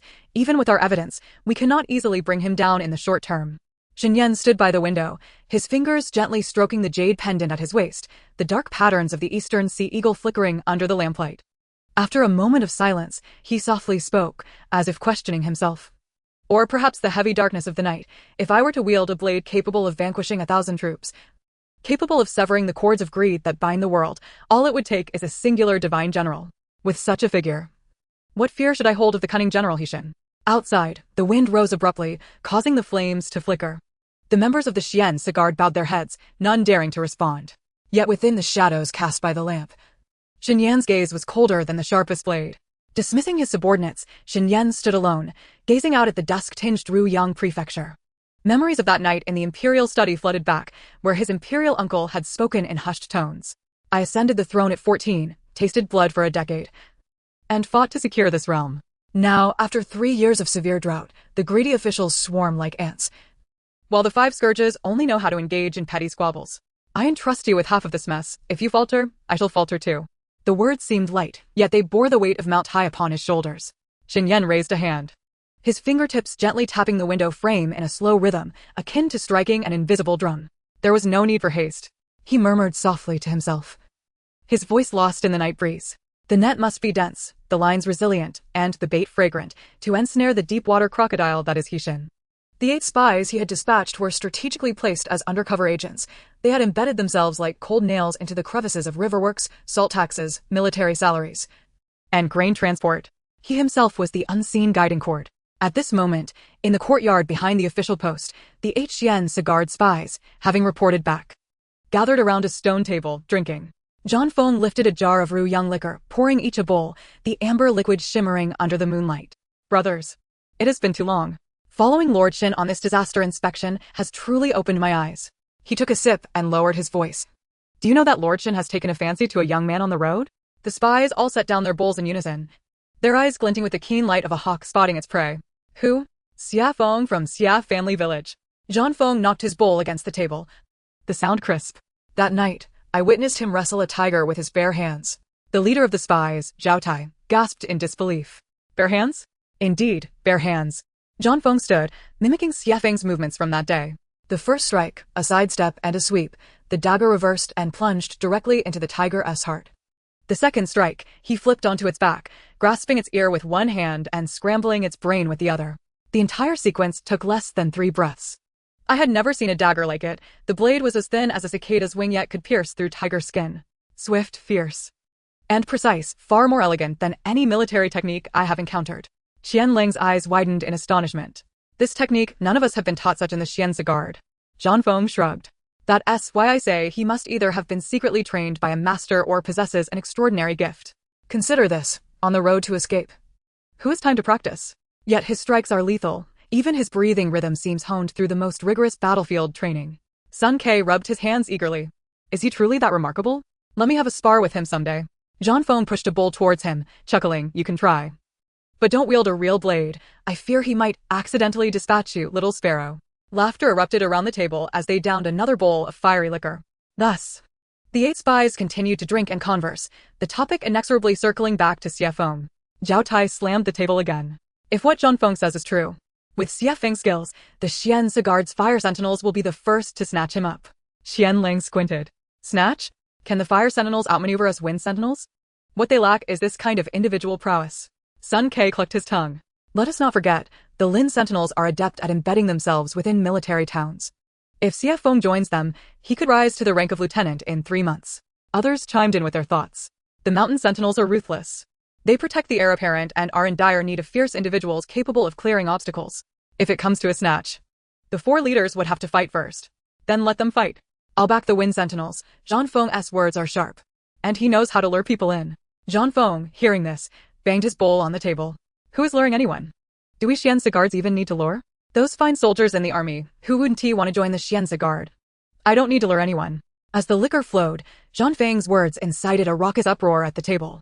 For years, the 4 sentinels had engaged in a silent struggle. Whenever a rare talent emerged, tensions would flare as they vied for recruits. Zhao Tai sighed heavily in conclusion.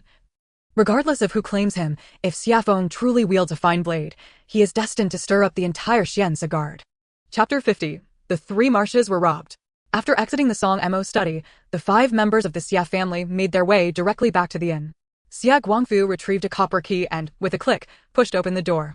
Xie Wen carefully placed 3 books on the table, gently touching the covers and inhaling the scent of ink, then sat there chuckling to himself.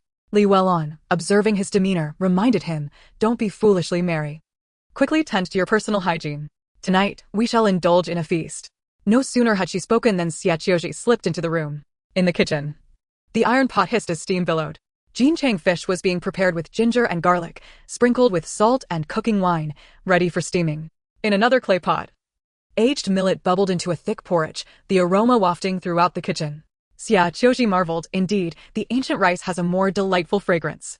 On the cutting board, corn kernels were blanched and then stir-fried with finely chopped pork, the oil crackling as golden and reddish hues mingled. Finally, Xie Qiu Zhi placed 5-course, steamed buns back into the steamer, the rising steam filling the air with a rich wheat aroma. A quarter of an hour later, having washed up, Xie Qiu Zhi set a bountiful spread on the small square table in their own room. Steamed jinchang fish, its eyes glistening, the garlic aroma lingering. Thick millet porridge, the grains blooming, a light sheen of rice oil floating atop, stir-fried pork and corn, glistening in a small mound, and 5-course steamed buns, round and larger than fists. The five of them gathered around the table. Xie Guangfu first served Li Welon a spoonful of the thickest porridge. You've worked hard on this journey. Li Welon smiled as she offered the tenderest piece of fish to Xie Qiu Zhi. Little one, your hairpin sold well today. Allow me to treat you. Xie Wen held a bun, taking a hearty bite, his words muffled. Once I open a bookshop in the future, you all shall eat fish every day. Xie Feng scraped the last bit of minced meat into his younger brother's bowl and looked up with a smile. Let us fill our bellies first. We must set off again tomorrow. After satisfying their hunger, Xie Qiu Zhi and Li Welon returned to their respective rooms. Li Welon vowed to have a beauty sleep that night. She had been weary and hot from walking, and had been unable to rest well on the cart. Tonight, without fail, she would retire early. In their rooms, the oil lamp flickered on the table, casting a dim, warm glow throughout. Li Welon reclined against her pillow. Just as she was about to close her eyes, she noticed her daughter hunched over the table, drawing in the soft, muted light. She heard the sound of the pencils scratching against the paper. Are you drawing in that sketchbook again? She whispered, half reproachful, half concerned. What if someone sees? Xie Qiu Zhi clutched her sketchbook to her chest, as if protecting a treasure. There's no one here, so I dare to use it. I've been itching to draw all the way. Li Welon, intrigued, rose and padded over in her cloth shoes to the table. The pages were filled with bold and delicate charcoal lines, vividly capturing scenes from their recent journey. An elderly woman collapsed by the roadside, her ribs visible. Xie Guangjin brandishing a stick, his brow furrowed in anger. Xia old lady with her hands on her hips, scolding fiercely, and one page depicted the refugees, appearing as if drained of their very bones, lying sprawled like a gray river. Turning to the next pages, there was the entrance of Ruyang Prefecture, where a long line of people wound around. In the bookstore, the five of them were seen purchasing books for Xie Wen. The last page merely contained a bamboo curtain, behind which a vague silhouette stood, hands clasped behind their back. Who is this? Li Welon pointed at the figure, her expression one of perplexity. Xie Qiu Zhi paused, her pencil hovering. That's the owner from Song Mo Zhai's elegant chamber, the one who offered us a 50% discount. Li Welon squinted for a moment and suddenly chuckled. That stature, that presence, resembles Lord Shin's silhouette. Xie Qiu Zhi remained silent. It was perhaps best not to mention Lord Shin's generosity, as there lingered a sense that he had not entirely relinquished his desire to recruit her elder brother as his subordinate. Li Welon reached out to tousle her daughter's hair, saying, just paint, but remember to keep it well hidden from prying eyes. Xie Qiu Zhi obediently replied, yes, I will finish the painting tonight, and then we shall go to bed. With that, she closed the notebook, tucked her pencil into its pouch, and extinguished the lamp with a puff. As dawn broke, the stone lions at the entrance of the Ruyang government office glistened with dew. 5 burly men had vigilantly guarded the area throughout the night, and only when the grain bags remained untouched did they begin to respect Xie Feng. For as he had said, who would dare to touch the provisions at the government estate? Xia Lijing, with a hoarse yet spirited voice, commanded, load the carts. We shall return to the camp and reunite with the villagers, secure the grain tightly. The sturdy men responded in unison, quickly pushing the cart toward the city gate. In the inn's backyard, Xie Guangfu returned after checking out, while Xie Feng finished organizing the items on the cart, casually patting the yoke. Let us leave the city. Upon reaching the city gate, Xie Qiu Zhi looked up and saw a moonlit figure, Xin Yan, standing at the parapet, hands clasped behind his back, the morning breeze lifting the edges of his robe, resembling a patiently waiting eagle. Xie Feng walked in the lead, one hand resting on the yoke, making his way towards Xie family village's camp. Noticing his sister looking up, he followed her gaze to find Xin Yan watching them depart. Upon arriving at the Xie family camp, Xie Lijing had just finished stacking the grain bags when he was surrounded by the elderly, women, and children, leaving no room to breathe. Finally, you're back, Lijing. This grain is our lifeline. The women's emaciated hands brushed against the burlap sacks, as if seeking warmth from a comforting fire. Xia Taijiang squeezed through the crowd, his face smeared with dirt. Uncle Lijing, last night, Sanhua Field was raided. The cart was overturned, and there were 3 women. His throat felt like it was choked with sand, taking a long while to utter, they're all gone. Lijing's face turned ashen. How could this be? Xia Taijiang pounded his thigh in frustration. You and the head of Sanhua Field entered the city almost simultaneously. In the evening, he was bringing back 3 bags of grain, and the refugees saw it all clearly. Those people came in the dead of night, under the cover of darkness, and ran off with the grain, the women. He could not continue, merely pointing towards 3 newly formed mounds in the distance. The muffled sobs from nearby could be heard.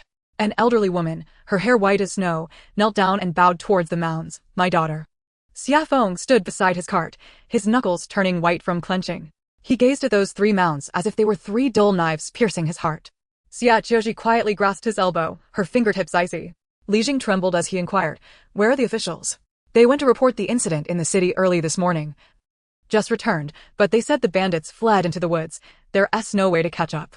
The officials claimed the caravan cannot halt. It must go on," came the response. Silence enveloped them, and in that moment, they all realized that merely arriving safely in the capital was the greatest fortune of their lives.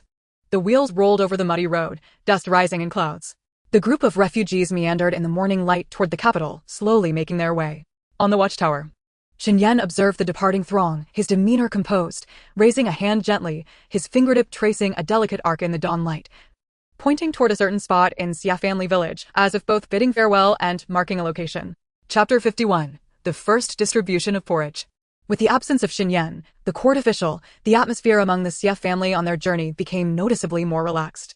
That night, the camp set up 3 large pots for the first time, flames licking at the bottoms of the pots, as brown rice and chaff tumbled in the boiling water like countless struggling little boats. Xie Li Jing, leaning on a wooden stick, his voice hoarse yet filled with cheer, proclaimed, "From tonight onward, we shall distribute porridge especially for the women and children of our village."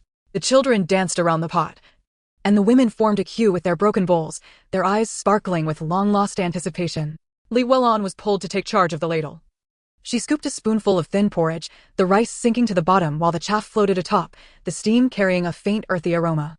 Suddenly, she recalled the coarse buns left in her bundle, dry and hard, yet rich with the scent of wheat. In comparison, a pang of realization struck her heart. The coarse buns she had once scorned now seemed a luxury in these times of calamity. The half-grown children were the first to rush forward, small hands clutching their broken bowls, their eyes shimmering like stars. The women formed a crooked line, their skirts dusted, yet their faces bore an expression of long-awaited hope. As Li Welon ladled the first pot of porridge, she moved slowly, carefully ensuring that the grains and chaff tumbled in the ladle, striving to distribute the porridge evenly among all. The first to receive porridge was Aunt Zhao in her 50s, her back already hunched. After she received her bowl, she turned and hurried back to her tent, causing the porridge to ripple. Inside the tent, her husband, old Zhao, was coughing painfully, while their 2 children stared wide-eyed, swallowing hard. Aunt Zhao crouched down, bringing the bowl to her husband's lips. "Take a sip first, soothe your throat." Old Zhao shook his head, pushing the bowl back. "You and the children go first." Aunt Zhao's eyes grew warm, and she took a small sip herself, her lips touching the porridge before quickly handing the bowl to her children. "Hurry, while it's hot." The second to come was Zhao Minmin, the sister-in-law of Xie Wuler, cradling her just-turned-1-year-old baby. After receiving the porridge, she paused after a few steps, lowering her head to take a small sip to confirm there were no stones, then swiftly returned. Her husband, Xie Yukai, leaned against the cart, one leg swollen and shining. She blew on the porridge to cool it, first feeding her child a small spoonful, then her husband. "You need to eat a little, or you won't have the strength to travel tomorrow." Xie Taijiang and his wife, Wang Shi, brought Xie Tiajiang's elderly mother to receive porridge. Wang Shi took one bowl, Xie Tiajiang's mother another, and the couple carefully supported her as they seated her on the ground near the stove. "Mother, have a sip to warm your stomach." Xie Taijiang half squatted, gently bringing the bowl to his mother's lips. However, the old woman stubbornly pushed the bowl away. "I'm just an old bone. A couple of sips will suffice." "You're young, you need to exert yourselves. Drink more." Wang Shi, her eyes reddening with urgency, squatted down and handed the bowl back. "Mother, please have a few more sips. Last time you snuck some guanyin soil. You haven't fully recovered yet. What will we do if something happens again?" The old woman shook her head, her voice hoarse yet filled with laughter. "This life was brought back from the gates of hell by the young man of the Xie family. How could I dare to squander it? Rest assured, I will never touch guanyin soil again. Half a bowl of porridge is plenty for me. You two should share the rest and nourish yourselves well. Perhaps in the future, you'll even give me a grandchild." Xie Taijiang, unable to argue further, allowed her to sip half a bowl. After she finished, the old woman thrust the bowl into her son and daughter-in-law's hands. "Quickly drink, it'll cool down." Wang Shi, holding the remaining bowl and a half of porridge, had tears welling in her eyes. Xie Taijiang urged her, "You carried mother for 3 miles last night. Your feet are all blistered. You eat first." Wang Shi shook her head. "I'm fine. You carried mother longer. You go first." The two pushed and pulled, the bowl clinking against each other, the porridge rippling in circles. Finally, Xie Taijiang lifted the bowl and brought it directly to his wife's lips. "Drink, stop arguing."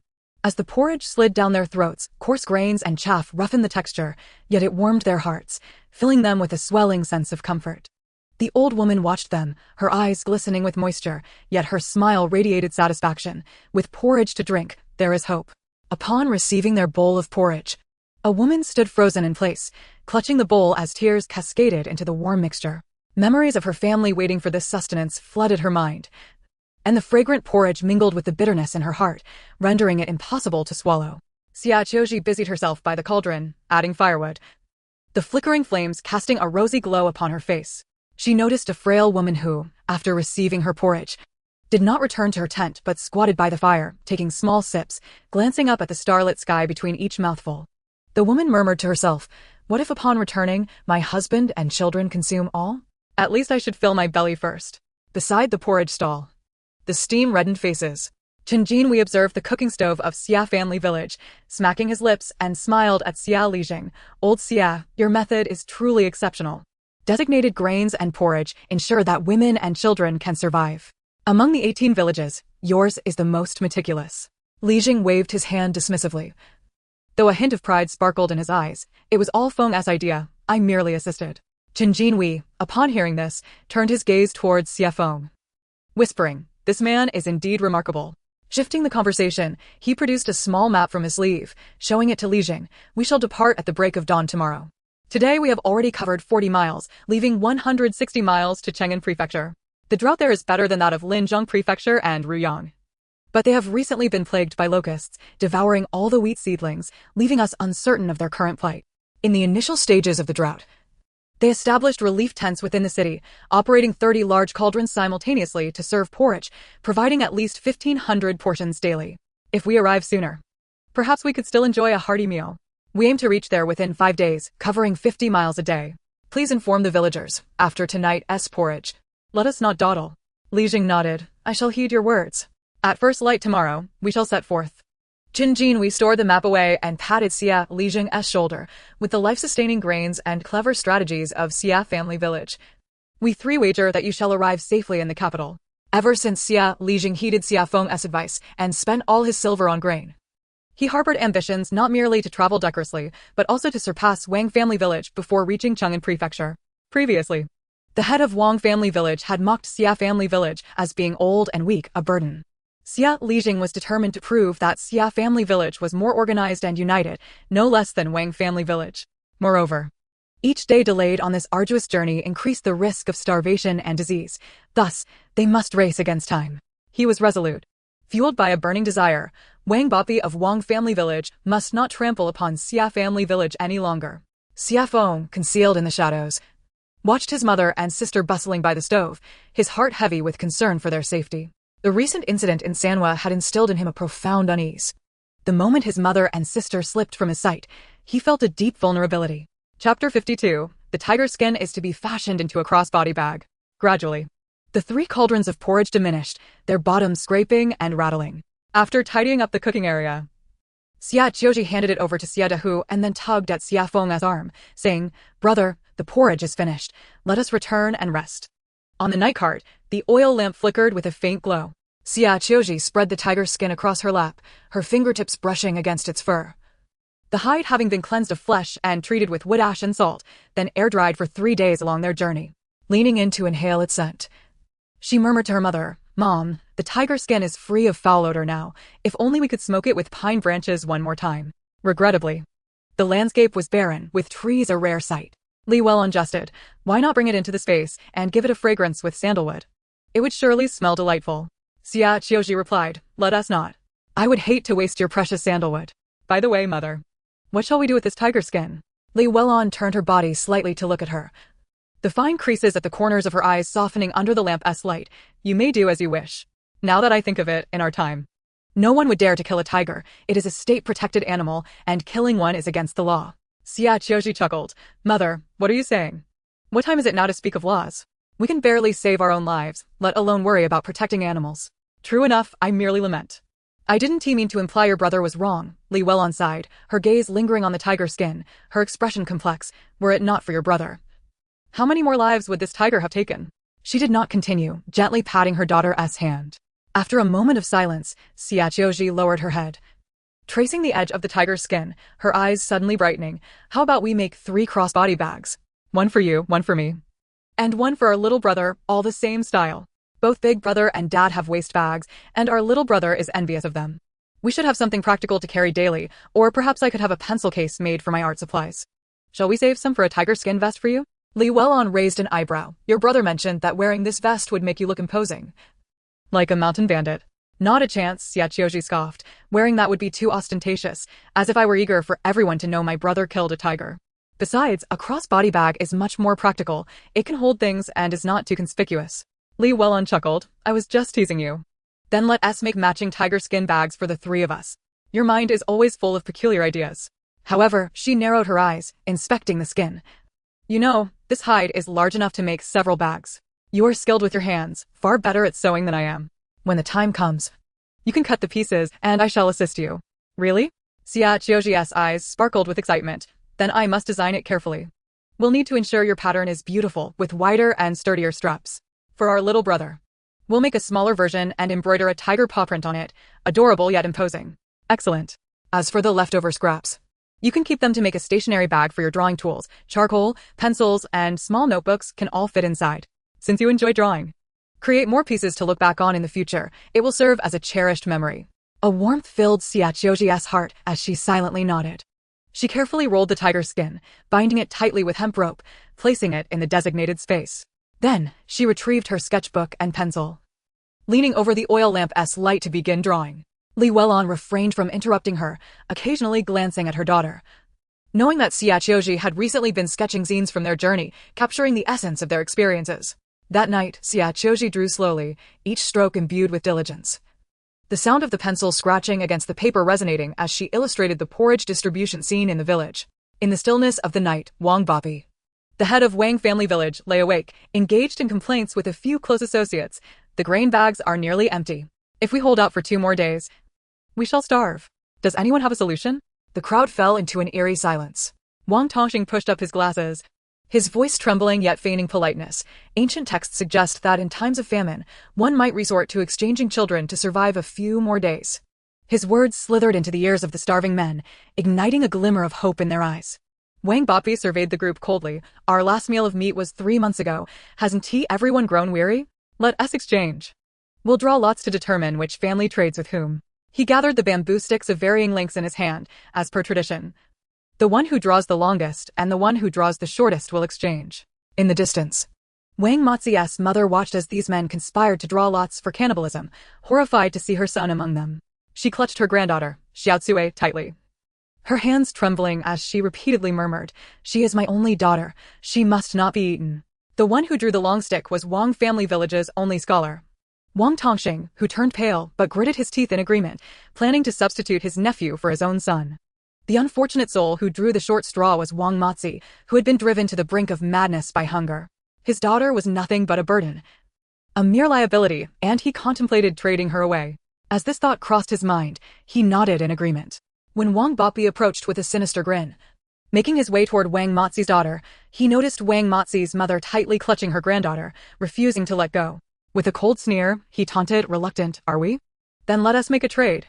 Wang Mozi's mother sprang to her feet, exclaiming, "I will not trade. Whoever dares to touch my granddaughter, I will fight them to the death." Wang Bapi's laughter was chilling as he seized a nearby shovel and struck her violently on the head, retorting, "You talk too much. On this road of starvation, you have no say." Blood splattered across the ground as Wang Mozi's mother fell, her gaze fixed intently on her son. Enraged, Wang Mozi lunged for the shovel, shouting, "Didn't we agree to only take one? Why my mother too?" Before he could finish, Wang Bapi kicked him down, threatening, "Make another sound and you'll join her." That night, 3 lives were extinguished, the stench of blood mingling with the aroma of gruel, lingering ominously in Wang Bapi's tent. As dawn broke, Wang Bapi, his belly full, kicked Wang Mozi awake. "Get up. There's nothing left of those 3 but bones. Hurry and bury them. The dead must be buried, while the living must move on."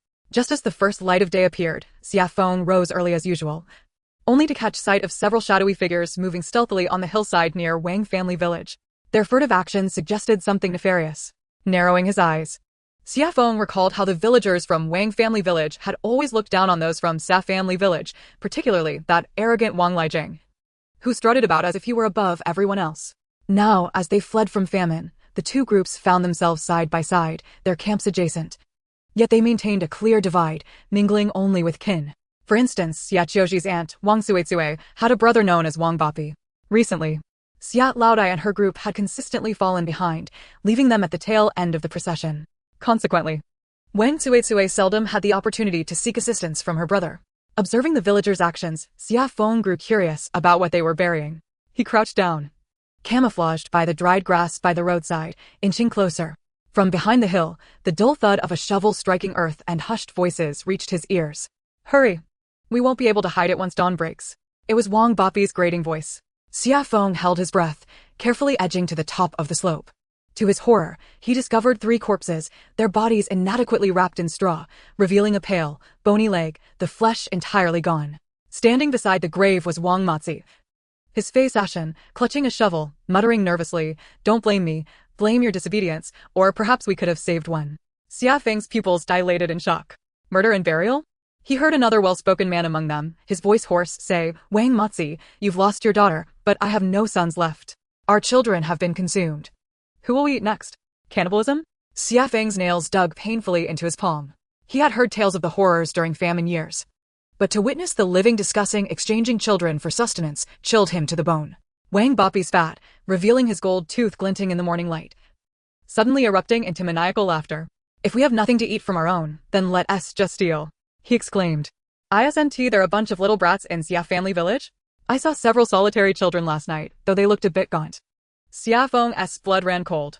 Wang Matzi licked his cracked lips, adding, "There are several half-grown kids in Xia family village without parents. No one would even notice if they went missing." Wang Bapi kicked Wang Matzi, urging, "Dig faster. The headman of Xia family village is sharper than a wolf. And that Xia Feng has killed a tiger. Do you think he is harmless? No one dares to provoke him now.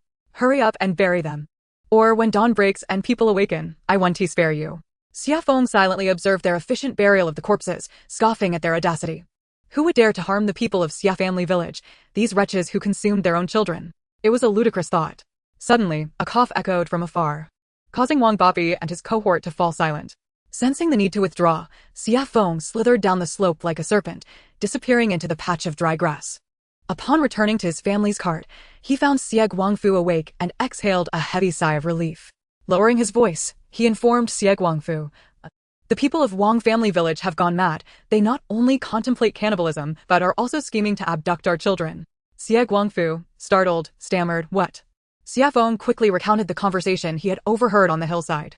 Xie Guangfu's face drained of color, his fists clenched tightly. "Those beasts!" he exclaimed. Xia Feng immediately sought out Xia Lijiang and the accompanying officer, Qin Jinhui, in a secluded area, repeating the grim news in hushed tones. Upon hearing this, Xia Lijiang dropped his gong, which clattered to the ground. "Is this still human behavior? We must leave the village at once. I will go summon the others." Qin Jinhui was momentarily taken aback, but quickly rallied, leading Zhang Haizi and Zhou Qing toward Wang family village to find their accompanying officials. Expecting a defense, he was instead met with indifference. The 2 officials from Wang family village merely shrugged, wearing expressions of weary acceptance. In these times of fleeing from famine, one must fend for oneself. After all, they are devouring their own children, and they feel the loss more keenly than anyone else. They'll get used to it. Furious, Qin Jinhui nearly drew his sword. Used to it? 3 lives have been lost. Yet, the other officials merely turned away, unimpressed. "We each take care of our own village. Don't get yourself worked up, Qin." Returning to the Xia family village group, Qin Jinhui's face was ashen as he shouted at Xia Lijiang, "Let us go. Xia family village departs immediately. Anyone who holds us back will feel the whip." Understanding the gravity of the situation, Xia Lijiang sounded the gong urgently, and the Xia family village began their journey half an hour earlier than usual. Most remained oblivious to the urgency of their departure, with only a few in the know, determined to distance themselves from the madness of Wang family village. Xie Qiu Zhi was roused by the gong, hastily dressing and putting on her shoes while the cart creaked forward. Xie, when groggily climbed aboard, allowing Xia Feng and Xie Guangfu to push. Up ahead, Xia Lijiang informed the clan elders of Wang family village's cannibalistic intentions. The elders merely instructed, from this moment on, no child from Xia family village is to wander off alone. Xia Dahu shouted, "Keep a close eye on your children. Don't let them stray. If any child goes missing, find them immediately." The Xia family village departed early, igniting Wang Bapi's fury. He believed they were trying to outpace Wang family village to secure better land. In haste, he grabbed the gong, banging it loudly. However, the people of Wang family village were still busy packing, unable to depart immediately. "Faster! What is taking so long?" Wang Bapi yelled, cracking his whip against the ground, sending up a cloud of dust. An old man stumbled and fell, a piece of bread tumbling from his grasp, only to be snatched by those behind him, their mouths smeared with dirt as they devoured it greedily. The 170 souls of Wang family village resembled a pack of starving wild dogs, unable to resist the sight of food. Meanwhile, the Xie family village group deliberately quickened their pace as they passed Wang family village. Wang Suizue felt disheartened. She had planned to seek solace from her brother Wang Bapi, recounting the hardships of their journey and perhaps borrowing some food. Yet, the group moved too swiftly. And with her obligation to push the cart, she found herself unable to break away, watching helplessly as Wang Bapi lashed the ground with his whip, unable to utter a single word. After a quarter of an hour's journey from Xie Qiu, they finally managed to shake off the people from Wangjiakan. Ahead lay Sanwadi, where the village head, Zhao Laoqi, was someone Xia Lijiang had encountered a few times, though they were not well acquainted.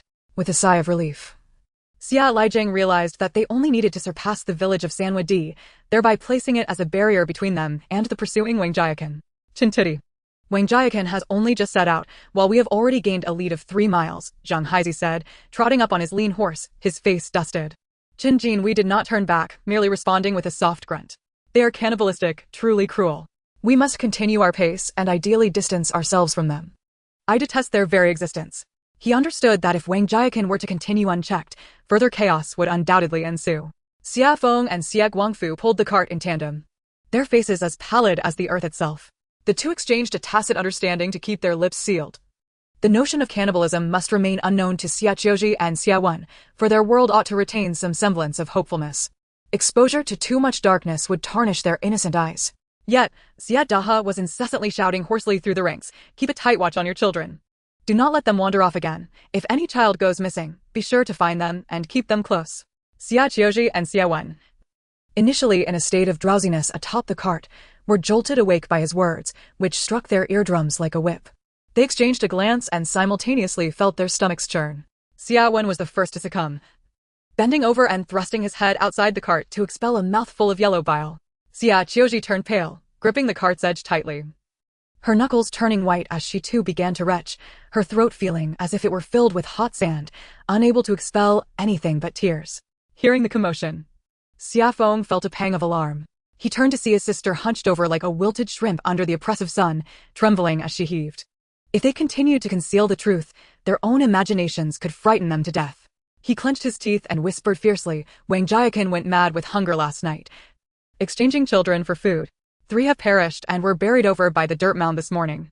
At these words, Xie Qiu Zhi clamped her mouth shut, tears streaming through her fingers, while Xia Wen retched violently, expelling the remnants of their meager overnight porridge onto the dirt road.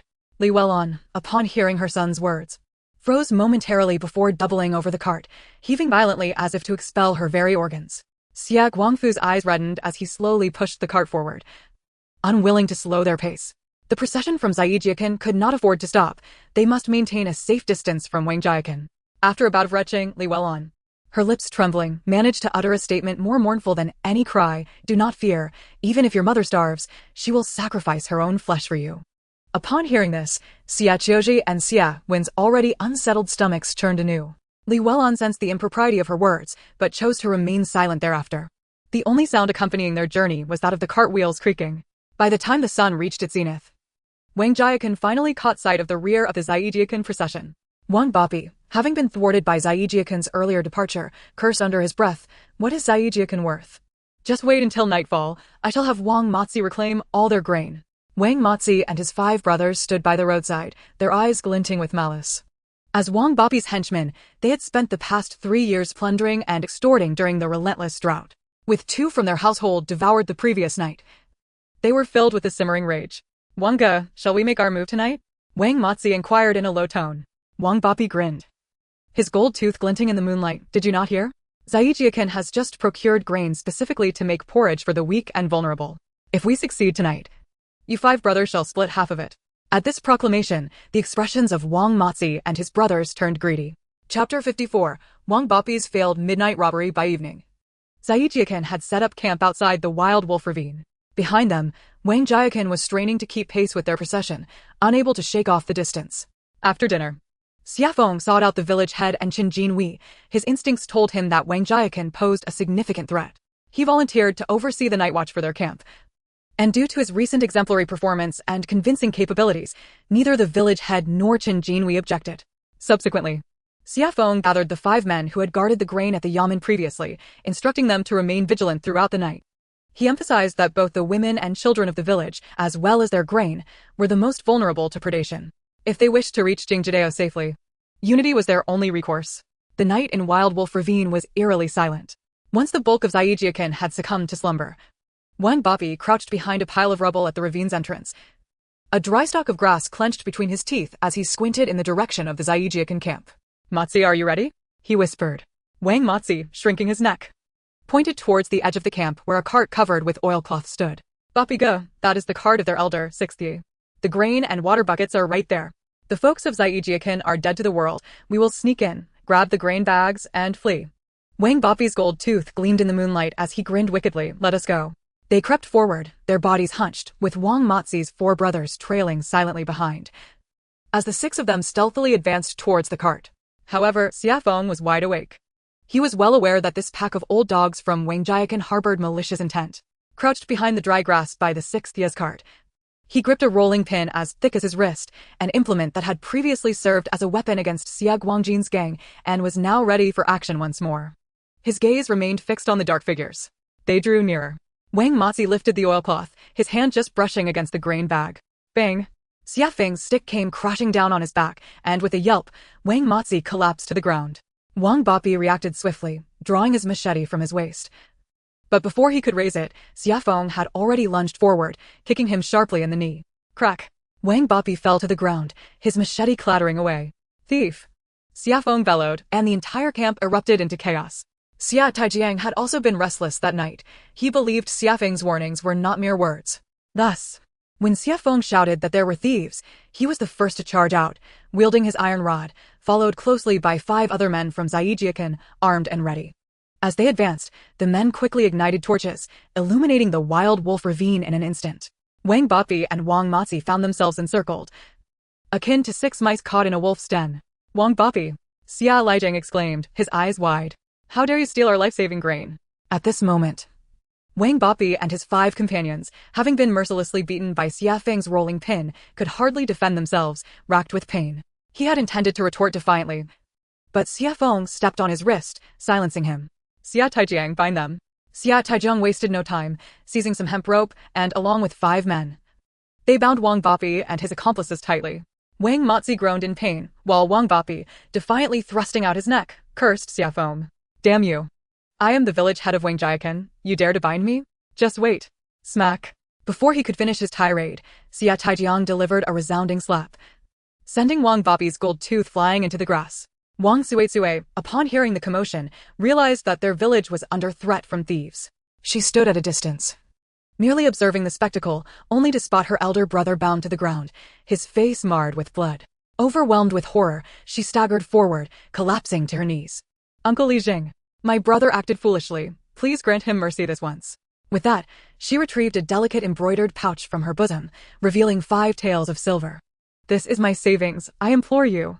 Li Zhang of the Xie family remained silent, his expression dark and unyielding. The uproar in Xie village had attracted attention even from the distant Wang family village, where villagers brandished torches and hurried over. The elder of Wang family village pushed through, his face contorted with worry. "Li Zhang, we all face hardships on this road of escape. I beseech you to show leniency." Before Li Zhang could respond, Xie Feng's voice rang out, sharp and commanding. "Aside from Wang Suizue's 5 taels, if your village wishes to take anyone, you must pay 10 taels for their release. A single copper coin less, and I shall flay Wang Bapi alive." The villagers of Wang family exchanged glances. 10 taels could procure 100 jin of fine grain. The elder of Wang family, aware of the leverage Wang Bapi held over him, gritted his teeth and urged the villagers to gather the money. Xie Feng weighed the silver, then leaned close to Wang Bapi, whispering, "If you dare to covet the Xie family again, I shall spread the tale of your cannibalistic deeds across these 18 villages. And when we reach Jingjidao, I will expose you." Wang Bapi's pupils dilated in terror, and he felt a sudden warmth in his trousers. The villagers of Wang family, carrying the incapacitated Wang Bapi, retreated in disgrace. Xie Feng handed the 15 taels to Li Zhang, stating, "For public accounts." Li Zhang accepted the silver, his smile wide and triumphant. Turning his cold gaze towards Wang Suizue, Xie Feng pondered whether this venomous woman was aware of Wang Bapi's heinous actions. As dawn broke the following day, the Xie family had already reached Huangni Ridge. Indeed, they had set off once again at the crack of dawn. Ahead on the road, the villagers of Sanhua were traveling, among them a couple pushing a rickety cart that lagged far behind. As the Xie family approached, they discovered a paralyzed youth lying on the cart. Upon seeing the approaching Xie family, the youth suddenly broke into heartbreaking sobs. "Xie family, have mercy. My child is dying. Please, exchange grain for his life." The woman pulling the cart, hearing the cries from the cart, immediately turned and knelt on the ground, bowing her head to Li Zheng, followed by the man who also knelt, both weeping as if their hearts would break. The paralyzed youth's eyes rolled back, drool escaping his lips. He truly appeared to be on the brink of death. Some members of the Xie family felt a pang of sympathy. Give them something. The child seems so pitiful. With a little extra grain, they could save his life. Yet Xie Feng, with a scornful laugh, stepped forward. He crouched down, slipped his hand beneath the youth's arm, and squeezed sharply. The youth yelped in pain, his leg kicking out violently. Silence enveloped the crowd. Standing up, Xie Feng's voice was as frigid as ice. Quite the act. Aren't we? Just this morning, I witnessed your father committing murder and burying a corpse. The couple's faces drained of color. Xie Wen sneered. You belong to Wang Tongxing's family, don't you? Last night, you exchanged Wang Mozi's daughter for your own child. How is it that you've suddenly become paralyzed? Eager to deceive the Xie family out of grain? At this revelation, the crowd erupted in outrage. Everyone behold, this is Wang Tongxing of Wang Family Village. They consume human flesh. And today, they dare to trick us out of our grain. The Xie villagers roared in anger. Begone. Leave the official road. You are not fit to travel among us. The couple of Wang Tongxing crawled away in panic, trembling violently, while the paralyzed youth leapt from the cart and fled. Xie Feng continued to pull the cart as if the incident had never occurred. However, the crowd was in chaos, especially Wang Suizue. As the scandal of cannibalism spread rapidly through the ranks of the Xie family, each villager felt a pang of concern. No wonder Xie Daha had shouted for them to keep an eye on the children and women. No wonder they had been eager to distance themselves from Wang Family Village. In the lagging Wang Family Village, Wang Bapi seethed with rage, spitting blood. Xie Feng, you wretched brat, how dare you strike me? I'll flay your skin. Yet his fury could not quell the turmoil within the village. With the flight of Wang Tongxing's family, his brother and sister-in-law were frantically searching for their child. They questioned everyone they encountered until an elderly man with a conscience hinted that Wang Tongxing had cruelly sacrificed their 6-year-old son. The revelation left Wang Tongxing's brother and sister-in-law nearly fainting, their mouths open in silent despair. The scandal of cannibalism was publicly exposed, and suspicion permeated Wang Family Village. Who could trust whom? Fathers doubted sons, couples exchanged wary glances, and brothers turned their backs on one another. The morale of Wang Family Village crumbled. Many began to question the disappearances of women and children over the past 2 years. They stood in place, arguing. You say my chubby little nephew vanished 2 years ago. Could it be he met the same fate? At this moment, Wang Family Village resembled a scattered pile of sand, moving ever slower. Indeed, by the 3rd day at dawn, they entered the parched terrain of Duanshui Slope. The sun hung high, the ground scorched, each step felt as if their souls might melt away. They could no longer see the shadow of Xie Family Village. Some licked their lips, others swallowed hard, and some began to curse. Wang Bapi, where's the water? Didn't we have 30 taels for public accounts? We must buy more water when we reach Chang'an's house. Wang Bapi, who had been beaten severely by Xie Feng, was now pushed along by his wife, mother, and father. Having recovered somewhat, he coldly retorted, Water? My own family can barely quench their thirst. Why should I provide for you? At this proclamation, the village erupted. You are hoarding public funds. My wife and children are nearly dying of thirst. Someone rushed toward Wang Bapi's cart, attempting to seize the water pouch, only to be met with a blade that left him wounded. A brawl ensued, pitting the villagers desperate for water against Wang Bapi's family, who were intent on protecting their provisions, while the 5 brothers of Wang Mozi attempted to mediate, resulting in a chaotic melee. In the end, Wang Bapi's belongings were stripped away. In a shocking turn, a man pulled 2 charred human remains from the cart, unmistakably from the thigh. Instantly, everyone comprehended the grim reality. Wang Tongxing consumed human flesh, and so too did Wang Bapi. How could the 5 brothers following them be any different? The officials observing the scene spiraling out of control refrained from intervening, exchanging glances of resignation and retreating to a shaded area to grumble amongst themselves. By heavens, what a stroke of ill fate! The lanky official Zhang Biao squatted beneath a shaded earth mound, pulling his straw hat low over his brow, muttering curses under his breath. Beside him, his partner Zhang Shu uncapped his water pouch, taking a swig before chiming in. Indeed, when the lottery was drawn, who could have anticipated that one would end up in Jiangyi province? I had thought I could manage to land in a nearby county, linger for a month, and then return to the city to report. Zhang Biao kicked a piece of rubble with the toe of his boot, sending it skittering into the sandy pit, stirring up a choking cloud of dust. Nearby? Damn it, heading towards Jiangxi province, dying of thirst, hunger, or exhaustion would be the least of our troubles. Just look at that fool Wang Bapi. He gestured towards the chaotic scene in Wangjia village, where Wang Bapi was being held down and beaten by a group of enraged villagers. 30 taels of public funds, and he dared to embezzle them. Not to mention he had the audacity to brag about it. Wasn't that akin to handing a knife to someone else? Zheng Shu scoffed, lowering his voice. If the village chief is this foolish, I never believed they could reach Jiangxi. Just look. He pointed to 2 pieces of dried meat at the center of the slope, their human legs already charred. These people would end up devouring each other. Escorting them? It would be more prudent to escort a pack of wolves. Zhang Biao wore a face full of resentment. The higher-ups have instructed us to pacify the migrating refugees along the way. Pacify my ass. By the time we reach Jiangxi, who knows who will go mad from hunger first? What bad luck. How did we end up with this batch? Look at Xie Qiu village, where the village chief uses public funds to buy grain for sustenance, and they have a fierce warrior like Xie Feng who could slay a tiger. They've even surpassed us in recent days. Why couldn't we draw a village with such simple folk, leaving that benefit to Qinjin tiger? Zheng Shu shook his head and sighed, pouring the last few drops from the water pouch down his throat, smacking his lips. Accept your fate, brother. If we can return alive from this trip, it will be a blessing. We can't concern ourselves with the lives of others. He raised his gaze to the distant shimmering heat waves, thinking that if those bastards killed Wang Bapi, it would be a fitting tribute to the king of hell. The two exchanged a glance, crossed their arms, and sighed deeply, lowering their hats as if to shield their eyes from the chaos in Wangjia village. The turmoil and uprising in Wangjia village did not affect the procession from Xie Qiu village. At this moment, Xie Qiu village had reached a segment beneath a steep cliff, where Qinjin tiger ordered the team to take a break. Everyone instinctively sought out the shade to rest, rubbing their sore legs. With a commanding voice, the village chief proclaimed, "Distribute the water. Prioritize the elderly and weak." A barrel of water from the cart was opened, each person receiving just half a bowl, neither more nor less. The elderly drank first, followed by the children, and lastly the strong men. No one fought or scrambled, except for the irritable Xia old lady, who complained, "This little water isn't even enough to wet my throat. Can we have a bit more?" Xia Dahu, who was distributing the water, ignored her and she sulked away. After drinking, someone with reddened eyes asked, "Village chief, do you think we can all make it to Jiangxi province?" Nearby, Xia Feng nodded and joined the conversation. "As long as the hearts of Xie Qiu village remain united, we will." "Exactly. As long as our hearts are united, we can reach Jiangxi province." The village chief patted Xia Feng on the shoulder in agreement. Chapter 56. Sad Geely also longed for books. Xia Feng looked up at Qinjin Tiger, Zhang Haizi, and Zhou Qing, who were wilting under the scorching sun, and said to Xie Dahu, "Brother Dahu, let us give a sip of water to the 3 officials accompanying us. They have been escorting the grain and keeping watch at night. Their water pouches must be empty. We can manage to save a few sips, and when we reach Chang'an Prefecture, we can stock up on more." In truth, he should have called him Uncle Xie Dahu, but he found it hard to say that.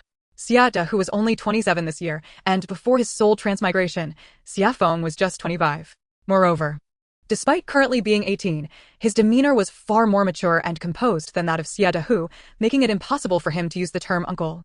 Xie Dahu paused for a moment, then broke into a grin. "All right. We, the people of Xie Qiu village, will not let ourselves or those who work hard go thirsty." He turned and tilted the wooden barrel, scooping out 3 small bowls of clear water, personally bringing them to the officials. "3 gentlemen, wet your throats. We have another day's journey ahead, and we shall bear it together." The official Qinjin Tiger held the bowl, his Adam's apple bobbing. But he first clasped his fists towards Xia Feng and the village chief. "Xie Qiu village is kind-hearted. I, Qin, will remember this. It was our fortune to be assigned to your Xie Qiu village." The village chief, stroking his beard, smiled with squinted eyes. "That is only because you were kind-hearted first. Negotiating when challenges arise, far superior to Wangjia village. Once we reach Chang'an Prefecture, let us buy a few more barrels of water to prepare." The village chief had previously refrained from saying this. After exhausting the village's public funds in Ruyang Prefecture, he felt insecure, believing that they would be unable to cope with future challenges. However, after Wang Bapi was caught stealing at night, they received 15 taels of silver, which would certainly suffice for buying water, and perhaps even allow them to replenish some grain so the men could have a bowl of rice porridge. Elder Nine nodded with his cane. When hearts unite, even Mount Hai can be moved. As long as Xie Qiu village maintains the spirit, Jiangxi province lies ahead. The sunlight slanted down, glistening on the water in the bowls. From the crowd, someone shouted, Follow the village chief. You won't regret it. Echoes of agreement rose, like an undercurrent of warmth, serving as the spiritual support for the procession to continue onward.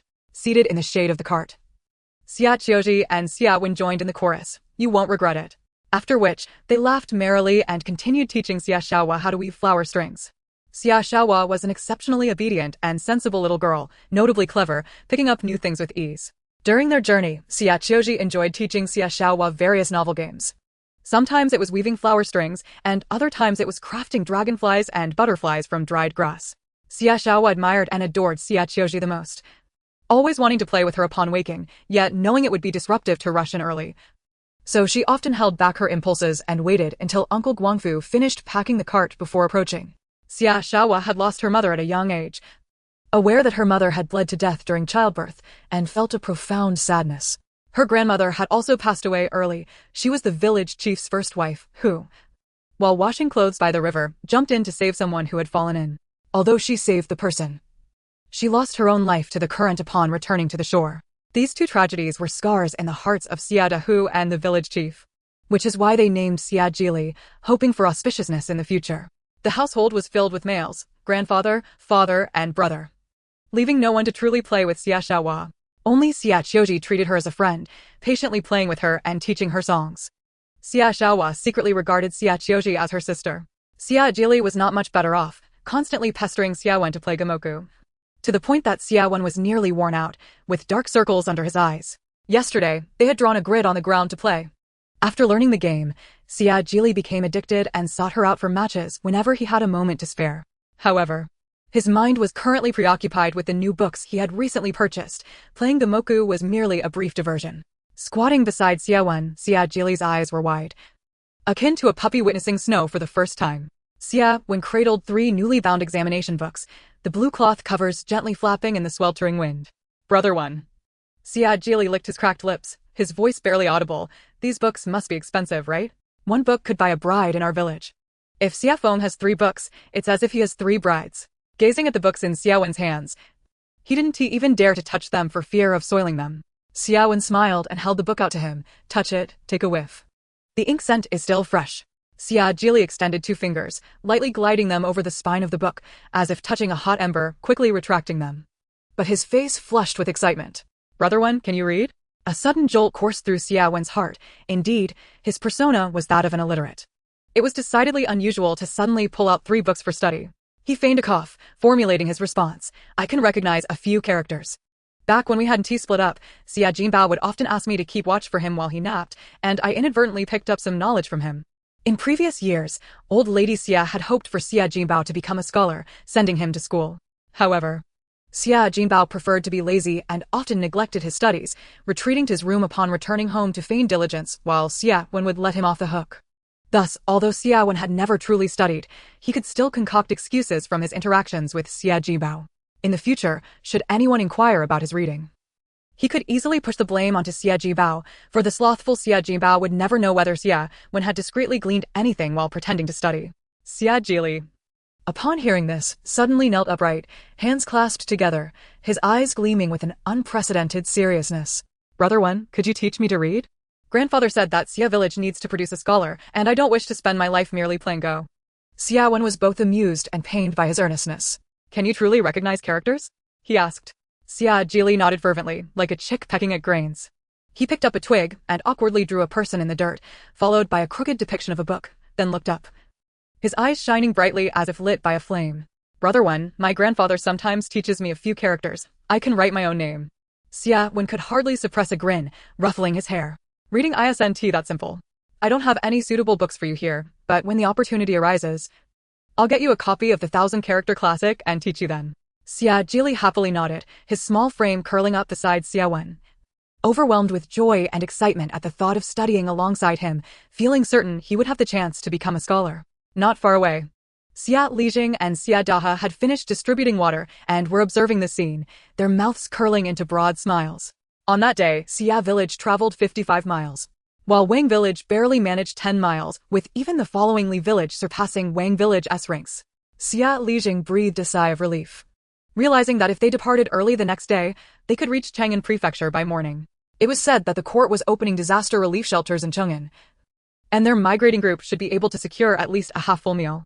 From 18 villages, they had initially set out with over 3,200 people. It remained uncertain how many would arrive at Chang'an. This was not merely a flight from famine, it was a race for survival and a gamble for the future. The court's edict clearly stated that the arrangement for immigrants in the capital region prioritized those who arrived first, allowing them to select farmland, settle, and divide housing, with their descendants exempt from taxes for 3 generations. This meant that whichever of the 18 villages arrived first would be able to take root and rebuild their homes amidst chaos, while those who lagged would be left to scrape by on the fringes, vulnerable to oppression. Chapter 57. The underhanded struggles of each village. Thus, from the moment the village heads received the migration documents, they had already devised their strategies for rapid movement. Some village heads secretly formed alliances, agreeing to refrain from harming each other along the way, while others planned to prioritize their own interests, abandoning the elderly, weak, and women to expedite their journey. That evening, Zhang Haizi quietly reported, "Boss, there's chaos behind us in Weng village. Wang Bapi has been bound by villagers who are threatening his family to surrender all their silver for his release." Xie Feng nodded. "If the team is not managed well, disorder will inevitably ensue. These people will fall behind." On the 4th morning, the villagers of Sandwich seemed to be fleeing from phantoms, rushing forward as if their feet barely touched the ground. For behind them, Xia village was tightly trailing their ranks, evidently poised to overtake them. When the boundary stone of Chang'an Prefecture finally came into view, Zhao Laoqi flung his tattered straw sandals to the ground, plopping down on the stone's base, gasping for breath, his throat parched. Yet, he still beckoned a few men to gather around. "Let us catch our breath, I have something to say." He wiped the dirt from his face and pointed to the trampled road behind them. "When have we, Sandwich, ever been chased like this? Just days ago. We were ahead of Wang village by 2 slopes, and now he kicked the boundary stone with force. Xia village has been nipping at our heels all morning. At this rate, their carts will soon be upon us." Zhao Taizhu, wiping sweat from his brow, countered defiantly, "Uncle Seven, we're not slow." "Not slow?" Zhao Laoqi smacked him on the shoulder. "We may not be slow, but Xia village is faster. They've been moving like they've been injected with adrenaline, making progress that outstrips us by a day and a half. If this continues, we'll be eating their dust by tomorrow." "What should we do?" someone inquired, panic creeping into their voice. "What should we do?" Zhao Laoqi's eyes widened, gritting his teeth. "Before dawn tomorrow, we'll pack our pots and leave. If any of our children lag behind, they must be carried along. When have the people of Sandwich ever admitted defeat? We must seize the porridge, the water, the roads, and the fertile lands of the capital region before anyone else." A chorus of men shouted in agreement, "We'll heed Uncle Seven. Don't let Xia village overtake us." Zhao Laoqi, panting, looked up at the smoke curling up from the relief shelter, while the officials accompanying them had already submitted the village roster to the shelter's personnel. Zhao Laoqi gestured toward the direction of the shelter. "Our officials have submitted the roster. Let us hurry to line up for our porridge." The smoke wafting through the air emanated from 3 large pots at the relief shelter. After 3 years of severe drought, during the height of the disaster, the shelter managed to set up 30 pots to aid the afflicted populace. In no time, Chang'an Prefecture's reputation for charity became well known. However, with the court's relief efforts dwindling, only 3 pots remained in operation. This was largely due to the local governor's desire to maintain his reputation as a benevolent leader, ensuring that porridge continued to be served. As the people of Sandwich formed a queue, the carts from Xia village creaked their way into the dust. Xia Lijing called out from a distance, cupping his hands and greeting, "Brother Zhao, impressive pace. Today, our 2 villages arrived at the shelter side by side. How delightful." Zhao Laoqi wiped the grime from his face, managing a strained smile. "Brother Xia, you're not slow either. If this keeps up, the fertile lands of the capital will soon be written in your names." The 2 exchanged pleasantries as the porridge in the shelter's pots bubbled and steamed, the aroma of brown rice mingling with salt enticingly. Several villages ahead had already received their porridge and were resting in an open area. Sandwich and Xia village, having arrived simultaneously, lined up in an orderly fashion to receive their porridge, then returned to their ranks to sip slowly. After finishing his portion, Zhao Laoqi felt somewhat sated. Wiping the moisture from his mouth, taking advantage of the moment while everyone was still regrouping, he discreetly pulled Xia Lijing aside to a sheltered spot behind the relief shelter. He rubbed his hands together, lowering his voice. "Brother Xia, let us speak plainly. Regarding that incident in Ruyang Prefecture, our newly acquired grain was completely seized by the refugees, leaving our villagers with lingering fears. I've heard that Xie Feng can single-handedly take down a tiger, and with you backing him, we were wondering if we could stay close to you tonight for some protection." Xia Lijing understood immediately but still shook his head. "Brother Zhao, it's fine for our 2 villages to stay close, but why mention Xie Feng? He is capable of fighting tigers, but first and foremost, he is one of us from Xie village, and naturally, he will prioritize protecting our own. Zhao Laoqi was direct in his request. Since we're entering Cheng'an Prefecture to purchase supplies, could Xie Feng run an errand for us? We want to ask for nothing. 2 buckets of well water as compensation. Xie Lijing forced a smile, patting his money pouch at his waist. I don't lack funds for water. As for Xie Feng, I can't possibly impose on him any further. It's been quite troublesome for him lately. Zhao Laoqi, realizing that persuasion had failed, decided to take a more pragmatic approach. Once you settle in, you can enter the city. Our village will follow closely behind Xie Qiu village for safety. Xie, surely you wouldn't refuse this request? Xie Lijing sighed deeply and finally acquiesced. All right, we shall follow. But let me be clear, each must procure their own grain and carry their own pots. When trouble arises, we shall look after ourselves. Zhao Laoqi beamed, clasping his fists in gratitude. Your word is sufficient. At that moment, Xie Feng appeared behind Xie Lijing. Indeed, let the 2 villages go together and return swiftly. The procession had been on the road for 4 or 5 days, and many robust young men had swollen calves, glistening from fatigue. As the city of Cheng'an did not permit refugees and vagrants to stay on the streets, the migrating group could only camp outside its walls that night. This time, Xie Qiu Zhi had no intention of entering the city. Having grown accustomed to sleeping on a cart, she felt that staying at an inn would be a waste of silver. Moreover, she aimed to use the half-day to quickly cut the tiger skin she had.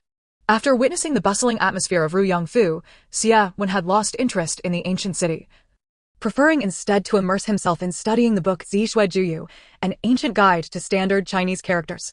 He had already read through half of it, and whenever the cart paused for a rest, he would take it out to study, determined to avoid any blunders in writing for the ancient populace. Liu Lan had even less desire to enter the city. Her calves ached subtly from the journey, and she found some relief at night by secretly using a massage gun while hidden in the cart. Having finally secured half a day's rest, she longed only to lie on the cart and do nothing. Xie Guangfu, too, was fatigued, and he and Xie Taijiang sat on a stone by the road, exchanging banter. Thus, only Xie Feng led the way, with the 2 villages dispatching young men to push the carts into the city. The prices for brown rice, well water, and salt were somewhat more reasonable than in Ruyangfu, and Xie Feng assisted in loading these items onto the cart. There is enough rice to last until the next county. Will conserve water and salt, so it should be fine. If you need to purchase anything else, you can enter the city later on. For now, let us return to camp. When Xie Feng led the purchasing party back, both villages had already settled in, with villagers gathering to chat or rest. He spotted his sister, who stood on the swaying cart, her slender silhouette casting a long shadow in the afternoon sun. One hand shielding her brow, she gazed intently into the distance. Qiu Zhi, what are you doing? Xie Feng hurried over, steadying the swaying cart with his hand. Without turning her head, Xie Qiu Zhi focused on the direction of Anlanpeng. I'm searching for painting material. Brother, look, they're still distributing porridge over there. And I need to be higher up to capture the whole scene. She pointed to the faint wisps of smoke rising from the city wall. I must depict the crowd waiting for porridge, the giant cauldrons boiling it, and the officials scolding the people. Be careful, Xie Feng chuckled, shaking his head as he firmly held the cart. Don't get so engrossed in your painting that you fall. Xie Qiu Zhi acknowledged him, her gaze still fixed on Anlanpeng, where porridge was being prepared for the next arriving village. Nearby, refugees and disaster victims queued for their share, while the officials overseeing the distribution often scolded familiar faces trying to take advantage of the situation. Xie Qiu Zhi shifted her observation, her eyes sweeping across a barren hillside that once should have been lush with wheat fields. Now it resembled a landscape ravaged by a razor, leaving only cracked yellow earth and a few desiccated grasses trembling in the wind, the desolation strikingly poignant. As she surveyed the environment, she suddenly noticed the sky darkening ominously. Upon closer inspection, the northwestern horizon appeared as though smeared with ink, rolling black clouds advancing with alarming speed. Wait, she squinted. The edges of the clouds glimmered with a strange metallic sheen. A vivid memory from biology class flashed in her mind, swarming locusts reflecting golden-brown light under the sun. Locusts! Brother, the locusts are coming. She leapt down from the cart in alarm. Chapter 58, The Locust Invasion. The first to react was Xie Lijing, who had been resting nearby. 8 years prior, Xie Qiu village had suffered a locust plague that nearly starved the villagers. He had witnessed the horror of locusts firsthand. With a voice like a thunderclap, he shouted, "Everyone, grab the oilcloth to cover the grain. Wrap the children in blankets. Hurry!"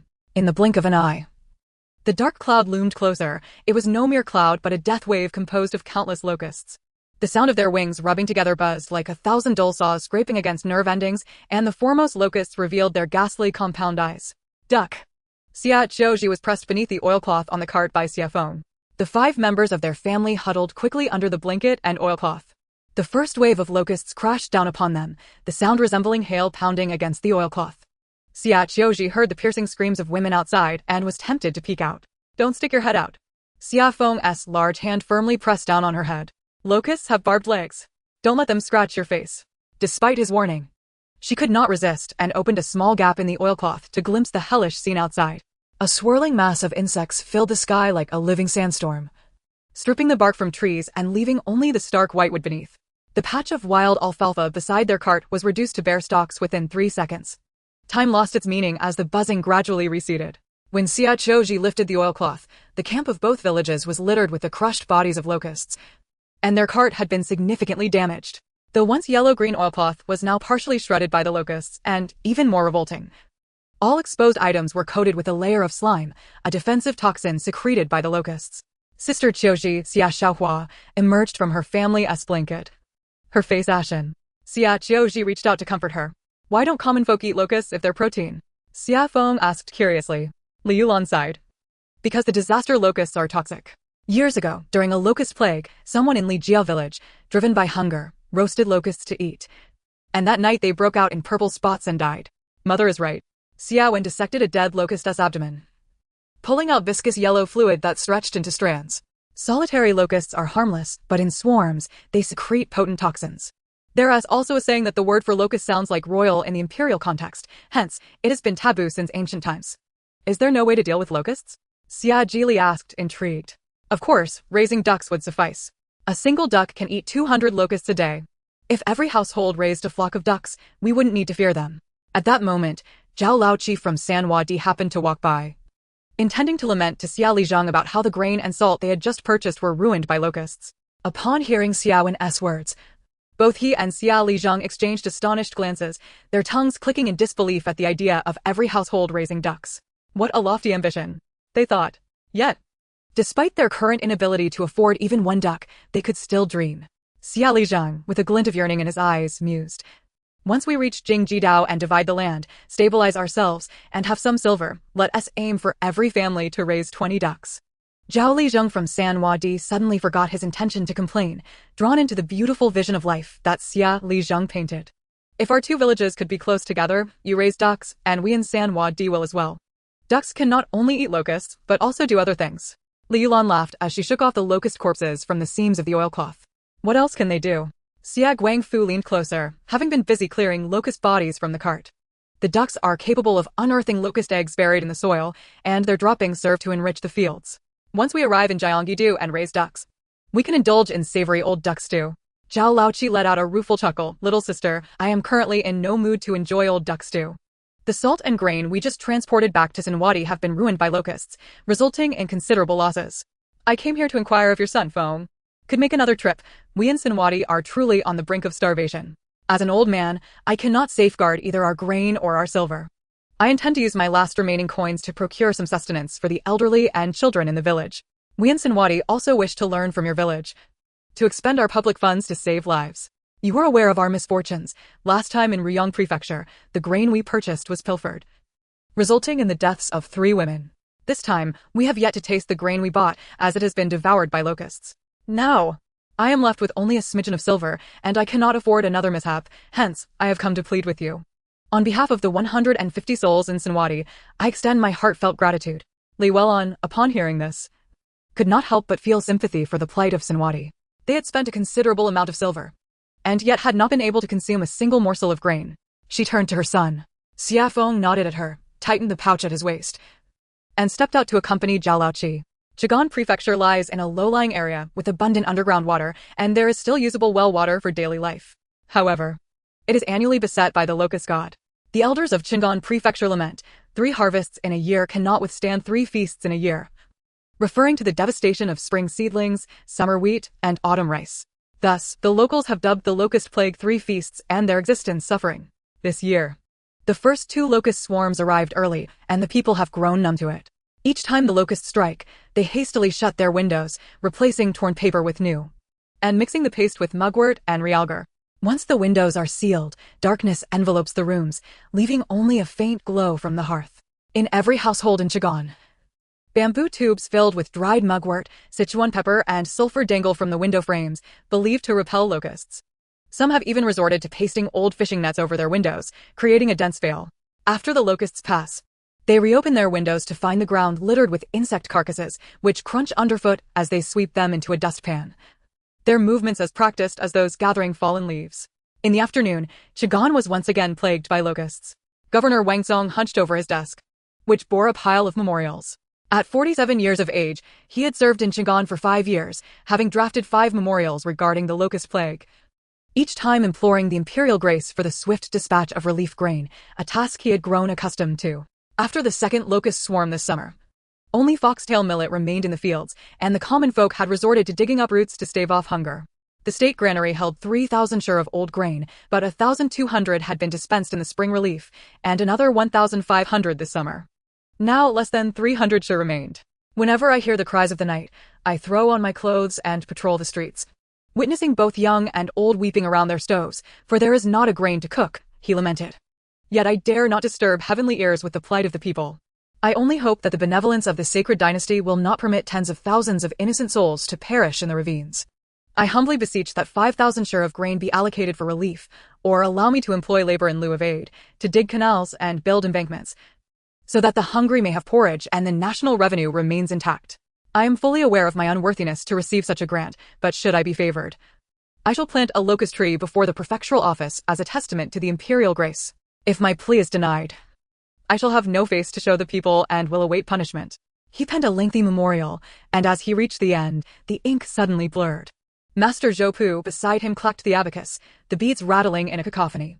Chapter 59. Officials in the capital feast, commoners starve. Sir, Xie Pu whispered, last month, the capital clearly stated that due to the frequent locust plagues, all prefectures must fend for themselves and refrain from excessive pleas for aid.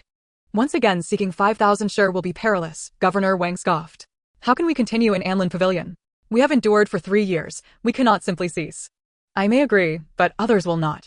Xie Pu's voice was hoarse, like a bellows. Sir, last month, Lu Longjing from the Ministry of Revenue hinted that if we wish for more grain, we must frame it as military expenses for the locust suppression. The Ministry of War? Wang Song's eyebrows shot up. Locusts are not rebels. How can we draft such a memorial? Xie Pu sighed, rebels can be pacified, but locusts will not submit. After a moment of silence, Wang Song finally spoke, his voice barely above a whisper, Old Zhou. Do you remember what Lian from the Ministry of Revenue said last December? Xie Pu forced a smile. Indeed, when the court allocated grain last December, he remarked on the transport losses, reducing the allocation by 30%. 30%. 1,000 shur vanished in the blink of an eye. Losses? We all know where those losses went. Losses? He scoffed. We are well aware of Lu Yan's tactics. He sits on disaster memorials for 3 days, putting on a show of caution before slashing allocations, fabricating storage losses. The most insidious part is that he converts the grain into silver at a low price, and through this exchange, he pockets another 20%. The Prime Minister takes 40%, Lian 20%, and local officials take another 10%. In reality, the disaster relief grain reaching the common people is diluted with bran and water, so thin it could reflect a ghost. But what can we do? We are aboard the ship. Can we simply jump off? The waters are already at our necks. Xie Pu tucked the abacus into his bosom, his voice even more hoarse. Sir, can you speak candidly? Is Lu Yan truly a Longjing of the Ministry of Revenue, or merely a dog trained by the He family to fetch meat? He is indeed the most obedient dog of Prime Minister He, the apple of his eye. It is said that he arrived at the Prime Minister's residence on the 15th night in a small sedan chair, sneaking through the back door to the rear garden to listen to the rain. A lamp made of gauze, a pot of cold wine. 2 ledgers, one for the Emperor to review, and one concealed for the Prime Minister. Once he finished reviewing, he tossed the concealed ledger into the brazier, casually remarking that the water can be muddied, but it must not stink. Tell me, who dares to oppose such a person? Is it you risking your head or me risking mine? Xie Pu bent even lower. The little man must be cautious. Then, recalling something, he lowered his voice further. I have heard that Lu Yan carries a ledger of relief cases, bound in blue cloth, containing authentic figures from the past decade. If that thing leaks, Wang Zong's eyes flickered before darkening again. Leak? We don't even hold the keys to the granary. What can we use to leak? Besides, Lu Yan is cunning. The abacus beads are made of black silver, and you can hear the money clink at night. Anyone who crosses him will find their transport boats capsized, leaving no evidence. Old Zhou, his voice barely a whisper, we are now akin to the He family as dogs, living off their breath. It would be best to refrain from uttering such offensive words. Whatever they wish to do, let them do it. Otherwise, we in Shigan will have no porridge to eat. Zhou Pu remained silent, standing quietly by. Wang Zong pondered in silence for a long while before spreading out the paper once more. This time, he altered the title, Request to employ labor in lieu of relief, and to dredge the North River to combat the locust plague. This concealed the relief effort within Water Conservancy, framing the famine victims as river workers. He copied the nearly identical memorial for the 5th time, concluding with a plea for the Emperor's compassion. Sir, should we still add that line about the dead bodies strewn across the fields this year? Zhou Pu quietly reminded, holding the inkstone. Recalling that he had written dead bodies strewn across the fields in his memorial every year, he angrily struck through those 4 words, replacing them with the plight of the people is dire. As the morning drum sounded, the memorial was sealed. Wang Song waved his hand, you may go. We have followed their rules to the letter. Now we await the arrival of the relief grain. After saying this, he rose and approached the window, gazing at the carcasses of locusts littering the courtyard, where the once lush flowers and herbs had long been devoured. Fortune be damned. With a sharp clap, he shut the window and turned to Zhou Pu, saying, remember, the more severe the disaster, the more we must conserve our reserves.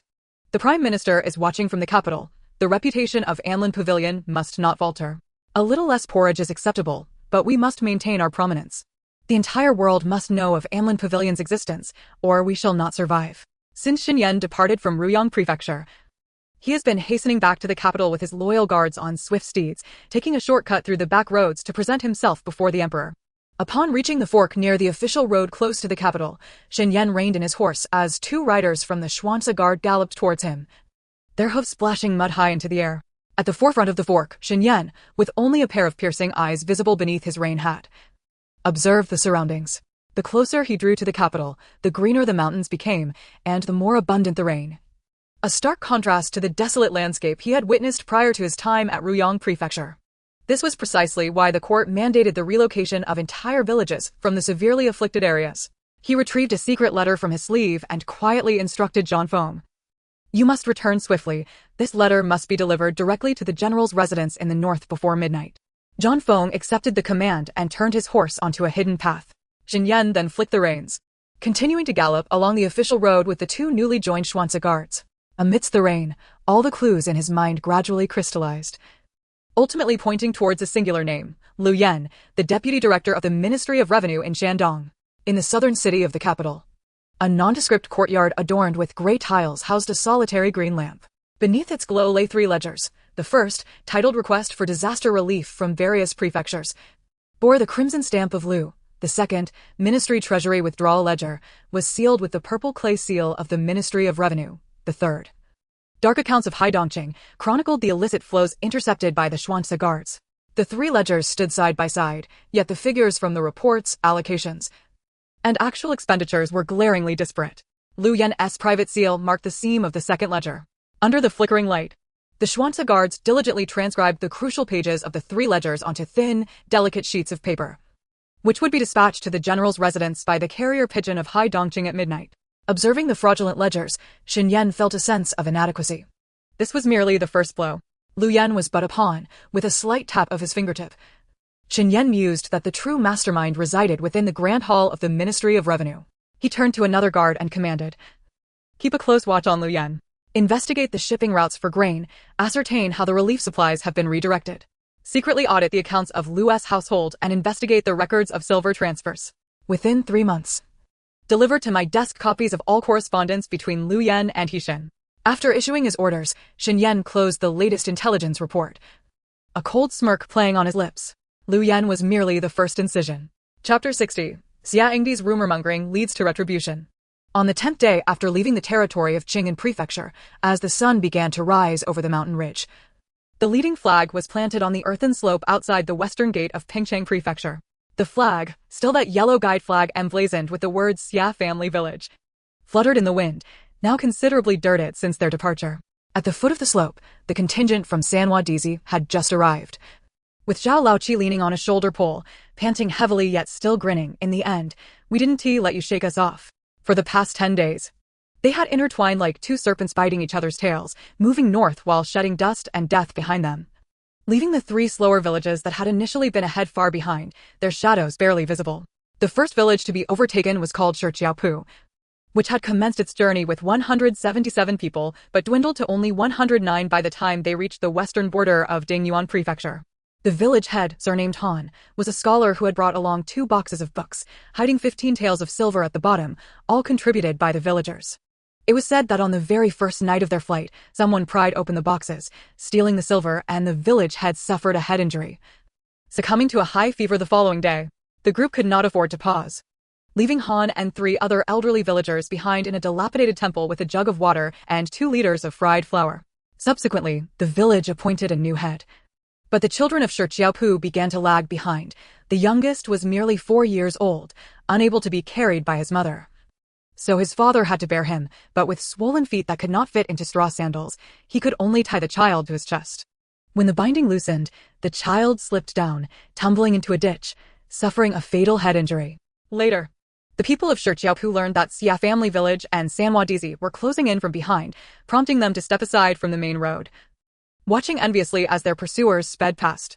The second village to be surpassed was Xiaojiu Village, which set out with only 93 individuals, mostly young adults and children, as the elders chose to remain behind, insisting they would rather die in their homeland. A group of a dozen elderly villagers huddled together, refusing to follow. The people of Xie Family Village caught up to them in Donghua Prefecture. The third village to be overtaken was Gaodai Village, which began with 121 people, but dwindled to 63 along the way. Their greatest misfortune was the death of their village head, which caused disarray among the villagers. On the 3rd day after leaving Qing'an Prefecture, the village head succumbed to heatstroke, suffering from diarrhea during the night and passing away by morning. The villagers buried him beneath a withered locust tree, its leaves long devoured, leaving only bare branches resembling outstretched hands.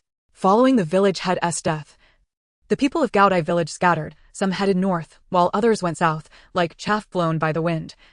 Only a few individuals carrying the village head's documents and proof continued on their journey. An accompanying constable was quite displeased, as the dwindling numbers made it difficult for him to report back, and he would surely face repercussions upon returning. Yet, with his task incomplete, he had no choice but to press on. Xie Family Village and Sanhua, however, seemed to be enveloped in a halo of fortune. The daytime heat was too oppressive for travel, so Xie Family Village would rise at dawn, resting for an hour and a half during the peak of the sun before resuming their journey. Zhao Laoqi shouted to the younger men of Sanhua, "Keep up. Don't let them laugh at us."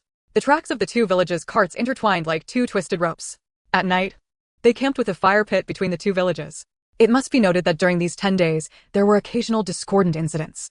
Old Lady Xie frequently cursed at Xie Guangfu's family from the back of the line, branding them unfilial and heartless, accusing them of neglecting their parents in the midst of their flight for survival, only concerned for their own small family. Exhausted from her tirades, she would collapse onto the cart, refusing to walk, while Xie Guangjin and Xie Guanggui's families took turns pulling the cart, one responsible for the old lady and the other for the old man. The younger generation, including Xie Jibao, had never sat in a cart but were daily compelled by their parents to push it. If they dared to slack off, threats of ruining their prospects for marriage were issued. This caused Xie Jibao and his cousins to envy Xie Qiu Zhi and Xie Wen deeply, their minds filled with the question of why they were not the children of the third uncle. Xie Guanggui's eldest daughter, Xiangdi, was particularly incensed. Why did Xie Qiu Zhi and Xie Wen get to rest on the cart whenever they were tired, with no one scolding them for not helping push?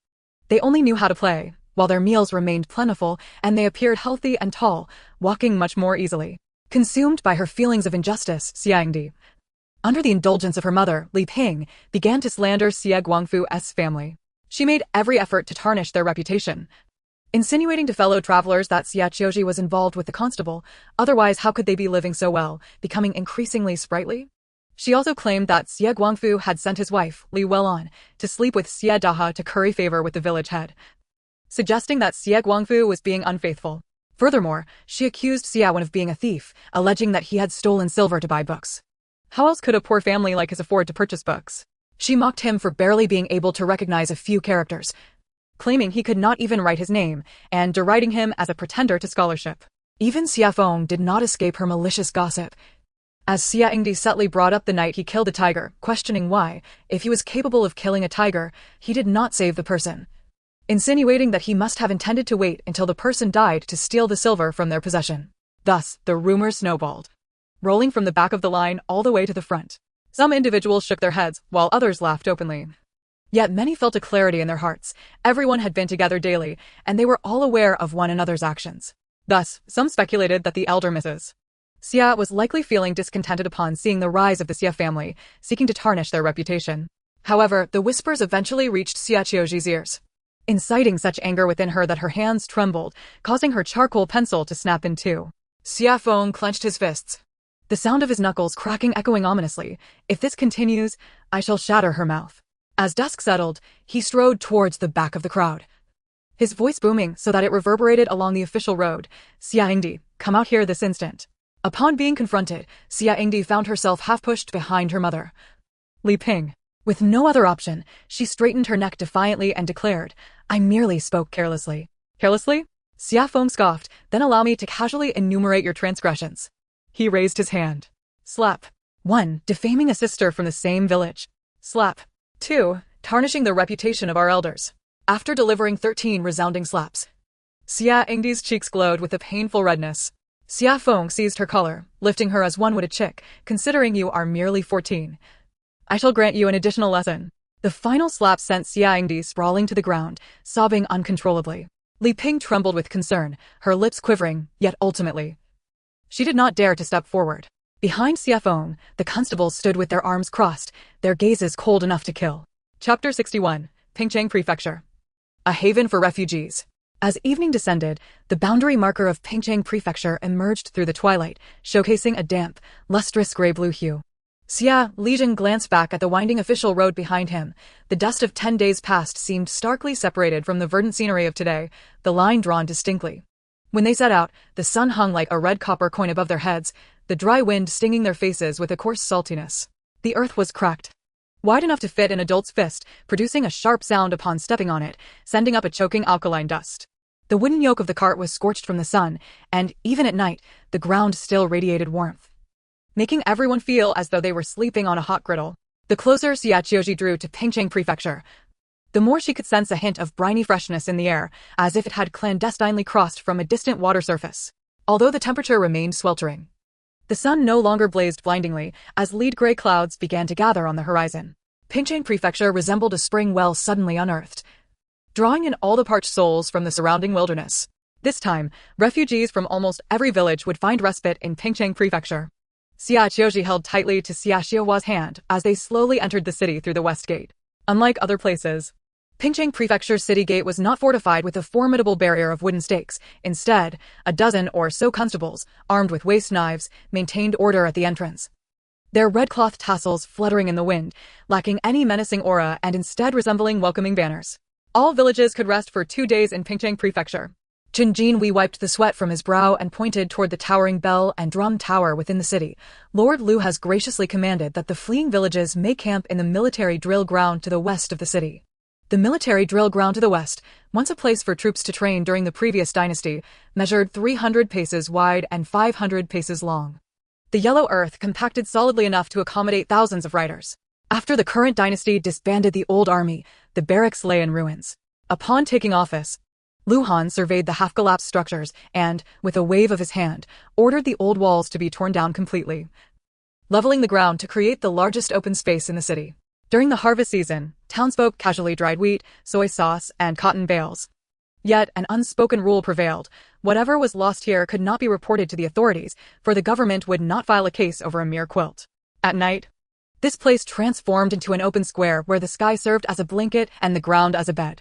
Each evening, the constables would ring their bells twice, simply calling out warnings against fire and theft, without driving anyone away. Thus, Pingcheng Prefecture gained a reputation far and wide, with nearby refugees spreading the word. In Pingcheng Prefecture, one could find a plot of land with a roof overhead that required no rent. As the Xie family and the people from San Wadidi entered through the west gate, the sun hung low in the sky. The military drill ground was teeming with heads, appearing from a distance like a boiling pot, with 3 streams of steam rising from the newly dug wells. The wellheads, crafted from green stone, were freshly constructed, and the hoists gleamed, their ropes still new and the sound of them creaking joyously as they ascended and descended.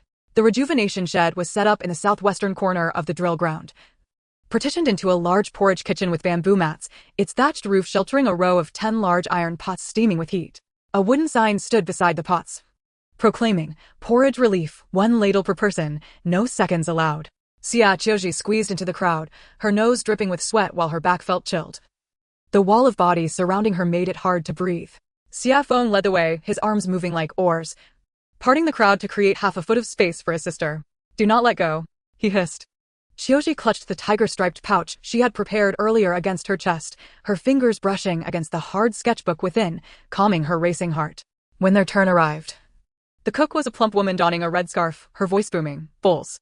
The bowls from Xie family village were mostly chipped and appeared rather shabby. But the woman did not mind.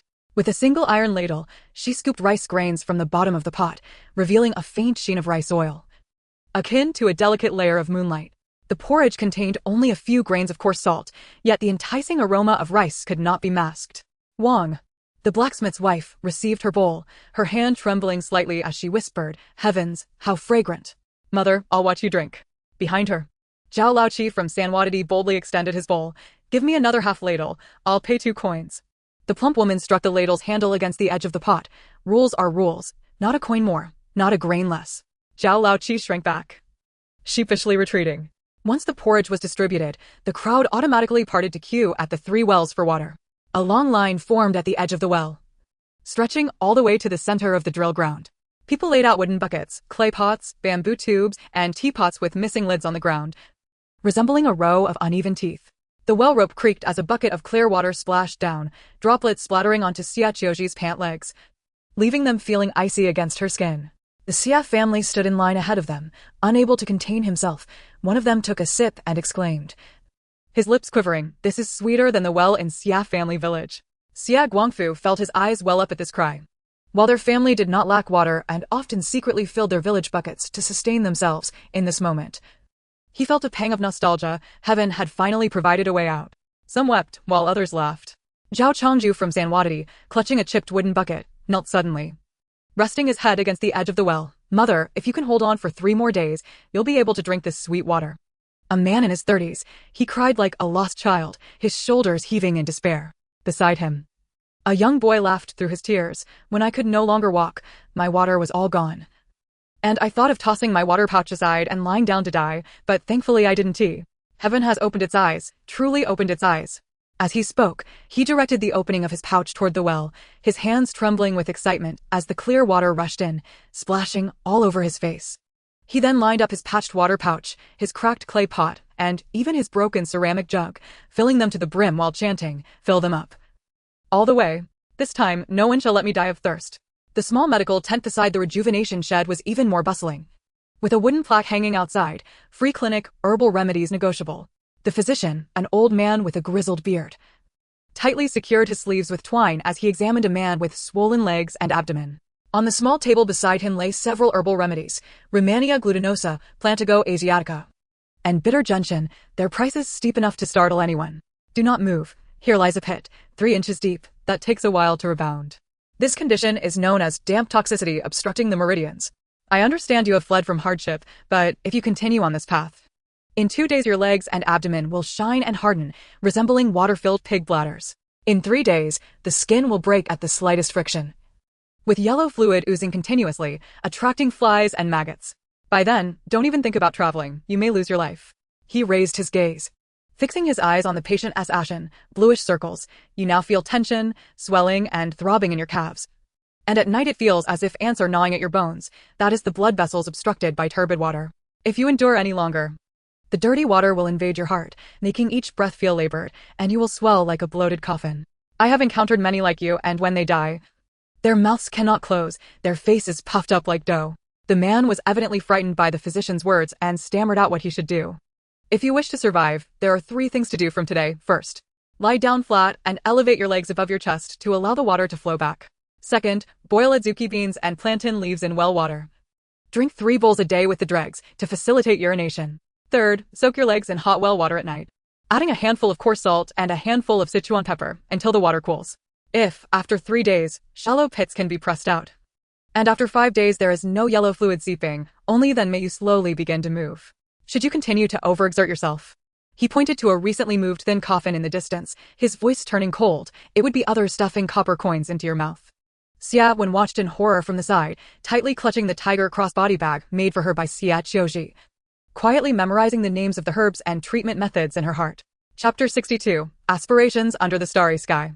As night deepened, bonfires began to glow in circles across the military training ground. Qin Jinhu, responsible for accompanying the team, had already taken Zhang Haizi and Zhou Qing to a tavern for drinks, while Xia Lijing found a relatively flat piece of rammed earth for the people of Xia village to settle down. Nearby, Zhao Laoqi from Sanwadi also led his villagers to settle, having recently been at odds with Xia Lijing. Wherever Xia village went, they followed like a stubborn gum. The 5 members of the Xie family spread their old quilts at the tail of the cart, resting their heads on their respective bags, lying in a row facing the sky. The stars here were alarmingly close, as if one could reach out and pluck one from the heavens. Li Welon propped her arms behind her head, gently sighing. When will such days come to an end? I long for a roof over my head, even if it's thatched. Xia Guangfu turned to her, patting her hand. Soon, just endure 900 more miles. Once we settle in Jingjidao, I will build you 3 main rooms and 2 side rooms. Xia Wen immediately interjected. Dad, I want to study, just like our modern home with big white walls, a large desk, and a full bookshelf. You little rascal, do you think I'm a reincarnation of Lu Ban? Regardless, you are a great architect. I believe in you. Xia Feng teased. Then you'll need a single room. Once you turn 18, you can marry. Xia Wen exclaimed. I don't want to be a father so early. I'm not even fully developed yet. But you, now that you're 18, can bring a wife home. Xia Feng shook his head. I just turned 18 too. And I'm not fully developed either. There's no rush. Xie Qiu Zhi chuckled. Brother, you're already 1.80 m tall, and you're not developed? Xia Feng raised his hand as if to knock her on the head. Little girl, don't ask such questions. Qiu Zhi turned to Xie Guangfu, acting coy. Dad, they all have their own rooms. I want a single room too, plus an art studio. Xie Guangfu laughed, revealing his teeth. All right. I'll give you all a palace each. Li Welon feigned anger. In a space the size of a palm, let us see how you all manage. Don't let it turn out that there's only enough room for 2 small rooms. Xia Wen shrugged. That's simple. My brother and I will sleep on the roof and you can take the 2 rooms. The family chattered on, growing more absurd, as if the foundation in Jingjidao had already been laid, waiting for them to arrive the next day to nail up the house number and set off firecrackers. The next morning, as the smoke from the cooking fires at the military training ground had not yet dissipated, the calls from various villages rose and fell. The prices in Pingcheng Prefecture were low, and nearby villages seized the opportunity to stock up on supplies in preparation for the arduous journey ahead. Xia Feng observed the gradually dispersing crowd, his eyes flickering. He pulled Xia Lijing, Xia Jiuyi, and Xia Luyi aside to a secluded corner. Lijing Luyi. Jiuyi, I have an idea.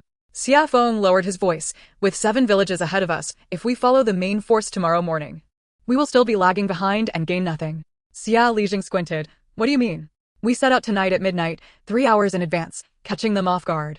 Xia Lijing's eyes instantly lit up, and Lu Yi and Jiu Yi exchanged glances, nodding in agreement.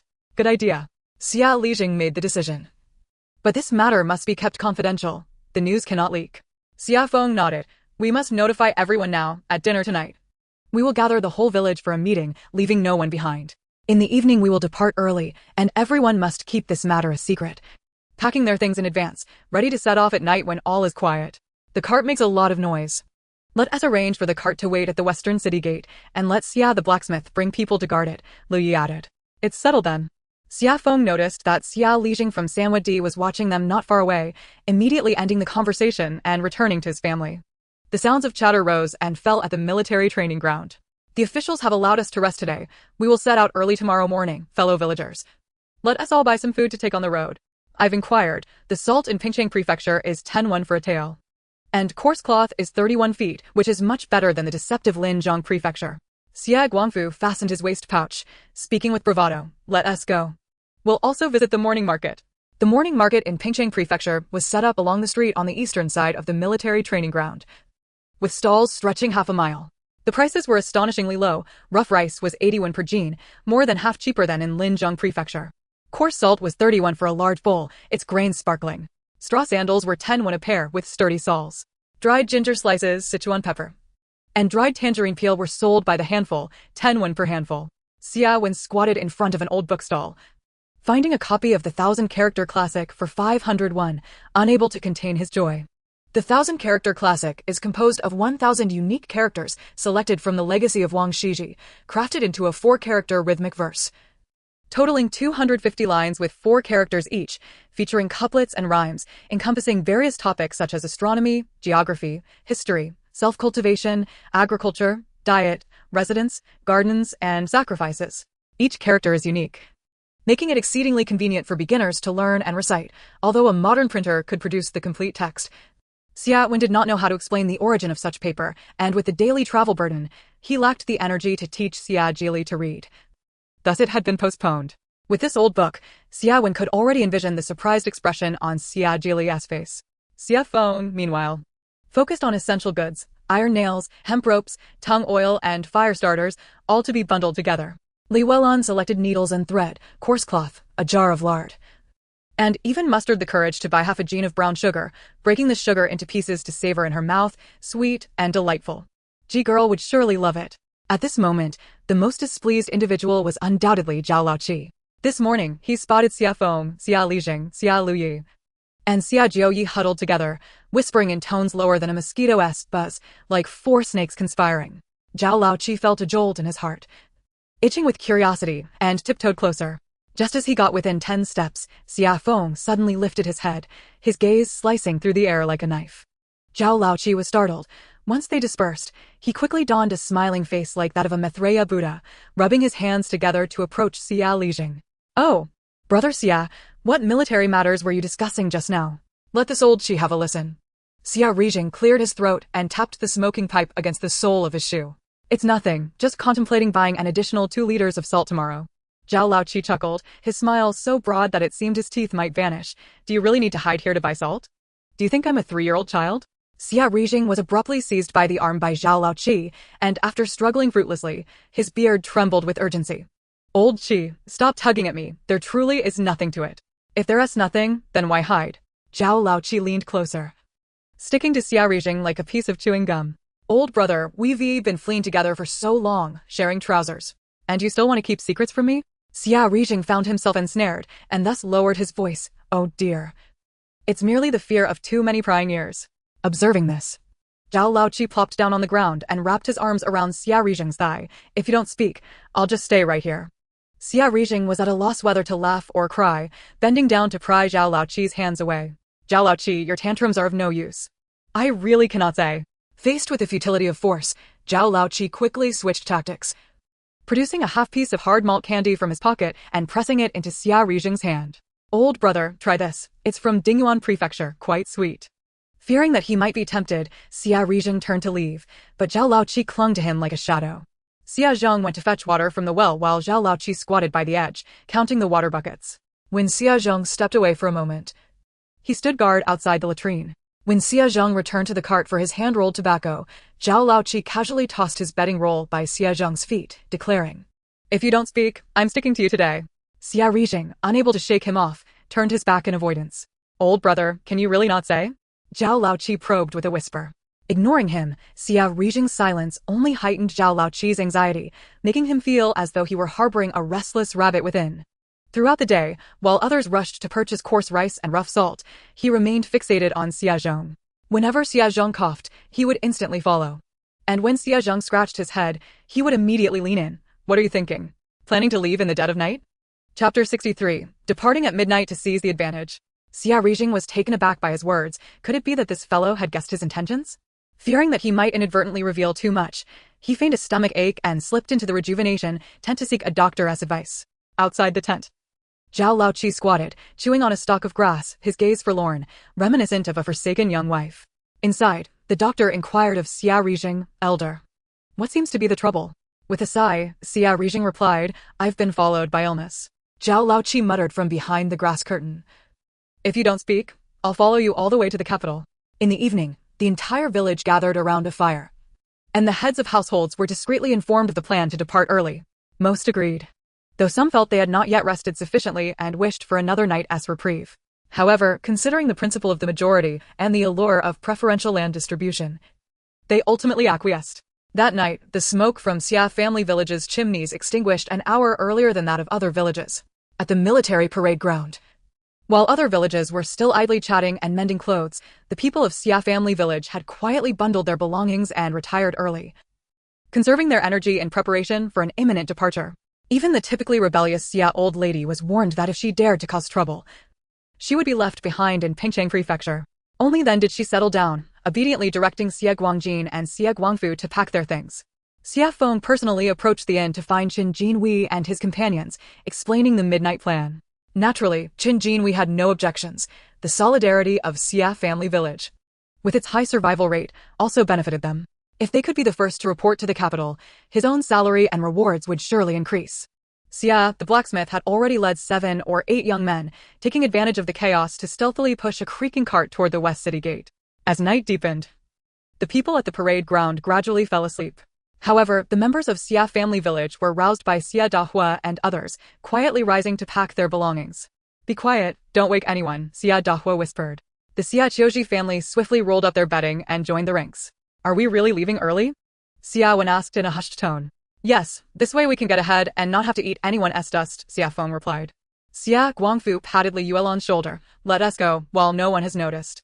In the darkness, despite their caution, the procession from Xie family village was nonetheless spotted by the keen Zhao Laoqi. He had scarcely closed his eyes that night, every move of Xie family village tugging at his nerves.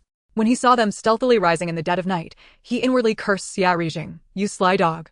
Xie Zhong, you think you can abandon us in Sanwadity and sneak away? Truly cunning, you must have been an old fox in your past life." As he grumbled, he crawled into the warm embrace of his quilt.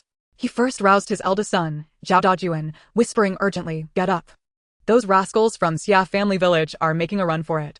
If we don't chase after them, we want to even have a whiff of dust."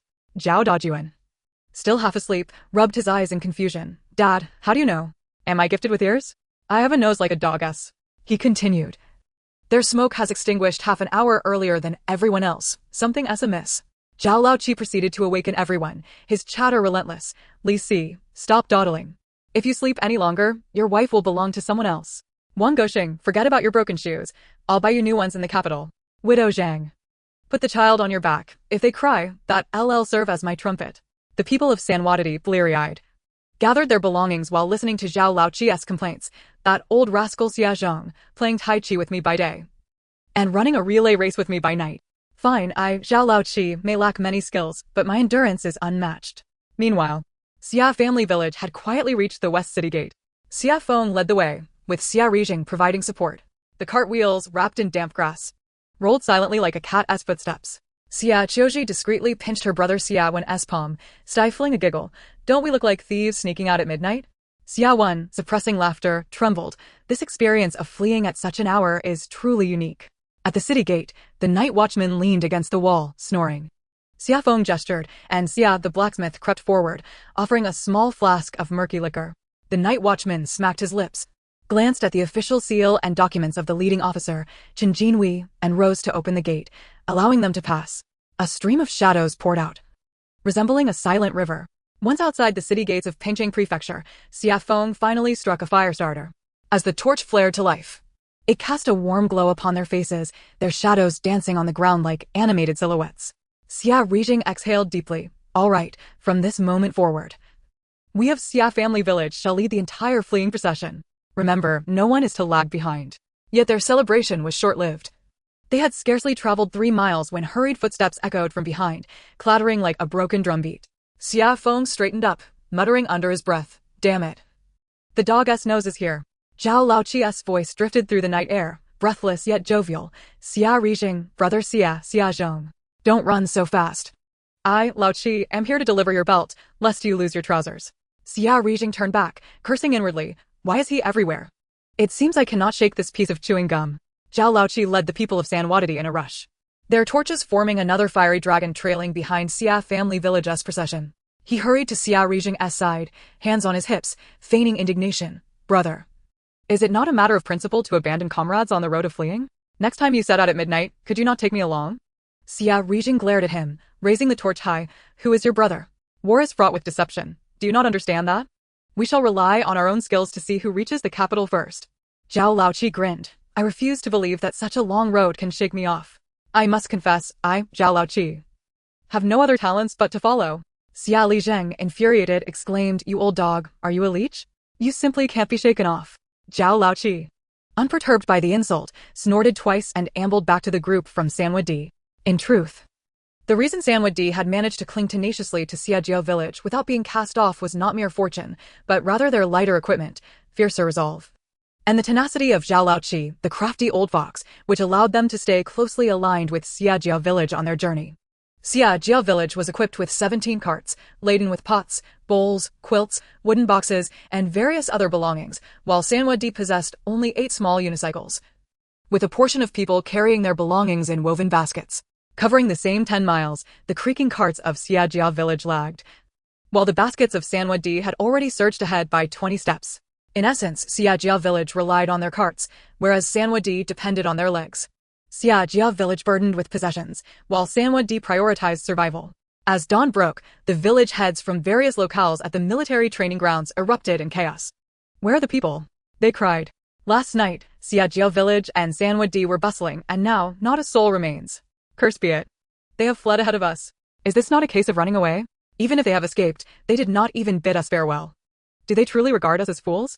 The dozen village heads hastily roused all villagers to gather their belongings and prepare for departure, their voices laced with curses.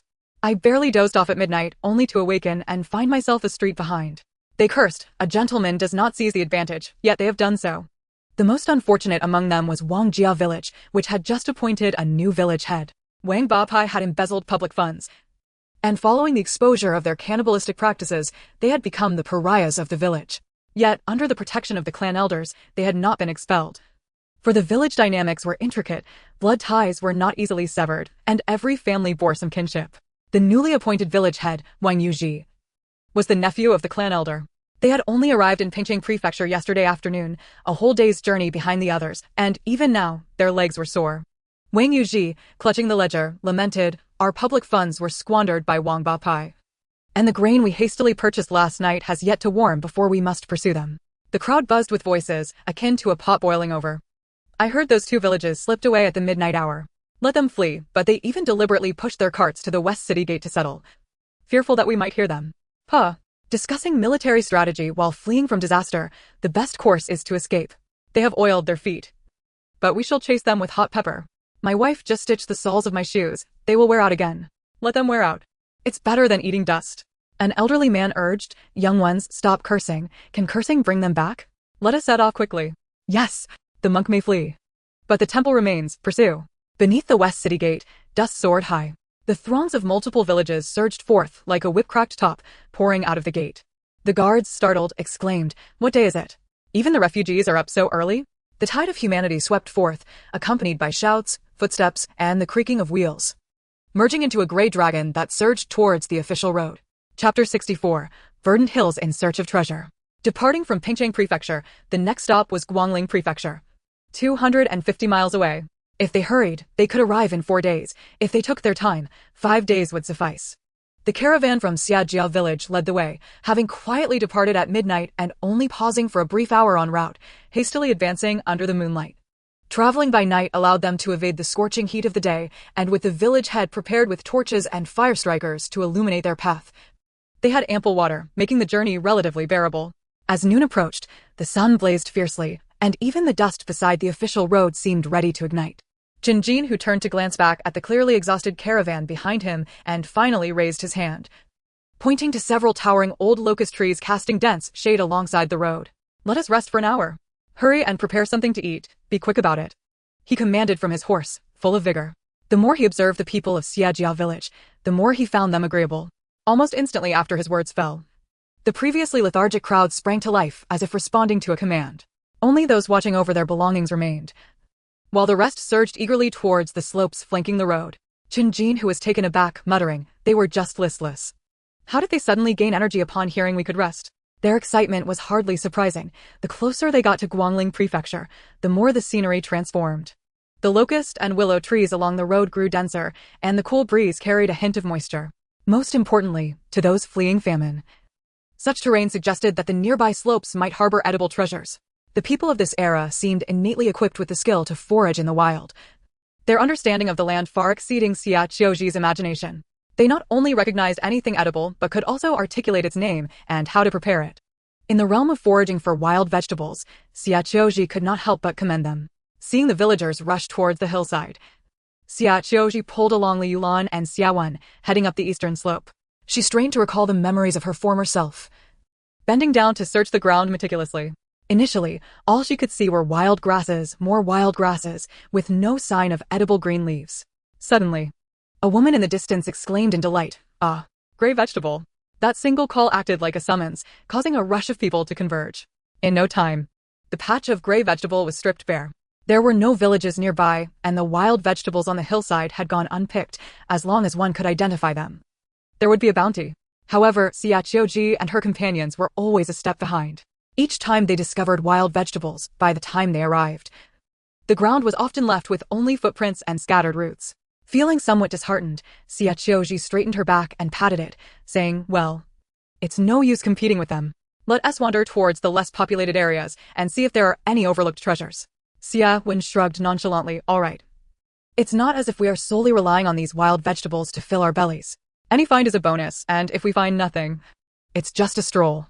Li Yulan nodded in agreement. "Yes, quieter spots are refreshing. Perhaps we might stumble upon a surprise." The trio avoided the main throng and turned into a shaded slope away from the sun. The air instantly felt cooler, and the vegetation was denser, showing no signs of being trampled. Suddenly, Liu stopped in her tracks, sniffing the air, her expression shifting from confusion to disbelief and then to joy. This scent feels so familiar." Following the aroma, she carefully parted a dense thicket, revealing a small patch of robust green plants, their stalks uniquely square, with wrinkled leaves edged with fine serrations. Wild mint." Li Yulan exclaimed in delight, plucking a tender leaf and bringing it to her nose, the refreshing aroma instantly invigorating her spirit. "Indeed, it's mint. Wild mint." Xia Wen leaned closer, bending down to take a look, then waved his hand to fan the air towards his nose, his expression dismissive. "Oh, it's just that smell. Quite pungent. But this one tea fill our stomachs. Why bother digging it up? Look, even others are ignoring it." In his view, anything that couldn't stave off hunger was naturally overlooked by the other villagers and deemed useless. "What do you know?" Li Yulan chided her son with a bright-eyed gaze, her excitement palpable. "This is a fine treasure. Once we reach Jingji Dao and settle down, we can cut a few stems and plant them. Before long, we will have a sprawling patch. When the time comes, it will be perfect for salads, brewing tea, repelling mosquitoes, and much more. A pinch added while cooking or stewing meat can enhance flavor and eliminate any unpleasant odors." These are little nuggets of wisdom she possesses as a culinary blogger, effortlessly articulated. Xie Qiu Zhi also crouched down, smiling as she added, "Mother is absolutely right. This mint is incredibly versatile and particularly easy to cultivate. Look, no one seems to harvest it here, probably because most find its flavor peculiar and unfulfilling." She gestured to the surrounding area, where the patch of mint thrived without care. Li Yulan retrieved a small knife from her treasured slanted bag, carefully digging close to the roots, attempting to bring along a generous clump of soil. She presented the intact mint, complete with earth and roots, to Xie Qiu Zhi. "Gigi, take this. Put it in your space tonight, and see if we can plant it in a flower pot on the balcony. That way, when we arrive in Gyeonggi-do, we can transplant it directly into the ground and have fresh mint to enjoy." Xie Qiu Zhi accepted it with both hands, scrutinizing the root system. Nodding in approval, the roots are quite intact. It appears the survival rate for transplanting is exceedingly high, at least above 90%. Xia Wen, observing their earnestness, couldn't help but chuckle. "Mother, you've even learned about sustainable development now? Quite commendable indeed. However, be cautious. Some wild vegetables can be overwhelmingly bitter. Make sure you don't inadvertently dig up any bitter ones to bring back." While continuing to search for robust plants, Li Yulan laughed. "We reminisce about bitter times to appreciate the sweet. Nowadays, people with wealth enjoy wild vegetables. We call this preemptive nostalgic consumption. Believe it or not, your father used to relish this. He often ordered wild vegetable meatball soup when dining out." Xia Wen, feeling indifferent towards wild vegetables, shrugged and refrained from further comment, but still squatted down to assist in the digging. As Xie Qiu Zhi and Li Yulan dug, they enthusiastically began to plan. "Mother, if only we could find whole plants of bitter herbs, shepherd's purse, and perilla, we could transplant them all into our future little garden." Li Yulan, amused by her daughter's delightful vision, chuckled heartily. "Then you might as well create a plaque and call it the Xie Family Wild Vegetable Garden." On the hillside, the crowd remained busy. The sound of gongs announcing the assembly resonated.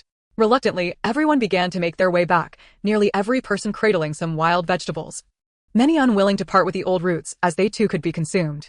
A spark ignited in Xie Qiu Zhi's mind as she approached a familiar aunt, eyeing the robust broomcorn seedlings in her hands, negotiating. "Auntie, those broomcorn seedlings have such thick roots. Could you spare me too? I'll trade you for some mint." Mint is invigorating and particularly effective for combating fatigue on the road. The aunt readily agreed, stuffing the seedlings into her hands. "Take them, dear. We only pluck the tender shoots. The old roots are far too bitter and we're going to be discarded anyway." Thus, Xie Qiu Zhi traded mint for various wild vegetables, gathering an impressive assortment of over 10 types, including gray vegetable, quinoa, duckweed, broomcorn, and wild amaranth. She discreetly placed these earthy treasures in the shade of the cart, planning to plant them in pots later that night. As dusk fell on the fourth day, the imposing blue brick walls of Guangling Prefecture finally came into view. Qin Jinhua reined in the horse, turning to the weary yet bright-eyed villagers of Xie Family Village, a broad smile revealing his teeth as he boisterously declared, "First place. We are the first among 18 teams to arrive at Guangling Prefecture." Behind them, the villagers from Sanhua were hastily making their way over. Zhao Laoqi gasped for breath. Leaning on his knees, "Xia Liaheng, Xia Xiong, Xia Zhong, wait for me." Chapter 65. The relief grain is intercepted. As was customary, Qin Jinhua led the team to form a long queue at the south gate of Guangling Prefecture, carts lined up like a weary wooden dragon, awaiting entry for supplies. The gate guards checked each travel permit with rough efficiency, their impatience palpable as they shouted, "Hurry up! Move it along!" Xie Qiu Zhi frowned at the fierce expressions of the guards, their disdainful gazes suggesting they viewed the travelers as nothing more than filthy beggars. She muttered under her breath, "They look so fierce, as if we owe them money." Just as Xie Feng was about to present the family's permit, a sudden clamor of urgent hooves and rolling wheels erupted behind him. "Make way! Clear the path! The official grain convoy has arrived!" A commanding shout echoed. The Xie Family Village's line was abruptly shoved aside, forced to wait against the cold blue brick wall of the gate. Naturally, the imperial grain convoy took precedence. Xie Feng saw 20 mule carts lined up, covered with fresh oilcloth, the corners boldly embroidered with the character for relief. The heavy wheels ground against the earth, leaving deep imprints. A well-armed officer nimbly dismounted, his voice ringing out, "By order of the Ministry of Revenue. Transporting 250 stone of relief grain to be delivered to the western granary of Guangling Prefecture for the relief of disaster victims. Expedite the verification and seal it at the city gate." This city gate seal was akin to a pass on the pilgrimage for scripture, requiring stamps along the way to certify that the grain convoy had indeed arrived, necessary for accountability to the Ministry of Revenue. Not only did the city gate require stamping, but another was also needed at the granary upon entering. Both were indispensable. The guards, who had just been barking orders at the refugees, now responded in unison, their faces contorting into nearly sycophantic smiles as they jogged to meet the officer, the speed of their transformation causing Xie Qiu Zhi to smirk in disbelief. The villagers of Xie Family Village had never witnessed so much relief grain, nor such formidable grain guards and a commanding officer. They craned their necks, eyes sparkling with curiosity and envy. The verification and stamping process took time. 2 grain guards, growing bored, huddled nearby, whispering to one another. Xie Feng's keen hearing picked up their fragmented conversation. "Did they say 250 stone? Huh. The western granary only accounts for 75 stone for show. The remaining 175 stone, as per usual, will be sent by water route tonight, all into the Lord's private granary." The other clicked his tongue. Is it always just 30% left? Can that even hold? Didn't the magistrate of Lingshang's get executed over this? Isn't the scrutiny tighter now? What concern is that of ours? Our task is to deliver the grain here. The rest is not our concern. If the sky falls, there are tall men to bear it. A wave of despair crashed over Xie Feng, as if struck by a heavy hammer. So this was how the imperial relief grain was intercepted and embezzled at every level. Fury ignited within him, recalling the harrowing images of starving victims gnawing on tree bark, consuming dirt and resorting to cannibalism, while these individuals dared to embezzle a full 175 stone of life-saving grain. From the tone of their conversation, they were habitual offenders. How many lives could 200,000 pounds of grain save? Such vermin, who trample upon human lives, were utterly unworthy of existence. He fixed his gaze firmly on the departing grain convoy, committing the keywords Western Granary, Water Route, and Private Granary to memory.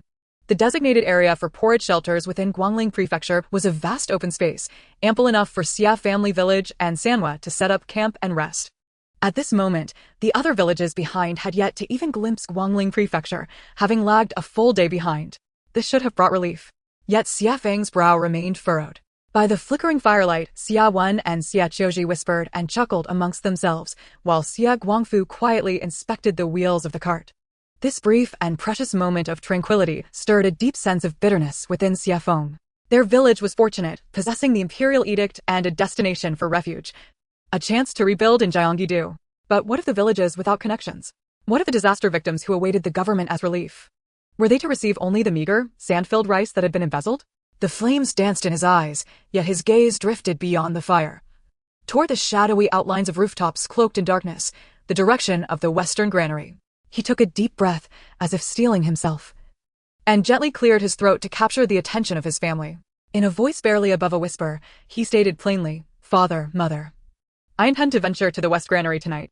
Xie Guangfu's brow twitched violently, and he set down the tools in his hands, asking, "What on earth do you plan to do there?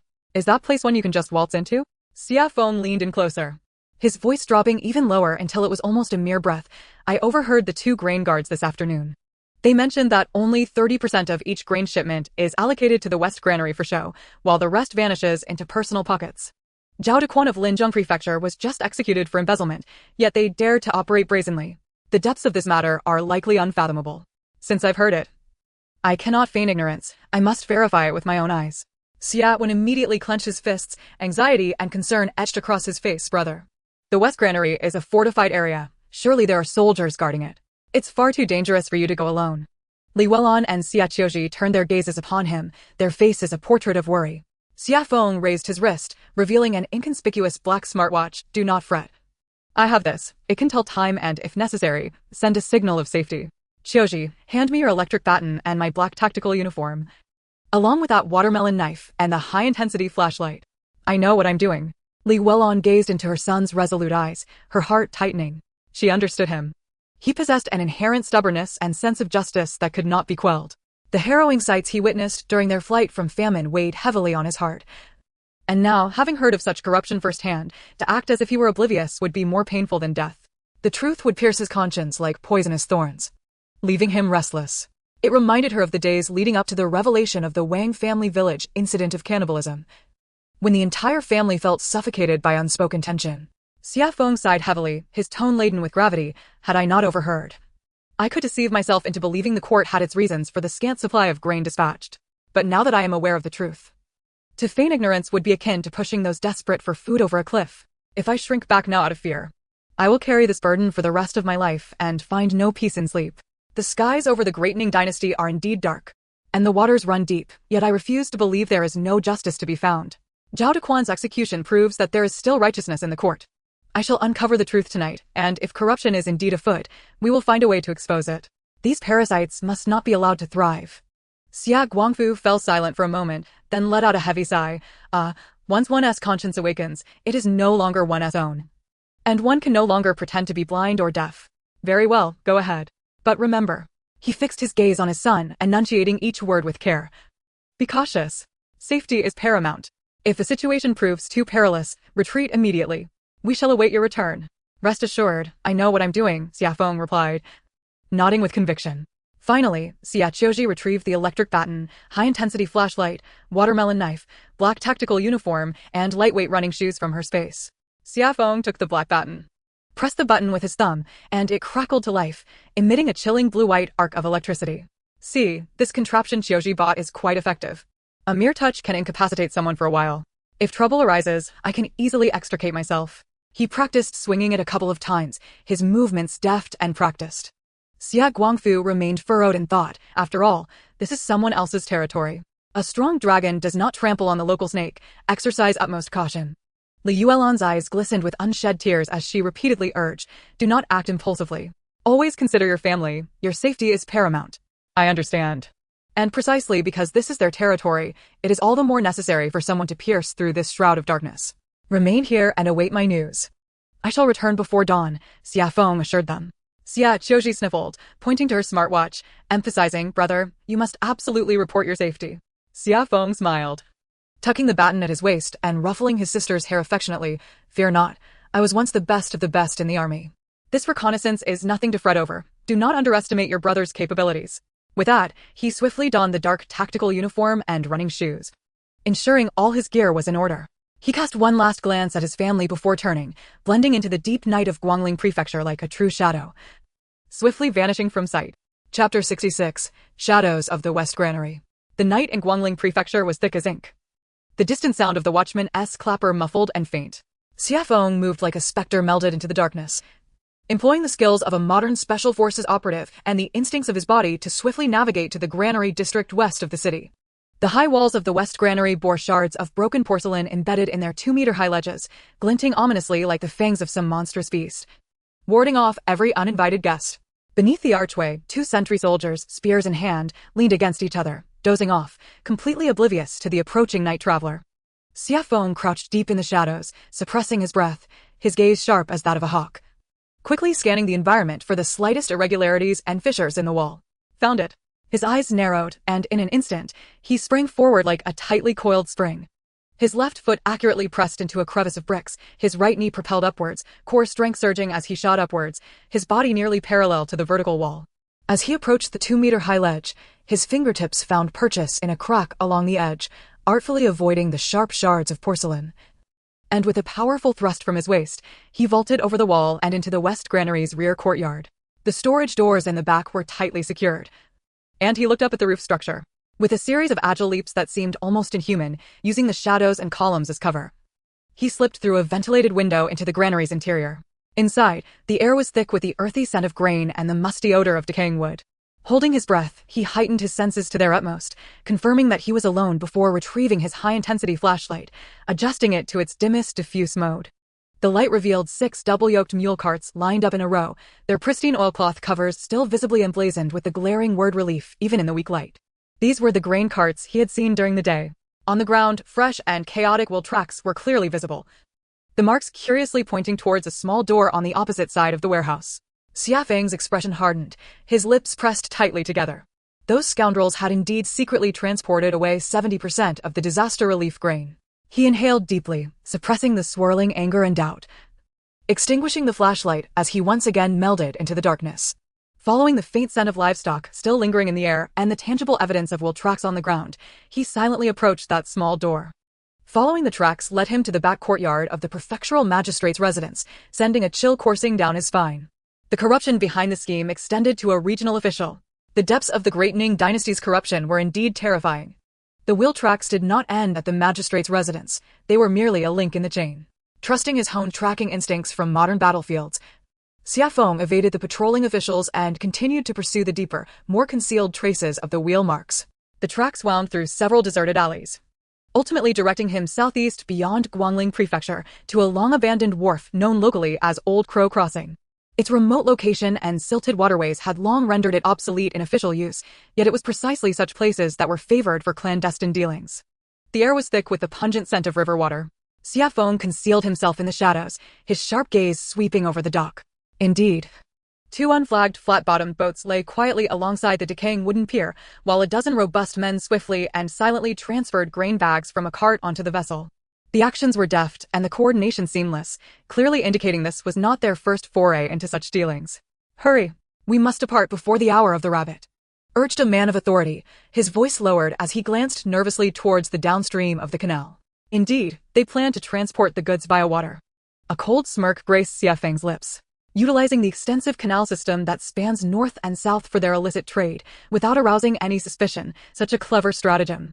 Like the most patient of cheetahs, he awaited his moment until nearly all the sacks of grain were loaded onto the vessel, the carts whisked away, leaving only 2 guards napping at the bow. Now is the time. Xie Feng, his figure merging with the night like wisps of smoke, silently descended the embankment and swiftly climbed aboard one of the deeper-drafted cargo boats. The cabin was covered with thick oilcloth, but it was not secured. He gently lifted a corner, revealing it to be packed with burlap sacks, upon which lay 2 layers of seals. The inner seal bore a prominent governmental red stamp, clearly marked for the exclusive use of disaster relief grain from Guangling Prefecture, adorned with a complex official emblem. The outer seal, however, was haphazardly affixed with a private stamp, emblazoned with the insignia of Yifeng Grain Company, marked in red ink. The absurdity of these 2 seals, one official and one commercial, one public and one private, lay starkly juxtaposed before him. Xie Feng's breath caught slightly. This was irrefutable evidence. It proved that this batch of disaster relief grain, paraded under the banner of the court, had been brazenly designated as private commercial goods even before it entered storage, or rather, before it had truly entered storage. The audacity of the corruption had reached an unabashed level. Logically, those engaged in such dangerous dealings should be meticulous in erasing all official traces. This time, It was unclear whether the laborers had been careless or if this band of thieves had become so emboldened by their corruption that they had left behind this most damning evidence. A fortuitous opportunity. He withdrew a Swiss Army knife from his pocket and, with utmost care, used the sharp tip to meticulously peel away the two tightly adhered seals. As delicately as if defusing a bomb, he ensured that the inscriptions and markings on both seals remained intact, even preserving the glue residue at their juncture. These two flimsy pieces of paper now felt weighty with significance. He carefully rolled them up and tucked them into his pouch, gently zipping it closed. His heart raced with a mix of excitement and tension, but more so with a chilling anger. Once this task was complete, he quietly replaced the oilcloth and erased any trace of his presence, vanishing into the thick night and mist that enveloped Laowa Crossing. Rather than returning directly to the camp at Xie Family Village, he veered towards the back courtyard of the government office, the residence of Governor Xie Qiu of Guangling Prefecture. He doubted that such a significant event as the departure of disaster relief grain would allow the governor a peaceful night's sleep. Moreover, the grain officer had also gone missing, which led him to suspect there were still matters left unresolved. As Xie Feng approached the back courtyard, he noticed a secluded study, where a light shone, casting two shifting shadows against the papered window. The hushed tones of conversation were faintly audible, starkly contrasting with the silence of the night. Taking a deep breath, he sprang onto the roof like a cat, finding the optimal vantage point. With utmost caution, he pried open a loose tile. Just as he settled on the rooftop, another figure, like a wisp of smoke, floated in from the opposite direction and landed on the ridge of the adjacent roof. Chapter 67. A Rooftop Reconnaissance on the Governor's Brazen Corruption. The newcomer was named Yan Qi, a man of approximately 25 or 26, of average height and slim build. Standing about 175 centimeters tall, clad in deep gray attire suited for nocturnal escapades, nearly blending into the color of the roof tiles. His gaunt visage was striking, with eyes that sparkled with calmness and scrutiny in the darkness. He was a standout among the Fengshao of the Xuanzi Guard, particularly skilled in stealth, tracking, intelligence gathering, and possessing extraordinary agility and meticulous thought. Commissioned to investigate the corruption surrounding the disaster relief grain in Guangling Prefecture, he had lingered for over a month. Becoming familiar with Governor Xie Qiu's network of connections and officials, yet he had consistently struggled to secure direct evidence to ensnare this wily fox. The arrival of the disaster relief grain that day represented the critical juncture he had long awaited. Yan Qi traversed the rooftop with the ease of walking on solid ground. Soundlessly, he had also noticed the peculiar cart tracks and had traced them to this location. Just as he was about to find the best angle to observe, he suddenly halted, his keen gaze locking onto a figure lying prone on the opposite roof. In that instant, Xie Feng sensed an almost imperceptible gaze directed towards him from ahead. Every muscle in his body tensed, his heart skipping a beat. Had he been discovered? The two men exchanged glances in the darkness. The moonlight was obscured by thin clouds, revealing only vague silhouettes. There was no malice, no hostility. Only a shared vigilance and scrutiny in this forbidden place. The air seemed to freeze, with only the faint sounds of conversation below breaking the silence. An instinctive awareness told them the other was neither a guard nor a henchman of the corrupt. Their appearance, at this hour and in this location, could only signify one purpose, an investigation. Almost instinctively, they raised their hands simultaneously, forming identical, crisp gestures for silence. The synchronicity of their movements was astonishing. Yan Qi squinted, scrutinizing the figure across from him. Dressed in an unfamiliar black tight-fitting outfit, with a mask concealing most of their face and revealing only a pair of remarkably calm eyes, the figure's breath was subtle and almost indistinguishable from the surrounding environment. Were it not for his heightened senses, he might have missed them entirely. A master. Undoubtedly a master. Yan Qi's mind raced with this assessment. Such skill in concealment was rare even among their renowned Fengshao. Who could they be? At that moment, the conversation from below resumed, with Governor Xie Qiu and the grain officer discussing matters that grew increasingly alarming. The two immediately stifled their curiosity and suspicion, instinctively lowering themselves, concentrating all their attention on the dialogue below, each capturing the subtle nuances of information they required. In that instant, they resembled seasoned partners, silently delineating their listening territory. The voices belonged to the grain officer from the day prior and a rotund, middle-aged official. The latter was none other than Xie Qiu, who at that moment was not in official garb, but rather donned a dark purple satin robe, his corpulent form sinking into an ornate chair, his fingers rhythmically tapping on the Wangwali wooden table, producing a dull thud. Facing him was the once arrogant grain officer, who now leaned slightly, lowering his voice with palpable obsequiousness. Governor, everything has been arranged. At the third watch of the night, 2 cargo boats will dock at the eastern city's scrapyard, all crewed by our own people, who are tight-lipped. Rest assured, following Lord Lu's established protocol, will account for 30% entering storage, recording 75 stones. More than sufficient to withstand any scrutiny from the court. As for the remainder, he paused, lowering his voice to a near whisper. 175 stones, once packaged. We'll set sail immediately, heading north along the canal to deliver to our longtime client's granary. Xie Qiu lifted his eyelids, casting a languid glance at him, leisurely lifting the celadone teacup from the table, blowing away the froth without immediately taking a sip. His voice bore a murky tone of indulgence, meticulously measured. Brother Lu has always been meticulous in his endeavors. The canal, which connects the north and south, indeed offers great convenience. He coughed lightly, setting down his teacup. A trace of barely perceptible concern etched upon his plump visage. However, the court has not been particularly tranquil of late. The head of the Zhao clan in Linzhang's house has only just been hoisted upon a flagpole, and the blood has yet to dry. The Xianzi guards, akin to living demons, possess an acute sense of awareness. Perhaps it would be prudent for us to temper our actions for the time being? The grain officer immediately smiled apologetically, yet his tone remained assured. Your Excellency, your concerns are valid. Nonetheless, Lord Lu has specifically instructed that this year, the northern counties have reported severe calamities, and the court is keeping a vigilant eye. If we were to lose too little grain, it would raise suspicions. Furthermore, our old client is pressing urgently, offering prices a full 20% higher than market rates. The situation is quite critical. Upon hearing of the elevated prices, Xie Qiu paused his fingers on the table momentarily, a fleeting glimmer of greed flickering in his eyes. He sighed, feigning helplessness. Alas, since Brother Lu has made a decision, I shall naturally comply. However, it is imperative that you caution those beneath you to act with utmost discretion. All individuals involved must be the most trustworthy. There must be no room for error. His tone grew weighty, as the court allocates grain annually, while the northern 3 counties cry out in hunger year after year. This performance cannot falter. Yes, I understand. The officer nodded repeatedly, having served for many years, assuring there would be no issues. Only then did Xie Qiu appear somewhat reassured, leaning back in his seat, a semblance of a smile gracing his ample face. That is well. By the way, regarding the remuneration for this endeavor, Brother Lu, the officer understood the implication. Rest assured, Your Excellency. Lord Lu has conveyed that we shall adhere to the old customs. The expenses will be recorded under water and wear, and your 30%, along with the missing silver, will be sent back to your residence with the next batch of southern goods via the canal, absolutely secure. Xie Qiu nodded in satisfaction, finally revealing a hint of genuine pleasure, as if he had accomplished a significant task. Relaxing his posture, he habitually retrieved the blue-covered ledger from his bosom, flipping to the latest page, poised to record something. Yet, hesitating momentarily, he closed it again, turning to place the ledger carefully into an inconspicuous black iron box on the table, locking it with a decisive click. The key? The officer inquired instinctively. A necessary protocol for each transfer.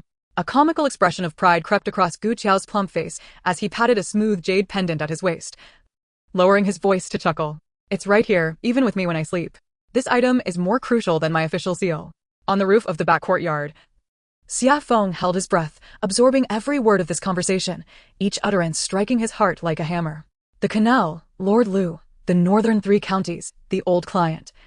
High prices, the missing silver, a clear and nefarious chain of connections instantly formed in his mind. Observing the 2 pests within the room, he suddenly devised a comprehensive plan. Glancing at Yanqi, who was also eavesdropping, Xia Feng swiftly leapt from the rooftop, vanishing into the shadows. Yanqi, eager to pursue, hesitated. Unable to part with the blue ledger, which, if his assumptions were correct, should be a ledger of accounts, such an essential item could not be overlooked. Descending from the rooftop, Yanqi concealed himself in a secluded corner of the courtyard, biding his time. In truth, Xia Feng had not strayed far. He merely wished to avoid an encounter with Yanqi, for his current identity rendered any contact highly disadvantageous. He too coveted the blue ledger. Having observed Xie Qiu's precious demeanor towards it, surely it contained accounts of some significance. He hid beneath Xie Qiu's window, listening intently, and upon confirming that Xie Qiu had succumbed to a deep slumber, he wasted no time in prying open the window to enter the bedroom, his movements fluid and astonishingly swift. The light from the flashlight illuminated the room, and Xia Feng quickly located the black iron box. Just as he lifted it, he heard the rustling of Xie Qiu turning in bed, the key trapped beneath Xie Qiu's weight. Unable to obtain the key, he decided on a more forceful approach. Shutting off the flashlight, he nimbly jumped back out of the window, not forgetting to close it behind him. Chapter 68. The Scholar Deciphers the Ledger's Code. Yanqi. hidden behind the rockery in the corner, observed all that transpired, wishing to confront Xie Feng for the ledger, but apprehensive that a struggle would alert Gu Qiao, jeopardizing the shipment of grain that the Xianzi guards needed to depart smoothly from the dock. The grain at the small dock of Laowa Crossing had already been marked by the Xianzi guards, and there was no escaping their keen watch. The only regret was that had he acted sooner, that blue ledger would likely have belonged to the Xianzi guards, and possessing it would have added another layer of constraint upon Liu Yan. Yet, witnessing Xie Feng's fluid movements, he inwardly marveled, what incredible speed. This person's aim is also the ledger. Could it be that Lord Shen is concerned I might fail and has sent a new informant? However, he had received no word of such. Pondering further, Yan Qi chose to follow Xie Feng, intending to observe his methods. Yet, after seizing the ledger, Xie Feng vanished like a true shadow, instantly disappearing beyond the walls of the courtyard, melding into the deepest darkness. Yan Qi, confident in his own agility and tracking abilities, believed that no matter how skilled Xie Feng was, he would not surpass his own swiftness. However, as he reached the corner of the wall, he realized that Xie Feng's escape route was exceptionally cunning, his speed beyond imagination. The figure ahead twisted and turned through the absolute darkness, moving with astonishing agility, as though navigating without the need for sight. More terrifying was his explosive speed and ability to change pace. In mere moments, the distance between them widened rapidly. TSK. Yan Qi exerted every ounce of effort, yet felt as if the other was a slippery black fish, vanishing into the thick night at the alley's mouth. Without a sound to betray his departure, he abruptly halted, standing alone in the pitch-black alley, his chest heaving slightly, disbelief and a hint of defeat etched across his face. What remarkable skill! Yan Qi murmured to himself, his eyes ignited not with anger, but with a fervent interest and fighting spirit. There is certainly no one of this caliber within the informants. Even among the entire Xianzi guards, few possess such escape prowess, coming and going without a trace. More akin to a nocturnal owl than I. Regret washed over him as he shook his head, yet a smile tugged at his lips. What a pity. I would have liked to test his limits. Though he had not secured the ledger tonight, he unexpectedly uncovered another mysterious figure pursuing the same case, whose strength was unfathomable. The waters of Guangling Prefecture, it seemed, ran deeper than he had anticipated. A new lead had emerged, yet it remained more elusive than ever. He turned and once again vanished quietly into the darkness, needing to relay what he had witnessed this night, while the image of that cloaked night traveler remained indelibly etched in his mind. Upon returning to the campsite in Xie Village, Xie Feng found his family still awake. A small oil lamp flickering on the cart, casting light upon their tense expressions. "Brother," Xie Qiu Zhi whispered, visibly relieved at his safe return, hastily offering him a water pouch. Xie Feng, neglecting to drink, retrieved the black box, and under the dim light, they beheld a dark iron box secured with a heavy copper lock. Xie Guangfu frowned at the sight of the lock. "This lock is too sturdy, it cannot be opened without a key." He instructed Xie Qiu Zhi to fetch her pliers from her storage, aimed at the lock, and with a gentle squeeze, the lock snapped with a crisp sound. He easily discarded the broken lock onto the ground, brushing off his hands. "With pliers at hand, no lock can withstand us." Xie Qiu Zhi's eyes widened in disbelief. Unable to fathom the simplicity with which the box had been opened, quickly, let us see what's inside. As she unveiled the black box, her gaze fell upon a blue-covered booklet. However, instead of the anticipated clear accounts, she was confronted with a series of perplexing scribbles. Water consumption, 350 stones. Decrement, 7. 200 stones. Labor costs, 980 stones. Each page bore smaller annotations, inscribed with terms like silver weight, gui mao and ku ping, 98 jia chen. What kind of celestial script is this? Li Welan was utterly baffled, her heart sinking. Xie Feng's brow furrowed tightly, his fists clenched until they turned white. He had not anticipated such cunning and caution from the other party. In the hands of an unknowing individual, this ledger was no different from an ancient tome. The previously silent Xiaowen leaned in, scrutinizing the booklet for an extended period, his expression sharpening with a glimmer of excitement akin to that of one encountering a challenging riddle. He held the booklet nearly to the oil lamp, his fingers swiftly skimming over his knee, muttering fervently as his mind raced. Suddenly, he jerked his head up, his eyes gleaming with illumination. "I understand. This is a 3-layered encoded message. It forms a complete system of coded language. Quickly speak," Xie Feng urged, his breath quickening. Xiaowen pointed at the booklet, his words flowing rapidly yet clearly. The terms water consumption, decrement, and labor costs refer to the excuses fabricated during their embezzlement: waterway losses, conversion losses, laborer costs. This is the first layer of disguise. The subsequent heavenly stems Bing, Ding, Wu likely represent different officials involved, various links, or the ciphers of distinct powers behind the scenes. This is the second layer, concealing the responsible parties. The numbers 3, 7, and 9, as well as the specific stone counts that follow, indicate the respective kickbacks. 3 likely represents a 30% commission, 7 a 70% profit share. Combining these with the stone counts will reveal the exact amount embezzled by each individual. This is the third layer, the core data. He flipped to the footnotes, and these smaller characters, silver weight, Kuping, denote the form and quality of the embezzled funds, while Gui, Mao, and Jiaqin undoubtedly signify the delivery dates or more advanced transaction codes. Xia Feng's gaze brightened as he vigorously patted his brother's shoulder, excitement coursing through him. Well done, my boy. Can we deduce the specific amounts and identities? Absolutely, Xia Wen affirmed confidently, retrieving a spare pencil and a palm-sized notebook from his satchel to commence calculations. This was no mere division of spoils. It was the clandestine ledger of a corruption network within the grain transport system. By correlating the officially stipulated loss ratios with the patterns and frequencies evident in this booklet, they could elucidate every single embezzled entry. These fools, believing themselves clever, had left behind a complete trail for decryption. The truth was too shocking to remain silent. It must be exposed. Let the whole city know, Xie Feng declared resolutely, his eyes ablaze with righteous fury. How do we proceed? Should we report to the authorities? They protect one another. We might be arrested immediately. Li Weilon expressed her profound concern. Xie Qiu Zhi's eyes lit up. I have a plan. It's safe and will spread like wildfire across the city. She grabbed the accounts and the most shocking entries that Xie Wen had quickly calculated, confirmed the corresponding information and font, and finally smiled at Xie Feng. Brother, you all keep watch.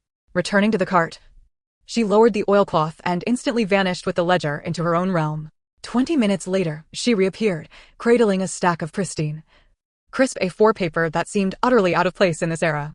It was densely printed with text, detailing the astonishing total of embezzled disaster relief grain in Guangling Prefecture over the past 3 years, the codes of several major intermediaries, the distribution ratios, clearly organized, with irrefutable evidence, and powerfully direct language.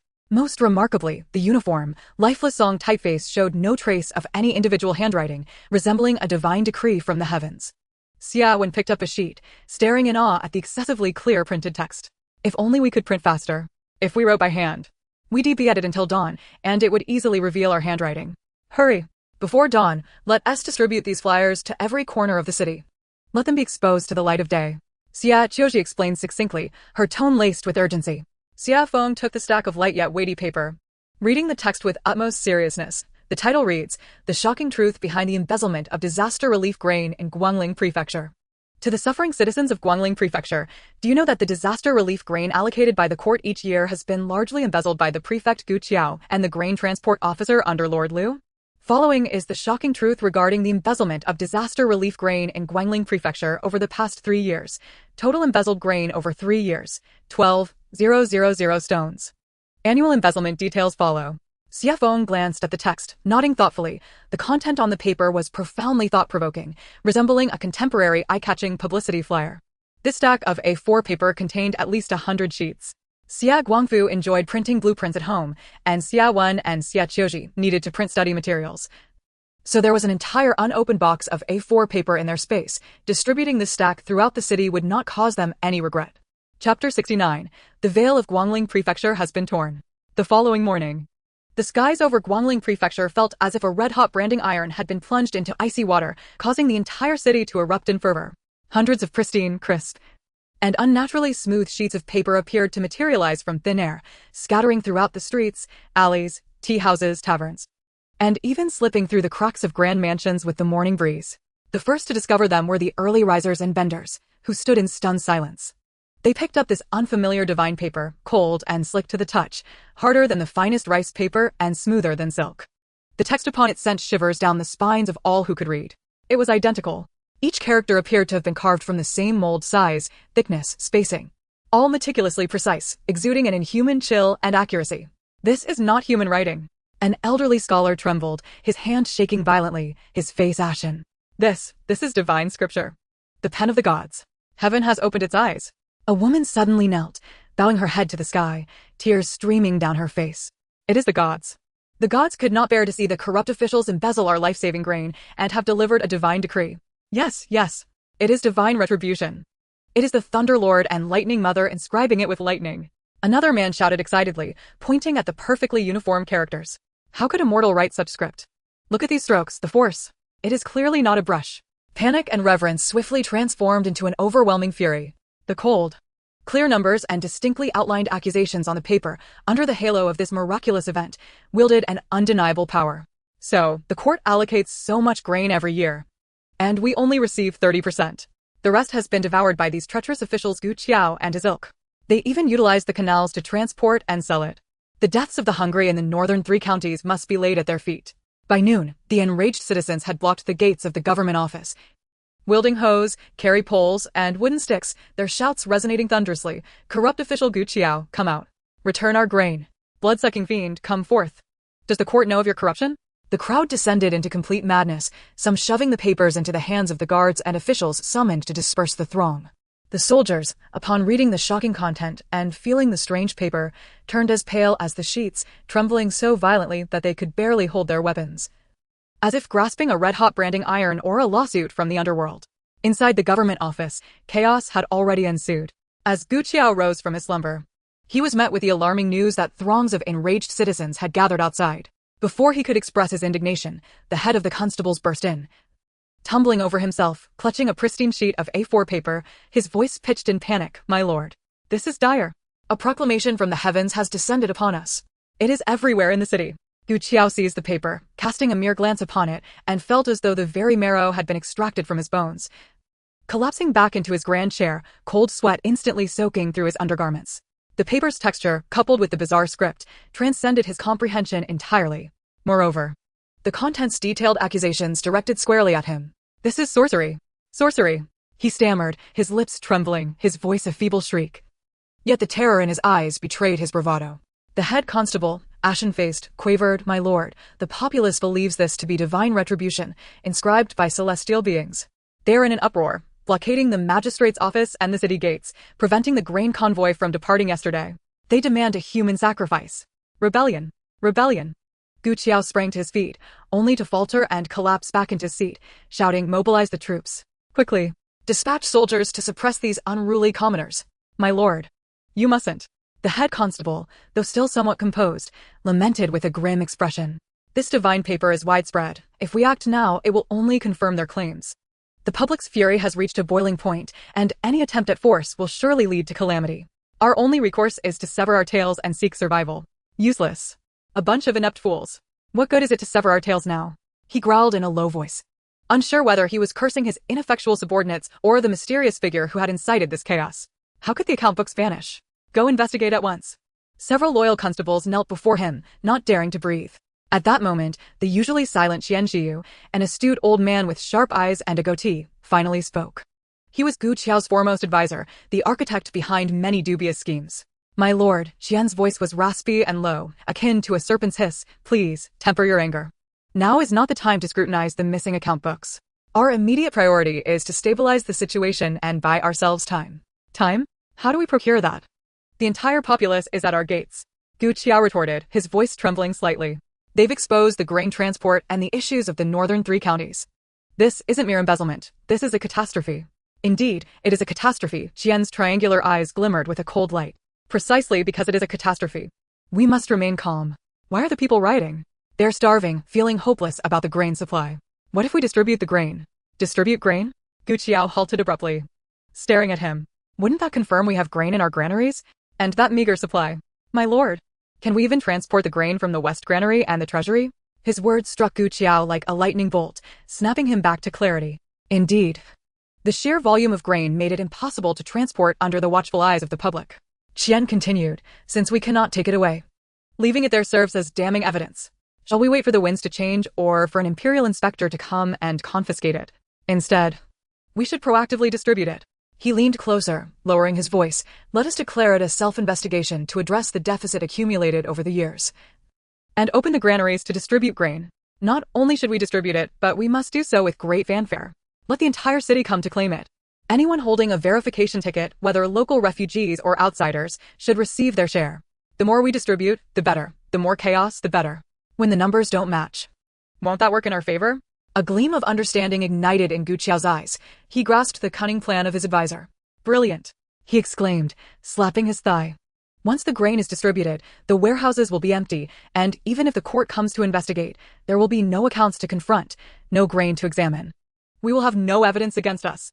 Furthermore, with the entire city converging for grain, the ensuing chaos will surely divert attention from any movements at the back of the magistrate's office. We can seize the opportunity amidst the turmoil. Crucially, he could also salvage his reputation as one who recognized his errors and sought to amend them, leaving him some leeway in future dealings. Chapter 70. The Art of Deception Through False Distribution of Grain. Gu Qiao nodded, gazing with satisfaction at Xie Qiu. Do not panic, my lord. Qian bowed, a sinister smile curling at the corners of his mouth. The faster we distribute the grain, the more chaos we create, thus granting us more time.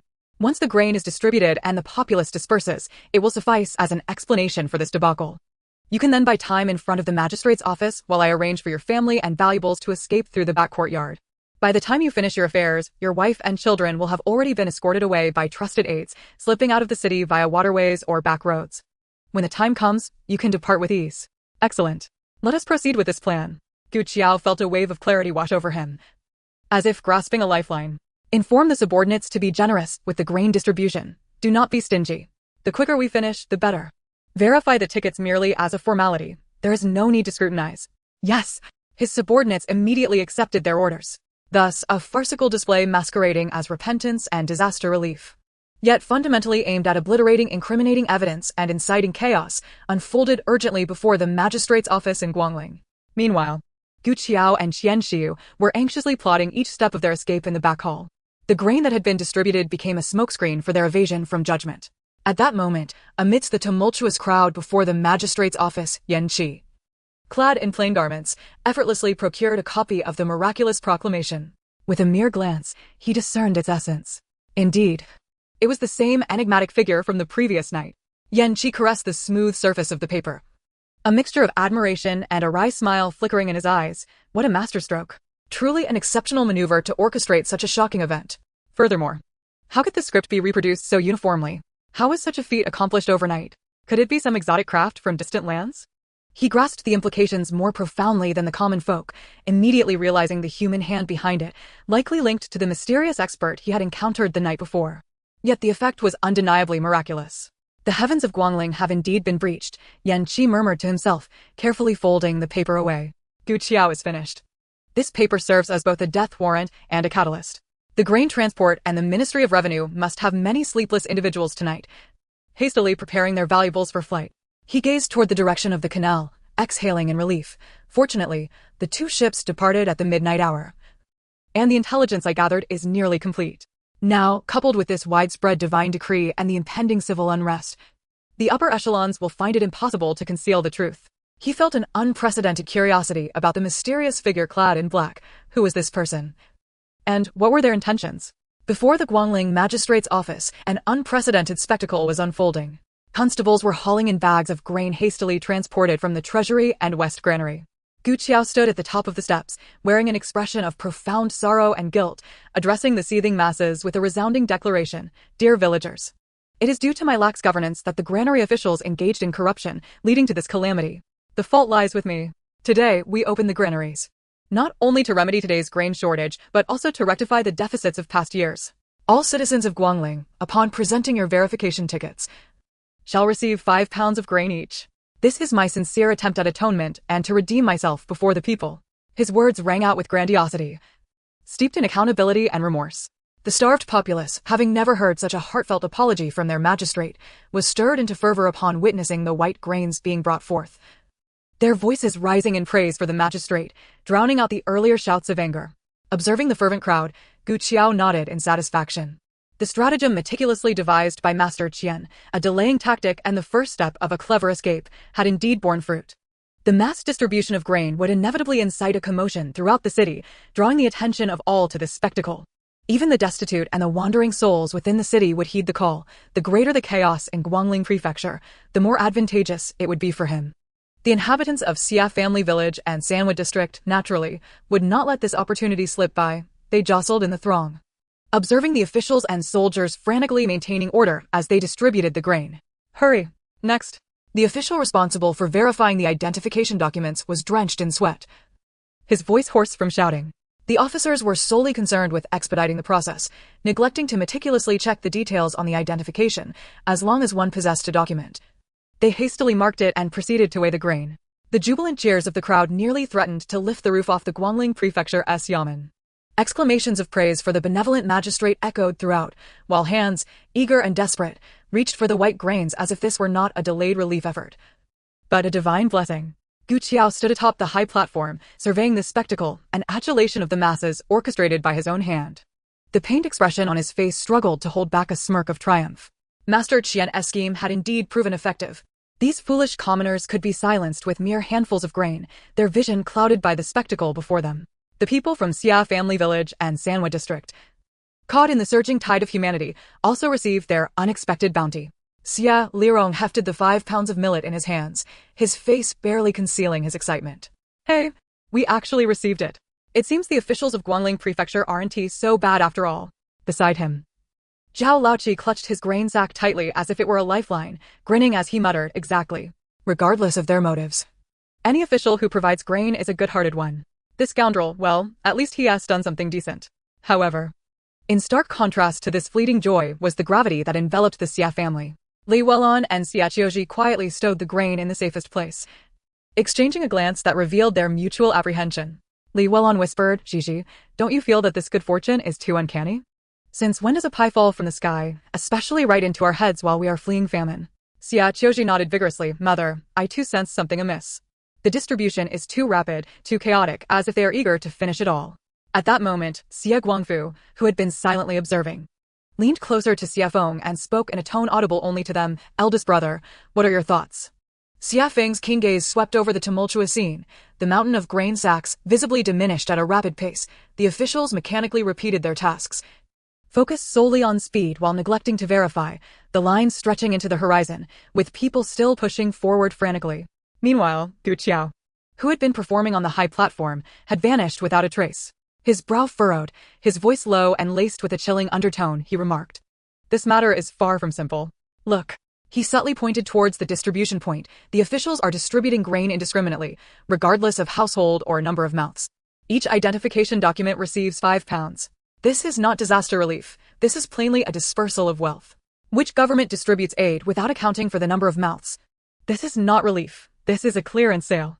Observe how quickly the grain stacks are dwindling. There are still countless people behind, and this grain is absolutely insufficient. Do they not realize? They know. They never intended to distribute it all. Most importantly, that up there Xie Feng's gaze turned towards the now empty high platform. Where's that benevolent magistrate? The performance is not yet over. How could the protagonist exit the stage prematurely? Xie Guangfu followed his son's gaze, his heart sinking. Having navigated the complexities of life, he grasped the underlying implications in an instant, taking a sharp breath. Are you suggesting this isn't an act of contrition, but a diversion? Precisely. Xie Feng's eyes gleamed like blades. This is indeed a diversion. By using this untransportable grain to create chaos in the city, all eyes are drawn here. With the populace scrambling for grain, who will pay attention to the corrupt officials? Who will concern themselves with the river docks? Xie Qiu is seizing this opportunity to escape. By the time the grain is exhausted and the crowd disperses, he will have vanished with his family and valuables, leaving the court with an empty granary and a populace simmering with unrest, a true mess. Xie Guangfu's expression darkened, and he slowly nodded. What a cunning scheme. It not only temporarily quells public outrage, but also obliterates evidence of wrongdoing, affording him time to flee amidst the chaos, and even allows him to maintain a facade of respectability. The two exchanged glances, both feeling a profound sense of helplessness. As ordinary citizens, they were limited in their ability to act. Even if Xie Feng were formidable, he could not simply eliminate Xie Qiu in a fit of rage. It would be best if the court intervened to resolve this matter. The grand grain distribution ceremony in front of the yamen had reached a fever pitch, the clamor nearly spiraling out of control. The stacked grain sacks visibly diminished, and the people in the queue grew increasingly agitated, pushing forward as the officials strained to keep order, their voices hoarse from shouting. It was at the peak of this chaos that a sudden, thunderous sound erupted. The rapid, synchronized beat of hooves approached like war drums, instantly drowning out all other noise. The lined-up crowd turned in astonishment, witnessing a torrent of ironclad riders surging from the end of the long street. 30 riders clad in jet-black attire, draped in dark crimson cloaks embroidered with golden threads depicting a soaring sea eagle. The knights exuded an air of cold determination, their eyes sharp as blades, swords at their waists and crossbows slung beside their saddles, a palpable aura of lethal intent washing over the scene, silencing the raucous gathering in an instant. The populace instinctively parted like the tide before the formidable cavalry, granting them passage. This troop disregarded the surrounding chaos, charging directly towards the yamen with the speed of the wind. The Xianzi guard is on duty. All unauthorized personnel, stand aside. The lead knight's voice boomed like thunder. Barely halting his steed, merely brandishing a black wooden token, upon which a lifelike sea eagle seemed poised to take flight. That wooden token. The Xie family recalled that Xin Yan had gifted them a similar one, inscribed with the characters of the Xianzi guard. At the time they received it, they had yet to hear of the Xianzi guard as esteemed name. Indeed, they had been woefully uninformed. Before them, these 30 cavalrymen, with their imposing aura and undeniable authority, instantly filled their minds with the most vivid and shocking representation of the Xianzi guard. It became clear that those who bore the wooden token of the Xianzi guard were of such caliber. The very essence of the power they represented could be gleaned from their demeanor and attire. Xie Qiu Zhi's eyes shimmered with excitement, nearly forgetting to breathe. Her youthful heart led her to instinctively overlook the tension and severity of the scene, her mind filled with the synchronized movements, the austere postures of the cavalry, and the sea eagle on their cloaks that seemed ready to soar. Wow, she gasped softly, her cheeks flushed with exhilaration. I finally see an ancient version of a special forces unit. This is just too cool. She secretly resolved to find an opportunity to capture today's breathtaking moment in a drawing. The fluttering cloaks and the sharp lines must be meticulously depicted. Contrasting sharply with their daughter's voyeuristic curiosity, the unfolding scene made them acutely aware of the profound significance and trust embodied in the ebony token casually bestowed by Xin Yan. Its value far exceeded their initial assumptions. This was not merely a simple insignia, it could very well serve as a talisman, or even a ticket granting access to authority at a crucial moment. More importantly, the Xuansui appeared to be a sword of justice in this era, specifically designed to combat corrupt officials and malfeasance. Upon revealing the Xuanzi order, the officials and soldiers stationed at the gate of the yamen were seemingly pushed aside by an invisible force, their faces paling as they scrambled to clear the path. This contingent was none other than the Xuansui's fire watch. They had just completed an urgent mission and were en route back to the capital to report. As they entered the city gates, Captain Xie Qiu of the Fire Watch noticed the inconspicuous markings, 3 subtle scratches, left by the Wind Watch in the shadows near the city gate, directing towards the watchtower. This was a customary practice within the Xuansui. If a team executing a mission discovered markings from their comrades, they were to converge and share intelligence. Without hesitation, Xie Qiu led his men towards the watchtower, where they fortuitously encountered Yan Qi from the Wind Watch, anxiously observing the movements at the yamen. Fire burns demons, Xie Qiu intoned gravely, the simplest of meeting codes within the Xuansui. The wind leaves no trace, Yan Qi responded. Upon spotting the familiar dark red cloaks below from the watchtower, he was filled with elation, as though he had encountered a savior. He descended swiftly, and after exchanging the coded phrase, he rapidly divulged the details regarding the corruption case at the Guangling Yamen, the mysterious disappearance of account books, and his suspicions about Xie Qiu feigning generosity while intending to flee. The Fire Watch was tasked with addressing extraordinary situations such as border rebellions, provincial corruption, and grain transport thefts. They possessed the authority to act decisively without prior approval. In essence, the Fire Watch was the Emperor's blade, cutting through malignant tumors that others dared not touch. Today's affair fell squarely within the purview of the Fire Watch, uniquely positioned to swiftly resolve such incidents without the need for layers of reporting and deliberation. Captain Qin, just in time. That old rogue Xie Qiu is likely to escape. I alone cannot control the situation. Upon hearing Yan Qi's account, Xie Qiu's gaze turned icy, and without a moment's hesitation, he commanded the Fire Watch behind him with a single word, go. Understood. 30 ironclad riders responded with a thunderous roar, their murderous intent palpable. Thus, the scene of the cavalry charging directly towards the yamen unfolded. The Fire Watch divided, dispatching 10 men who, like tigers amongst sheep, swiftly secured all passageways in the yamen's front courtyard. Their cold, piercing gazes swept across the area, and the previously chaotic grain distribution site fell silent, as if a pin could be heard dropping. Xie Qiu personally led another 20 men, like a searing blade, straight into the yamen's rear courtyard. Indeed, they stumbled upon Xie Qiu and his family, a dozen souls in a state of hurried disarray, frantically preparing to board their carriage and flee. Where do you think you are going, Master Gu? Xie Qiu's voice bore no hint of emotion, akin to the clash of cold iron. Xie Qiu, upon witnessing this formidable group, particularly the ebony token, was struck with terror, his legs giving way beneath him as he collapsed to the ground, his face ashen and speechless. His steward and servants attempted to resist, but the Fire Watch knights required no weapons. They swiftly subdued everyone with sheathed swords and fists, leaving them sprawled on the ground. Tightly bound. Seize everything. Seal the treasury and study. Conduct a thorough search for all evidence. Xie Qiu's orders were succinct and resolute. From entering the city to securing the yamen and apprehending a provincial governor, the Fire Watch's operation was executed with the swiftness of a gust of wind, accomplished in less than the time it takes to burn a stick of incense. As Xie Qiu emerged from the yamen, escorting the ashen-faced Gu Jiao and his family, the onlooking populace was rendered speechless. Following a brief silence, a greater uproar ensued. They've been arrested? Truly a corrupt official. The grain distribution was indeed a ruse. Our food. We haven't even received it yet. Instantly, the anger of the awakened citizens was reignited. Let us fight back. We must reclaim our food. The crowd spiraled into chaos, wildly rushing towards the remaining grain sacks and those who had already received their rations. The area before the yamen devolved into a battlefield of robbery and violence. The villagers of Xie family village and Sanhua were filled with trepidation. Quick! Gather your belongings. We must leave at once. Xie Feng bellowed. Now that the Guangling yamen was under the control of the Zhuanzui's Fire Watch, the matter would be handled by the court, allowing Xie Feng to continue his journey towards the capital with peace of mind. The inhabitants of both villages dared not linger any longer, seizing the opportunity amidst the turmoil. They hastily loaded their carts and shouldered their belongings, desperately pushing towards the city's exit. Just as they burst through the city gates, they collided head-on with a dozen other villages that had just arrived, equally bewildered by the chaos. Brother, what is happening in the city? Why is it in such disarray? One breathless villager grasped Xie Li's arm. Xie Li and Zhao Laoqi exchanged a knowing glance. They had to secure their village a chance to escape. Xie Li feigned urgency, shouting, "Grain distribution. The officials are distributing grain in the city. 5 pounds per person. Just show your identification to receive it. Hurry. If you delay, it will be gone." Zhao Laoqi chimed in, embellishing the tale. "Yes. Hurry. It's right at the yamen. The line is long." Instantly, the villagers of Xie family village and Sanhua grasped the implication within their words and echoed their sentiments. Quick! To the yamen. Guqing Tian is distributing grain. Everyone gets a share. If you wait too long, it will be gone. Is it true? Can even those from outside the area receive it? Yes. Yes.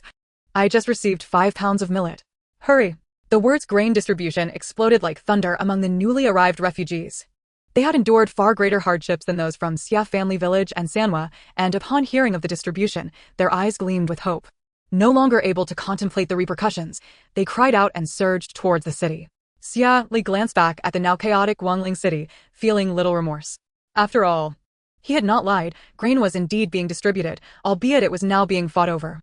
Zhao Laoqi wore a satisfied expression, wishing for the delay of the following villages to prolong their escape.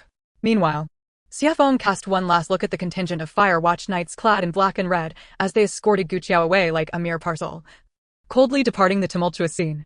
However, when the fleeing villagers, panting and filled with hope, reached the yamen, it was no longer the scene of grain distribution, but had transformed into a colossal arena of struggle. Those who had previously received their rations and had not yet managed to leave became prime targets. A group of 7 or 8 surrounded a woman clutching a sack of rice, tearing and snatching at it as she desperately protected her prize, emitting heart-wrenching cries. "Let go. This is my child's life. I beg you. It's all your fault. You came before us and took all the grain." Nonsense. The officials only distributed a little. There must be more. More of what? The officials have been arrested. Did you not see those black-clad officials take the corrupt ones away? Then what of our grain? Woe is me. The crowd surged chaotically, like headless flies, as people toppled, screams of agony, wails, and curses blending into a cacophony. The fleeing villagers were left dumbfounded. Where is the grain? What happened to the official supplies? Did Xie family village and Sanhua not say there would be a distribution? Damn it. They are liars, luring us in to waste our time so they could secure their own escape. We have been deceived once more. As the fleeing villagers recognized they had been duped by Xie family village and Sanhua, their fury erupted with a vengeance. These unscrupulous individuals, fully aware that our provisions have been exhausted, still deceive us into believing that food is available. Is this not an act of treachery? An elderly man, his beard bristling with indignation, brandished a wooden stick as if seeking to settle the score. The folks from Xie Qiu village and Sanhua are truly shameless. They are treating us as mere pawns. Indeed, they have lured us in, only to seize the opportunity to escape themselves. Enough of this idle waiting. The grain is already gone, and we must hasten our journey. Yes, let us not stoop to their level. If they have departed, let them be. We must look after our own interests. Currently, every household in Xie Qiu village and Sanhua has received a bounty of grain, even the coarse grains they typically spare. Families with fewer members have received a few dozen pounds, while those with more have amassed substantial quantities. This is undoubtedly a bountiful harvest. The villagers, laden with provisions, tread lightly towards the capital, their spirits buoyed. As night fell, Xie Qiu Zhi poured the last can of Sprite from the refrigerator into a water pouch, distributing it among everyone. In recent days, they had secretly indulged, depleting their stock of vegetables and meats, finishing off the fruits and drinks, and even consuming the last remnants of yak jerky along the way. Li Weilong felt regret. Had she known, she would have been more frugal, leaving behind any fruits and vegetables that bore seeds to attempt to cultivate them later. Now, all had been consumed, and she was left with nothing to plant.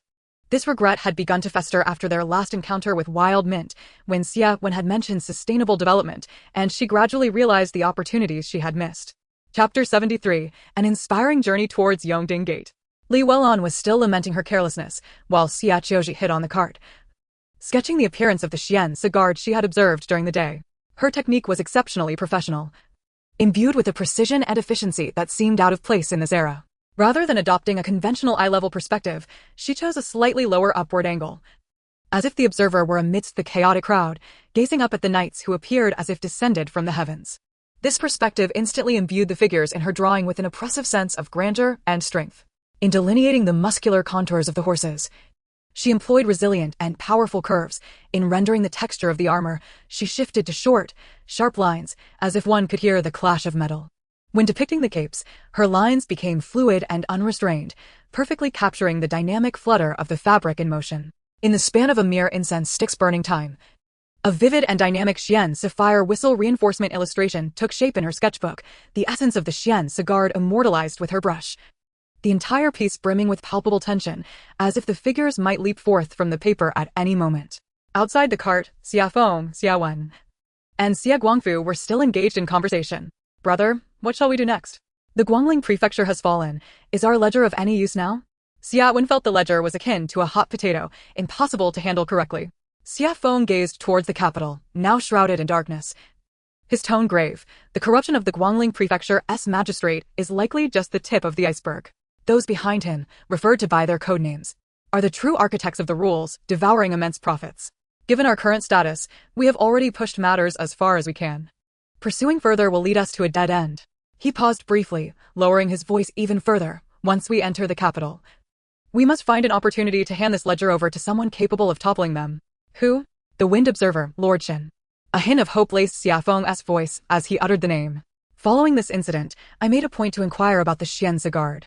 Its full title, the Great Ning Xianzi Imperial Army Command, is the sharpest and most clandestine blade since the founding of the Great Ning. It answers only to the Emperor, operates without an office or plaque, and is publicly known only as the staff of the Northern General's Office. Yet it operates independently from the 6 ministries, the Jinhui, and the Dongchang, possessing the authority for covert investigations, suppression, and the right to execute first and report later. The common folk regard the Xianzi Guard with a mixture of respect and fear, while corrupt officials tremble at its mere mention. The Xianzi Guard is divided into 4 divisions: wind, forest, fire, and mountain. The Wind Division operates stealthily across the land, investigating officials and assessing disaster situations. The Forest Division lurks among military garrisons, monitoring rations and recording military achievements. The Fire Division consists of the guards we observed during the day. They are empowered to act decisively in emergencies, commanding troops of up to 3,000 with a fire token. The Mountain Division specifically protects the Shin lineage, clearing obstacles for the air when necessary. The Xianzi Guard is akin to an ancient version of a combined Central Discipline Inspection Commission, Central Guard Corps, and Emergency Management Department, a sharp weapon wielded by the highest authority. The case in Lingshang's was handled by Lord Shen himself. Moreover, Lord Shen is not Shen Mo, but Shen Yan, the Emperor's own nephew. His ability to entrust the Xianzi order to me indicates his significant standing within the Xianzi Guard. He may even be a leader, possessing the capability, courage, and a relatively detached stance to unravel this intricate web. Xie Guangfu nodded emphatically, his voice low yet resolute. Indeed. Evidence must be entrusted to a worthy individual, one with sufficient authority and capability to transform this hot potato into a sword against corrupt officials. I too believe Lord Shen is reliable. Xie Wen nodded in agreement, her small frame radiating maturity. Then let us place our trust in him. The following morning, as dawn broke and the morning mist lingered in the air, dew coalesced on the oilcloth, a phenomenon never before witnessed. Observing everyone packing their belongings in preparation for departure, Qin Jinhui and Xia Lijeng summoned all the villagers from Xiejia village to gather at a central point, their heads forming a dense cluster. Speculation about the forthcoming journey filled the air, the atmosphere heavy yet tinged with anticipation. Xia Lijeng stood atop a large rock, cleared his throat, and surveyed the weary yet hopeful faces below. With a booming voice tinged with a regional accent, he called out, "Listen up, everyone. All you old and young. Aunts and uncles. Gather your spirits and heed my words." The crowd fell silent, all eyes fixated upon him. Even a considerable number of villagers from Sanwa drew near to listen. Look at the people beside us. Now reflect upon the path we've traversed. Where did we begin? From Xiejia village to Lingshanghao, then to Ruyang Prefecture, Cheng'an Prefecture, Dingyuan Prefecture, Pinching Prefecture, and finally to Guangling Prefecture. What was the situation at the outset? Fields choked with smoke, locusts blotting out the sky, and some resorting to eating dirt and drinking filthy water. Some were so famished they resorted to cannibalism. Is that a life worth living?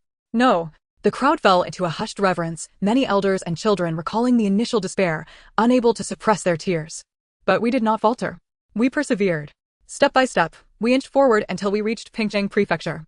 Do you remember that well of righteousness? Do you recall that porridge which, while shadowy, still bore the scent of rice oil? That was when I first felt that perhaps we could survive. As he mentioned Guangling Prefecture, Xie Qiu Zhi's expression darkened momentarily before he raised his voice again. That scoundrel Gu Qiao is a wretch. He embezzled the people's life-saving grain. But what was the outcome? The heavenly soldiers of the Xianzi Guard arrived. That scoundrel was taken away. What does this signify?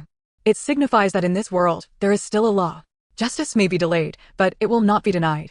His voice rose once more. Look at the sky above us. Is it not growing bluer with each step we take? Observe the prices of grain along the road. Are they not decreasing as we approach the capital? Look at the path beneath our feet. Is it not true that the further we tread, the more even the path becomes? Indeed. A scattering of sincere responses erupted from the crowd. This journey has been undeniably arduous. How many familiar faces have faltered along the way, succumbing to fatigue?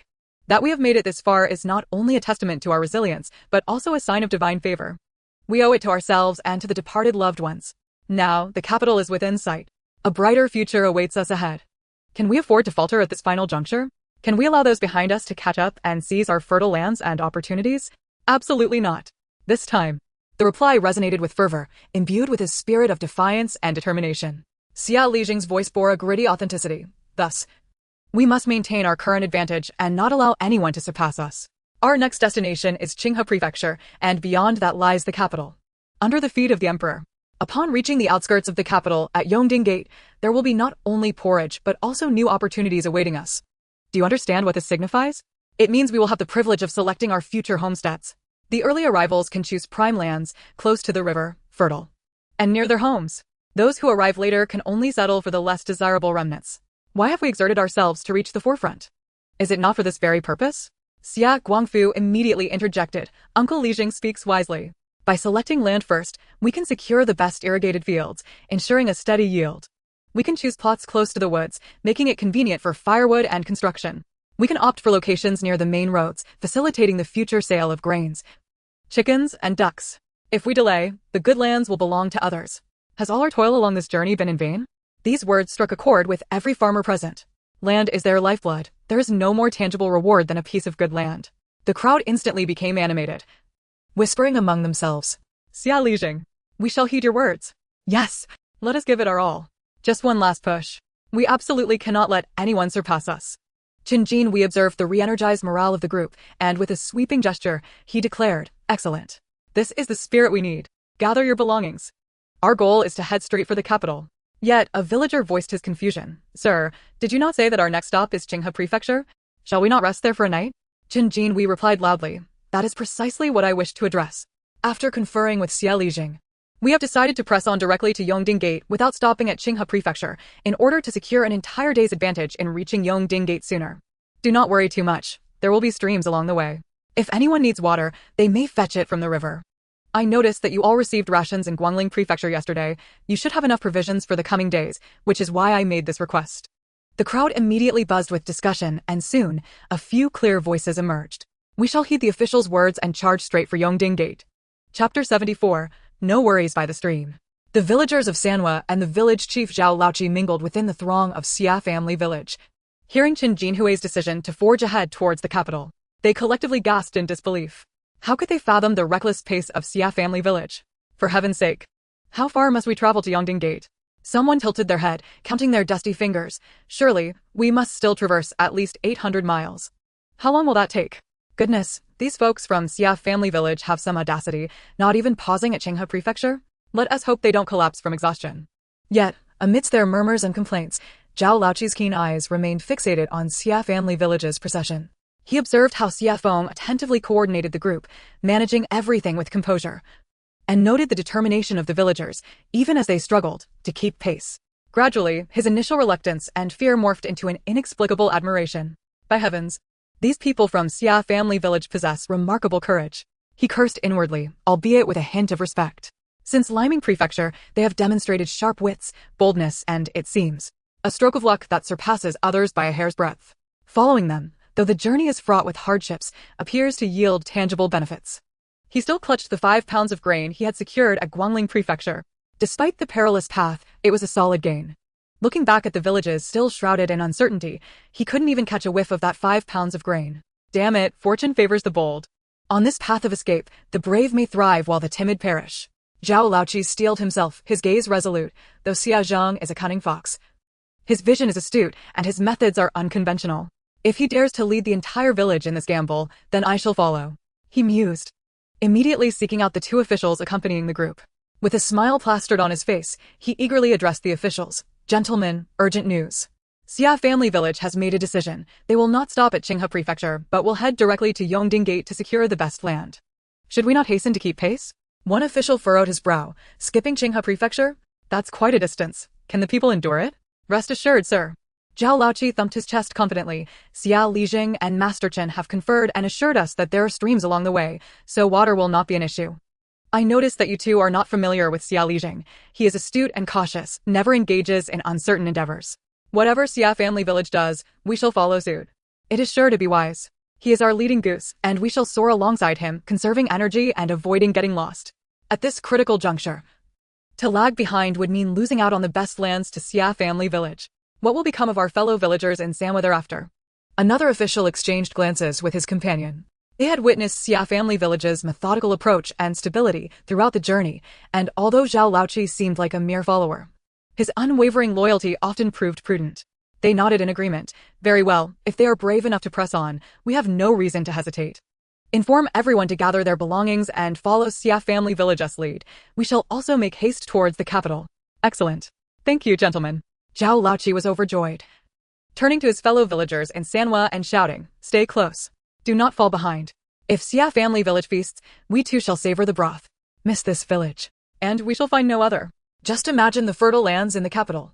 Think of the warm, hearty porridge. For heaven's sake. Is it not merely over 800 miles? Even if it takes 10 days or half a month, what does it matter? I shall risk my life alongside the gentlemen of Xie family village and gamble on this opportunity. The procession set off once more, aiming directly for the capital. The villagers of Sanwa pushed their carts, resolutely tailing Xie family village's rear, embodying the spirit of loyal followers. Perhaps, as the saying goes, after hardship comes ease. The road began to grow smoother. Not long after departing Guangling Prefecture, a clear stream appeared before them, meandering alongside the main road, its gentle babble sparkling in the sunlight. This was the first live water they had encountered on their arduous journey, apart from well water. The excitement was palpable. Without waiting for Xia Lijing or the officials to officially call for a break, nearly everyone, be they from Xie family village or Sanwa, cheered and rushed towards the stream. Qin Jinhui did not halt them. Instead, he joined them upstream, joyfully cupping water to wash his face before filling his water pouch. Thirsty villagers scooped up the water and drank deeply, the sweet, cool river water instantly dispelling their fatigue and heat. Everyone busily filled their water pouches and jars to the brim. Xie Qiu Zhi was equally exhilarated, for after days of travel, her hair and face were caked with dust.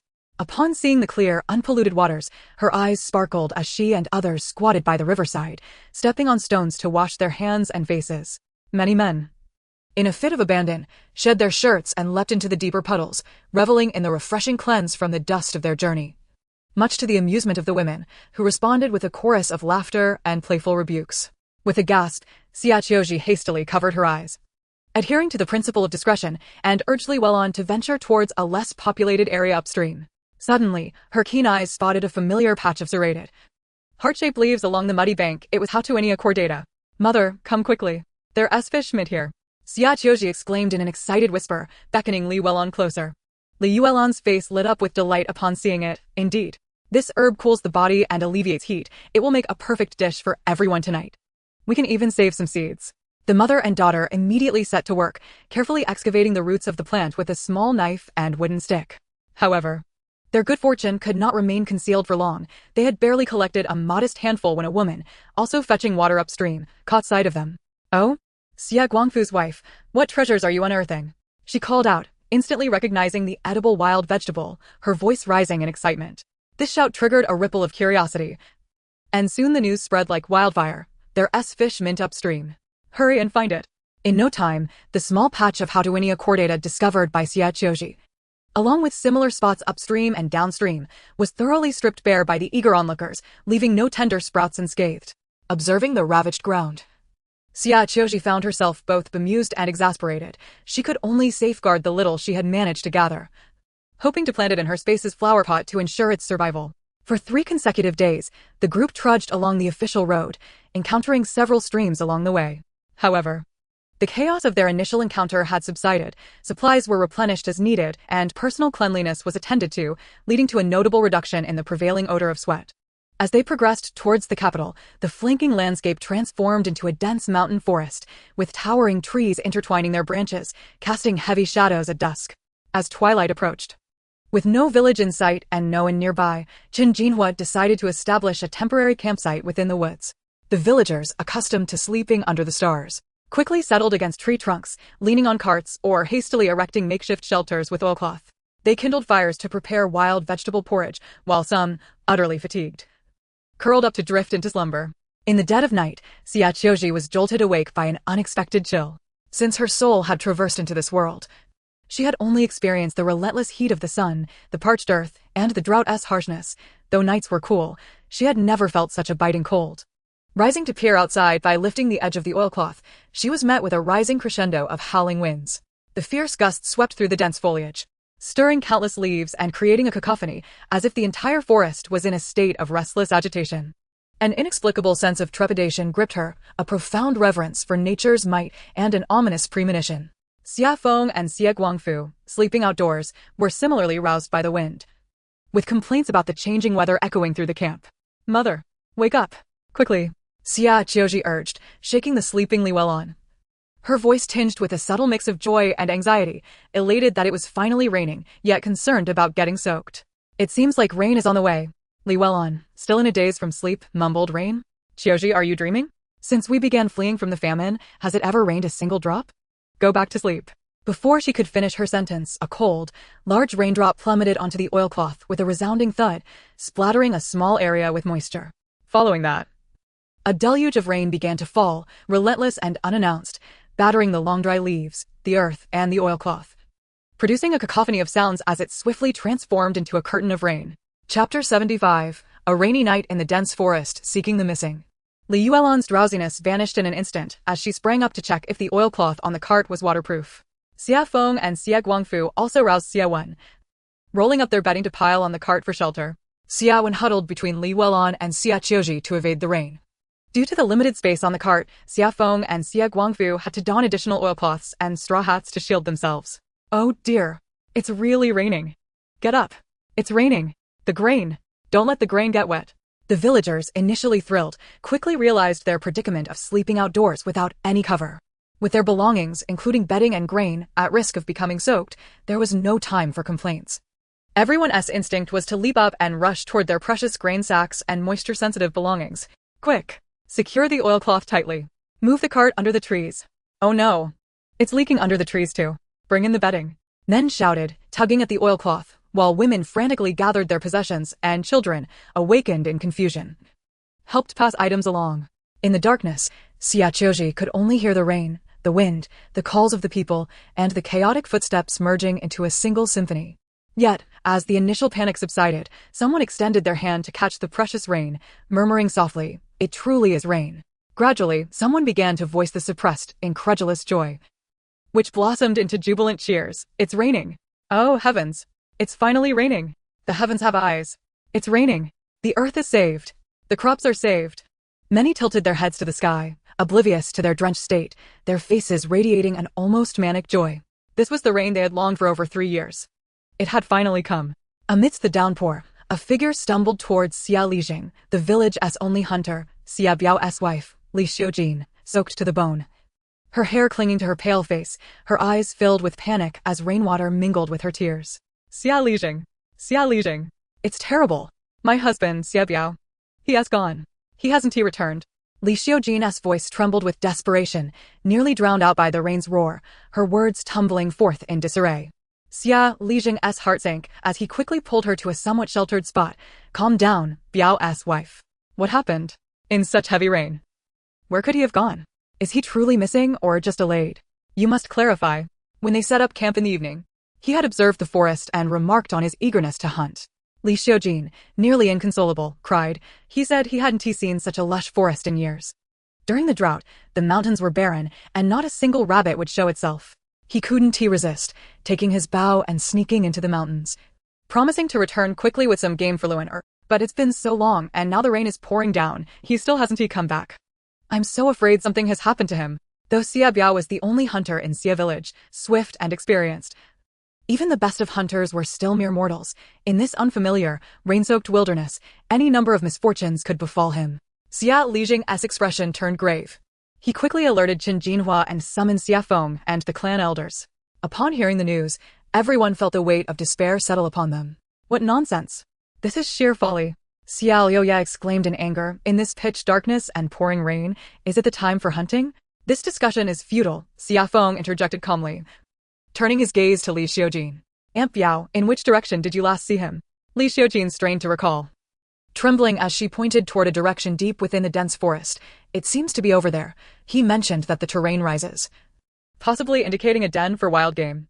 Xie Feng addressed Qin Jinho and Xie Lijing, saying, Gentlemen Qin and Li, we cannot afford to wait idly. I must take a few men inside to search. This rain is treacherous and could easily lead to disorientation and mishaps. Qin Jinho furrowed his brow in concern, exclaiming, This is far too dangerous. We cannot see a thing in this forest. We must go. Xie Feng replied with unwavering resolve. We have come this far. We cannot abandon anyone. Those willing to join me, bring ropes and machetes, and tie yourselves together to avoid getting lost.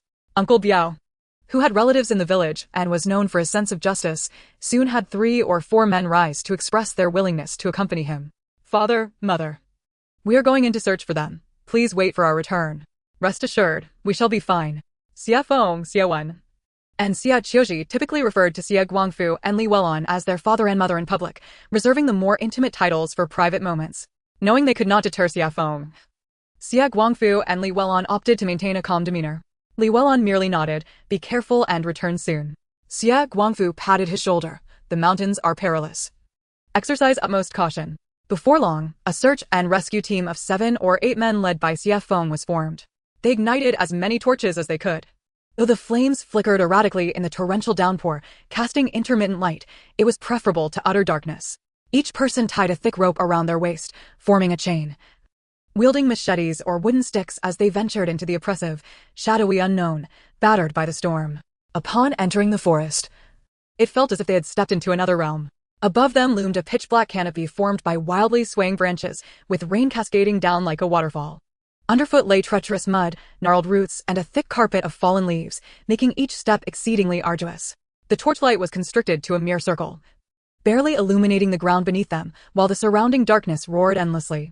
Uncle Biao, Xie Biao, where are you? They shouted hoarsely.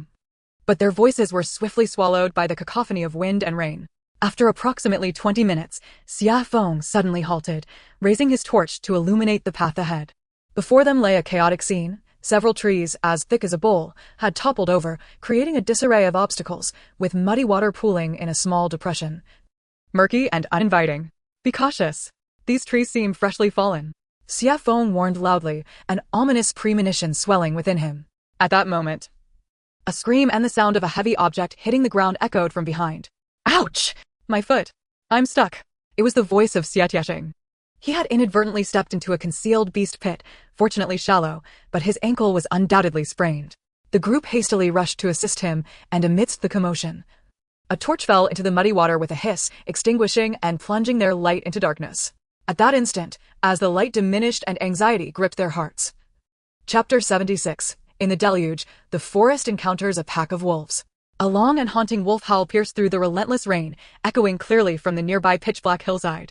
All movement froze, a chill racing up their spines, more piercing than the cold rain. Shortly thereafter, a second and third howl followed, harmonizing ominously, indicating that more than one wolf was present. The ravenous pack, driven from their den by the storm, was prowling nearby. Wolves. A man stammered, instinctively tightening his grip on the machete. Xia Feng's heart tightened, with Xie Biao missing, the rainstorm, and injuries among them. Now the appearance of wolves seemed to converge all the worst possibilities in that very moment. He refrained from drawing the electric baton strapped to his back. While it could potentially harm a wolf, it was not an effective weapon against them. The risks of failure far outweighed the chances of success, as a wolf's thick fur serves as a natural insulator.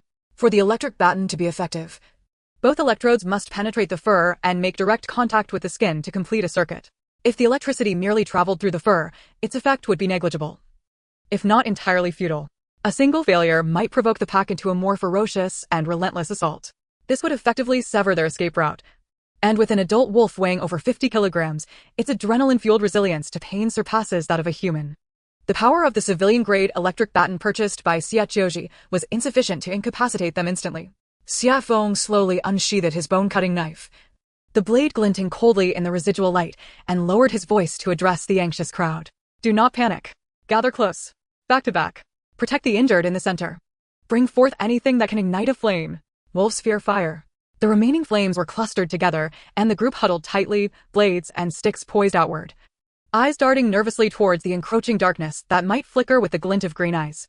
The sounds of wind and rain intertwined with the distant wolf howls, creating a chilling nocturne within the forest. They had traced signs that Xie Biao might have passed through, yet had unwittingly ensnared themselves in peril. Everyone, stay calm. Follow my commands. Xie Feng's voice cut through the tempest and the men's rising panic. Having faced more perilous situations during modern jungle training, he understood that even a hint of hesitation could spell disaster. His gaze swiftly scanned the surroundings, unconsciously forgetting that he was now the ancient Xie Feng, subconsciously envisioning himself as the soldier confronting danger alongside comrades in that jungle training. He rapidly analyzed the personalities and capabilities of the men who had accompanied him in the search. Xie Dashan, true to his name, was the tallest and most robust. Xie Qiu, as solid as a stone, possessed immense strength. Xie Qiu, a relative of Xie Biao, had little to commend him aside from his reliability. Xie Changhe, also a cousin of Xie Biao, was more meticulous than the others and displayed considerable strength. Xie Yongqiang was the most competitive, the most determined among the five. These five were the same men who had stood vigil at the Yuyang prefecture, guarding the grain they had purchased for 21 taels of silver. Their character still worthy of trust. Having assessed the capabilities of the five men, Xie Feng promptly issued a series of clear and decisive commands. Xie Qiu, you and Xie Dashan, machetes outward, secure the northern embankment, that is the gentle slope where the wolves are most likely to approach. The rest of you, form a circle around me. The injured Taitu stays in the center. Gather the torches on the perimeter, and let Taitu hold the remaining fire sticks high. The flames must not extinguish. Bring forth everything that can make noise. The louder, the better. Wolves fear loud sounds. His commands were swift and precise, imbued with an authority that brooked no dissent. Regrettably, the men had little on them that could produce sound, save for their machetes. The initially panicked men seemed to find their anchor in his leadership, instinctively following his instructions. The circular formation rapidly took shape, blades facing outward, the remaining light and several rekindled torches forming a flickering yet resolute barrier. A wolf howl drew nearer once more, the sound of underbrush being trampled and heavy breaths of beasts becoming audible, as pairs of eerie green eyes flickered in the shadows of the trees, hesitating yet drawn by the allure of fire and the scent of humans. Xie Feng, they are closing in. Xie Tinia's voice trembled as he shouted, his hand gripping the axe quaking violently. Steady. Xie Feng bellowed, standing resolutely at the forefront of the formation, akin to an unyielding boulder. They're merely a few famished wild dogs. They fear death more than we do. Yongqiang, heed my command. On the count of 3. Strike the blade in your hand with all your might and let out a fierce roar. 1. Xie Feng's voice resonated with calm authority. 2. The burly men held their breath, muscles taut. 3. Give me a roar. Roar. Clang, clang, clang. Get lost. Beasts. In an instant, a cacophony erupted within the forest, the clattering and roaring drowning out even the tempest's fury. The pairs of green eyes momentarily froze, retreating in alarm, and one could faintly hear the sound of the wolf pack scampering away in fright. Effective. They've retreated. Someone exclaimed in delight. Do not relax. They haven't gone far. Xie Feng remained vigilant, his gaze fixed on the darkness. These creatures are exceedingly cunning. Xie Qiu and Xie Dashan, Take 3 steps forward with your torches to drive them away. Remember, just 3 steps, then retreat immediately. Xie Qiu Zhi and Xie Dashan, now fully convinced of Xie Feng's leadership, executed the order without hesitation. They swung their torches to push back the darkness and then swiftly returned, the formation unbroken. Fengzi, what should we do next? We can't just wait here. Xie Changhe panted, having completely surrendered command to Xie Feng. Xie Feng's mind raced, although the wolf pack had temporarily withdrawn. The crisis was far from over. Uncle Biao was still lost somewhere in the woods, and they had to find him quickly. We cannot passively endure nor abandon Uncle Biao, Xie Feng declared firmly. Wolves fear fire, fear noise, and fear creatures fiercer than themselves. We must appear more formidable than they. He quickly adjusted the strategy. Everyone, concentrate the torches forward. Maintain the noise. Slowly move in the direction where Uncle Biao might be. As they advanced, the formation must not falter. Be mindful of your footing and surroundings. Tai Tu, can you still walk? I can manage. Xia Taijiang gritted his teeth. Good. Stand up and stay close to the group. Chapter 77, Rescuing Xia Biao under Xie Feng's leadership. This hastily assembled circle began to move like a vigilant hedgehog, emitting a tremendous noise and light while steadily progressing towards the mountain hollow. Xie Feng remained on the most perilous outer flank, facing the direction of the wolf howls, his bone-cutting knife firmly in hand, his gaze calmly scanning for any potential threats. Xie Dashan and the others observed his silhouette, their trepidation gradually replaced by an inexplicable confidence. This was Xie Feng, the strongest youth in their village, the fierce man who had slain a tiger just a month prior. Though he had spoken little during their month of fleeing, even appearing somewhat enigmatic, the calmness, decisiveness, and seemingly innate combat instinct he displayed at this moment completely captivated them. They felt not merely as fellow villagers, but as soldiers on the battlefield, heeding the commands of their leader. Suddenly, Xie Feng raised his hand sharply, halting the group. Shu, listen. Amidst the wind, rain, and clamor, he seemed to detect a faint sound, distinct from the wolf howls. It resembled a muffled, desperate tapping. That way. Xie Feng promptly pinpointed the direction, pointing towards a denser thicket to the left. Shine the torches over there. Do not cease the noise. 2 torches strived to probe the area ahead. As the flames flickered across the scene, everyone was astonished to see, nestled in a natural depression formed by a half-fallen tree, a figure curled up, clutching a stone and feebly tapping against the trunk. It was none other than Xie Biao. Surrounding the shallow pit, 2 dark silhouettes lurked. 2 audacious wolves were brazenly attempting to close in. Uncle Biao, the crowd gasped.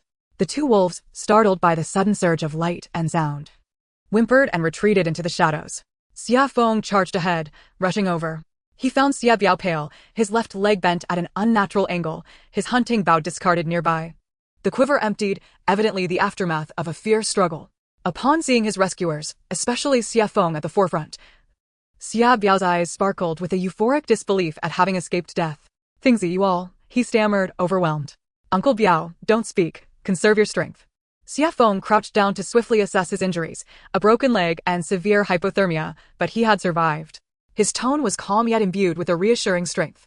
He rapidly shed his damp outer garment, wrapping it around Xie Biao, then called out to the others, Tiniu, Zhanghe, fashion a makeshift stretcher. Use branches and rope. Quickly. The rest of you remain vigilant. The wolf pack is still nearby.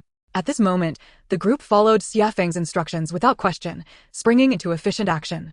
Some sought sturdy branches, others unfastened ropes from their waists, while a few kept watch, everything proceeding in an orderly fashion. Soon, a simple yet sturdy stretcher was constructed. Xie Biao was carefully lifted onto it, and despite his injured foot, Xie Taijiang gritted his teeth and kept pace with the group. Xie Feng took up the rear, directing the formation to maintain a defensive posture as they retreated swiftly and cautiously back through the forest. When the rescue team emerged from the heart-stopping woods, each member intact, the camp was instantly engulfed in overwhelming joy and jubilant cheers, especially upon seeing Xie Biao lying on the makeshift stretcher. They're back. Everyone's back. It's Biaozi. Thank heavens. Biaozi is alive. Splendid. Not a soul missing. They brought everyone back.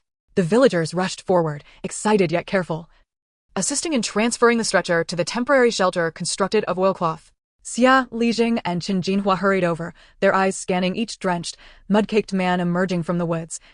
Their faces pale from exhaustion, yet their gazes sparkled with remarkable brightness. Xia Li Jing, his voice quivering with emotion, fervently patted Xie Feng, Xie Taijiang, and the other rescuers on the shoulders, as if to engrave his gratitude into their very bones. Well done. Well done. You are all exceptional young men. The backbone of our Xie family village. This forest may appear daunting, and with the torrential rain, you boldly ventured in and rescued Xie Biao from the jaws of death. This courage, this camaraderie, I, Xie Zhong, thank you on behalf of the entire village. Qin Jinhua, equally respectful, regarded Xie Feng and the villagers with admiration. As an officer, he had wished to join the rescue, yet his sense of duty and concern for his own safety had restrained him. Safeguarding the Xie family village's journey to the capital was crucial, but he valued his own life even more, for he too had family awaiting his return. This inner conflict left him with a tinge of guilt towards Xie Feng and the villagers, prompting him to speak with unabashed appreciation. Xie Feng, your leadership is commendable. Your composure in crisis is that of a true man. And all of you exemplary indeed. You've not brought shame upon the Xie family village. I, Qin Jinhua, admire your bravery, and once we reach Yongdingmen, I shall ensure to inquire about the finest lands for you all. I shall hold this promise dear. Qin Jinhua's affirmation and promise incited another round of cheers from the Xie family village, disregarding the relentless rain, as they joyfully danced and sang the tune of Alalai, which they had surreptitiously learned from Xie Qiu Zhi. At this moment, Li Xiuqin approached with her daughter, Xie Mingwei, to express their gratitude. Xie Mingwei, also known as Xiuya, was 16 years old, blossoming into young womanhood. The mother and daughter stumbled through the throng of jubilant dancers, their eyes swollen and red from tears. Li Xiuqin suddenly knelt before Xie Feng, cradling a coarse cloth bundle in her hands, which contained the meager grains they had painstakingly saved and a handful of gleaming copper coins. Fingzi, and to all our fellow villagers, your kindness is beyond measure. Without you, our family would have been utterly destitute. Please do not disdain this small offering, you must accept it. Otherwise, I shall carry this burden of guilt for the rest of my life. Her voice trembled as she spoke, and she prepared to bow her head in reverence. Beside her, the young girl, Xiaoya, also knelt, lifting her tear-streaked face to gaze at Xie Feng. Upon seeing his handsome visage, marked by fatigue yet exuding an extraordinary strength and composure, her heartstrings seemed to resonate, and a rush of crimson bloomed on her cheeks. Flustered, she hastily lowered her gaze, nervously twisting the hem of her garment, her voice barely above a whisper. Thank you, Brother Feng, and thank you all. Chapter 78. The affection of Xie Mingwei towards Xie Biao. Xie Feng quickly sidestepped, joining Xie Dashan to assist Li Xiuqin and her daughter to their feet. Aunt Xiuqin. Xiaoya, please rise. This is not necessary. Uncle Biao is one of our own. Aiding him is our duty. Take this back. Uncle Biao will need resources to recuperate and settle down. In times of hardship, we survive by supporting one another. Xie Feng's tone was resolute and sincere, and others quickly echoed his sentiments, firmly refusing to accept the offering. Their words moved many villagers nearby to tears. Xie Mingwei's flushed and awkward demeanor did not escape the notice of Xie Wen and Xie Qiu Zhi. Xie Wen discreetly nudged Xie Qiu Zhi, raising his eyebrows and whispering conspiratorially. Did you see that? Xiaoya's face turned red. I reckon that since our brother saved her father, he might just earn himself a bride. Xie Qiu Zhi stifled a laugh and replied softly, keep your voice down. Don't speak nonsense. It's unbecoming for a lady's reputation, but indeed, brother was quite dashing just now, like a general returning victorious from battle. What mischief are you two whispering about? Xie Feng had just seen off Li Xiuqin and her daughter and returned to his cart when he overheard his younger siblings murmuring and casting furtive glances at him. Li Welon immediately grasped her son's arm, anxiously inspecting him from head to toe, her voice laced with lingering fear. You weren't harmed, were you? The woods are perilous. We were so worried when you rushed in there. What if you had encountered a pack of wolves? Let me have a look at you. Her eyes brimmed with concern, nearly spilling over with tears.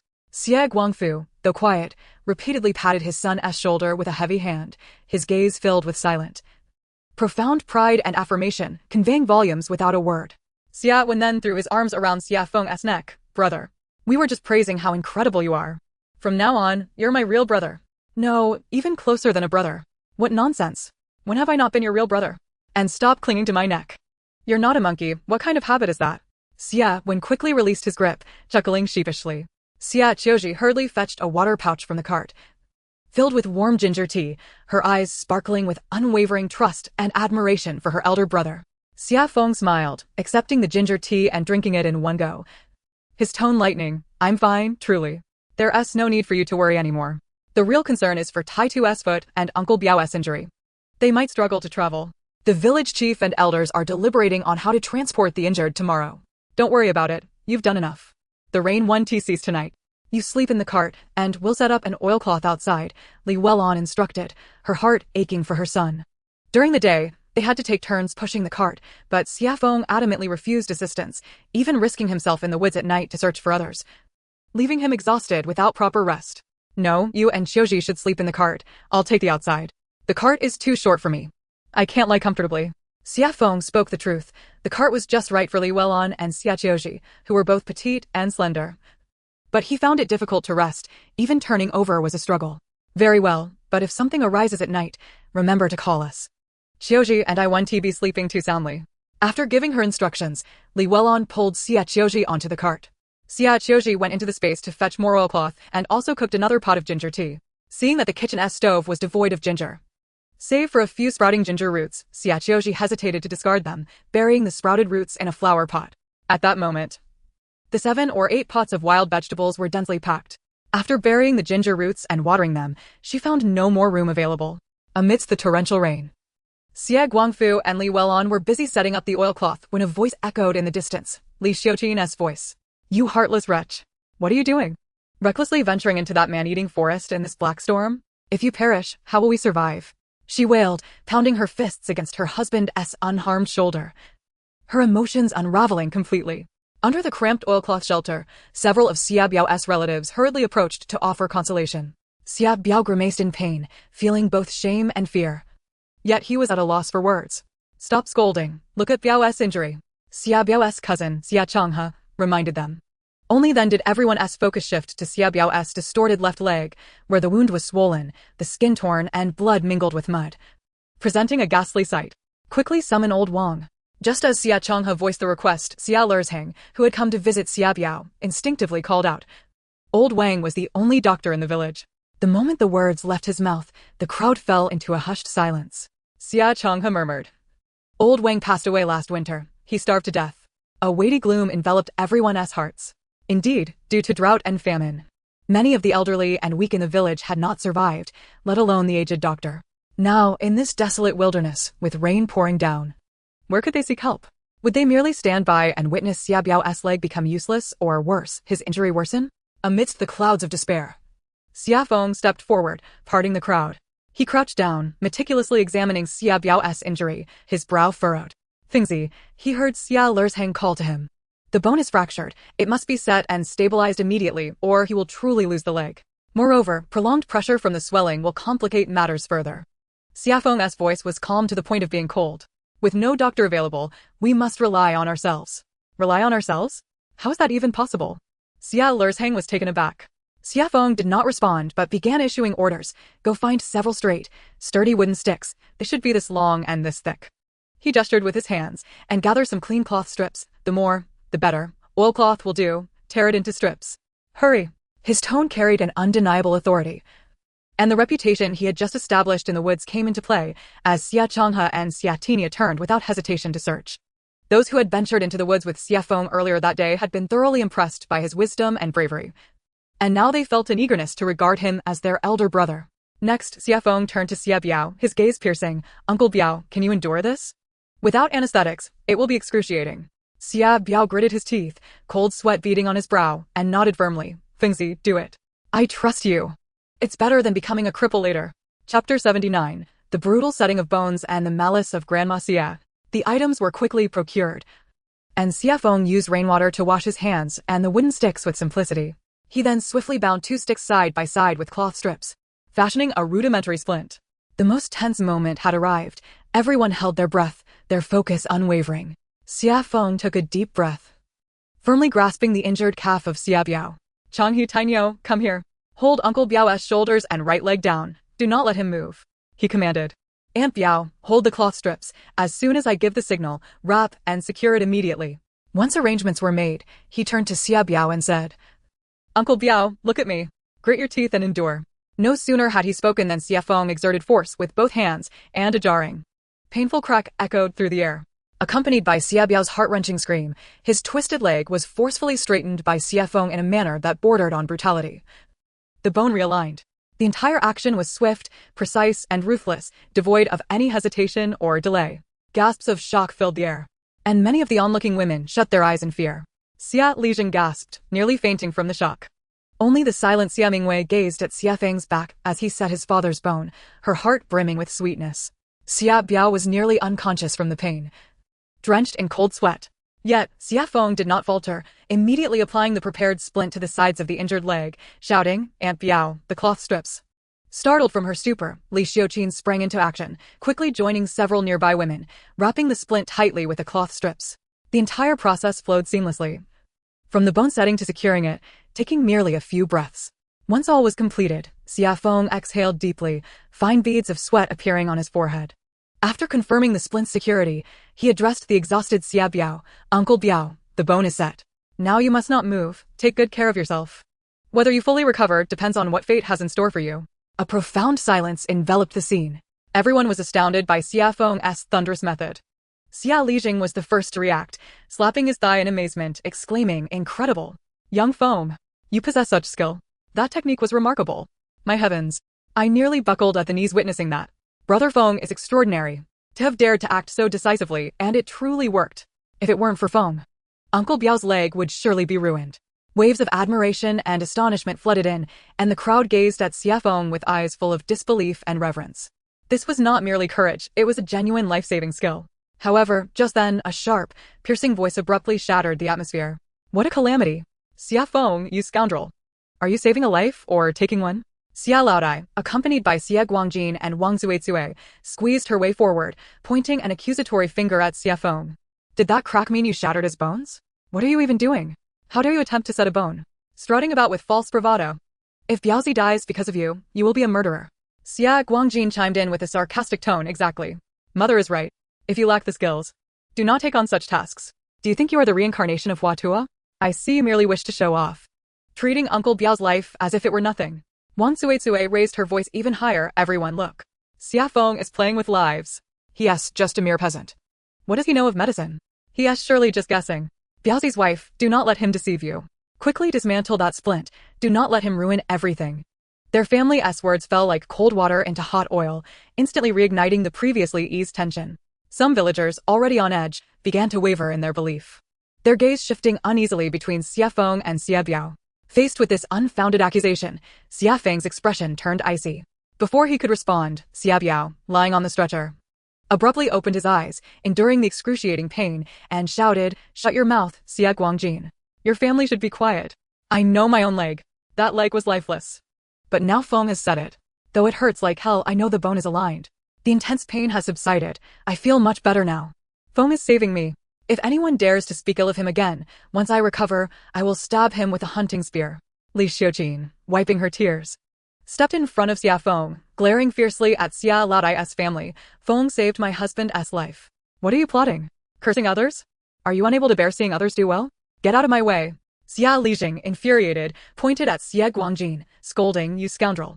If you do not understand, just step aside. If it weren't for Feng, Biaozi might not even be alive right now. What else can you do besides gossip?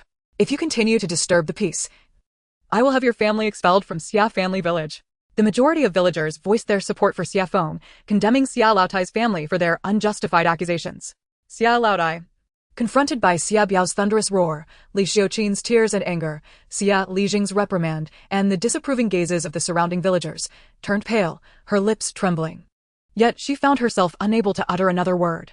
Having lived more than half her life, she had always walked with authority in Xia family village. When had she ever endured such humiliation? Especially in front of the entire village, being scolded by the younger generation and outsiders. Clenching her fists tightly, her nails nearly digging into her palms, her murky old eyes burned with venomous rage as they fixated on the calm figure of Xie Feng, surrounded by the crowd. And on the side, her third son, Xie Guangfu, now standing tall and no longer bowing to her. It was suffocating. Utterly suffocating. She was certain Xie Feng had no medical knowledge, that he was merely recklessly attempting to set Xie Biao's bone, which was why he felt so emboldened. The desire to humiliate Xie Guangfu's family had been festering within her for far too long. Since the famine, she had felt that everything was going against her. Back in the village, which one of Xie Guangfu's family had not lived under her watchful eye? Especially that taciturn grandson who never dared to retort. And all the good things in the house had to be reserved for her to pick first. But ever since the family division, everything had changed. Xie Guangfu's family seemed to have undergone a transformation, particularly that little brat Xie Feng. Not only did he dare to speak back, but he also had the audacity to strike her precious grandson. Time and again, they had left her humiliated. Yet this little brat seemed to be extraordinarily lucky, despite everything. They could not starve, and even caught the attention of officials. Now, he had become someone remarkable, even capable of tending to injuries, and he was being hailed as a hero by the entire village? Why? Xie Laotai's heart screamed in madness. Why was it that the third branch, which had once cowered before her, was now thriving? Why had that wretched Xie Feng become the pillar of everyone's support? While she and her beloved eldest son Guangjin were increasingly marginalized, the villagers were nearly forgetting about them, trailing behind the crowd. Xie Laotai felt an overwhelming surge of rage, her anger boiling over, her liver aching, her lungs feeling as though they would explode. 7 orifices smoking with fury could not adequately describe her current state of wrath. No, absolutely not. Her elder brother was an official in the capital.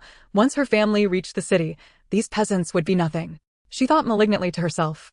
She could not allow this little brat to become so arrogant. She could not let him rise above her. His prestige must be extinguished. However, the situation was not in her favor. Judging by appearances, Xie Feng seemed to have truly realigned the bones. Little brat, do not be too arrogant. Madame Xie clenched her molars, forcing these words through the crevices of her teeth, her voice barely audible, a mere whisper meant for her own ears.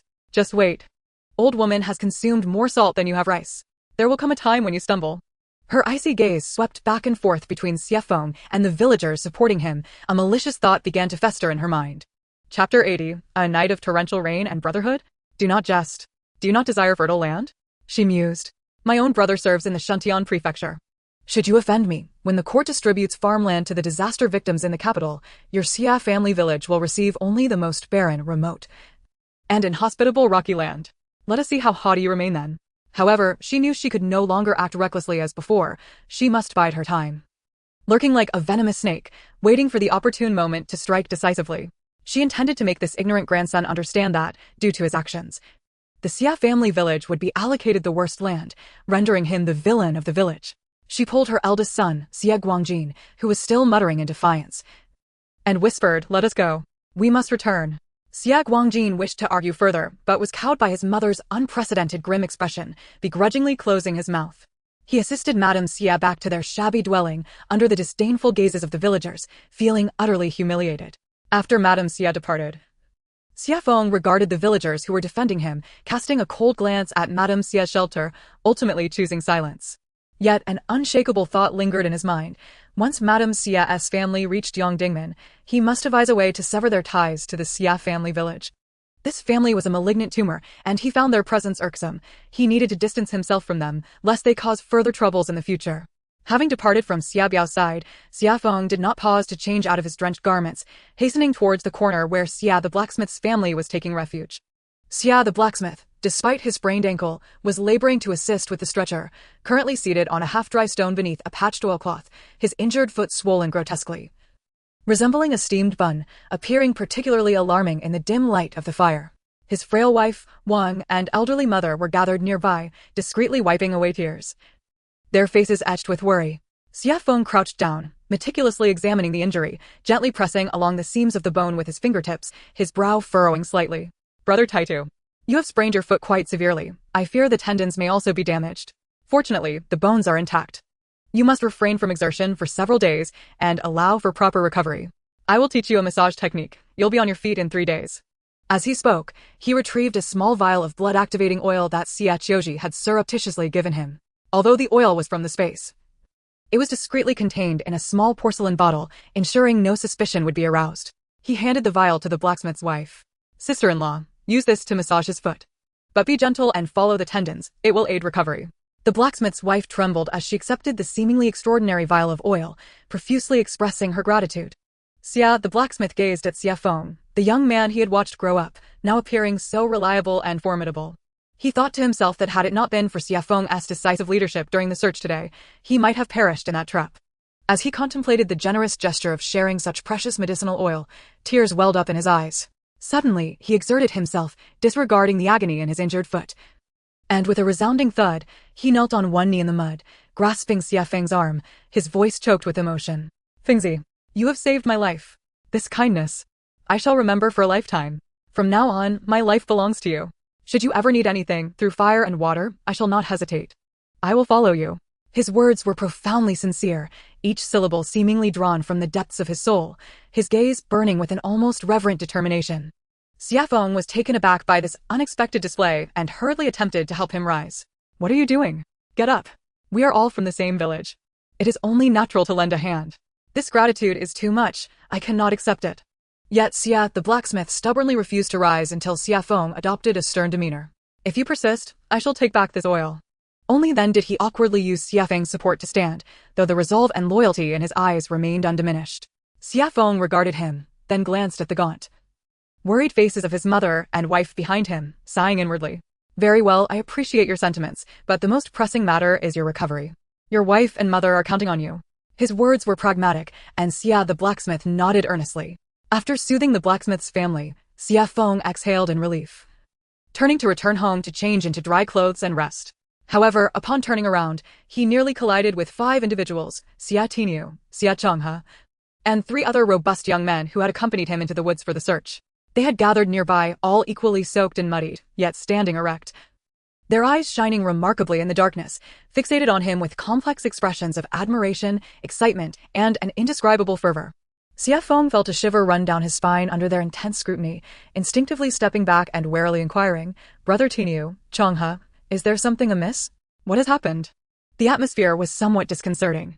The leaders, Xie Qiu and Xie Zhi, exchanged a glance, seemingly having reached a mutual resolution. Xie Qiu stepped forward, his voice tense yet solemn. Fingzi, we have come to a decision. Xie Feng replied, What decision? Xie Zhi interjected, his tone remarkably earnest. We wish to become sworn brothers. To share fortune and misfortune alike. You shall be our elder brother. Yes, Brother Fingzi. Let us. The other 3 echoed in unison, their eyes alight with fervor. Xie Feng? He was utterly bewildered, his mind struggling to comprehend. Sworn brothers? What sort of madness was this? On a desperate journey, in the pitch dark, amidst relentless rain and mud, a group of grown men wishing to form brotherhood? The scene was simply surreal. He found it both amusing and exasperating, hastily waving his hands, his tone gentle yet firm. Nonsense. This is utterly absurd. What do you mean by brotherhood in such a dark hour? Quickly return and rest. If we delay any longer, it will be dawn, and we must travel tomorrow. Are you all out of your minds? Seeing the disappointment and reluctance on their faces, fearing they might concoct some further mischief, he lowered his voice, adopting a serious demeanor. Moreover, listen closely. What transpired in the woods tonight, especially regarding the wolf pack, must remain strictly confidential. No one is to speak of it, not even to your wives. We cannot cause unnecessary panic at home, nor burden our families with worry. Do you understand? His admonition bore an undeniable authority, and the men instinctively straightened their spines in response. We understand, they replied in unison. Only then did Xie Feng feel a sense of relief, waving his hands. All right, hurry back, change into dry clothes, drink some hot water, and sleep. With that, he disregarded the fervent young men, dragging his weary body back into his humble oilcloth shelter. Left behind, Xie Qiu and the other 4 exchanged glances, their faces displaying disappointment and a hint of grievance. Yet, Xie Feng's final stern warning quelled any inclination to act out, and they merely looked at each other before departing in discontented silence. However, after this night, Xie Feng's standing in their eyes had irrevocably transformed. Chapter 81. The Intimate Words of Zhao Laoqi. On the second day, the sky appeared as if it had been thoroughly cleansed, a brilliant blue akin to precious gemstones, with large, soft, white clouds drifting leisurely. Sunlight filtered through the dense canopy of leaves, dappling upon Xie Qiu Zhi's shoulders, creating a beauty reminiscent of stars transformed into diamonds adorning her. Towering trees, lush and verdant, intertwined above the official road to form a green dome, casting a refreshing shade. The air was imbued with the invigorating scent of grass and the moist aroma of earth, and as Xie Qiu Zhi inhaled deeply, she felt an overwhelming sense of tranquility. Despite the harrowing events of the previous night and the burden of 2 injured companions, the journey must persist. The wounded Xie Biao was carefully settled onto a cart specially cleared and strewn with hay. Although his complexion remained pallid, his spirit had evidently improved, with Li Xiuqin attentively tending to him. Xie Tianjian's foot was still swollen, yet he insisted on walking unaided, and despite his stubbornness, his wife, Wang, could only support him, her eyes glistening with unshed tears as they trudged along slowly. Unable to bear the sight, Xie Yongqiang stepped forward, offering his sturdy frame to support Xie Tianjian's other arm. Brother Taijian, why be so polite? Let me lend a hand. Wang offered him a grateful glance. The group resumed their trek, moving at a deliberate pace, yet there was an unmistakable sense of calm and order, a feeling of having survived a calamity. The inhabitants of Sinwadi followed closely behind the Xie family's convoy. Last night, they had learned of the troubles faced by Xie family village, and Zhao Laoqi had even brought his son to inquire if assistance was needed. However, by then, Xie Feng had already ventured into the woods in search of people, leaving them unable to offer help. Later, Zhao Laoqi privately approached Xie Lursheng, sharing some heartfelt words.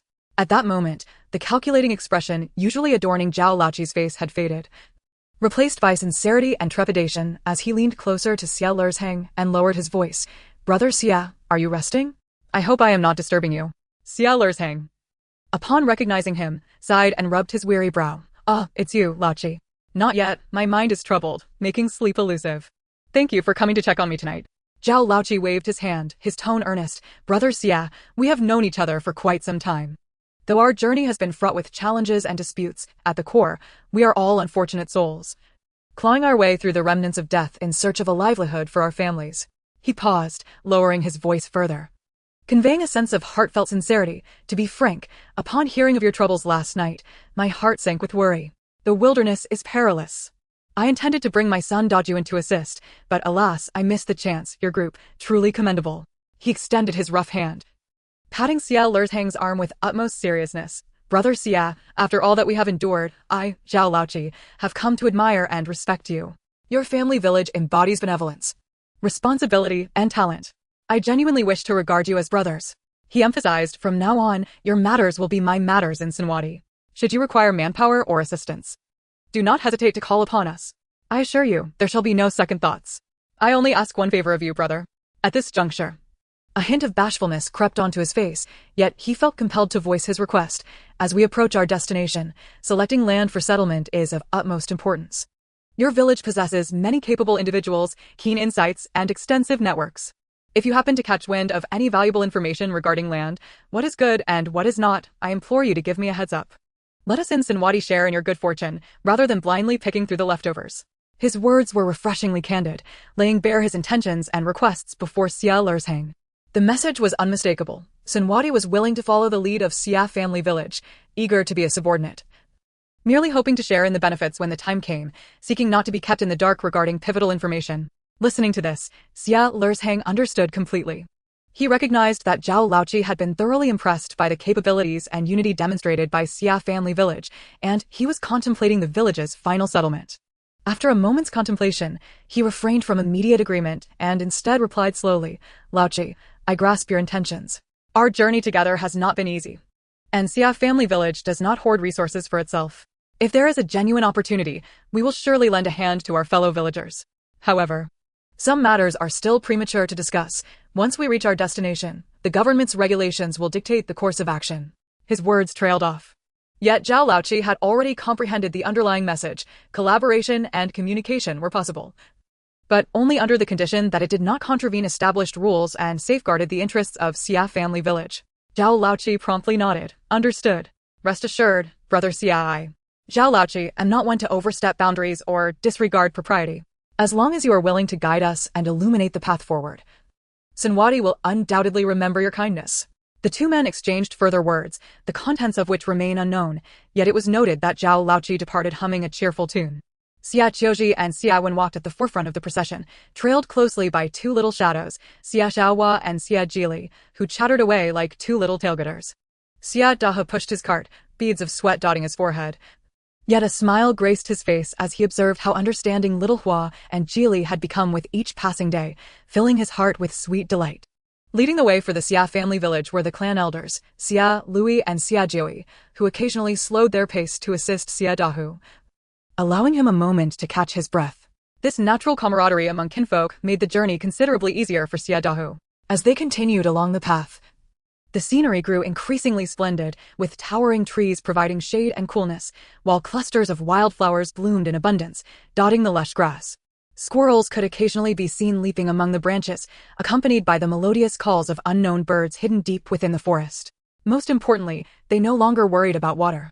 Along the official road, they frequently encountered clear mountain springs trickling down from the heights or shallow streams. During their time together, Xie family village and Xinhuadi began to develop a tacit understanding. Whenever they stumbled upon a water source, they regarded it as a treasure. Yet, instead of scrambling, they formed an orderly queue, prudently filling their water bags and clay pots, with little contention arising. Xie Qiu Zhi's mood mirrored the weather, brightening with each passing moment. After enduring over a month of hardships, she had grown accustomed to the rhythm of this long journey, even discovering a sense of joy within it. As evening fell, Qin Jinhui, in a rare act of kindness, allowed them to set up camp early by a grassy stream. The sunset bathed the clouds in brilliant gold and crimson hues, the distant mountains appearing soft and undulating. The clear stream babbled gently, reflecting the magnificent colors of the sky, as smoke from cooking fires began to rise at the campsite. The sounds of chatter contrasting with the serene stillness of the small hillside upstream. Unable to resist the allure of the breathtaking scenery, Xie Qiu Zhi stealthily slipped away to a spot far enough from the campsite to remain unseen. Eagerly, she pulled out her phone, capturing the sunset, clouds, distant mountains, and flowing stream in a flurry of photos, even recording a few videos accompanied by the soothing sound of water. "Wow, this is simply too beautiful," she murmured to herself, the spirit of a modern individual stirring within her. "If only WeChat were functional, I could post this as a moment, tagging it as an ancient scenic spot," paired with a caption about the daily life of a time traveler. "Today, I was healed by the beauty of the ancients. Imagine the likes and wow reactions I would receive. What a pity." She sighed at her phone, lamenting that while this space had much to offer, its social functionalities were utterly defunct. Any attempt to connect with the outside world had been ruthlessly severed, relegating it to a mere online repository and superstore. Just as she voiced her grievances while greedily noting down materials, a rustling sound of footsteps emerged behind her, accompanied by a teasing chuckle. "Oh, the illustrious photographer Xie. Indulging in exclusive creations again?" Turning around, Xie Qiu Zhi beheld Xie Wen, who approached with a handful of freshly picked, unnamed purple and yellow wildflowers. A grin plastered across his face. Mimicking her, he took a deep breath and exaggeratedly exclaimed, "TSK, TSK, the air quality in ancient times is truly top-notch. Pure and unpolluted. The scenery, the composition, it's enough to make one want to compose a poem or perhaps post a moment on social media for a touch of flair." Xie Qiu Zhi couldn't help but chuckle at his antics, putting away her phone. Great minds think alike. Alas, this is a limited edition space, devoid of social media services. So you might as well abandon such thoughts. Xie Wen settled beside her, handing her the wildflowers and perching on a stone nearby, his face adorned with an expression of childlike curiosity. "Honestly, sis, I've never quite understood this space. It can connect to the internet but only allows for Baidu searches, indicating it's not entirely severed from the outside. But why are all other functionalities locked? No messaging, no videos, let alone online shopping. What's the principle behind this? Could it be?" He stroked his chin, adopting an exaggerated tone. "Is it perhaps to prevent me from impulsively gambling away the $50 of pocket money I've hidden beneath my insole to buy a legendary sword on Pinduoduo?" Xie Qiu Zhi accepted the wildflowers, inhaling their faint fragrance, and shot him an exasperated glance. "Oh, please. $50? Mom has long since discovered your little stash. Have you forgotten how you overspent on that game skin last month?" Xie Wen quickly made a shushing gesture, lowering his voice. "So my hidden money is all exposed? Adding in my red envelope money, I only have 20,000, which is still less than yours." Xie Qiu Zhi scoffed, laughing at the absurdity of it all. "With that, you still think you're being mysterious?" Xie Wen feigned a heartbroken expression, cradling his face. "Then why, with your wealth, didn't you ever support me?" "I can't support you. I need to buy my own paints and supplies," she replied, shaking her phone. "Besides, what good is talking about this now when we can't even use it?" With a sigh, Xie Wen fell silent, and the two of them stood on the small slope, gazing at the scene by the stream. The fading sunlight enveloped everyone in a warm golden hue. Women upstream chatted merrily as they filled their water jars, while others washed clothes on the stone slabs midstream. Downstream, in deeper waters, a few boys splashed around, shirtless and laughing as they attempted to catch fish, their meager catches bringing them endless joy. Nearby, children frolicked along the shallows, their shouts drifting to Xie Qiu Zhi's ears. Were it not for the dilapidated carts piled high with belongings and the weathered expressions etched on the faces of the people, this bustling and vibrant scene could have easily been mistaken for a picturesque pastoral tableau. Xie Qiu Zhi was captivated, her fingers unconsciously gesturing in the air as her mind raced with lines and compositions, resolving to capture this tranquility and liveliness on canvas that evening. Her gaze slowly swept across the stream, suddenly halting at a bend downstream, her brow furrowing slightly. There stood her brother, Xie Feng, rolling up his pant legs, immersed in the knee-deep cool water, diligently constructing a makeshift trap using stones and broken branches, a common fishing method in the countryside. What was peculiar, however, was the girl standing quietly on the bank not far from him, clad in an old dress faded from washing. It was none other than Xie Mingyue from the same village. Unlike the other girls, she was neither washing clothes nor fetching water. She stood there, her gaze fixed intently on the tall figure working in the water, her expression imbued with an indescribable focus. The evening breeze tousled her bangs, yet she seemed entirely oblivious. Hey, Xie Qiu Zhi nudged Xie Wen with her elbow, lowering her voice. Look over there. Xie Wen followed her gaze, his eyes widening in surprise. Excitement and gossip lighting up his face. Wow, ISNT that Xie Jie? Is she on lookout duty? He mimicked making a heart shape with his hands. Shut up. Xie Qiu Zhi chuckled, playfully hitting him, though curiosity sparkled in her eyes. Let us go take a closer look. Eagerly, Xie Wen crouched down, pulling Xie Qiu Zhi along as they stealthily approached the water's edge, taking cover behind the bushes. As they neared, Xie Wen suddenly stood upright, pretending to have just passed by, and exclaimed in an exaggerated tone, "Oh, Xie Jie? Are you going to fish too? You've been standing there for ages, can't find a good spot?" Startled by the sudden voice, Xie Mingwei jolted back to reality, her cheeks flushing a deep crimson, as if painted by the evening glow. Her gaze flitted nervously, unsure where to place her hands and feet. Wenzi Qiuzhi, I was just looking at the water. Her voice dwindled to a whisper, almost retreating into her collar. Xie Qiu Zhi struggled to contain her laughter at the first time Xie Wen was called Wenzi, quickly averting her head to manage her expression. Xie Wen was about to retort that he didn't go by Wenzi, but was interrupted by Xie Feng's voice from the stream. What are you three whispering about over there? Suppressing her laughter, Xie Qiu Zhi replied earnestly, Brother, Xie Jie was just praising your fishing method, wanting to learn from you. She stressed the word learn, emphasizing it playfully. Xie Mingyue's face turned an even deeper shade of red, as if it might bleed, and she waved her hands frantically. No. I have to go. My mother is waiting for me to get water. With that, she nearly fled, not daring to look back. Xie Feng shook his head in bemusement, returning to his work on the trap. Women are really strange. Exchanging glances, Xie Wen and Xie Qiu Zhi burst into suppressed laughter, their shoulders shaking with mirth. Observing the two of them struggling to contain their amusement, Xie Feng scoffed. What's so funny? Get down here and help. You think we can survive on the evening breeze? Finally stifling their laughter, Xie Wen and Xie Qiu Zhi stuck out their tongues at each other and swiftly removed their cloth shoes, rolling up their pant legs as they gingerly stepped into the icy stream. Brother, what do we do? You direct us. Xie Wen eagerly rubbed his hands together, thrilled at participating in such primitive hunting. Xie Feng directed, Xiao Wen, go over there and use stones to seal that gap tighter so the fish don't escape. Qiuzhi, you have good eyesight. Take this makeshift basket made of willow branches and guard the pool beneath the trap. If you see any fish, scoop them up. Understood. They chorused, immediately setting to work. Xie Wen energetically moved stones to reinforce the trap, while Xie Qiu Zhi held her breath, keenly observing the rippling surface of the clear water. Meanwhile, Xie Feng cautiously prodded the corners of the stream, occasionally stirring the water with a branch to guide the startled fish toward the trap. Perhaps Xie Feng's methods were indeed effective, or perhaps luck was on their side today, for before long, Xie Qiu Zhi called out softly, Here they come. With that, she swiftly lifted her basket. With a splash, 2 palm-sized crucian carp flopped energetically inside the basket. Wow, you caught them. Sis, you're amazing. Xie Wen cheered. Quick.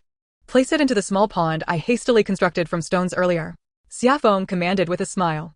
Chapter 83. The fragrant wild onion fish soup bewilders us. With the initial success under their belts, the trio's coordination grew increasingly seamless. Xie Wen would obstruct, Xie Feng would drive, and Xie Qiu Zhi would deliver the final decisive blow. Remarkably, they continued to reap rewards. In less than half an hour, Xie Feng's rudimentary fish basket crafted from willows contained 5 or 6 lively fish. Although not particularly large, such a catch was an exceedingly rare delicacy amidst their desperate plight. This left the other fishermen by the stream, who had been laboring with meager results, filled with envy, especially the few shirtless boys who had been splashing about in the water for quite some time. Upon seeing the bounty in the Xie siblings' basket, their eyes widened in disbelief. Wow, Brother Feng, you're incredible. How did you manage that? They exclaimed.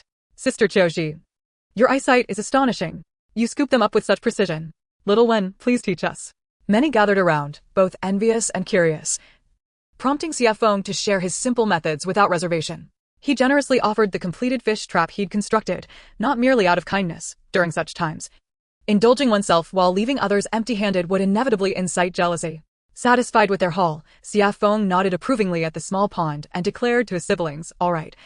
This is sufficient for our needs. Let us gather our things and take a couple of fish to Grandpa Li Zheng and Master Chen.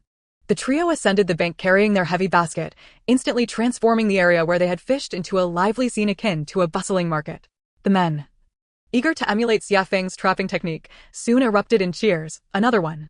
This stream truly sustains life. That's for raising fish, not for raising people. Someone corrected with a laugh. Carrying their catch back to the cart, Xie Qiu Zhi, Xie Wen, and Xie Guangfu encountered Li Welon and the ants returning from the hillside. Their arms laden with fresh wild vegetables, purslane, lamb's quarters, and whole wild onions, rendering Xie Qiu Zhi momentarily dazed. There are simply too many wild vegetables here. Our flower pots cannot contain them, she whispered to Li Welon. Then let us consume them all. Just look at these wild onions, paired with the fish you caught. The soup will surely be delectable. Xie Feng strung 3 palm-sized cushions together by their mouths with grass twine. Mother, I'm heading out for a moment. He had begun to address his parents as mother and father both in private and public. Approaching the nearest cart, he handed one fish to Li Zheng. Li Zheng. Add a dish for Xiaohua and Jili. Li Zheng chuckled, his beard shaking with mirth. Good lad, I saw you catching fish by the stream. With your technique, the entire village will enjoy fish soup tonight. He then handed another fish to Xie the blacksmith, who had been unable to fish due to his injuries. Lacking relatives in the village, no one would deliver fish to him. When Xie Feng presented the fish, his mother wept with joy, marveling at how fortunes had changed. Just a month ago, she had been scavenging for dirt, and now they were feasting on fish. She truly felt that as long as they were alive, their lives were becoming increasingly hopeful. Chen Jinwei accepted the last fish, patting Xie Feng on the shoulder. Your method is commendable. Tonight I Zhang Haizi. And Zhou Qing will also enjoy fish soup, saving them from their incessant complaints about dry rations. Returning to their hearth, Li Welon had already set the pot over the fire, bubbling with water. Xie Qiu Zhi rinsed the wild onions, while Xie Wen and Xie Guangfu had already prepared the 2 fish, tossing their innards into the pot. Before long, the savory aroma of fish soup blended with the fresh sweetness of wild vegetables wafted through the air. From across several hearths, someone called out, Young master of the Xie family, will you teach us how to catch fish tomorrow? Xie Feng replied loudly, of course. As long as everyone is willing. Let us rise early tomorrow and catch all the fish in the stream. The men raised their firewood and cheered boisterously, their exuberance reminiscent of primitive apes. Before the Xie family could even savor their fish soup, Xie Mingwei approached, carefully cradling a few plump gray mushrooms in her hands. Her cheeks still flushed with a lingering blush. She hesitated to approach Xie Feng directly and instead sidled up to Xie Qiu Zhi, who was assisting with the firewood. Sister Qiu Zhi, I just foraged these mushrooms in the woods. I accidentally picked too many. Please take this as a token of gratitude for Brother Feng saving my father. As she spoke, her voice grew softer, her gaze furtively drifting towards Xie Feng. Li Xiuqin, who had followed, chimed in with a smile, yes, yes. The young lady's gesture is sincere. They're foraged by her own hand and hold little value, so please accept them, or she'll feel uneasy. Seeing this, Li Welon felt it inappropriate to refuse and nodded with a smile. Xie Qiu Zhi examined the various mushrooms in her hands, although she was not well-versed in fungi. She maintained a basic caution and only selected a few black fungus that she was certain were non-toxic, smiling as she said, Thank you, Sister Mingwei. We shall accept these black fungus, but you keep the mushrooms for yourselves. Our family is small and cannot consume so many. Seeing that Xie Qiu Zhi accepted her offering, Xie Mingwei cast a furtive glance at Xie Feng, who remained oblivious, focused on carving wooden strips with the dagger. Her face broke into a radiant smile, akin to a joyous butterfly, as she took her mother, Li Xiuqin, and departed. Once they left, Xie Qiu Zhi edged closer to Li Welon, winking and whispering, Mother. Did you see Sister Mingwei? Her intentions are clearly more than mere gratitude.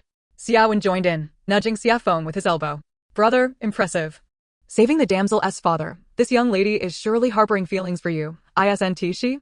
A stroke of romantic fortune that cannot be overlooked. Li Welon chuckled and shook her head. Xie Feng paused in his task, his brow furrowing as he adopted a serious demeanor, saying sternly, Do not speak of such nonsense. This is no joking matter. I saved her because she is a relative from our village.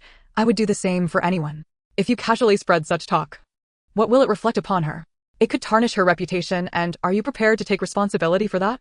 His tone was unusually stern, and his intent unmistakably clear. Xie Qiu Zhi and Xie Wen exchanged glances, sticking out their tongues and silently communicating. Well, the flowers may have feelings, but the stream flows indifferently. Hearing this, Xie Guangfu sighed and took the opportunity to educate his modern-minded children. Your brother is right. You too must exercise caution in your words and actions. This is not the modern world. Our notions of gender roles are too progressive here and can lead to complications. Lowering his voice, he continued, for instance. If a girl accidentally falls into the water and a young man jumps in to rescue her, it is not merely a case of heroism. The girl's virtue could be compromised, and the young man is often expected to take responsibility and marry her. Otherwise, she might find it difficult to marry in the future. What? That's excessively futile, Xie Qiu Zhi exclaimed. So saving someone could lead to a mistake? Not marrying equates to a crime? Xie Wen also looked incredulous. Isn't that moral coercion? On what grounds? Xie Guangfu chuckled at their incredulity, playfully tapping each on the head. Do not dismiss it. This is the harsh reality. You too, unlike your brother, lack his composure. If you do not learn to curb your curiosity and watch your tongues, you will indeed invite trouble. He paused, then added earnestly, and let me remind you once more. As we approach the capital, there will be many eyes. You must never refer to us as mom and dad again. All those modern terms and internet slang, keep them to yourselves. Do you understand? Xie Qiu Zhi murmured, I know, I only call you that when we're alone. In front of others. I always refer to you as father and mother. Xie Wenza dramatically sighed, raising his gaze to the heavens in a pose of despair. Alas, we are destined to be homogenized by this wicked old society. From now on, I, Xie Wenza, shall become a thoroughly traditional, native ancient person. Oh, heavens and earth. Why must you treat me, a vibrant youth of the modern era, in such a way? I am still a flower of our motherland. Shut up. You're making a racket. Xie Feng scolded, giving him a light tap on the back of the head. At that moment, Li Welon called out, the fish soup is ready. Come and have some. Chapter 84. Xie Wenza returned home. In the iron pot perched atop the stone stove, a milky white fish soup bubbled enticingly, releasing an incredibly alluring aroma. Li Welon employed the simplest method of preparation. After frying the fish, she added cold water and boiled it vigorously. Yet, she secretly sprinkled in a pinch of MSG and a dash of white pepper to enhance the flavor. At this moment, the fish soup was rich in fragrance and deliciousness, almost uncharacteristic of this era. The family gathered around, cradling their rustic earthen bowls, blowing on the steam, sipping the delectable soup alongside their dry rations and cold wild vegetables. The earlier minor squabble was swiftly forgotten, and a warm atmosphere returned. As they savored the soup, Xie Wenza boasted that if he studied earnestly, he would surely return as the top scholar, eliciting hearty laughter from everyone. The rich aroma had tantalized Xie Dehu and Xie Lizheng next door.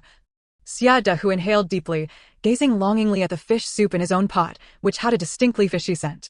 He muttered, Guanfu's culinary skills are truly exceptional.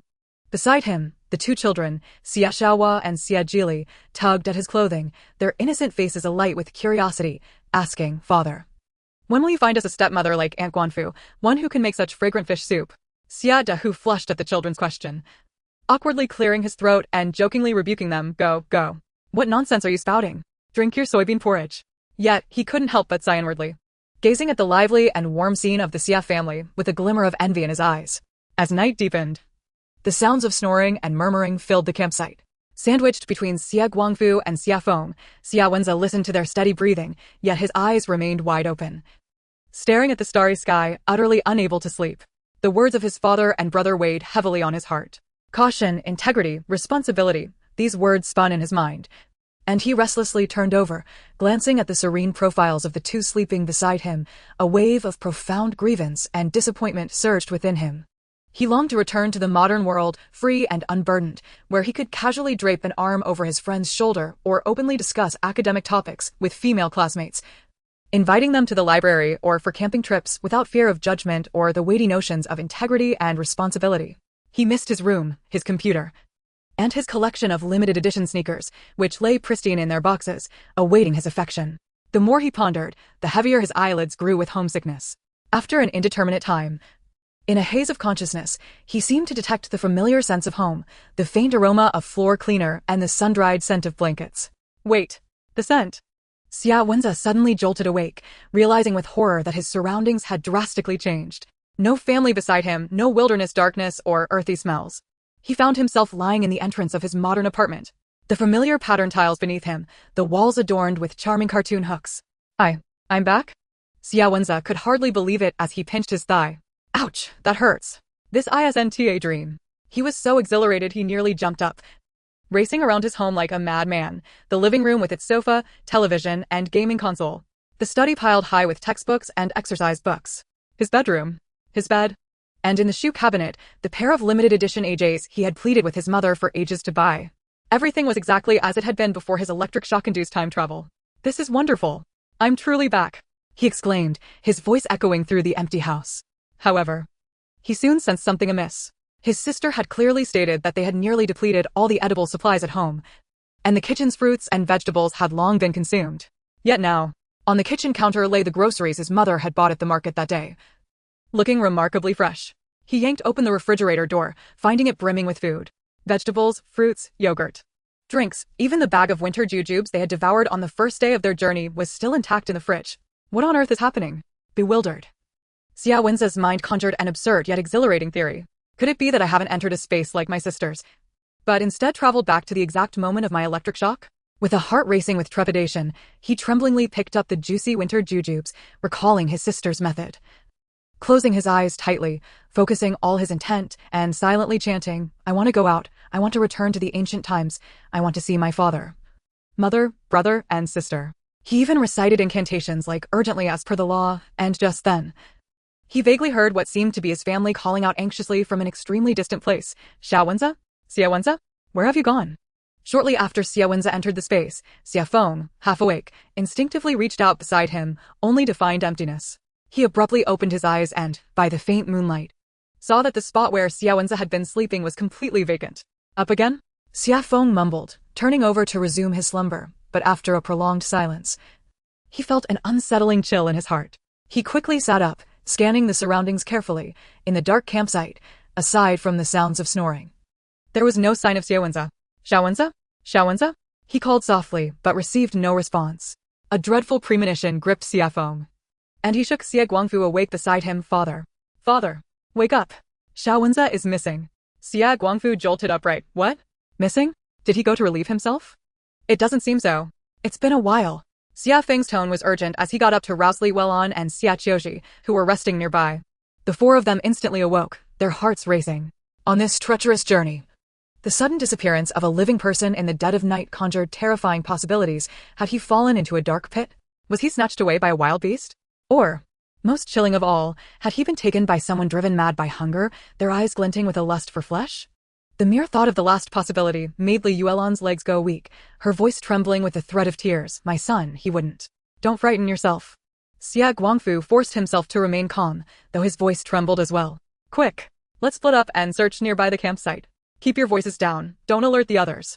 The four of them immediately began to call out anxiously in hushed tones, feeling their way through the dark campsite, their hearts pounding like drums.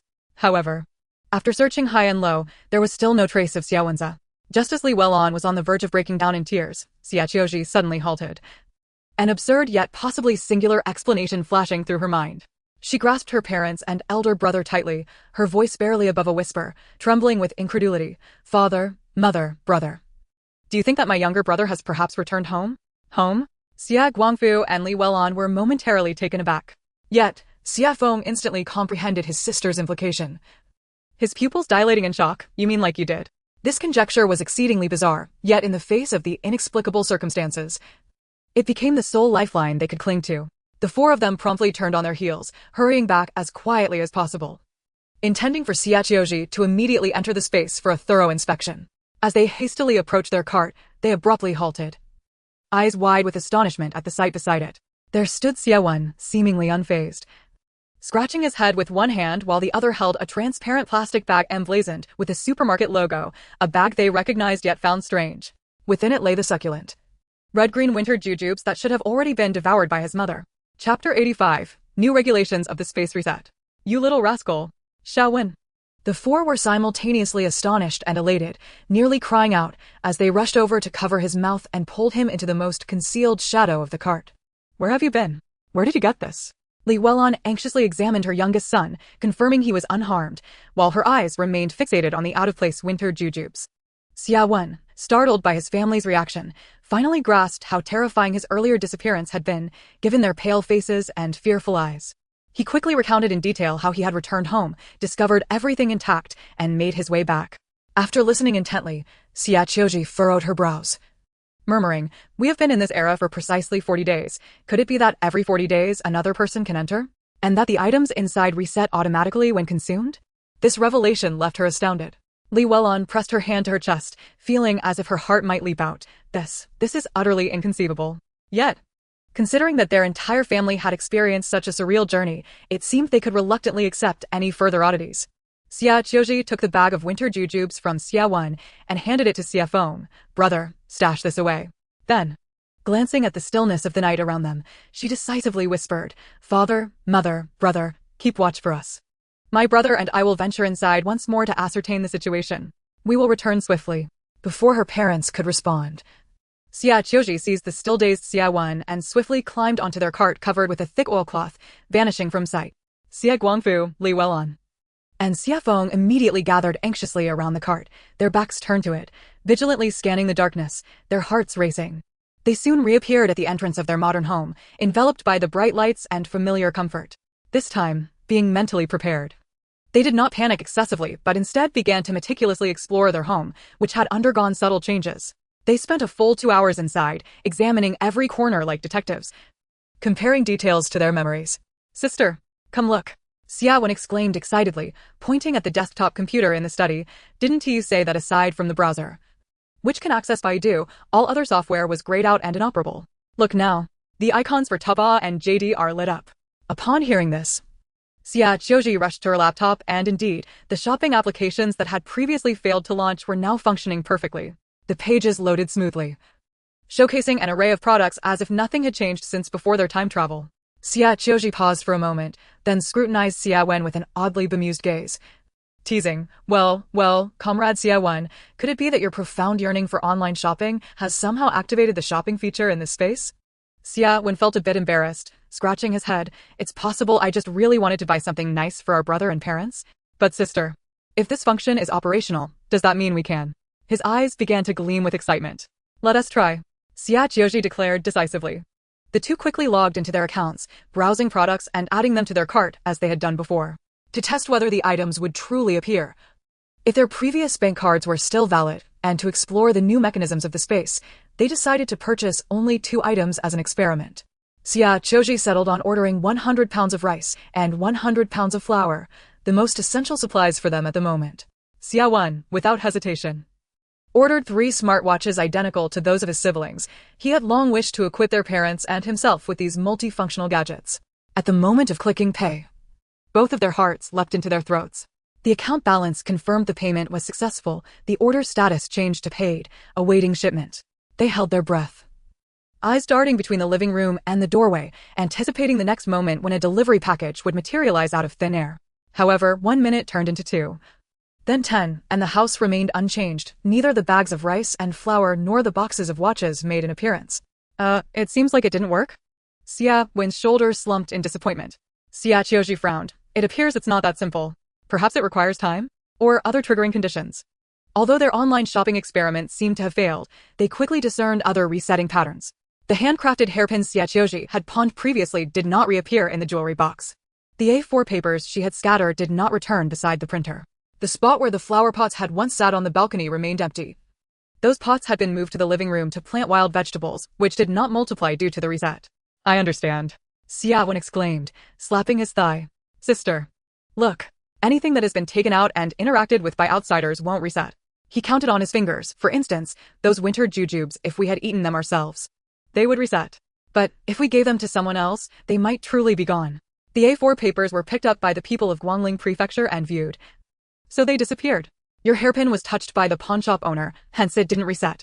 Xie Qiu Zhi's eyes lit up as she added, moreover, items we are currently using, like the thermos, dagger, and small medicine bottle, though untouched by outsiders, might also not be on the reset list due to their active use. I wonder if bringing them back next time will trigger a reset? The two then checked the water and electricity meters, joyfully discovering everything was functioning normally, allowing them to bathe, charge devices, and even cook with electrical appliances. Xie Wen let out a long sigh of relief, sprawling on the soft sofa, joyfully rolling about. This is fantastic. Free water, electricity, and internet. Sister, if I can enter every 40 days, then after another 40 days, our mother, brother, and father should be able to enter too, right? I remember before I came in last night, I was desperately wanting to go home. What if they succeed too? Xie Qiu Zhi, with a chocolate truffle from the fridge in her mouth, lounged on another sofa, muffled in her speech. What if I don't want to go out? There's a soft sofa, electricity, internet, and delicious food here. Xie Wen immediately sat up, exclaiming earnestly, that's not an option. Absolutely not. Our beloved father, mother, and elder brother are still in ancient times, gnawing on dry biscuits and sipping cold water. How can we indulge in comfort while they endure such hardship? It is simply inconsiderate. Let us hurry and gather some delectable treats to honor them. Let them also savor the delights of modern cuisine. With that, He sprang up and dashed towards the refrigerator and snack cupboard, scouring for items that would not reveal their packaging: ham sausages, individually wrapped jerky, chocolates, and some long-lasting fruits. Xie Qiu Zhi watched his busy figure with a smile, popping the remaining chocolate into her mouth as she rose. All right, the little ancient man does have a filial heart. Let us return to ancient times. Chapter 86. Successful online shopping in the space. At the makeshift camp of the ancient refugees, Xia Feng crouched by the cart, gripping a Swiss Army knife, its back marked with fingerprints from his anxiety. Suddenly, the oilcloth trembled, and the siblings emerged, clutching bulging plastic bags. Xia Feng hurriedly whispered, "How did it go?" Xie Qiu Zhi shoved the bag of food into his arms. "Good news. Our household has infinite water and electricity. Everything we consumed has been replenished." Bad news. The Taobao and JD apps have been activated. We attempted to place an order, but saw nothing, likely because the time has not yet arrived. Xia Wen added. But the money has already been deducted. Xia Feng? Then Xia Wen and Xie Qiu Zhi recounted their discoveries in the space in full detail. Upon hearing this, Li Yuelan's eyes reddened with joy. If that is the case, let us endure for another 40 days, and see if we can bring ourselves in for a hot bath. In the distance, someone in the three-basin area stirred from slumber. Xia Feng tucked the bag of food away in the cart, his voice low yet resolute. If anyone is hungry, find something to eat, but do so with utmost caution. We must avoid being caught. It's best we keep things quiet for tonight. Let us all get to bed early. We have a journey ahead tomorrow.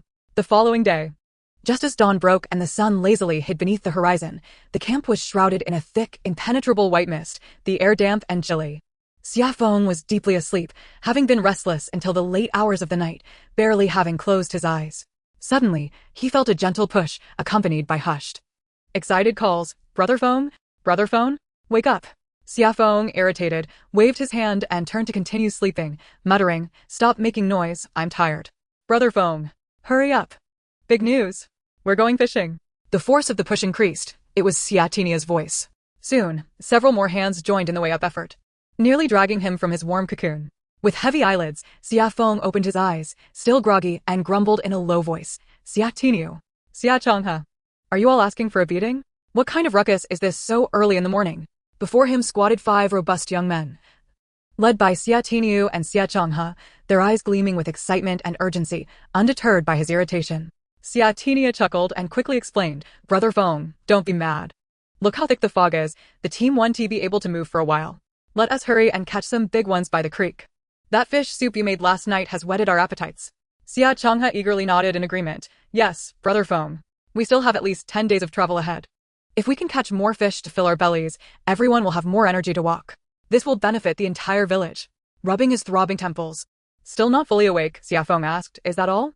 You could have gone without me, you know?" He truly felt too tired to move. "Oh, we could, but look." Xia Tinia pointed towards the misty creek. Xia Feng squinted in that direction and, through the thick fog, discerned 7 or 8 familiar figures waiting by the creek, each holding an assortment of bizarre fishing tools. There were broken baskets turned into nets, burlap sacks tied to branches, and even someone holding a worn wooden basin with its edges frayed. They all gazed expectantly in his direction. "Brother Feng. We've all tried, but have no idea what to do. Back when the big river behind our village was still flowing, nobody dared to fish like this. We need you to lead us." One of the waiting villagers called out in a hushed voice. Observing the eager faces of the villagers spurred by the fish soup, Xia Feng felt his irritation dissipate, replaced by a mix of amusement and resignation. He glanced back at his parents and siblings, still sound asleep. The previous night's excitement had indeed kept them up late. Lowering his voice, he said to Xia Tiniu and the others, all right, let them sleep a little longer." He swiftly got up, donned his outer clothing, and yawned. "Let us go. While the fog hasn't lifted, we need to gather some rations. Just so you know, I'll be giving orders. You all handle the water." "No problem," the 5 exclaimed enthusiastically, surrounding the still-dazed Xia Feng like a group of children preparing for a grand adventure. By the fog-laden creek, Xia Feng assumed the role of commander. He assessed the water flow and terrain, quickly dividing the group into 3 teams, one upstream to create disturbances with branches and stones to drive the fish down, another in the middle to reinforce the barriers he had successfully set up yesterday, and he, along with the most agile, positioned themselves downstream in a narrower section with their assortment of peculiar tools to establish a secondary line of defense.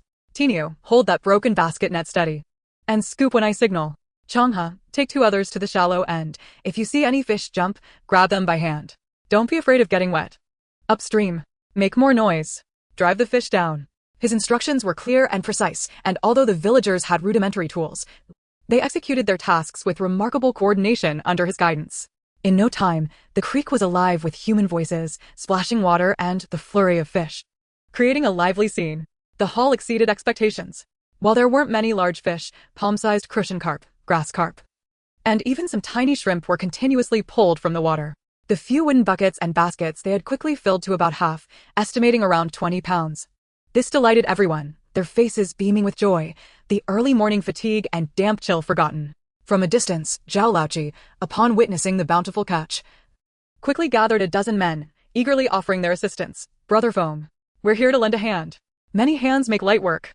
Without waiting for permission, they joined in, mimicking the villagers in moving stones, driving fish, and even diving in to grab them by hand.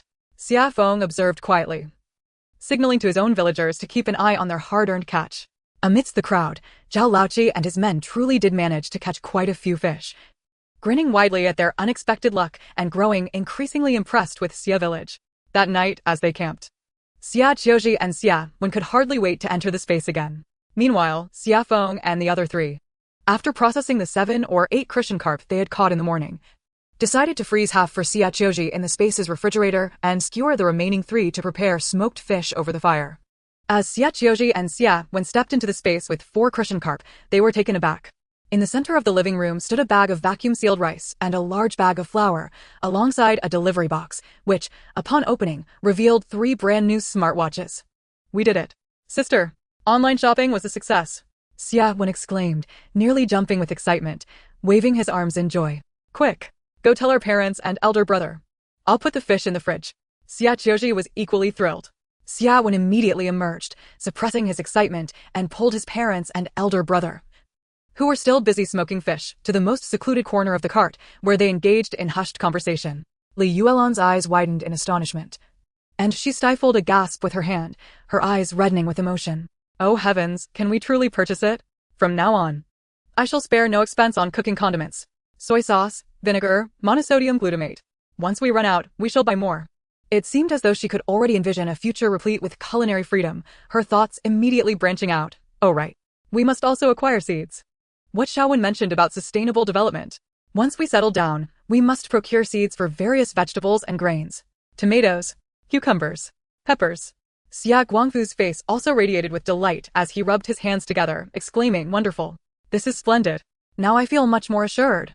He instinctively began to calculate. Over the years, we have lived frugally, and the money your mother and I have saved amounts to 130,000. Initially, we intended to save this for your education, but who would have thought it would come in handy now? Xia knew that the pile of rice and flour his sister had bought last night needed to be discreetly integrated into their daily consumption, without drawing too much attention. The family gathered around the unexpected bounty, excitedly planning for a considerable time, filled with unprecedented confidence about the future. Chapter 87. Xin Yan faces marriage pressure thus. After 5 more days of travel, the Xia family village and the group from Sanhua finally glimpsed the boundary marker of Qinghe Prefecture.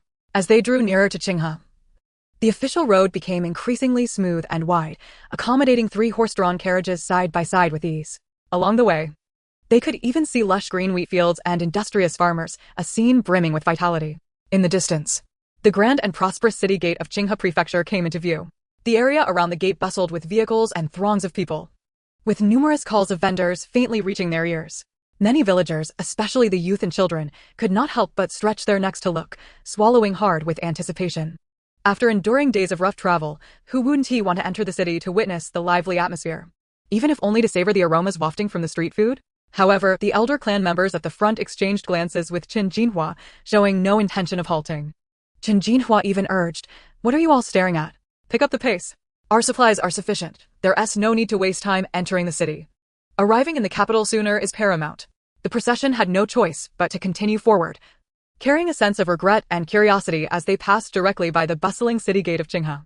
The 2 guards stationed at the gate also took notice of this peculiar group. A young soldier nudged his companion with his elbow, pointing out, "Hey, look at those 2 teams. Judging by the carts and their attire, they must be fleeing from disaster, right? We've seen quite a few of them in the past 6 months. How strange. Other fleeing groups that pass through here always cry out for help and plead to enter the city for supplies. Why do these people keep moving without stopping?" The older soldier squinted to observe them, finding it indeed curious. They do appear somewhat unusual. Look at their spirits. They don't seem like those who can barely walk from hunger. TSK, could they be foolish?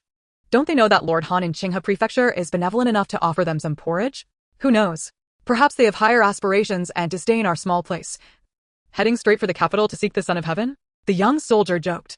The older guard shook his head, saying, enough of this idle chatter. Let us focus on our duty and guard the gate. 20 days prior, within the eastern warm pavilion of the Qianqing Palace in the capital, the fragrant dragon's saliva incense smoldered quietly, yet the atmosphere was heavy enough to drip water. The current emperor of the Great Ning Dynasty, Cheng Emperor Li Ji, dressed in ordinary attire, listened calmly to the reports from his nephew, Xinyan. Though in the prime of his life, his brow was etched with the marks of state affairs, and his gaze was sharp, profound, and weary. Xinyan, weary yet upright, articulated his observations from the recent disaster relief mission with clarity and composure.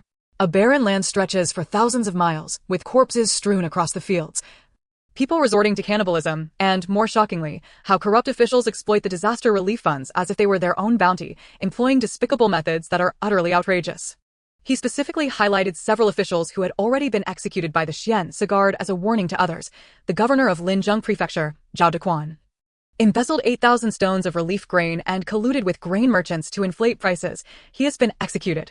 The governor of Guangling Prefecture, Gu Qiao, colluded with the Ministry of Revenue's official, Lu Yan, using the grain transport system to only distribute 30% of the relief grain while embezzling the rest.